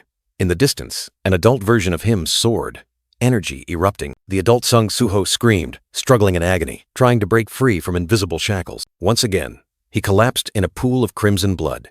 "I've given up counting how many times I've died. Dozens, hundreds of times. Through these repeated deaths, I was able to see my status window." A child Sung Soo-ho appeared, his eyes glowing, surrounded by energy. The child Sung Soo-ho has no player level, but his sovereign's authority skill is at maximum level. My guide version, who can destroy everything just by touching it. An adult Sung Soo-ho, with bulging muscles, appeared with dark red energy. The guide Sung Soo-ho's class is Soul Striker, and he is a level 99 monster. Sung Soo-ho lay supine on the cold ground, his empty eyes staring at the ceiling, his body disintegrating into fragments. But then, he struggled to his feet again, even as another shadow continued its relentless assault. The battle for survival continued. In the dark corridor, Sung Soo-ho glided like a ghost, trying to escape the encirclement. He muttered to himself, "Damn it, I haven't gone far enough to mark it on the map yet." His body tattered, his shirt stained red with blood. Soo-ho rose in pain. Through constant deaths, I'm slowly getting used to fear, he growled. Damn it, I have to keep going. A reflected image of him, with soulless white eyes, appeared before him. Suho, despite being covered in blood, still raised his head defiantly. I've gotten closer to you this time. Do you hear me? A close-up of Suho's face, his eyes wide, mouth agape as if screaming in a frenzy. Fresh blood splattered, showing his fierce will to survive. A pool of fresh red blood stained the cold stone floor. Suho told himself that this feeling should only exist here, and death could not be taken lightly. His blood-stained hand rested on the floor. Countless deaths, countless trials, he had been through it all. And amidst his falls, he felt himself growing stronger. Suho stood in the middle of the room, looking around at the dried bloodstains on the stone floor. It seemed to be the only place he hadn't set foot in yet. A long crack ran through the floor like a scar from battle. He realized that if there was no gate there, then there was only one way to complete this quest. Defeat those two. His heavy footsteps echoed on the stone floor as Suho pondered. It was strange. He encountered those two faster than before. He turned his head, his sharp eyes flashing with light, his lips curling into a defiant smirk. Look, he said, as if he had discovered something. Sung Suho raised his hand, blue energy erupting around him. In the distance, the reflected shadow reappeared, charging forward, carrying hovering object. A close-up of the reflected shadow, its bright white eyes staring directly at Suho. He thought, it's as if it wants to stop me from going this way. The reflected shadow charged like lightning, leaving faint blue streaks of light, continuing its relentless assault on Sung Suho. Around Suho, blue energy swirled. He recalled, the sovereign's authority uses invisible hand. What if I also enveloped myself with it? Suho's eyes widened, purple-blue energy powerfully erupting, creating a dazzling burst of light, as if an idea had just sparked in his mind. Blue energy violently erupted around Suho, forming a massive orb of light behind him, signaling an imminent, powerful attack. Suho plunges into the swirling space, blue energy erupting from his body. Below, a small shadow entity with stark white eyes is also fiercely counterattacking, creating a relentless battle between the two selves. A close-up of the shadow entity's face, its bright white eyes burning with determination. Though merely a reflection, it possesses a fighting will no less fierce than the original. A powerful blow strikes, sending the shadow entity flying, its tattered cloak ripping in the chaotic space. Fragments of energy dissipate, but it has not yet fallen. Suho reaches out, his body rigid with exhaustion, yet his eyes still gleam with resilience. He has endured too much, but his will to survive has never faded. Suho's face is contorted, beads of sweat dotting it, his eyes showing extreme fatigue. He has pushed himself to the limit, but must continue to search for an escape. That's right, that path on the left. A flicker of hope suddenly ignites in Suho's mind. The only place I haven't set foot in, he realizes a hidden rule. Suho doesn't hesitate, immediately rushing towards that path.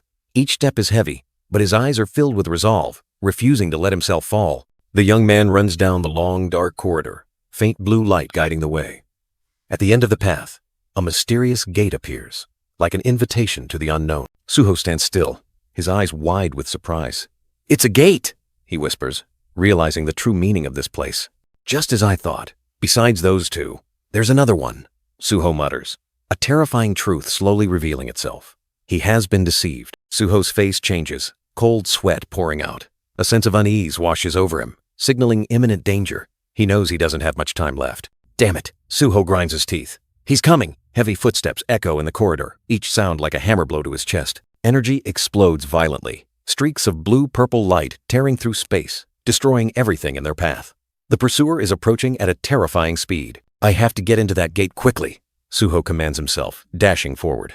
He understands this is his only chance to escape the encirclement. If they're deliberately trying to stop me from reaching this gate, once the Soul Striker arrives, everything will be hopeless. Suho thinks as he runs, his body tattered, red blood seeping out. Damn it. Suho grinds his teeth, his blue eyes reflecting despair mixed with determination. He must survive, at all costs, to uncover the truth behind everything. Suho, bathed in blue energy, with blazing red wounds on his arms, stands tall in the cold room. His aura flares, even though his body is tattered. A surge of blue energy explodes, creating a powerful shockwave that pushes back everything in the room. This is a sign of a fierce battle that just took place. Suho dashes like lightning through the long dark corridor, where the blue light from his wounds still blazes. Is he fleeing or pursuing? Suho's face appears briefly, his eyes gleaming with terrifying resolve. He is pouring all his strength, focusing intensely on the goal ahead. He crashes violently into a colossal gate shaped like demonic wings. The impact creates a loud sound, shaking the entire space. Suho pants heavily, sweat pouring off him, his body aching from exhaustion. His tongue is dry, each breath labored. He lifts his head, his eyes still full of determination despite the fatigue etched on every feature. "I've escaped those bastards," a voice rings out, full of doubt. He couldn't have gotten through that gate, could he? Who is watching Suho? Suho stands before the gate, his back turned, his body tattered. He has successfully passed through, but a new challenge awaits. But it's not over yet, Suho tells himself. He believes the one inside this room is a past version of himself. He recalls the versions of himself that have appeared. Is this the version from the start of the tutorial, or an even older version? If it's neither, then who will appear this time? Suho wonders, a bad premonition rising in his heart. Heavy footsteps echo, each step like a hammer blow. A figure is approaching, carrying an invisible pressure. The figure's sharp, powerful eyes become clear. He is no ordinary opponent. The black-haired young man, with bright, glowing eyes, appears majestically. He wears a white coat over a black shirt, exuding a powerful aura. The figure stands tall, dual-wielding swords, one blazing red, the other mysterious black. He is Suho's new opponent, a powerful and enigmatic version. A familiar figure appeared in the night, but it carried a chilling, killing intent. Sung Suho stood opposite, realizing the enemy was another version of himself. He frowned, questioning himself. Another version of himself. But this time, that foe wielded dual swords. What the hell is going on? Memories of tutorial Sung Suho and child Sung Suho flooded back. But this one, he held Rakan's Fang, a legendary weapon. This isn't normal. The second sword became clear, blazing like Vulcan's horn. Sung Suho couldn't believe his eyes. 2 ultimate weapons? In the hands of a clone? Is this a system error? He wondered. Then decided to check his opponent's stats. He needed to know what he was up against. Sung Suho's eyes widened in astonishment. The numbers displayed before him far exceeded all predictions. A challenging smile appeared on his lips. The stronger, the more interesting. He was ready for this fight. Without hesitation, Sung Suho charged straight into battle, tearing through the wind with speed, decisive and powerful like an arrow. The clang of metal echoed, sparks flying. Finally, a worthy opponent. Sung Suho roared, utterly exhilarated. The dual-wielder counterattacked, creating a terrifying shockwave. The ground cracked open, pushing Sung Suho backward. The enemy, a level 32 Sung Suho with 75 strength. He realized his own stats were far superior. He looked at his own status window. Level 40, strength 128, a significant gap. Especially my strength. His eyes blazed, his fighting will erupting fiercely. Even if the opponent was a clone, he wouldn't show mercy. Suddenly, the dual-wielder activated a series of skills. Iron Body Enhancement, Grassland Whirlwind, Giant Armor. His strength and defense soared. Iron Body Enhancement? That's Amut's skill? Sung Suho was astonished. Why did this clone possess so many enhancement skills? The dual-wielder unleashed attacks, sharp sword slashes tearing through the air, relentlessly assaulting Sung Suho's illusions. The real battle had begun. The Sword Storm skill activated. Sung Suho charged like a whirlwind, blue light tearing through the air, counterattacking fiercely. He has Sword Storm too? Sung Suho gritted his teeth, the dagger in his hand glowing brightly, ready to confront the enemy's identical skill. The 2 sword storms collided, creating an earth-shattering explosion. Destructive power spread, tearing apart the ground, pushing everything around back. Fortunately, he had a spare dagger. A scratch on Sung Suho's cheek bled, but his gaze remained firm, unwavering. A deep wound tore across his cheek, fresh blood oozing, hot. The enemy's attack was not only powerful but also contained malevolence. Amidst the dazzling light, Sung Suho faced a colossal monster. Lines of energy surrounded it, like invisible chains, imprisoning its will. His eyes suddenly blazed, a cold white light piercing through the night. Dark aura erupted, signaling a powerful transformation. These memories, they're not mine. Sung Suho was stunned, constantly assaulted by strange illusions. Is this a mental attack? His arm bled, aching. Sung Suho clutched his head, trying to dispel the unfamiliar images, but they kept flooding back, tormenting his mind. Another strange memory surged, an image of him with a little girl. The more injured I am, the more susceptible I am to mental attacks, he thought to himself, anxiety rising. The surrounding space shattered. Sung Suho dodged fatal attacks, dashing through the crumbling debris, seeking an opportunity to counterattack. After the mental attacks, his eyes blazed once more. Sung Suho stood firm, his regal aura exploding, determined not to be defeated. With a resolute gaze, he whispered an ancient command. From the depths of his soul, an invisible power was rising. Arise. The ground trembled, a colossal shadow rising from the abyss. The monster roared, dark energy swirling, engulfing the entire battlefield. A multitude of shadow soldiers appeared, clashing with the enemy's clones. The battle was no longer one-on-one. He fought shoulder to shoulder with his shadow army, his eyes blazing. Sung Suho was ready to turn the tide, confronting the enemy head-on. A valiant Shadow Knight appeared, his armor majestic, eyes glowing brightly. This was Kuei, a Knight-grade warrior, proof of Sung Suho's ever-increasing summoning power. The battle erupted. The black-haired enemy was stunned by Kuei's appearance, a Shadow Knight. He hadn't expected Sung Suho to be able to summon such a powerful entity. The enemy's blazing red dual swords and Kuei's weapon clashed fiercely. Blue, purple, and red lights intertwined, creating flashing sword trails that tore through the air. This confrontation was truly a display of power, the enemy secretly analyzed. His ability to summon shadow soldiers from nothing proves he has reached Shadow Storage level 32. A terrifying truth was revealed, making him wary. The more he fought, the clearer everything became in Sung Suho's mind. On one side was torment and pain. On the other was coldness and resolve. Two selves merged, facing the challenge. The memories Sung Suho saw while confronting his own clone were not his. They were the experiences of an alternate self in a parallel world. There, they had a different Baru. And not just Baru, he also saw a different Esil, a different Gray, and even Amut. Fleeting images of a strange yet incredibly familiar world flooded into Sung Suho's mind. In that world, there was an alternate self who always resolved every problem smoothly. The system had given him suitable challenges, and each time he overcame them, he became stronger. Sung Suho continued to fight wildly, his eyes blazing. He didn't know what kind of system error had brought this enemy here, but he wouldn't back down. Kuei unleashed a powerful punch, blue energy exploding, forming a sphere of power that shot straight at the enemy. The Shadow Knight's strength was not to be underestimated. Kuei growled, his sharp fangs bared, eyes glowing ferociously. This shadow warrior was filled with killing intent, ready to crush anyone who stood in his master's way. Blood ran down Sung Suho's hand as he gripped the dagger tightly. He questioned, "Why? Why do you always give me such difficult challenges?" His hand was stained with blood, trembling yet resolutely clutching his weapon.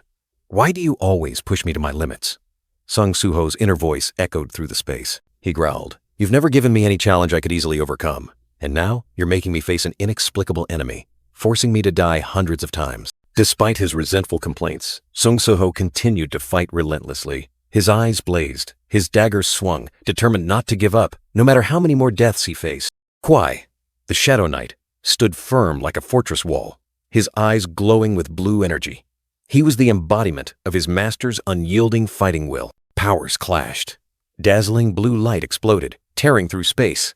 Amidst the energy storm, Sung Suho charged in, his blue eyes blazing, confronting the dual wielder head-on. Through countless deaths and moments of despair, he had learned one thing: complaining or giving up changed nothing. Blazing red swords clashed with blue power, each impact tearing through the night, creating electric sparks. He dodged the attack, debris scattering. Whether the system had an error or not, it no longer mattered. His eyes blazed, realizing that all this time, he had been using the system incorrectly. His eyes lit up, a truth dawning. The system wasn't training him, but he was using the system to temper himself. A punch tore through the ground. Dark energy surged in his hand, like an affirmation of his new will.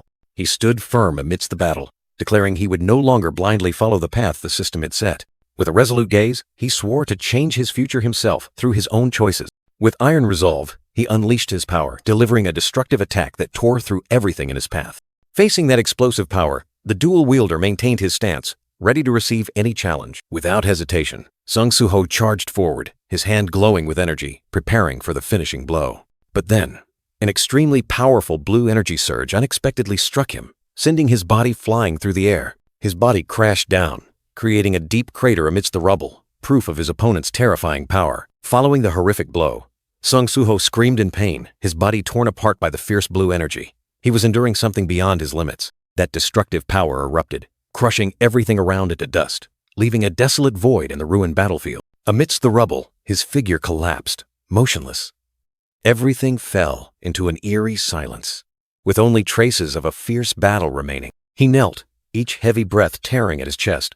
Though his body was exhausted, his eyes still showed resilience, refusing to yield. Just then, cold system notifications appeared, declaring he had completed the quest and received a new title. Was this a reward or a mockery? Adversity Overcomer. The new title echoed, like an acknowledgement of his iron will. But the price to pay, was it worth it? The system analyzed every achievement, every time he fell and rose again. Though his physical body couldn't get stronger, his spirit had been tempered to an unbreakable degree. His perseverance and creativity had yielded results. He was granted the right to choose one of 3 classes, a fateful turning point awaiting him. 3 classes? His eyes widened, astonished by the unexpected choice. Could this be an escape from this cruel fate? First class, Shadow Inheritor, the familiar path where the system would guide him to continue his predetermined journey. Second class, Soul Thief, a hidden choice, promising new power but requiring him to abandon all his existing shadow achievements and skills. Third class, a mysterious unknown, a path no one had ever taken. To achieve it, he had to sacrifice everything, including his shadow ability. He pondered the 3 choices. 1 was to remain as he was, 2 was to return to the past, and 3 was to sacrifice everything, to step into an uncertain future. His eyes blazed, a furious fire erupting. "Are you toying with me?" His voice rang out, full of indignation. He roared, questioning the system. So many painful deaths, so many agonizing struggles, only to receive a single reward for this cruel challenge? No, he wouldn't accept it. His hand reached out, grasping something in the dazzling light. "Give it all back to me." He decided to reverse everything. Amidst the dazzling light, Sung Soo-ho's figure gradually became clear. The system announced, "Class change complete. Your class is..." A shadow entity appeared, its eyes glowing brightly, its voice echoing, "Little Monarch." The new title had been bestowed. 3 weeks passed with no news of Sung Soo-ho. Essel sat on the ground, hugging little Baru, filled with endless worry. "Alligator, the Little Monarch is surely safe, right?" The muscular fanged one also frowned, a low growl escaping him. "Even I didn't expect there to be no updates. Something must have happened." Gray's eyes were sharp, his ears perked up, as if sensing something in the silent air. Suddenly, a powerful foot stepped out from the dazzling spatial gate. A familiar voice rang out, "Well, are you all doing okay?" Essel and Gray looked up, a mix of surprise and joy on their faces. From the teleportation gate, a familiar figure had returned. Long time no see. Baru, Alligator, Essel, and Gray burst with emotion. Joyful cries and excited roars echoed everywhere. The entire ruined city, bathed in a mystical purple hue, seemed to cheer and welcome Little Monarch. At the same time, in another world, skyscrapers still stood tall beneath a clear blue sky. Wu Jinchul appeared with a tense expression, rubbing his temples, a heavy burden on his shoulders. He asked Cho Yong-in, his voice full of worry, "Still no news about Suho?" Cho Yong-in replied, "Unfortunately, not even rumors of someone resembling Suho have reached the Hunter Association." Wu Jinchul continued, the atmosphere heavy. "Lately, the mood around the Hunter Association hasn't been good. The assumption that Suho killed Lee Min-sung is slowly gaining acceptance." Cho Yong-in angrily stood up, vehemently denying, "Our Suho would never kill anyone. I don't think Suho would do that either. It must be related to the Apostle of Iterum invader that Suho mentioned." Wu Jinchul mused, "In the previous world, I couldn't do anything for him. He fought alone." He resolved, "At the very least, I must ensure Suho doesn't follow that same path." Suddenly, the phone on Wu Jinchul's desk vibrated violently, its screen glowing red with an urgent, ominous notification. The phone's ringing shattered the silence, the red screen signaling an ill omen. Just a moment, and everything would change. Wu Jinchul frowned, his gaze heavy. Again? The Hunter Association had already dealt with it. Or was this just the beginning of a new nightmare? But then, another dungeon burst open. From deep within the earth, hideous creatures emerged, roaring and tearing apart the night sky. The city plunged into chaos. Giant monsters tore through the streets, while hunters struggled in despair, trying to resist the tide of destruction. A muscular hunter was dealt a fatal blow by a monster, his body like a leaf in a storm. Their power was too terrifying. Roars echoed, and the hunter was flung into the air like a tattered puppet. Despair enveloped the remaining people. The hunters screamed in rage and hatred. "Damn it! Why did the dungeon break right in the middle of the city? What the hell is the Hunter Association doing?" Amidst the chaotic scene, a white-haired stranger with glowing yellow eyes sat perched high above, indifferently remarking, "How boring." His eyes flashed with calculation. To enter the core of the Hunter Association, one needs achievements. The more damage, the easier it is to attract attention. I've learned this already. He looked down at the fleeing crowd, a slight smirk on his face. Humans are truly strange. They only remember the prominent ones, not the first to sacrifice their lives to save others. Suddenly, a flash of light tore through the night. A hunter in red and silver armor charged straight at the monster, his sharp blade slicing through the air. The giant monster roared in pain, its body swaying. Finally, a ray of hope appeared amidst the sea of fire. The deep wound on the monster's flesh emitted a strange light, like a reminder of the hunter's latent power. The hero stood tall, shielding the vulnerable. "Everyone, stand behind me!" Cheers erupted. "We're saved. B, rank hunter, Huang Jie, young." The white-haired man frowned, dark energy gathering in his hand. "An annoying B ranker has appeared. He needs to get off this stage, because I need to stand out more." Under the stranger's cold gaze, the monster's glowing red eyes suddenly turned a demonic yellow, its power exploding violently.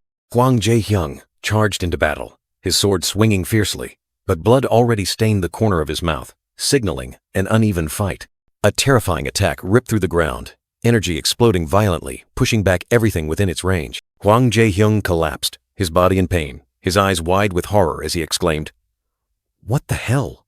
The monster's magic power suddenly surged. At the same time, the giant fist of the green-skinned monster, now glowing with demonic yellow energy, struck down mercilessly. Not just one, but multiple monsters attacked simultaneously, each blow carrying destructive power, turning the battle into hell. Witnessing that scene, the remaining hunters, including the orange-haired hunter, the brown-jacketed hunter, and the black-haired hunter, could only stand frozen, their eyes filled with horror. Fresh blood splattered everywhere, staining the ground red, a testament to the brutality of the battle and the tragic fate of the defeated. The giant green-skinned monster, with terrifying glowing yellow eyes, stood tall amidst the pool of blood, like an awakened demon god. The orange-haired hunter stared blankly, his face pale with fear, only managing to utter a curse.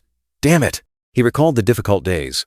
"After luckily getting money to treat my leg and buy weapons, I thought I could return to being a hunter." But harsh reality struck as he stood alone before the giant monsters, realizing his recklessness. It was truly reckless for a D-rank hunter like me to try and save people from these monsters. A monster charged. The orange-haired hunter barely managed to raise his arm to block, his eyes filled with despair as he faced imminent death. In that chaotic moment, the black-haired hunter and other comrades were also struggling to fight back, but it all seemed hopeless. The orange-haired hunter screamed in despair, his face contorted with fear, realizing this might be the end. Purple energy erupted, tearing through the air, signaling another fatal attack was imminent. The monster's mouth gaped wide, its fangs sharp as blades, emitting destructive purple energy, ready to devour all hope. Amidst the surging purple energy, Sung Suho darted like a ghost, his figure enveloped in an eerie light. With a resolute gaze, he was ready to face all dangers, transforming the entire battle. His eyes flashed with a purple light, as deep as an abyss, yet as brilliant as a star. Iron determination was clear on his face, dark power surging, awaiting the moment of explosion. A fleeting memory suddenly came back. The orange-haired hunter recalled an old conversation. "That mask, is he the one who used to hunt alone?" Doubt and worry were evident on his face as he remembered the warning about underestimating the teleportation gate. "I heard he was an eccentric, but how did he defeat that monster so easily?" The hunter was still stunned. Meanwhile, Sung Suho's hand glowed with energy, and he thought to himself, "This is a good opportunity to test the new skills I gained after changing classes." The summons echoed, cold and majestic. The giant green-skinned monster, just defeated, was now enveloped in purple energy. It began to transform, obeying the call of its new master. Every muscle fiber, every scale of its body melted, regenerating in a plume of black smoke. From its monstrous form, it gradually transformed into a shadow warrior, a loyal servant under Sung Suho. Amidst the storm of energy, Sung Suho stood tall, majestic as a god. A multitude of shadow fragments floated around him, each containing a soul, a warrior ready to obey. "What the hell is happening?" The orange-haired hunter screamed in panic. Dark energy swirled around him, a feeling both alien and terrifying enveloping his body. Not just one, but many other hunters were also drawn into the ghostly vortex. The brown-jacketed hunter's eyes widened in horror, feeling the dark power invading him. "What the hell is this? Why am I suddenly wearing black?" The hunters looked down at their attire in astonishment. Shadow armor suddenly appeared, covering them, transforming them into dark warriors. Beru, the Shadow Grand Marshal, appeared, his bright white eyes wide. "Little Monarch! That's..." He was astonished, realizing something unusual, a new ability being unlocked. "You can equip others with shadow forms?" Beru asked, his voice full of curiosity. Sung Suho replied, "This skill isn't a transformation." He began to reveal the secret behind his new power. "Because it's not a transformation, it's classified as an item." Sung Suho's explanation was accompanied by the image of a dark spear, the weapon of a Naga warrior, appearing with great power. Each piece of shadow equipment appeared, from gauntlets to sharp swords, each possessing astonishing power. The orange-haired hunter clearly felt, Why does my body suddenly feel so much lighter? He can create items using shadow soldiers? Baru was utterly terrified. Even my master doesn't have this ability. The Grand Marshal's surprise had reached its peak. Sung Soo-ho stood there, majestic and imposing, his face obscured by a shadow mask. So this is the power of the rank the little monarch has achieved. He confidently declared, anomalous. White shadow. Sung Soo-ho, with a majestic aura, asked the panicking hunter, if you still have the strength to fight? He smiled confidently. Two giant green-skinned monsters growling behind him. Can you lend me your strength? From another location, a mysterious, white-haired, yellow-eyed individual appeared, his sharp gaze fixed on the distance. He has finally revealed himself. That person whispered, his voice full of contemplation. This is an ability I've never seen. He is truly different. The man's glowing yellow eyes narrowed, as if seeing through everything. Sung Soo-ho. Sung Soo-ho stood surrounded by shadow soldiers, dark energy erupting, covering the terrified hunters in shadow armor. The status window appeared, confirming the new ability. Rank, anomalous, white shadow, skill, shadow creation Vish.1. A note appeared. Shadows used for creation cannot return to being soldiers. At the same time, in a distant place, the name of a guild appeared. India, Ashura Guild. The scene shifted to a ruined, desolate building, bearing the marks of a fierce battle. A severely wounded man, bleeding profusely, lay amidst the rubble, gasping, Soo-ho. Broken apologies echoed, I'm truly sorry for repaying you like this. Around him, many other warriors also lay scattered. A pair of large, muscular bare feet stepped through the rubble. So the brat who killed my subordinates is in Korea, huh? The burly man in a flashy floral shirt, along with a man in a black suit, emerged from the ruins. We're going to Korea. I will never forgive anyone who touches what's mine. In the clear blue sky, fluffy white clouds drifted by, a strangely peaceful moment. But the stillness was quickly broken. The air began to tremble. Tiny specks of light appeared, signaling that something was about to happen. Amidst the clouds, a giant black vortex suddenly ripped through the sky, like a deep tear, signaling a new threat approaching. A silhouette of a long-haired girl stood with her back turned in a pristine white space, as if dissolving into a thick mist. The silhouette gradually faded, becoming just a dark streak in a sea of snow. Or was it the light consuming her? Farther and farther, smaller and smaller. The girl was like an illusion, just a dark speck before completely vanishing. Then she completely dissolved, leaving only dazzling light and streaks of white-blue energy exploding, like a final farewell. Returning to reality, the city was plunged into chaos. Buildings lay in ruins, black smoke billowed, and a patrol helicopter hovered over the desolate sky. Amidst the rubble, a colossal green-skinned monster growled, its golden eyes blazing with fire, but it was being fiercely attacked by some invisible force. The monster was pushed back.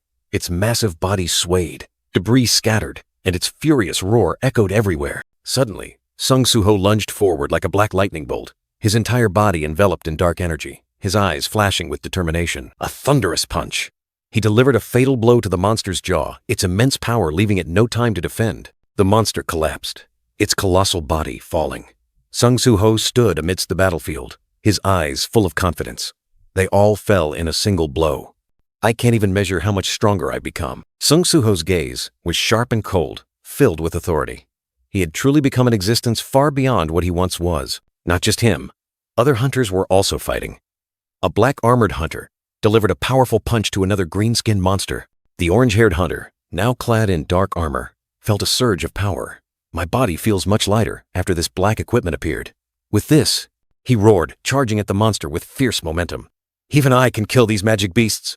Other hunters were also enhanced, fighting relentlessly. Sung Soo-ho smiled with satisfaction, observing the hunters fighting enthusiastically. It seems they don't need my help, as they're fighting very well. The stat-boosting effect of the shadow equipment is definitely making the hunters stronger. His hand reached out, dark energy swirling. A command echoed. Arise. New skill. Shadow creation. A terrifying ability, allowing him to transform materials from the memories of the Shadow Army into equipment. A shadowy entity bared its fangs, as if confirming the newly unleashed power. From the information hidden deep within the minds of the Shadow Warriors, he could separate and reconstruct them into any desired form. His shadowy hand swirled, crafting an invisible, powerful weapon. Sung Soo-ho closed his eyes tightly, sinking deep into the flow of dark energy. A purple aura flared around his body, like an impending storm. He was concentrating, preparing for an earth-shattering transformation. Then his eyes snapped open, flashing with a cold light. A swish echoed, like chains breaking apart, signaling a rising power ready to erupt. Amidst the desolate ruins, Sung Suho stood tall. Dark energy surged from him, enveloping his body, gradually crystallizing into pieces of pitch black, majestic, and menacing armor. He donned a complete set of shadow armor, shoulder pads, gloves, and a belt. Information about each piece of equipment appeared. The shoulder pads and belt were rare grade, but the gloves were only common grade. Sung Suho realized that the equipment's grade depended on how he envisioned it. Things that naturally appeared in his mind achieved rare grade, while those he consciously tried to create were only common grade. It seemed that creation also required a bit of affinity. He wondered if he needed to create items that matched the material's properties to achieve a higher grade. The status window appeared, showing Sung Suho at level 42, along with newly unlocked stats and skills. The shadow item storage skill allowed him to absorb and store shadow items within his own shadow, able to summon them at any time. A convenient ability, though limited to items. The shadow item contract skill helped him name and upgrade shadow items, but only applied to items of hero grade or higher. It increased stats by 30%. But also had its own conditions. What does this class name mean? Sung Suho wondered to himself as he faced the colossal green-skinned monster. Suddenly, a white-haired, golden-eyed figure appeared atop the monster, like an omen. The white-haired, golden-eyed stranger stood on a crumbling rock, looking calm and at ease. His feet seemed to touch lightly, but concealed terrifying power. With just a light stomp, the rock beneath the white-haired individual shattered, scattering debris. A powerful sight, signaling an imminent, relentless attack. The white-haired individual swooped down, delivering a fatal blow to the green-skinned monster's head, creating a massive crater. Sung Suho also didn't hesitate, launching a decisive attack at the same time. Sung Suho's eyes flashed brilliant gold, his hand enveloped in shadow armor, as he unleashed a powerful punch. Shattered rock fragments flew, creating a fierce battle scene. The white-haired, golden-eyed individual acted coldly. He merely waved his hand, and an invisible surge of energy exploded, sending shattered rock fragments flying everywhere, as if asserting his overwhelming power. Amidst the hideous green-skinned monsters, the white-haired, golden-eyed individual stood tall, his expression cold. He raised his head, his sharp gaze sweeping over each enemy, like a judging deity. Without a superfluous word, he decisively unleashed his skill. Amplify. A brilliant, golden energy burst from his palm, tearing through the air, signaling an impending, destructive attack. Terrifying power surged, engulfing the monsters. They were flung everywhere, their bodies exploding in midair, leaving only fragments and desperate roars. Sung Suho watched the scene in astonishment, shadow armor still on his hand. Beside him, a white-armored hunter gaped, while the man in the blue jacket's eyes widened. Wow! In the blink of an eye, the battlefield was devastated. Green-skinned monster corpses lay scattered amidst the rubble, vehicles twisted out of shape. The white-haired, golden-eyed individual stood there, majestic as a king. He defeated all those magic beasts in a single blow. In the quiet space after the battle, Sung Suho approached the white-haired individual. He maintained a calm expression, but his eyes held curiosity and a hint of caution towards that unpredictable power. The white-haired individual gave a mysterious smirk, his golden eyes shining with challenge. Sung Suho slightly furrowed his brow, feeling an invisible pressure envelop him, causing him to break out in a cold sweat. Time passed, and the two of them appeared in a modern room. On the large screen, the image of the ruined battlefield was still visible, a reminder of the extraordinary power that had just been unleashed. Somewhere far away, a curly, orange-haired man with a goatee was glued to a television screen. His face was pale, his eyes wide with horror as he witnessed what was happening. Suddenly, his panic vanished, replaced by overwhelming joy. He exclaimed, "Suho, you're safe." The blond man beside him also sighed in relief, thinking, "What a relief." In another room, a man with slick-back blonde hair, wearing a black suit, was adjusting his tie. His eyes were sharp and cold, harboring complex calculations, as if preparing for a grand plan. A blonde man, wearing glasses, dressed in a red jacket, was trying on clothes, asking the girl beside him, "Did you see the news? Hunter Sung Suho, the Black Masked Man, has appeared." He recalled meeting the Black Masked Man when he was with Lee Min-sung. A surge of energy erupted, and he flew away, asserting confidently, "That's definitely him." The man with slicked-back blonde hair immediately made a call. Contact Hunter Park Dojin at the scene and apprehend him. But he also emphasized, "Don't use violence."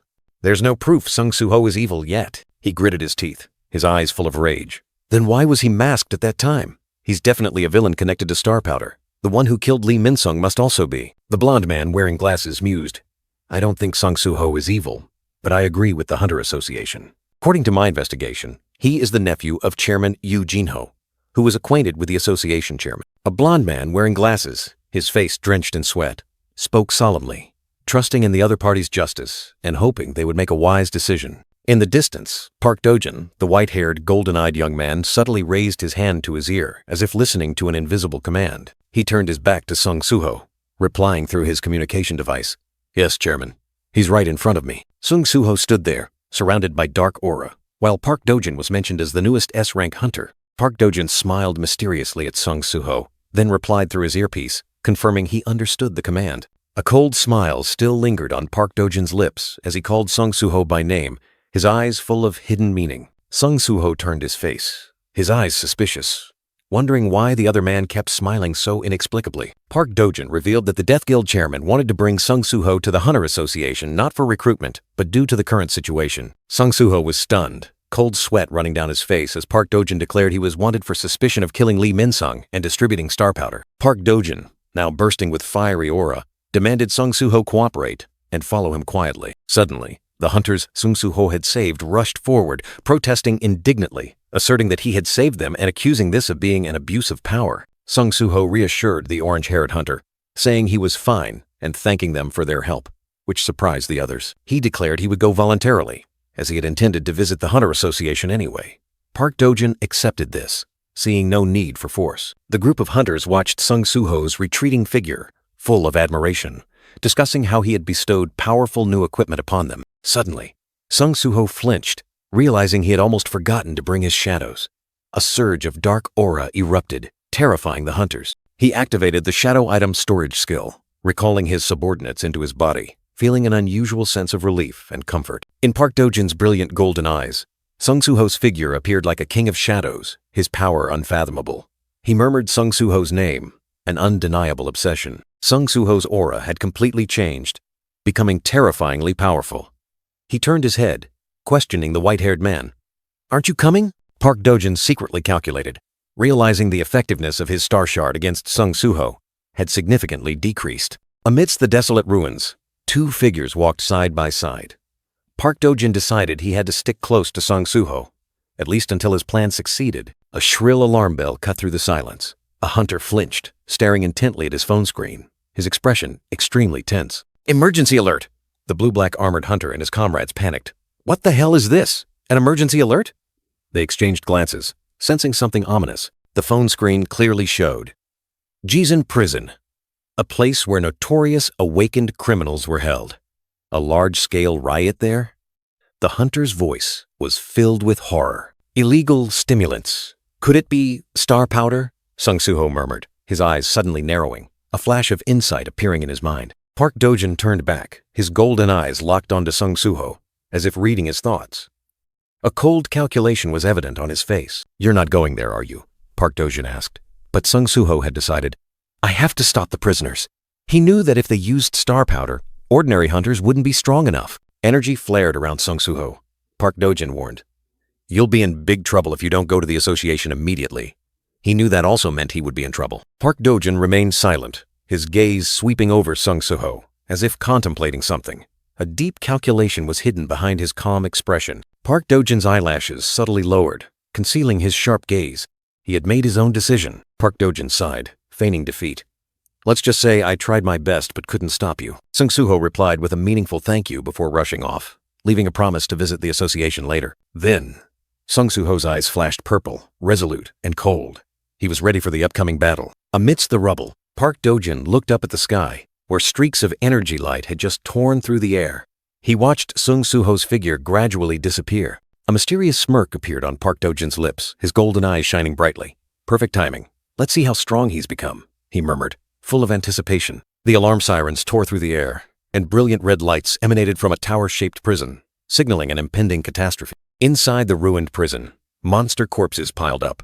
A figure stood high above, their cold gaze sweeping over those hiding in the red light. Looking down from above, the prison had transformed into a fiery battlefield, its crumbling walls engulfed in smoke, dust, and dazzling red light. A hand clenched a metal collar, and a voice full of resentment rang out. "Humans truly are cruel." The collar sparkled with blue mana crystals, and the voice continued. "They dared to come up with the idea of embedding mana crystals into our necks to kill us." He looked up at the crowd of burly prisoners, his eyes blazing. "Isn't that right, brothers?" The collar was thrown forcefully to the ground, bouncing amidst the debris, like a resounding declaration of war. The leader, with blazing red eyes, recounted, "After the great catastrophe, we only used our strength to survive.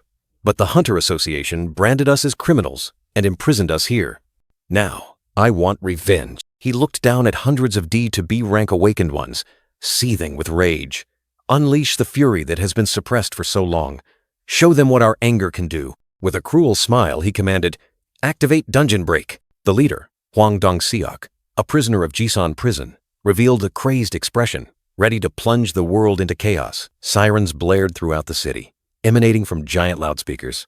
A large-scale prison break has occurred at Jisan Prison. An urgent announcement echoed, instructing civilians to evacuate immediately according to the responsible hunter's guidance, as danger loomed. In a peaceful apartment, a family photo hung on the wall, the space eerily silent, as if unaware of the approaching storm. But then, a brilliant red light flared from the doorknob, signaling that danger had knocked on every door. The brilliant red light from the doorknob flared, not as a sign of danger, but as the fiery hand of someone tearing open the gates of hell. 3 prisoners in orange uniforms entered the empty room.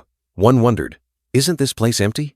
The one holding a knife guessed. They probably ran after hearing the alarm. A strong hand adjusted the lapel of a vest, as if preparing for a bloody drama about to unfold. Hwang Dong-seok, the leader, confidently declared his plan to take over the city using hostages, disregarding the young prisoner's worries about the powerful Hunter Association. He raised a brilliant yellow star shard, asserting that the association only wanted to maintain its monopoly, spreading rumors to prevent people from becoming stronger. The young prisoner, swayed by Hwang Dong-seok's words, gradually believed in the vision of new power that he painted. Hwang Dong-seok flashed a gruesome smile, the colossal dark figure behind him like a confirmation of the dark power about to be unleashed. While Hwang Dong-seok urged his comrades, another prisoner was captivated by a precious wine goldmine, forgetting the urgency of their escape. The other young prisoner was stunned upon realizing the value of the wine bottle, unable to ignore this $1,000 bargain. Hidden in the closet, a trembling boy tried to report the situation over the phone, fear evident in his tear-filled eyes. His small fingers trembled on the phone screen, typing bit by bit, hoping to send out a final plea for help. The boy's eyes welled up with tears, reflecting extreme horror as he realized the cruel fate awaiting him. Hwang Dong-seok, with the wine bottle in hand, appeared before the trembling boy, his sinister smile like an invitation to hell. Outside, the city was engulfed in flames, sirens echoing everywhere, signaling a terrifying catastrophe erupting. Amidst the smoke, fire, and rubble, Hwang Dong-seok, in the guise of a hunter, charged into battle with his comrades, ushering in an era of chaos. Amidst the chaotic inferno, Hwang Dong-seok flashed a gruesome smile, gripping a young prisoner. Blood stained the boy's face, his eyes filled with extreme panic, like prey cornered. This leader was reveling in the scene of destruction. Freed from his shackles, Hwang Dong-seok, a C-rank escapee, stood tall against the fiery red sky. He looked down arrogantly, his eyes filled with self-satisfaction, as if the entire chaotic scene was within his grasp. "A single word from me is enough to make these high-ranking prisoners riot," he growled, his eyes blazing red like hellfire. "That is the power of Hwang Dong-seok." His words echoed, asserting the leader's absolute power. He turned his head, his sharp, cold gaze sweeping over the ruined landscape. "Act quickly while the escapees are still stalling." A decisive command, yet a question mark hung in the air, hinting at something unexpected. On the towering peak, 2 figures faced each other.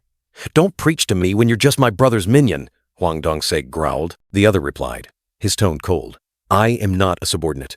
I was commissioned for this task." It was Kang Tae-shik, a B-rank awakened one, with spiky purple hair and a scar across his face.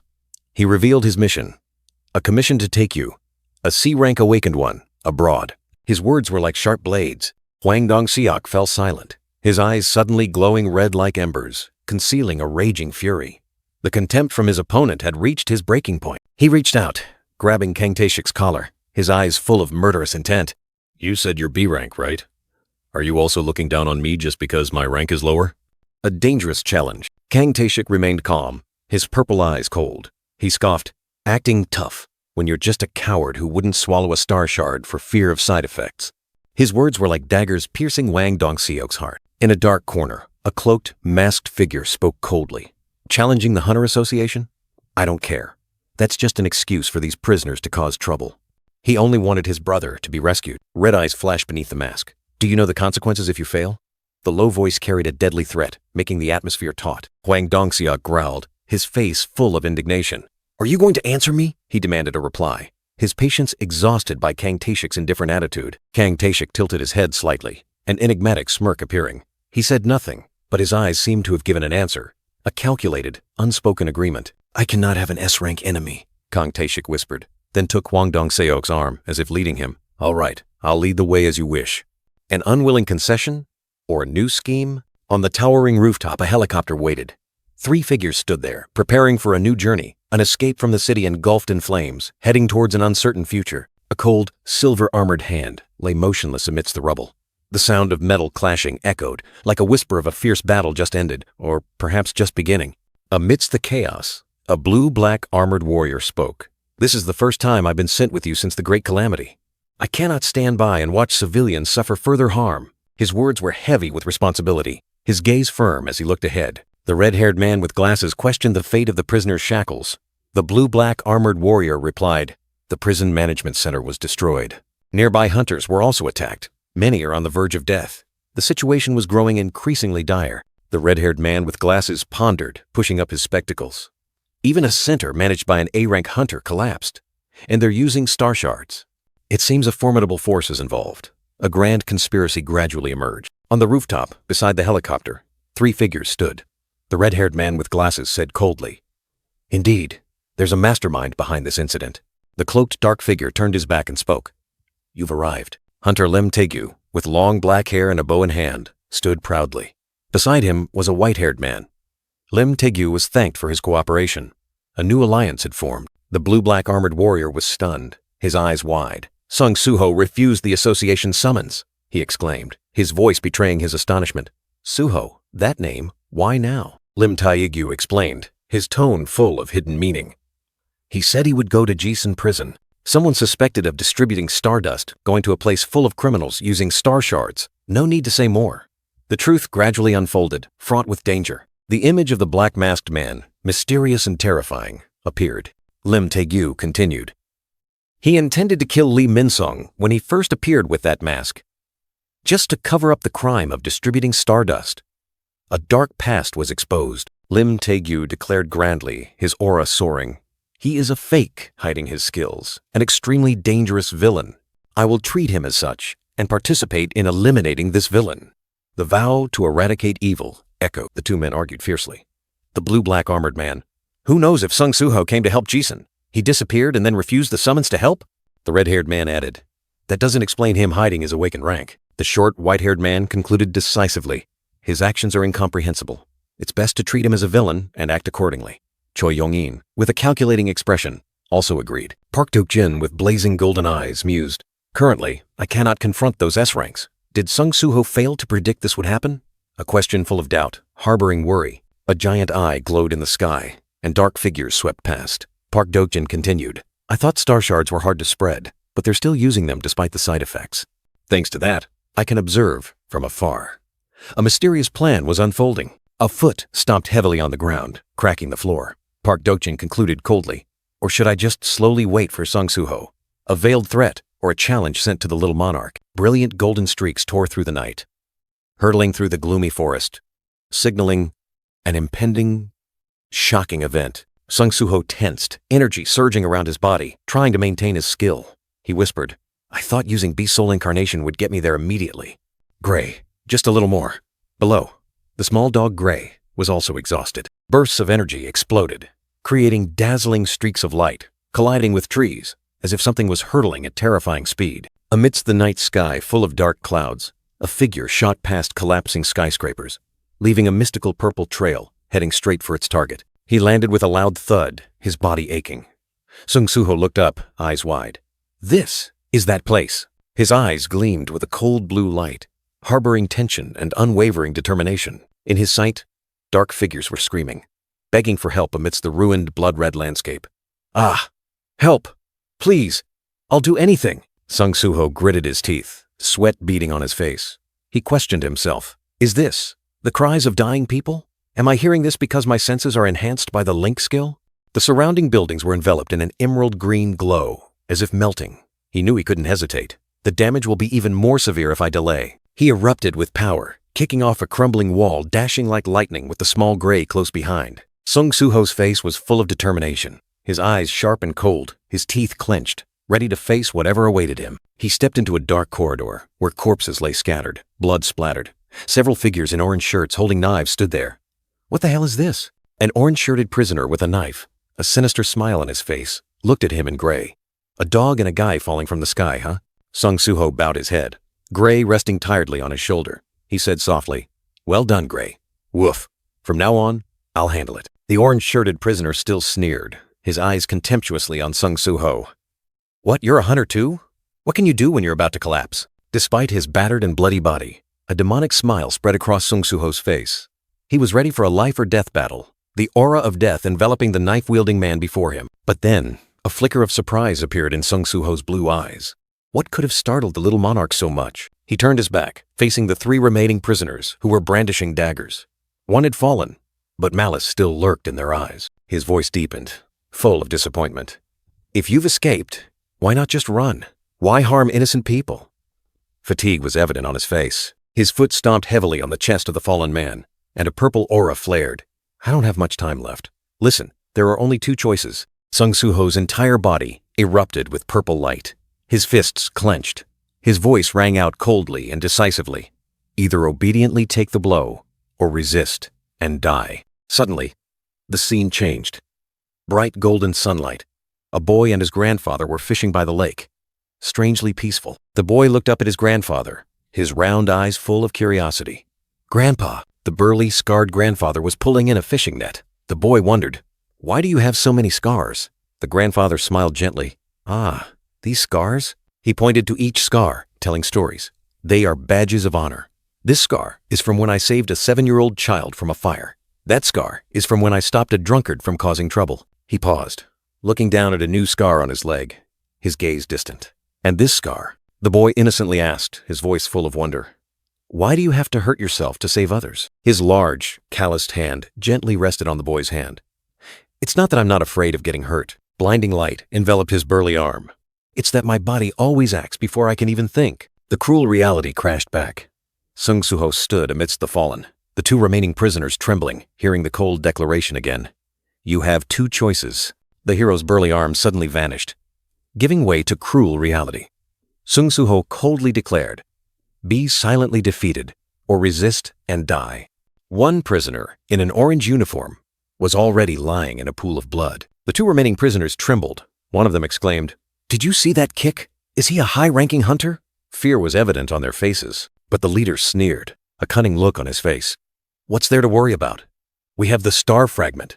He was terrifyingly confident, as if holding an ace up his sleeve. A close-up of the man's wide-open mouth, teeth gleaming like metal, glowing fragments flying around. A frenzied power was rising. The situation reversed. Sung Soo-ho stood amidst the 6 prisoners in orange uniforms who had fallen earlier. Now all of them stood up, radiating bright golden light, surrounding him. Their eyes glowed golden, mouths agape in madness. "I'm overflowing with power. Now I can face A-rank, even S-rank hunters." They roared, delusional about their new strength. Sung Soo-ho looked straight ahead, his purple eyes cold. "So, you didn't choose to be silently defeated?" His voice was low, full of determination. A faint phantom appeared, its voice echoing. "Why are you still asking?"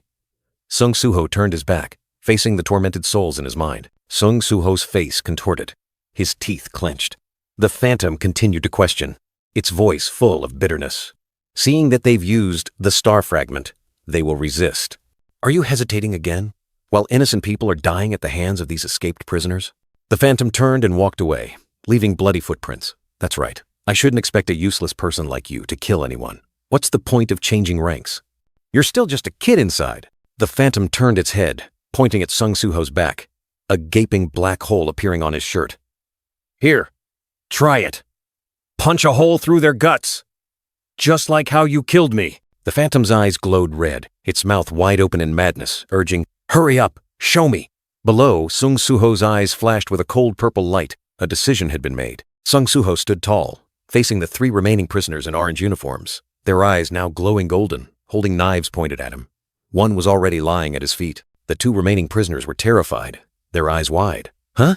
They didn't expect him to be able to act. A surge of purple energy erupted around Sung Soo-ho's arm.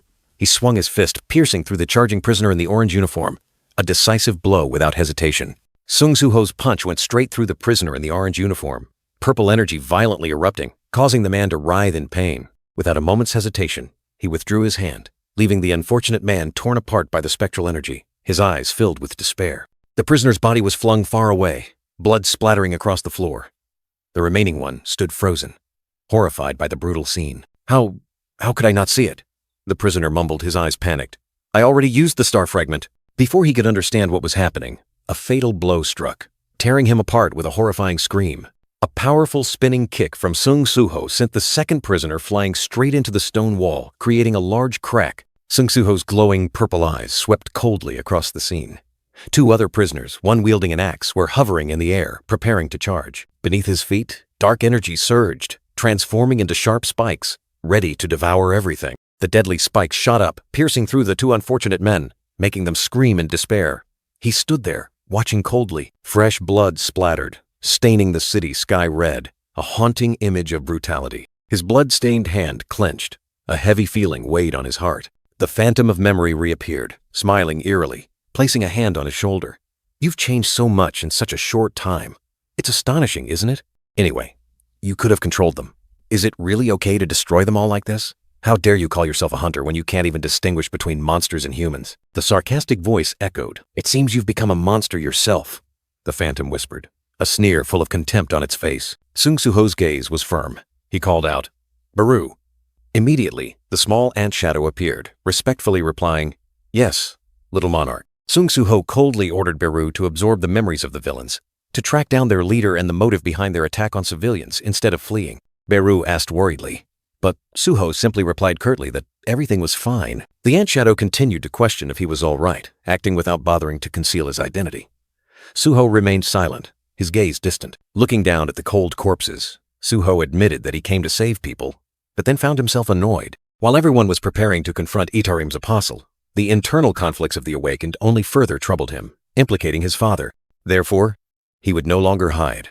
He would step forward, gathering everyone to unite this world. He would gather the remaining monarch successors, powerful hunters, and even notorious villains, all items, even magic beasts. He would personally gather all the powers in this world to fight against Itarim. His eyes glowed purple, his resolve unshaken.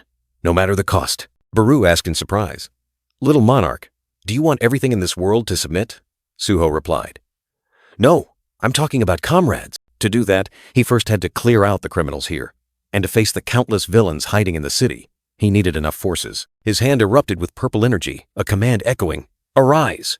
The sunset sky enveloped the city, like a promise for a new era about to begin. While a new era was unfolding, the wheel of destiny continued to spin, accelerating on its chaotic path. A supercar sped through the streets, the sunset glow painting the city golden, signaling an unpeaceful night. Then, suddenly, a giant fireball erupted, tearing through space, engulfing everything in blinding light. The terrifying explosion spread, turning everything into debris, sending sparks and dust high into the sky. The luxurious car was now just a burning wreck. Two men on the rooftop observed coldly. Unlucky bastards, one mumbled. The black-haired man, a cigarette between his fingers, exhaled smoke into the air. To still dare to drive through here at this hour, they clearly don't know the city's situation. Amidst the sea of flames, a voice rang out, full of calm. Miho, are you all right? Another voice replied, It's nothing. A burly hand clenched, power erupting within the flames. These monsters, I guess we can't claim compensation, can we? A metal fragment spun in the air, reflecting the brilliant flames, hurtling away at terrifying speed. The man on the rooftop flinched and dodged as the fragment grazed past, leaving a deep crack on the wall. He looked up, his face showing surprise. A car door, ablaze, spun wildly in the air. A car door?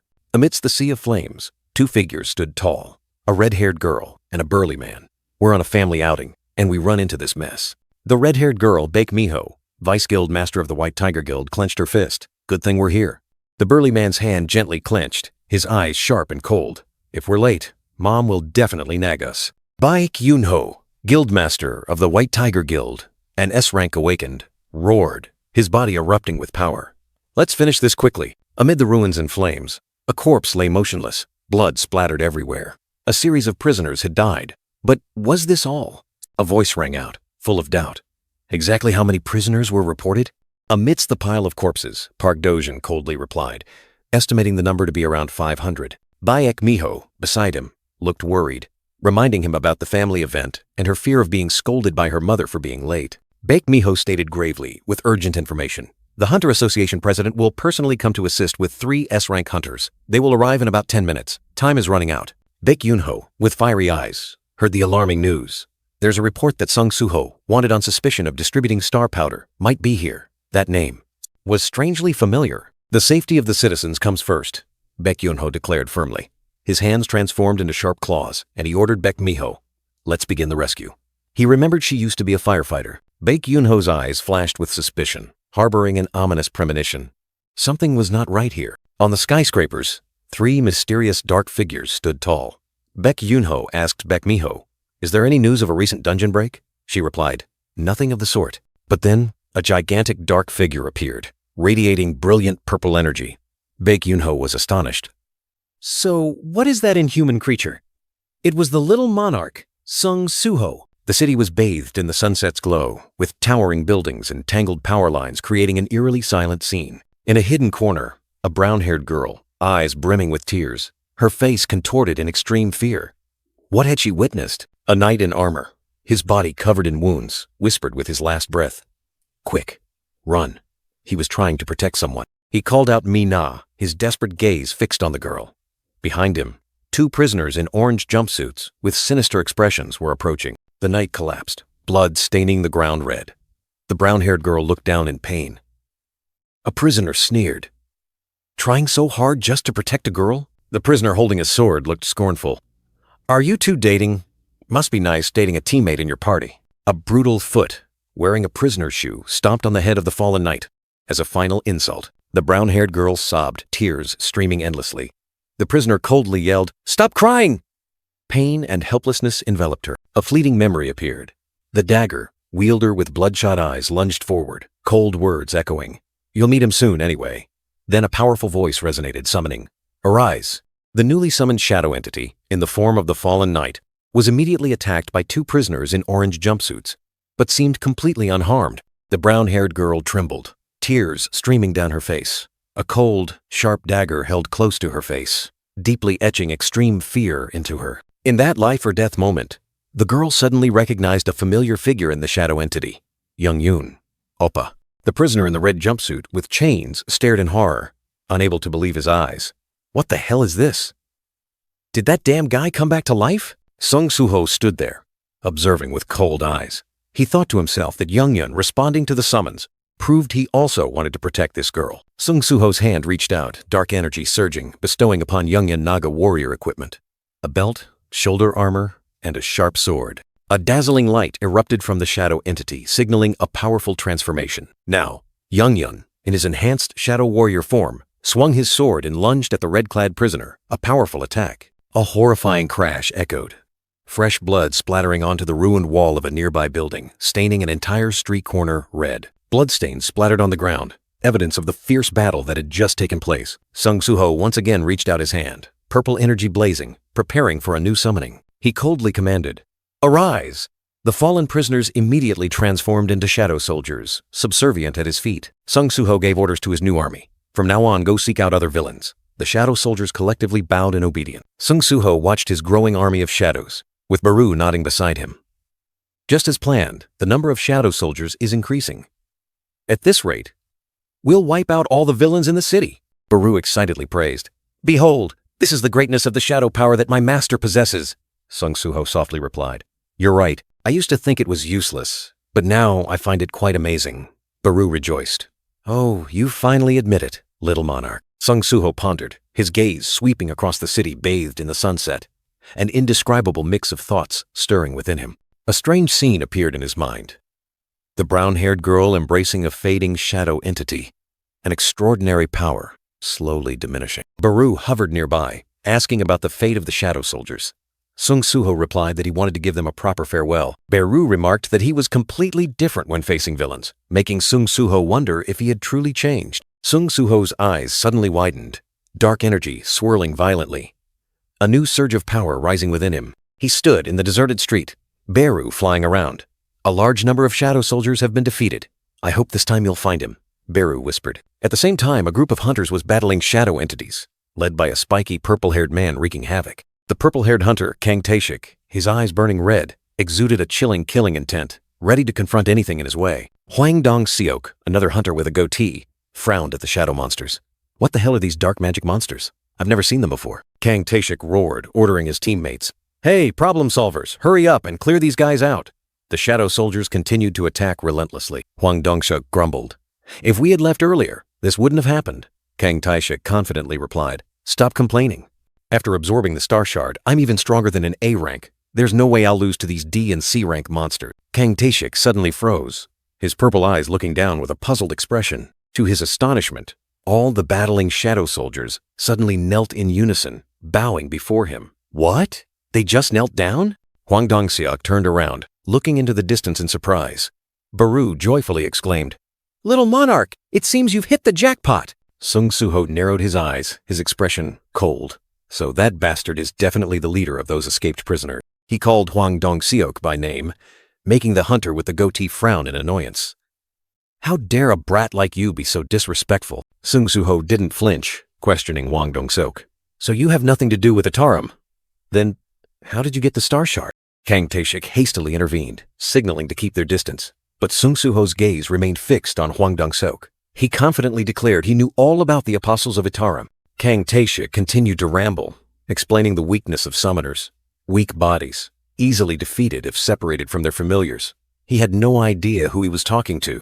Hwang Dong-seok burst into a sneering laugh, his fierce face contorted in a sinister grin. Aren't they just a cult? He seemed to hold no one in regard. Suddenly, gigantic dark figures rose from the ground, surrounding the hunters. They were the Little Monarch's shadow soldiers, appearing silently like reapers. Kang Tae-shik froze, his purple eyes wide with shock. Cold sweat poured down. He couldn't believe what was happening before his eyes. Sung Soo-ho didn't hesitate, lunging forward and grabbing Hwang Dong-seok by the neck. He coldly questioned, So you have nothing to do with Itarim? Then how did you get the star shard? Sung Soo-ho's eyes blazed with fury. He roared, Why did you attack the city?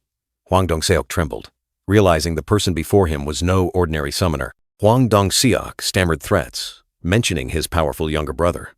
But Sung Soo-ho didn't care in the slightest, his hand erupting with brilliant purple energy, a devastating punch. Sung Soo-ho delivered a fatal blow, sending Hwang Dong-seok flying, his body crashing hard onto the cracked ground. I don't care if your brother is S rank or whatever, Sung Soo-ho growled. Hwang Dong-seok screamed in pain, confessing, My brother gave it to me. I don't know anything else. Hwang Dong-seok trembled as he confessed that he attacked the city simply because he enjoyed commanding them. Sung Soo-ho looked at him with cold purple eyes, uttering, You killed so many people just for that reason. Kang Tae-shik panicked, trying to beg. He realized Sung Soo-ho was too dangerous, deciding to abandon Hwang Dong-seok and flee, even if it meant betraying his comrade. Suddenly, a mysterious figure appeared, radiating brilliant golden energy, its eyes glowing like two suns. That will be difficult. A powerful voice resonated. Kang Tae-shik looked up, his face pale with shock. He didn't understand what was happening, a new fear engulfing him. From above, Park Do-jin observed everything. He wanted to witness Sung Soo-ho's power firsthand before the other S-rank awakened arrived. Just follow your instinct. Park Do-jin's fiery golden eyes flashed with a cold, sharp light. Another predator had appeared, and he was tracking his prey. Kang Tae-shik, the formidable assassin, stood there, his entire body ablaze with brilliant golden energy, ready for battle. His stealth skill had been activated, turning him into an unpredictable phantom on the battlefield. But the Little Monarch, Sung Soo-ho, saw through it, his brilliant purple eyes flashing, a lightning-fast strike tearing through the air. Terrifying speed, invisible slashes cut into flesh, fresh blood splattering as the two powerhouses clashed. The hunter Kang Tae-shik's eyes widened, his face contorted in pain and shock, unable to believe this reality. A fatal blow sent Kang Tae-shik flying, his body crashing hard into the skyscraper, creating a deep indentation. Grand Marshal Baru appeared, urgently reporting, Little Monarch, I just sensed the energy of Itarim's apostle. They're once again controlling someone who has absorbed a star shard. Sung Soo-ho coldly replied, All right. He looked up at Baru, his brilliant purple eyes holding a decision. Anyway, I have something I want to tell you. Amidst the ruins, Sung Soo-ho stood tall, and around him, shadows began to rise. A powerful sight. And then, from the shadows, a new entity appeared. A shadow warrior with a sinister smile, deep blue eyes, and sharp weapons. Night fell. The blades of grass swayed gently, harboring something lurking, an invisible threat. A cold light tore through the air terrifyingly fast, signaling a sudden attack from the enemy. The shadow entity, formerly Kang Tae-shik, lunged forward with lightning speed, his entire body ablaze with purple energy, eyes crazed. A series of other dark figures also appeared, lunging like arrows, surrounding and attacking the little monarch from all sides. Amidst the storm of attacks, Sung Soo-ho stood firm, his body radiating powerful energy, ready to face any danger. Blood trickled from the corner of his mouth. Sung Soo-ho's brilliant purple eyes stared directly at the enemy, the stealth skill of an assassin hunt. Despite his senses warning him, Sung Soo-ho could only dodge. Each attack tore through the ground, pushing him into a disadvantageous position, unable to counterattack. From a high vantage point, Park Do-jin observed coldly. He stood in a mysterious ship compartment, brilliant light shining in from outside. Park Do-jin's golden eyes were sharp and cold. Kang Tae-shik, a top A-rank hunter, was overwhelming him. Soo-ho wasn't strong enough to face such a powerful opponent. A voice echoed, piercing through space, directly questioning. "Apostle of Itarim, are you listening?" Blood seeped from the corner of Soo-ho's mouth, his eyes filled with determination. Park Do-jin listened to that mysterious voice. Like a prearranged message, the mysterious figure continued, amidst swirling ghostly shadows. "I have hidden myself, for my existence is an immeasurable threat." But then, a thought flashed. The spatial invaders manipulated with stardust, not revealing themselves. So, if the Apostle of Itarim revealed himself, wouldn't that also be a risk? However, after the Lee Min-sung incident, the Apostle began to reveal himself. A swirling current of dark energy signaled a change. The Hidden One gradually revealed himself, surrounded by shadows. That could only mean one thing. He was also preparing for a major war. Soo-ho's glowing purple eyes stared into the void. He questioned whether the other party was an evolved being, like himself. Park Do-jin's golden eyes flashed, a cold light tearing through the night, as if he had grasped something. Soo-ho declared, amidst surging dark energy, "I will no longer hide." The challenge echoed as Soo-ho's energy erupted. "Then you'd better show yourself." Suddenly, Kang Tae-shik lunged forward, his dagger flashing amidst the shadows. He still had the strength to fight, determined to counterattack. But then, a look of horror appeared on Kang Tae-shik's face. What had he seen? Something that stunned him. Soo-ho delivered the decisive blow. The shadow blade sliced through the air, finishing off his enemy in an instant, ending the bloody confrontation. The fatal blow struck, tearing through the night. Kang Tae-shik screamed in despair. What had he seen before darkness consumed him? A decisive sword strike, ending everything. The enemy vanished into nothingness, leaving only fragments of memories. Amidst the purple smoke, the little monarch stood, majestic as a god of war. The level-up notification sounded, but his mind remained undisturbed. His golden eyes flashed, a challenging smile appearing. "Just come." "Apostle of Itarim," the mysterious whisper echoed. From afar, Park Do-jin, with sharp, cold eyes, sensed something rising. His gaze swept over, containing calculation. A powerful individual had just appeared, and Park Do-jin couldn't take his eyes off this spectacle. Another hunter inquired, but Park Do-jin merely replied coldly, "Nothing." He maintained a calm expression, but his inner world was in turmoil. Park Do-jin's golden eyes flashed, as if realizing a horrifying truth. Sung Soo-ho. That name now carried an entirely different meaning. Outside, the city remained bathed in the brilliant sunset, completely unaware of the earth-shattering changes unfolding underground. A cold command echoed, "Arise." From the shadows, Kang Tae-shik, who had just fallen, was reborn as a warrior under the little monarch. He questioned the traitors, now servants of Shadow. "You claim to be the masterminds? Do you know how many people have died because of you? Then accept your punishment," he declared, dark power surging. "From now on, you will fight for me." The shadow creation skill was activated. A torrent of shadows poured out, swirling into a fierce vortex. His shadow creation skill not only summoned, but also transformed everything. His eyes were highly focused, observing the transformation process. A big question mark appeared in his mind. What would emerge from this? The shadows not only created soldiers, but also extracted items. "What is this?" he exclaimed, surprised by this new ability. Before his eyes, a set of shadow armor gradually took shape. The little monarch's power seemed limitless. A rare grade item. He marveled. The trickster armor appeared, enhancing defense and vitality. An unexpected prize. Sung Soo-ho was surprised to receive a hero grade item, the assassin's ring with a stealth skill. This was the first time he had obtained an item of this grade. The system announced that hero grade had been unlocked, opening up new possibilities for him. Another notification appeared, allowing him to name items to turn them into special items and enhance their power. The system asked Sung Soo-ho if he wanted to name the item, a crucial decision that would change the item's fate. Sung Soo-ho's eyes flashed purple as he pondered naming the item, considering the potential benefits. He recalled that the shadow item contract had mentioned this ability, a power he had never exploited. The contract details appeared. A unique name could be given to create a special item, increasing stats by 30%, but no other shadow items could be equipped. The assassin's ring became visible, emitting a mysterious light, awaiting a new name to awaken its full potential. Surrounded by purple light, Sung Soo-ho decisively named the ring Kira, a name carrying the meaning of death. A series of notifications appeared, explaining that named items would have levels, be bound to their owner, and their stats would be shared. The Kira ring now had a level, and Sung Soo-ho felt new power flowing within him, a strange resonance. He smiled confidently. Items have levels, and Shadow Soldier's stats are also shared? If I get higher grade items, I'll get stronger quickly. With this new ability, a ray of hope shone in his eyes, a clearer path to achieve his goals.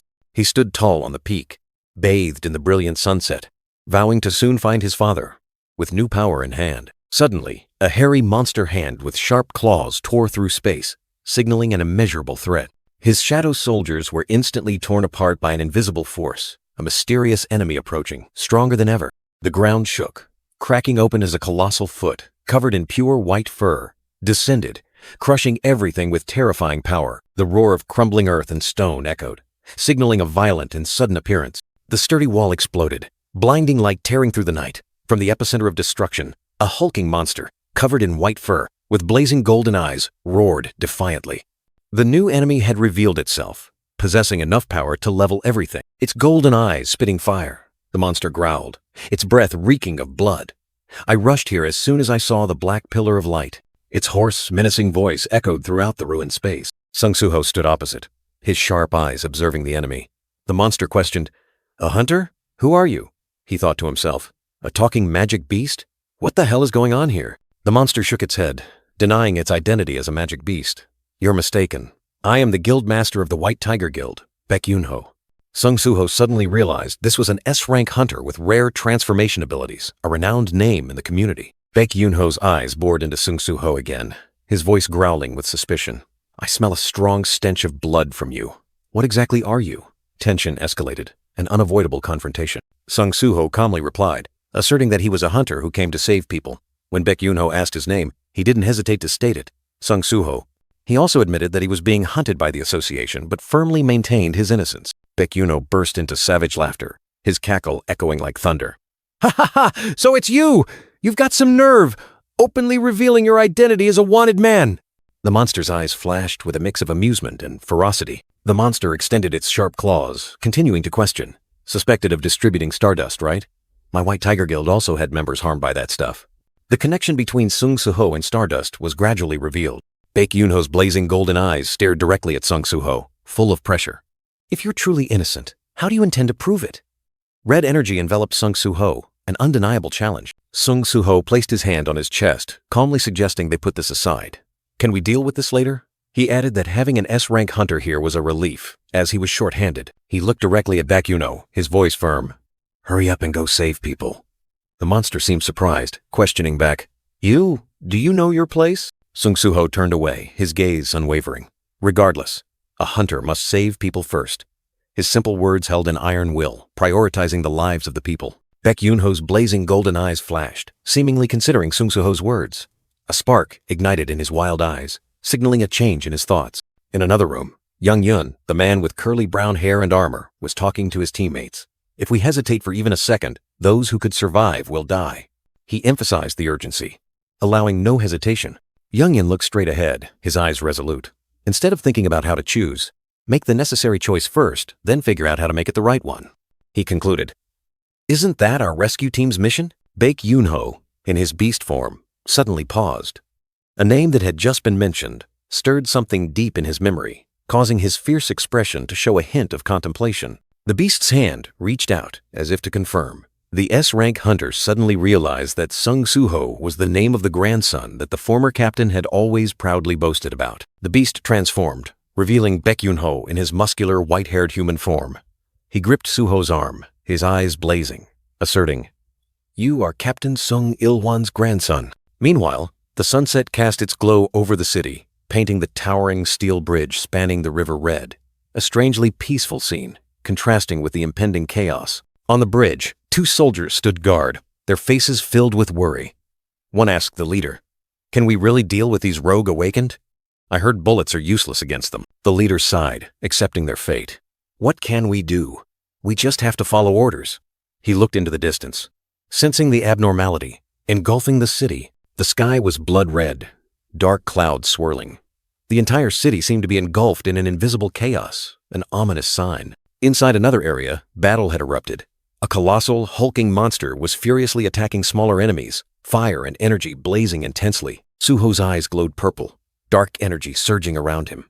His determination to save people had transformed into power, ready to face any danger. He plunged into battle, unleashing powerful punches, each strike carrying the force of shadows, sweeping away enemies in his path. Amidst the sea of fire, Sung Suho and Baek Yoon-ho stood side by side, shoulder to shoulder. An unlikely yet powerful alliance had formed to combat the threat. Baek Yoon-ho smiled proudly, his golden eyes blazing. This power, even if it's just a summoned awakened, truly worthy of Captain Sung Il-hwan's pride. Suho was slightly surprised, then smiled. Who knew the guildmaster of the White Tiger Guild used to be my grandfather's subordinate? He complimented the other, and Baek Yoon-ho laughed loudly. Just call me uncle. Amidst the rubble, Suho reported, I've searched every nook and cranny as you ordered.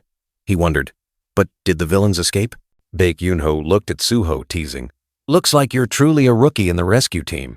Suho looked bewildered, but I'm not in the rescue team. Baek Yoon-ho, in his beast form, his eyes blazing, asserted, Our mission isn't to capture the villains, it's to save people. Baek Yoon-ho, in his human form, unleashed a furious attack, creating a swirling vortex of fiery energy. Sung Suho deftly dodged, his sharp gaze fixed on his opponent. The battle between the two strongest individuals was erupting. Baek Yoon-ho explained the strategy. The more we display our power, the harder it is for the villains to act. This is the best way to protect the people. Sung Suho nodded, admitting, That's right. At some point, I only thought about eliminating evil. Guildmaster Baek Yoon-ho, with a meaningful smile, continued. So this is the job of a guildmaster who manages an entire hunter guild. Then why don't we just finish this hunt now? He challenged, his eyes blazing. On the ruined road, Baek Yoon-ho suddenly asked Sung Suho, Do you have a girlfriend yet? Suho replied curtly. Number? He laughed loudly. Good. My daughter is also single. A great chance to become in-laws with Captain Sung Il-hwan. Suho was stunned. In the sunset-reddened sky, a military helicopter soared away, carrying hope and the last warriors to the chaotic battlefield. From the helicopter's cockpit, a blonde-haired, bearded man in iron armor, his sharp gaze sweeping over the ruined landscape below. He was observing the situation. A close-up of the man's eyes, revealing determination. He was communicating via radio, definitively confirming. That's right, Hunter Baek Miho. On the ground, Vice Guildmaster Baek Miho, her fiery red hair blowing in the wind, stood amidst the rubble, hand raised, confirming over the phone. Confirmed. Baek Miho stood among the safely evacuated citizens and hunters. The voice from the helicopter praised. Well done. You successfully evacuated the hunters and civilians. She simply replied, I'm just doing my duty as a hunter. Suddenly, strange, dark figures appeared amidst the rubble, emitting eerie purple energy. Are those monsters? One voice asked. Not sure anymore. It's hard to tell right now, another voice replied. The blonde-haired man in the helicopter, his eyes sharp and cold, said decisively, Then I'll eliminate them along with the villains, all right? He was ready to act. A majestic figure appeared, with long black hair, a wide-brimmed hat, and a bow in hand. He declared coldly, I will wipe them out along with the villains. It was Lim Tae-gyu, the archer hunter. A sharp object tore through the air, swift as lightning. Wait! A desperate cry rang out, but it seemed to be too late. Lim Tae-gyu, his arrow already released, plunged straight down from the fiery sky. Hunter Lim Tae-gyu. A cry of astonishment echoed, but he was determined. In the helicopter, the blonde-haired man watched with a worried expression. While his companion beside him remained silent, he muttered, Well, that. Lim Tae-gyu continued to descend, like an arrow shot from the sky itself, ready to deliver a fatal blow to the enemies below. Sung Suho's eyes suddenly lit up, a powerful surge of energy erupting, signaling a terrifying power about to be unleashed. The shadow entity was locked in target, surrounded by a series of red circles. Then a stream of blue energy tore through space, heading straight for the target. From above, Lim Tae-gyu descended like an arrow tearing through the wind, his bow already drawn, aimed directly at the controlled enemy below. Archer Lim Tae-gyu's arrow struck the shadow entity directly, creating a dazzling explosion of light that shook the entire area. The terrifying destructive power from the attack spread throughout the city. Streams of white energy like sharp blades tearing through the air. The shadow entity disintegrated under the fatal blow, but then quickly regenerated, demonstrating its terrifying recovery ability. Baek Yoon-ho stared at the scene in astonishment, then turned to Sung Suho, exclaiming, Is that? The boy reassured him. Don't worry, he's an ally. Sung Soo-ho smiled in relief, telling Baek Yoon-ho, the S-rank hunters from the association have arrived as reinforcements. Excellent. His reflection in a puddle, Sung Soo-ho thought to himself. Now the villains will have no place left to act in the city. Suddenly, Sung Soo-ho's eyes widened, his pupils constricted, and an extreme sense of unease washed over him, as if something terrifying was about to happen. A mysterious black-armored entity appeared from thin air, its glowing eyes fixed on Sung Soo-ho, speaking coldly. I've found you, Sung Soo-ho. An altar wreathed in incense smoke appeared, bearing a portrait of a man with a gentle smile, evoking a sense of loss and painful memories. In another dimension, the mysterious black-armored figure unleashed a destructive attack, roaring, if you don't disperse the nebula. Sung Soo-ho suddenly turned his head, as sharp streams of blue energy tore through the air, forcing him to react immediately. He dodged the lightning-fast attack, his eyes filled with surprise and caution at the sudden new threat. A thunderous punch tore through the air, but Sung Soo-ho managed to dodge in time. He glided like a ghost, his sharp eyes facing the colossal enemy. Sharp streams of energy like blades carved into the ground, tearing through the air, transforming the streets into a fierce battlefield. His feet touched the ground, and a shockwave spread, signaling a powerful return amidst the chaotic storm. Amidst the thick smoke and dust, an armored warrior wielding a golden spear appeared. He questioned Baek Yoon-ho. Hunter Baek Yoon-ho, why are you with a wanted criminal? Sung Soo-ho tried to explain, but the armored warrior wouldn't listen. He refused to negotiate, ignored the summons. Sung Soo-ho is a villain, he declared. Baek Yoon-ho frowned, beads of sweat forming. I understand you're confused because of Lee Min-sung. But Soo-ho tried to save people. His words were firm. Baek Yoon-ho's eyes suddenly blazed, and energy surged around his body, signaling an impending transformation. The armored warrior remained vigilant, looking directly at Sung Soo-ho. Soo-ho, what is your relationship with Baek Yoon-ho? Baek Yoon-ho's golden eyes blazed fiercely, like a fire forging an unshakable resolve. He roared, his body transforming into a white-furred beast, his aura exploding. It seems words won't get through to you. I'll teach you myself first. Two forces clashed. One, a blazing white-furred beast. The other, a majestic armored warrior. The air was thick with tension. Energy exploded. Dazzling light tore through the night. Two streams of power collided, creating a terrifying earthquake. Sung Soo-ho was startled, his eyes wide. Are these two just going to fight like this? What should I do? He realized the situation had spiraled out of control. A massive explosion engulfed everything in a sea of fire. Destructive power spread, turning the battlefield into a living hell. In the heart of the fiery storm, the armored warrior still stood firm. He commanded, his voice echoing, everyone, calm down. Amidst the towering sea of fire, the armored warrior questioned the crowd of hunters. What are these two hunters doing in the middle of this crisis? He aimed directly at Sung Soo-ho and Baek Yoon-ho. Sung Soo-ho was stunned, while Woo Jin-chul, the association president, appeared, offering a relieved smile. He intended to vouch for Sung Soo-ho, as the boy was the nephew of a captain he once owed a debt to. Before he could finish speaking, the armored warrior struck. A terrifying attack surged forward, but Baek Yoon-ho quickly shielded Sung Soo-ho, taking the destructive force. Baek Mi-ho, Vice Guild Master of the White Tiger Hunter Guild, looked at her brother with anger. She questioned, just because he's connected to someone you knew in the rescue team, you know that's not convincing enough, right? Choi Young-in, with a cold expression, agreed. I concur with Hunter Lim Taegyu. There's no reason not to apprehend someone who betrayed our trust. In the tense moment, Park Do-jin, with his blazing golden eyes, silently observed, not uttering a word, a cold aura enveloping him. The armored warrior stood firm, his voice echoing, it seems other hunters share my view. Are you going to protect a criminal just because of personal feelings? Baek Yoon-ho's eyes flared with anger. The armored warrior coldly warned, stand down while you still can, Baek Yoon-ho. Otherwise, I'll have to crush you first. Baek Yoon-ho remained resolute. Despite knowing the danger, he tried to appease. Anyway, it's best to talk things through. Sung Soo-ho also added, I also think we should talk. But words could not stop the inevitable. The armored warrior, without hesitation, launched his next attack, his heavy armored foot slamming down, determined not to give his opponent a chance. Baek Mi-ho and Choi Young-in stood from a distance, their eyes filled with astonishment and worry at the escalating tension between the two sides. The armored warrior's face showed clear determination, his eyes sharp and cold, ready for an uncompromising confrontation. From behind, Woo Jin-chul, the association president, silently observed the armored warrior, his expression pensive, as if contemplating something. Sung Soo-ho, facing pressure from all sides, his eyes wide open, clearly showed anxiety and helplessness in the dire situation. The armored warrior looked down, his voice echoing like a judgment. Can you prove your innocence? Hunter Sung Soo-ho,